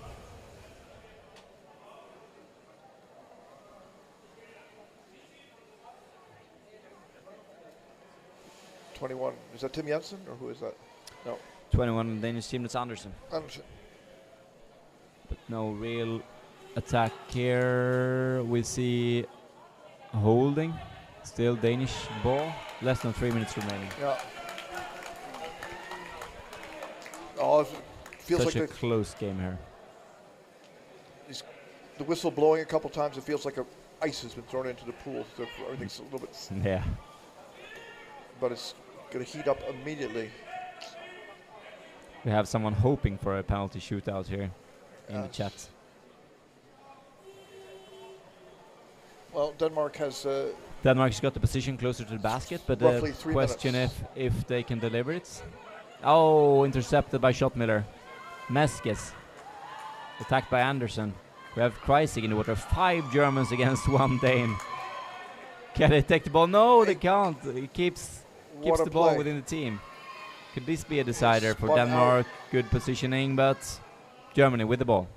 Floating up, passing down, but still the Danes are pushing the German players into their own corner. The forechecking Meskes is grabs the ball. absolutely, yeah. Fantastic forechecking here by Denmark. Oh, still keeping on forechecking. Amazing play here by Denmark, I would say. Not giving any space to Germany. Yeah. They don't want to defend their own Germany goal. with possession, taking meter by meter, but hard Slap down, forechecking yeah. from Denmark. We have Wieland, we have Jensen, we have Peterson doing a great job forechecking here. You see how offensive the Danish players are. They have no player And they've above got the their ball own now, basket and yeah. got the ball back. Yeah. Good momentum here for Denmark. But they lost Germany still with the ball. Yeah. They're really going for it here, Denmark, I would say. Yeah. Greve. Taking Wieland. long pass over. Still with the wall. 1.5 minutes left. Germany coming in. Lange. Schottmiller on the other side. Can he get the ball? Delivered to Schottmiller. He leaves it on the same side, but there's a Danish player. Denmark with the ball. Number 16. Game is wide open now. We have a holding call against Germany. Yes. 1 minute, 10 seconds remaining of playtime here, and then we'll have a penalty shootout. Do you think either... oh, we have a 2-minute penalty. 2-minute penalty for holding here on Joschen Schottmiller. Yes. But will that make a matter? Will that matter? 1 minute and 10 seconds remaining. I think that was a sign from the referees that they don't want tactical holding. Yeah, When there's because that was I think it's an okay penalty because it was obvious and we've had a lot of that. So, Yes. but I don't think for sure now we'll go to penalty shootouts. I think Germany will just close this one out now. Clamp down on them. Yeah. Now I think even the Germans want the penalty shootout here. Yeah. Well, it would be very hard to break through. Yeah, it's hard to defense, score for yeah. the Danes here. Absolutely, but in the same time, it's a good opportunity, right? So you have to try. Yeah. But they can wait. They can afford to wait a little bit more. We have 43 seconds on the clock, so important here that they wait to the exact right moment. But this could be it. We have Wieland on the other side. Oh my God! Is that a goal? Is that a goal? That was so close. Oh my God! That was. Oh, it's still down there. The ball. The ball is still there. That's an amazing Anderson. effort there by Wieland to just. Oh, it was so close, so close.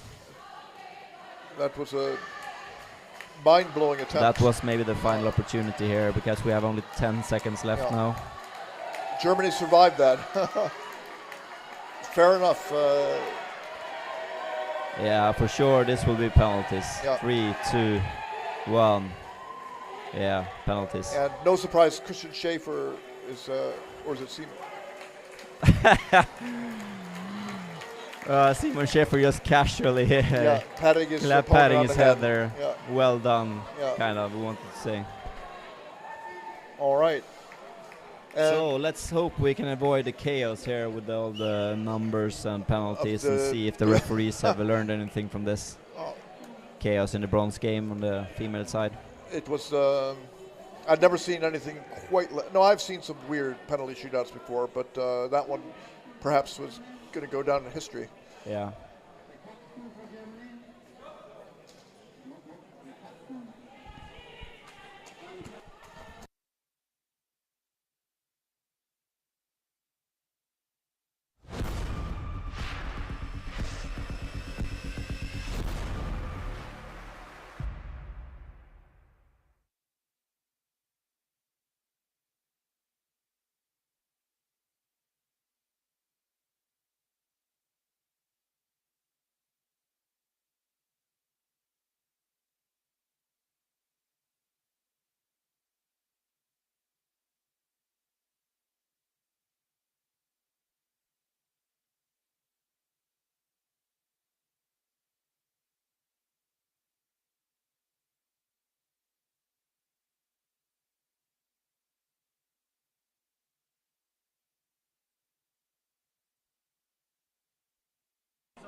Okay.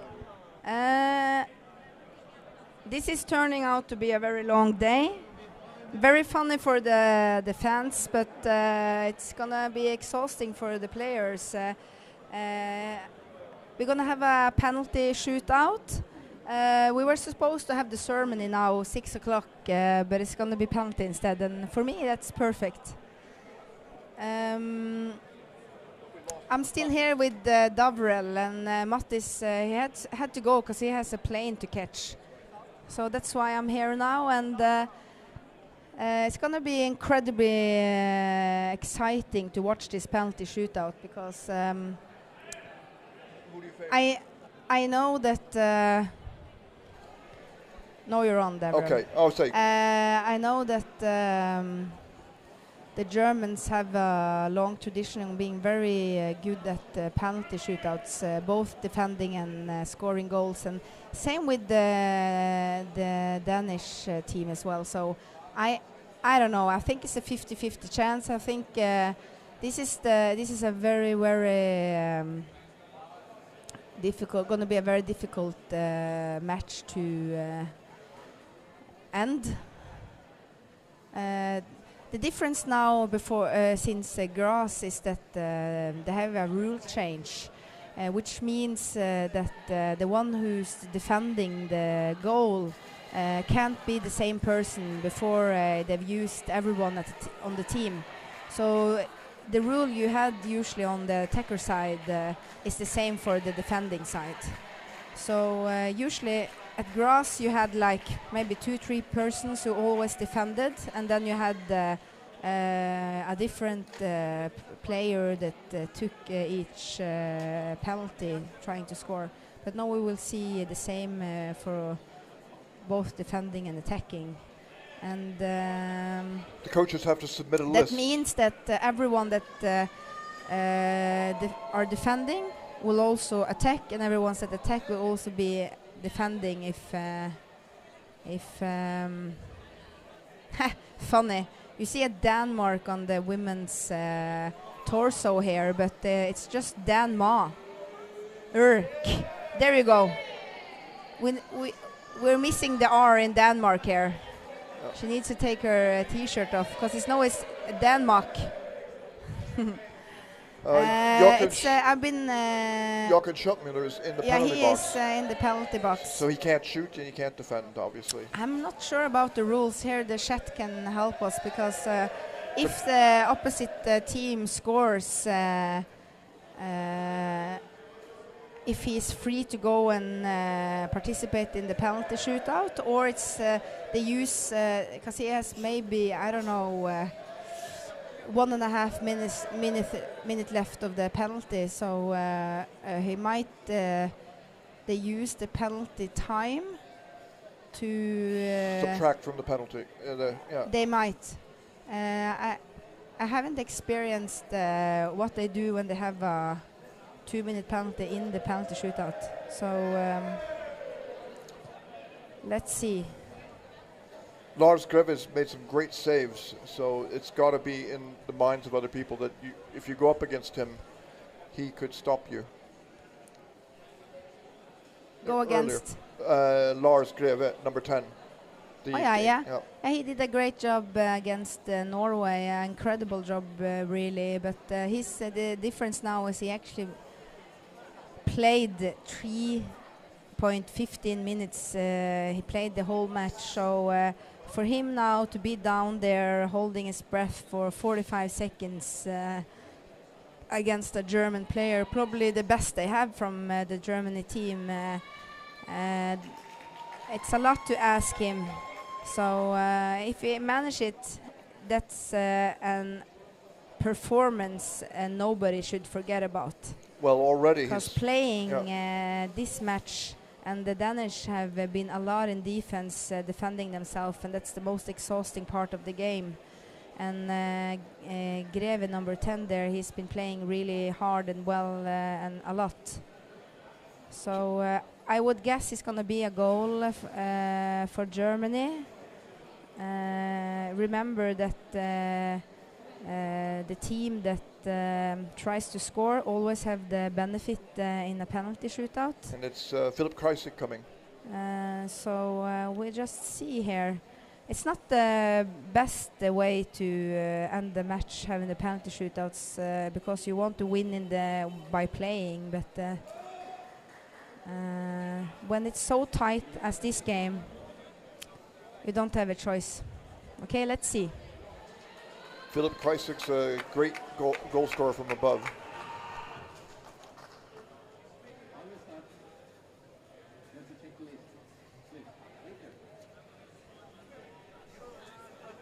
Oh, the referee has sent Kreisig back to the side. I think the reason why we've seen a lot of discommunication today about the lists on penalties is because we have this new rule.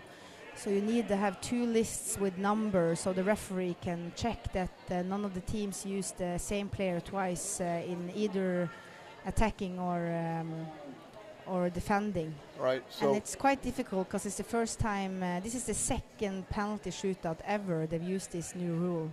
And it created so chaos. Don't be angry on professional work from the coaches here. It's a new rule, and for a lot of people, that it's the first time they might hear of it as well. All right. Okay, here we go. We start with 3 penalties each before we have any results. Jervis down. Okay, very good. Oh, whoa, whoa, whoa, whoa, whoa. Fast one. It was as you predicted. He's too tired. I've been playing finals penalty shootouts, and after 15 minutes play, it's crazy difficult it happened to have the endurance to stay long down and defending the Champions goal. Cup, you tried to do both, and it was no. The semi-finals in grass, but it's not important. Let's talk about the game. Let's see. Probably the best number 7 from Wieland. Denmark. Wieland, Andreas. Yeah! Ooh. That's a beautiful. You see that both on the German and the Danish side now, they use under 10 seconds scoring. Yeah. I don't know the tactics on each country, if they, the team here, if they use their best defender at the first one, or they try to use a better defender when they know that the other team has used up their best attackers. Yes. Well, you won't know because you just have to fill out the list and send it in. Okay, we have Christian Schäfer defending here. He's usually very good at this, but it looks like he kind of loses the control of where the ball is. Oh my God! Oh, it's impressive! It's a good handshake. He tries to say well played, the German player there, but I think Christian Schäfer is so focused on what he's doing, he forgot to thank him. This means that time on the penalty on the graphics. It's difficult. I know BIMS is 666.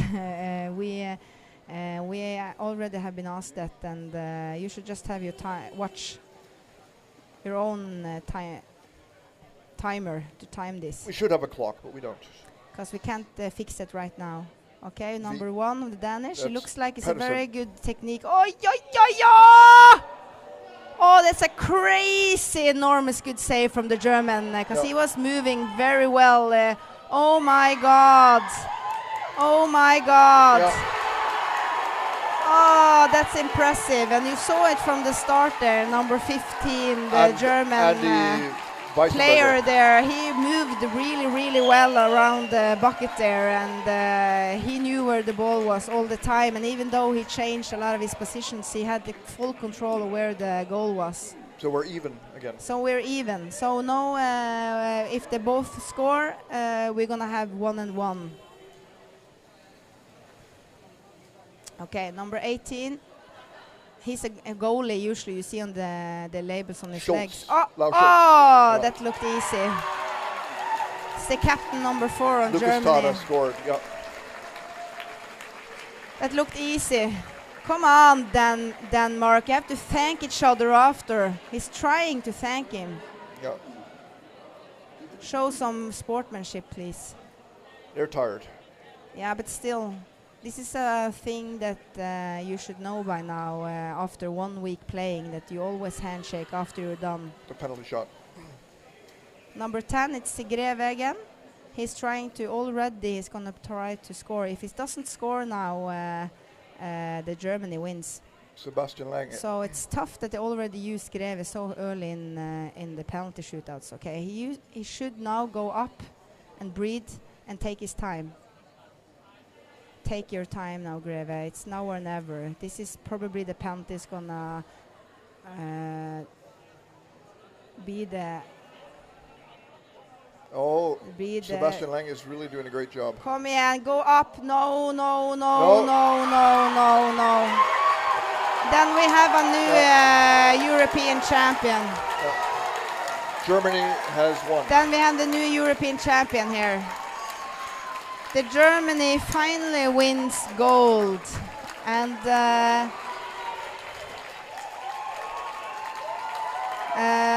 they finally win gold here, and I think this is something they've been looking for a very, very long, because they haven't won gold for many years actually. But is there another shot? No, it's over, Davrel. Yep. It's over. So Because it was 3 penalties, and the last one. Why are Denmark still sitting there? Why they're sitting there? Because acting like. They're acting like they lost, Deborah. That's how a losing team looks like. All right.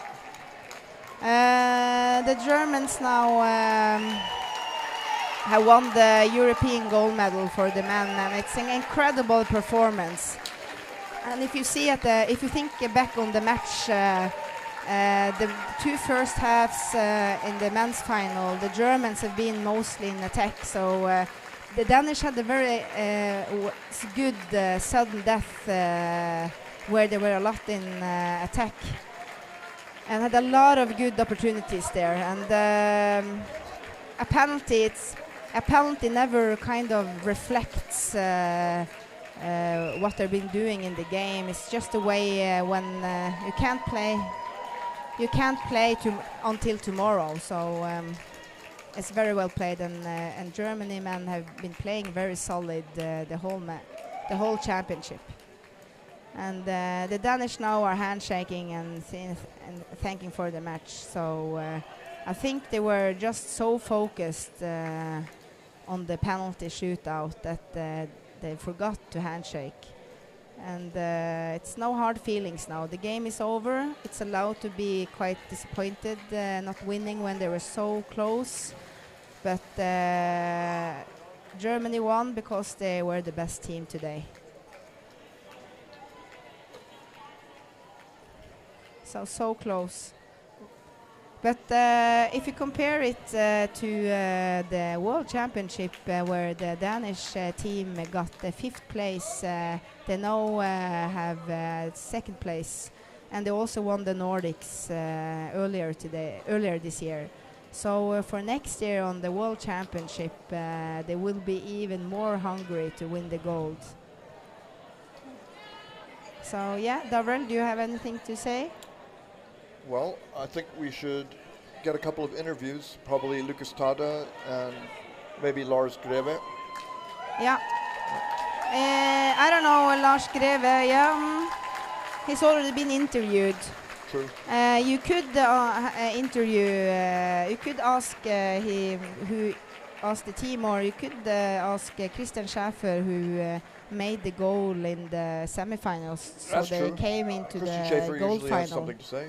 And also in the German team, you have the possibility to say something in the commentary if you want someone specific. Please if we stand don't up hear for anything, the we will winning team ask the national captain. team. But first, the national anthem for Germany. Congratulations.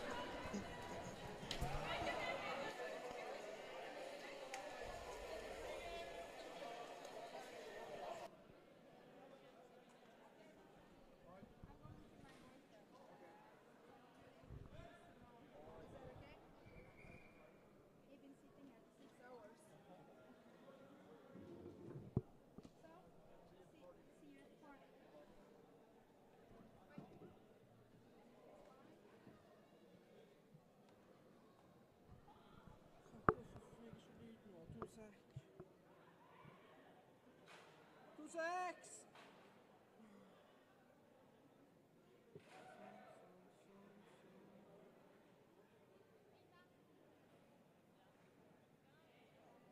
Jeg får ikke lyd ut, faen.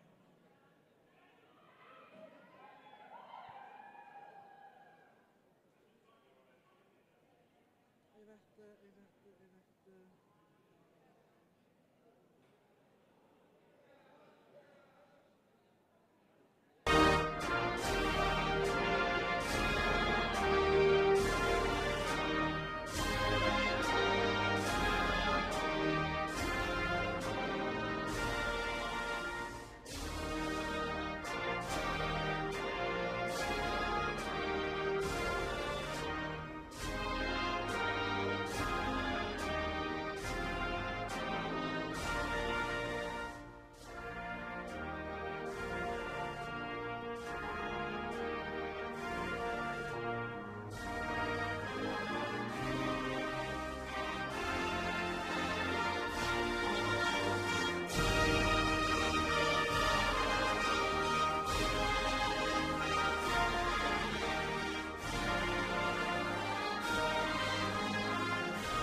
wahrscheinlich genießen, nicht mehr.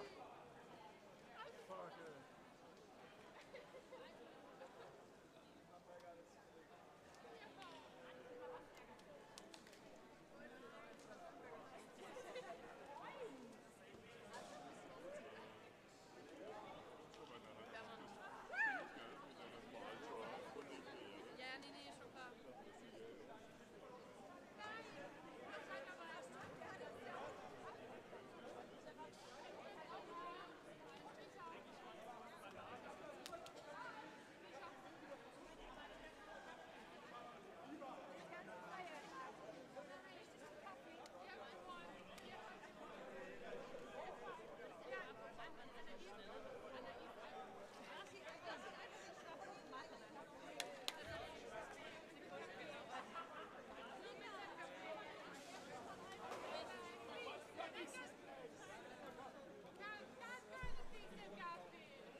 All right. I'm here with Christian Schaefer. We've just concluded the final, and you lost in a penalty shootout. How did that happen? How we lost, or how we ended in a penalty shootout? Yeah. They scored more goals than us in the penalties. That's how we lost. But I mean, penalties it's not a lottery, but it's. I mean, it's. Yeah. It's how it goes sometimes. I think if we play this game, maybe we'll win 5 out of 5, and they'll win 5 out of 10, and they'll win 5 out of 10. So it was a very close game, and I think actually it was a good way it ended this way because both teams played really, really well. And yeah, congratulations to Germany. They played a very good tournament, and sadly for us, we didn't have enough in the end. In the sudden death overtime, you stepped it up. Yeah, I think my experience of the game was they maybe had the first half and a little bit of the second half, but then I felt like momentum turned, and especially in the overtime, and we had some opportunities or some half chances, and we also had a good one in the very end with Wieland under the goal. But they play a tough defense, and then I think we had a good start to the penalty shootout, and we have some amazing penalty takers in our team. Says it all when I'm not allowed to be one of the first 3. But and it takes a lot to step up and take a penalty after this tough a game. I mean, you are completely burned out, and you are tied in your arms, and your lungs are empty, and to step up and say I'm going to take this penalty, it takes a lot of guts and courage. So. Big thanks to Lars and Kim and Andreas who stepped up and took the responsibility on the first 3 penalties. All right, so now it's a reset and on to Montreal. Yes, on to Montreal. You heard it here, Tonje. I'm going to Montreal. So yeah, we are gonna shake this off, and then we're gonna train even harder, and then we're gonna come up with some new tricks, and then we're gonna go on to Montreal. Well, congratulations on the silver. Yeah, and thank you for the commentary and the whole setup, and again, congratulations to Germany and all the other teams for a good tournament.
Okay, I'm here with Philip Kreisig, European champions.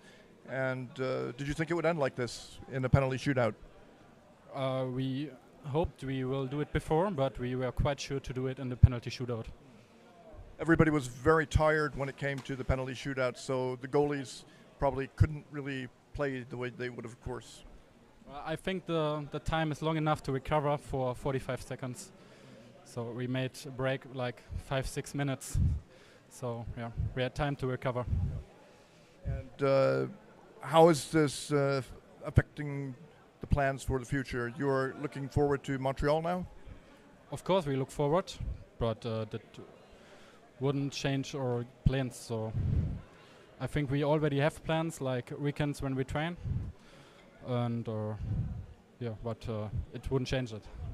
And you personally, how did you feel about the final? Did you feel that your performance was what you wanted, or do you things you were thinking about? I personally was very tired, but like not my best game, I think. Yeah. All right. Well, congratulations on your gold position. Yeah. And see you. Yeah, see you.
Yeah.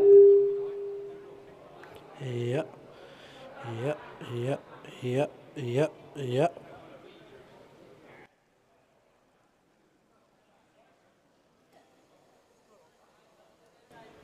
Handball? The award ceremony will begin in 10 minutes. All players, please gather outside.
Ja.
Ladies and gentlemen, the award ceremony for the 11th CMUS European Championship of Underwater Rugby will now begin. Please give a round of applause to the first, second, and third place on the women's team.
Presenting the medals to the female teams, President of the Norwegian Diving Federation, Gry Henriksen, and our technical delegate, Rudiger Holz.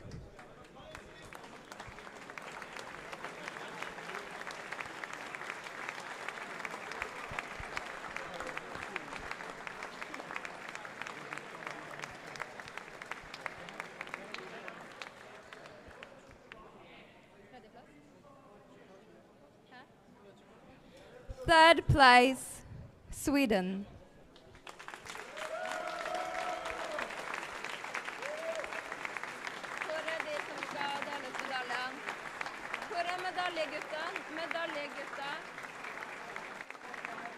Kan du få de der til å springe og hente?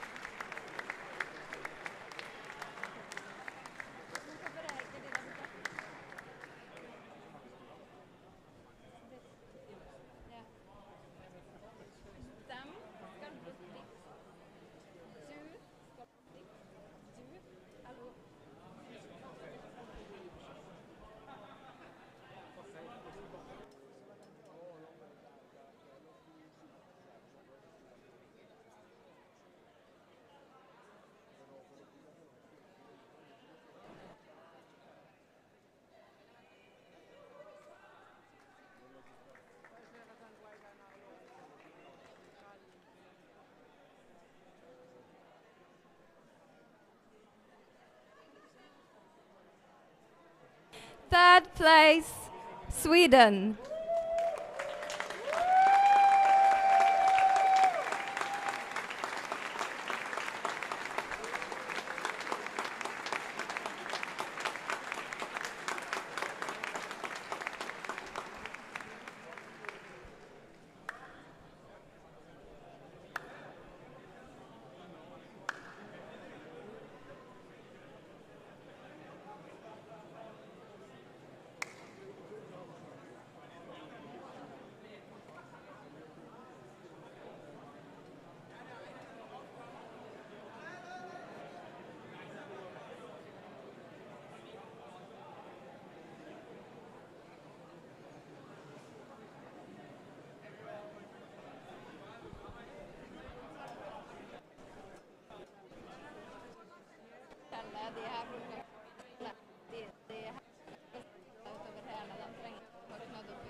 Second place, Germany.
And the female European champions of underwater rugby 2022, Norway.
Please stand for the national anthem of Norway.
Presenting the medals to the male teams, President of CIMA's Sports Committee, Michel Gonard, and Vice President of the Norwegian Diving Federation, Trond Erik Bakke.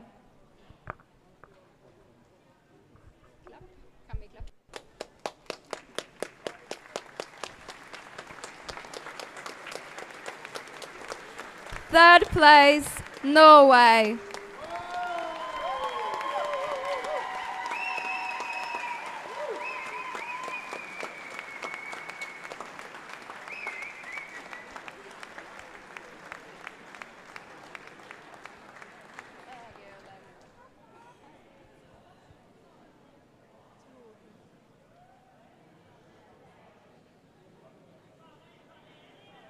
Har ikke ren mikrofon?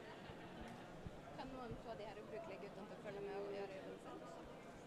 Gjør ikke jobben sin? Ja, men jeg får ikke høre dem stå der når de skal dele. Det var en skjem hva de skal gjøre. De skal dele flagget. De må komme seg dit. Flagget som kommer herfra? Kan du gå på en av de? Kan du få henne i gult flagg? Komme ned, i tilfelle de guttene der ikke reagerer. For hun har ingen jobb nå? Jeg vet ikke.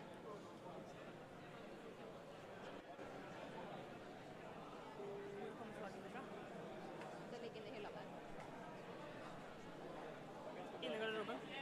Du går og finner flagget og litt der. Gi det til Stian. Du går rundt der, så det er et flagg. Gi det til Stian. Og så tar Tormod det hvis ikke noen reagerer.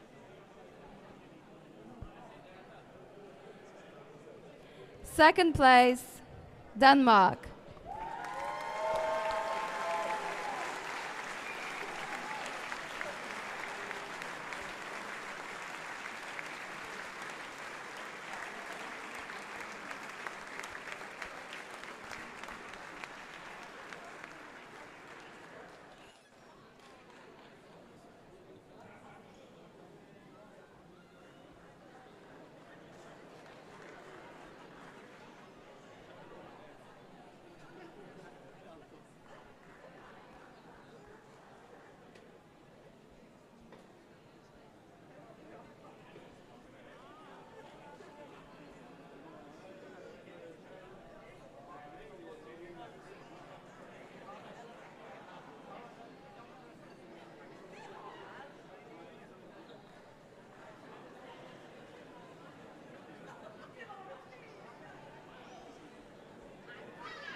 and the male European champions of Underwater Rugby 2022, Germany.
Please stand for the national anthem of Germany.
And now for the closing ceremony, President of the Norwegian Diving Federation, Gry Henriksen.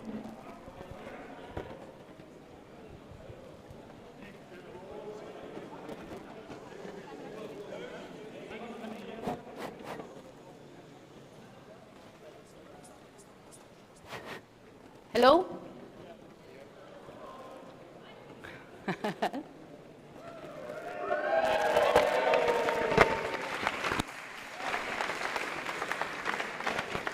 On On behalf of the local committee, Stavanger community, and Stavanger municipality, I wish to thank you all for making this European Championships 2022 for the best ever.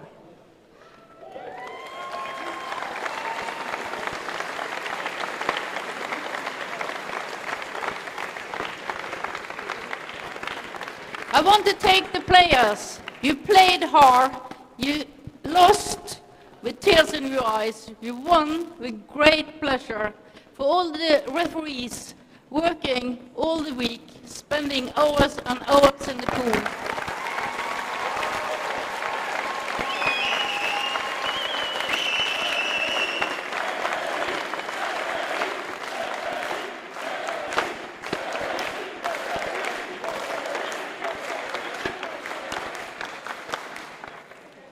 For all the volunteers in the yellow jerseys, working hard the whole week.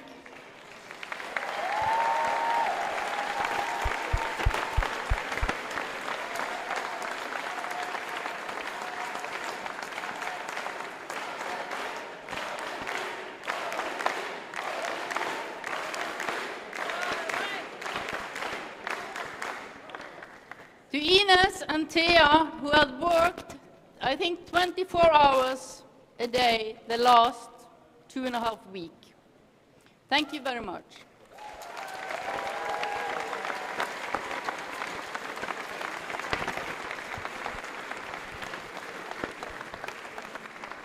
And I hereby declare the European Championships 1922 for closed.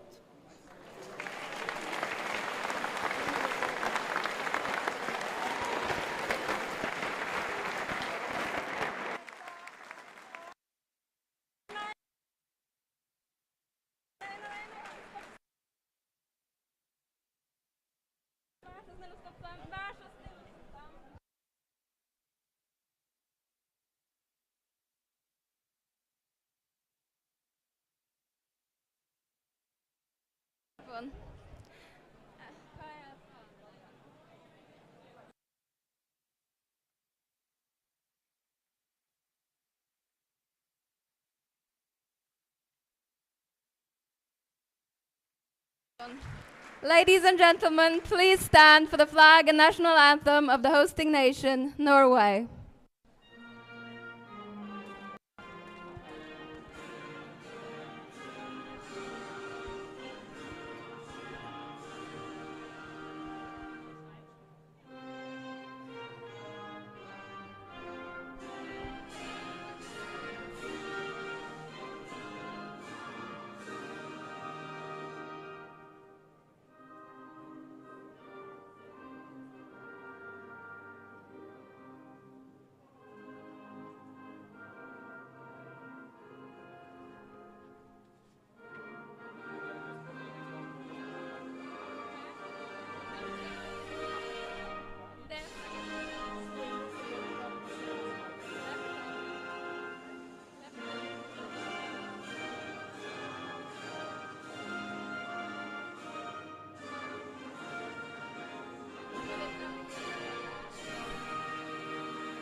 The flag and the anthem of CMS.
thanks for all the teams appreciating, and thank you for this week. Have a good gala for people who's coming there, and have a nice day.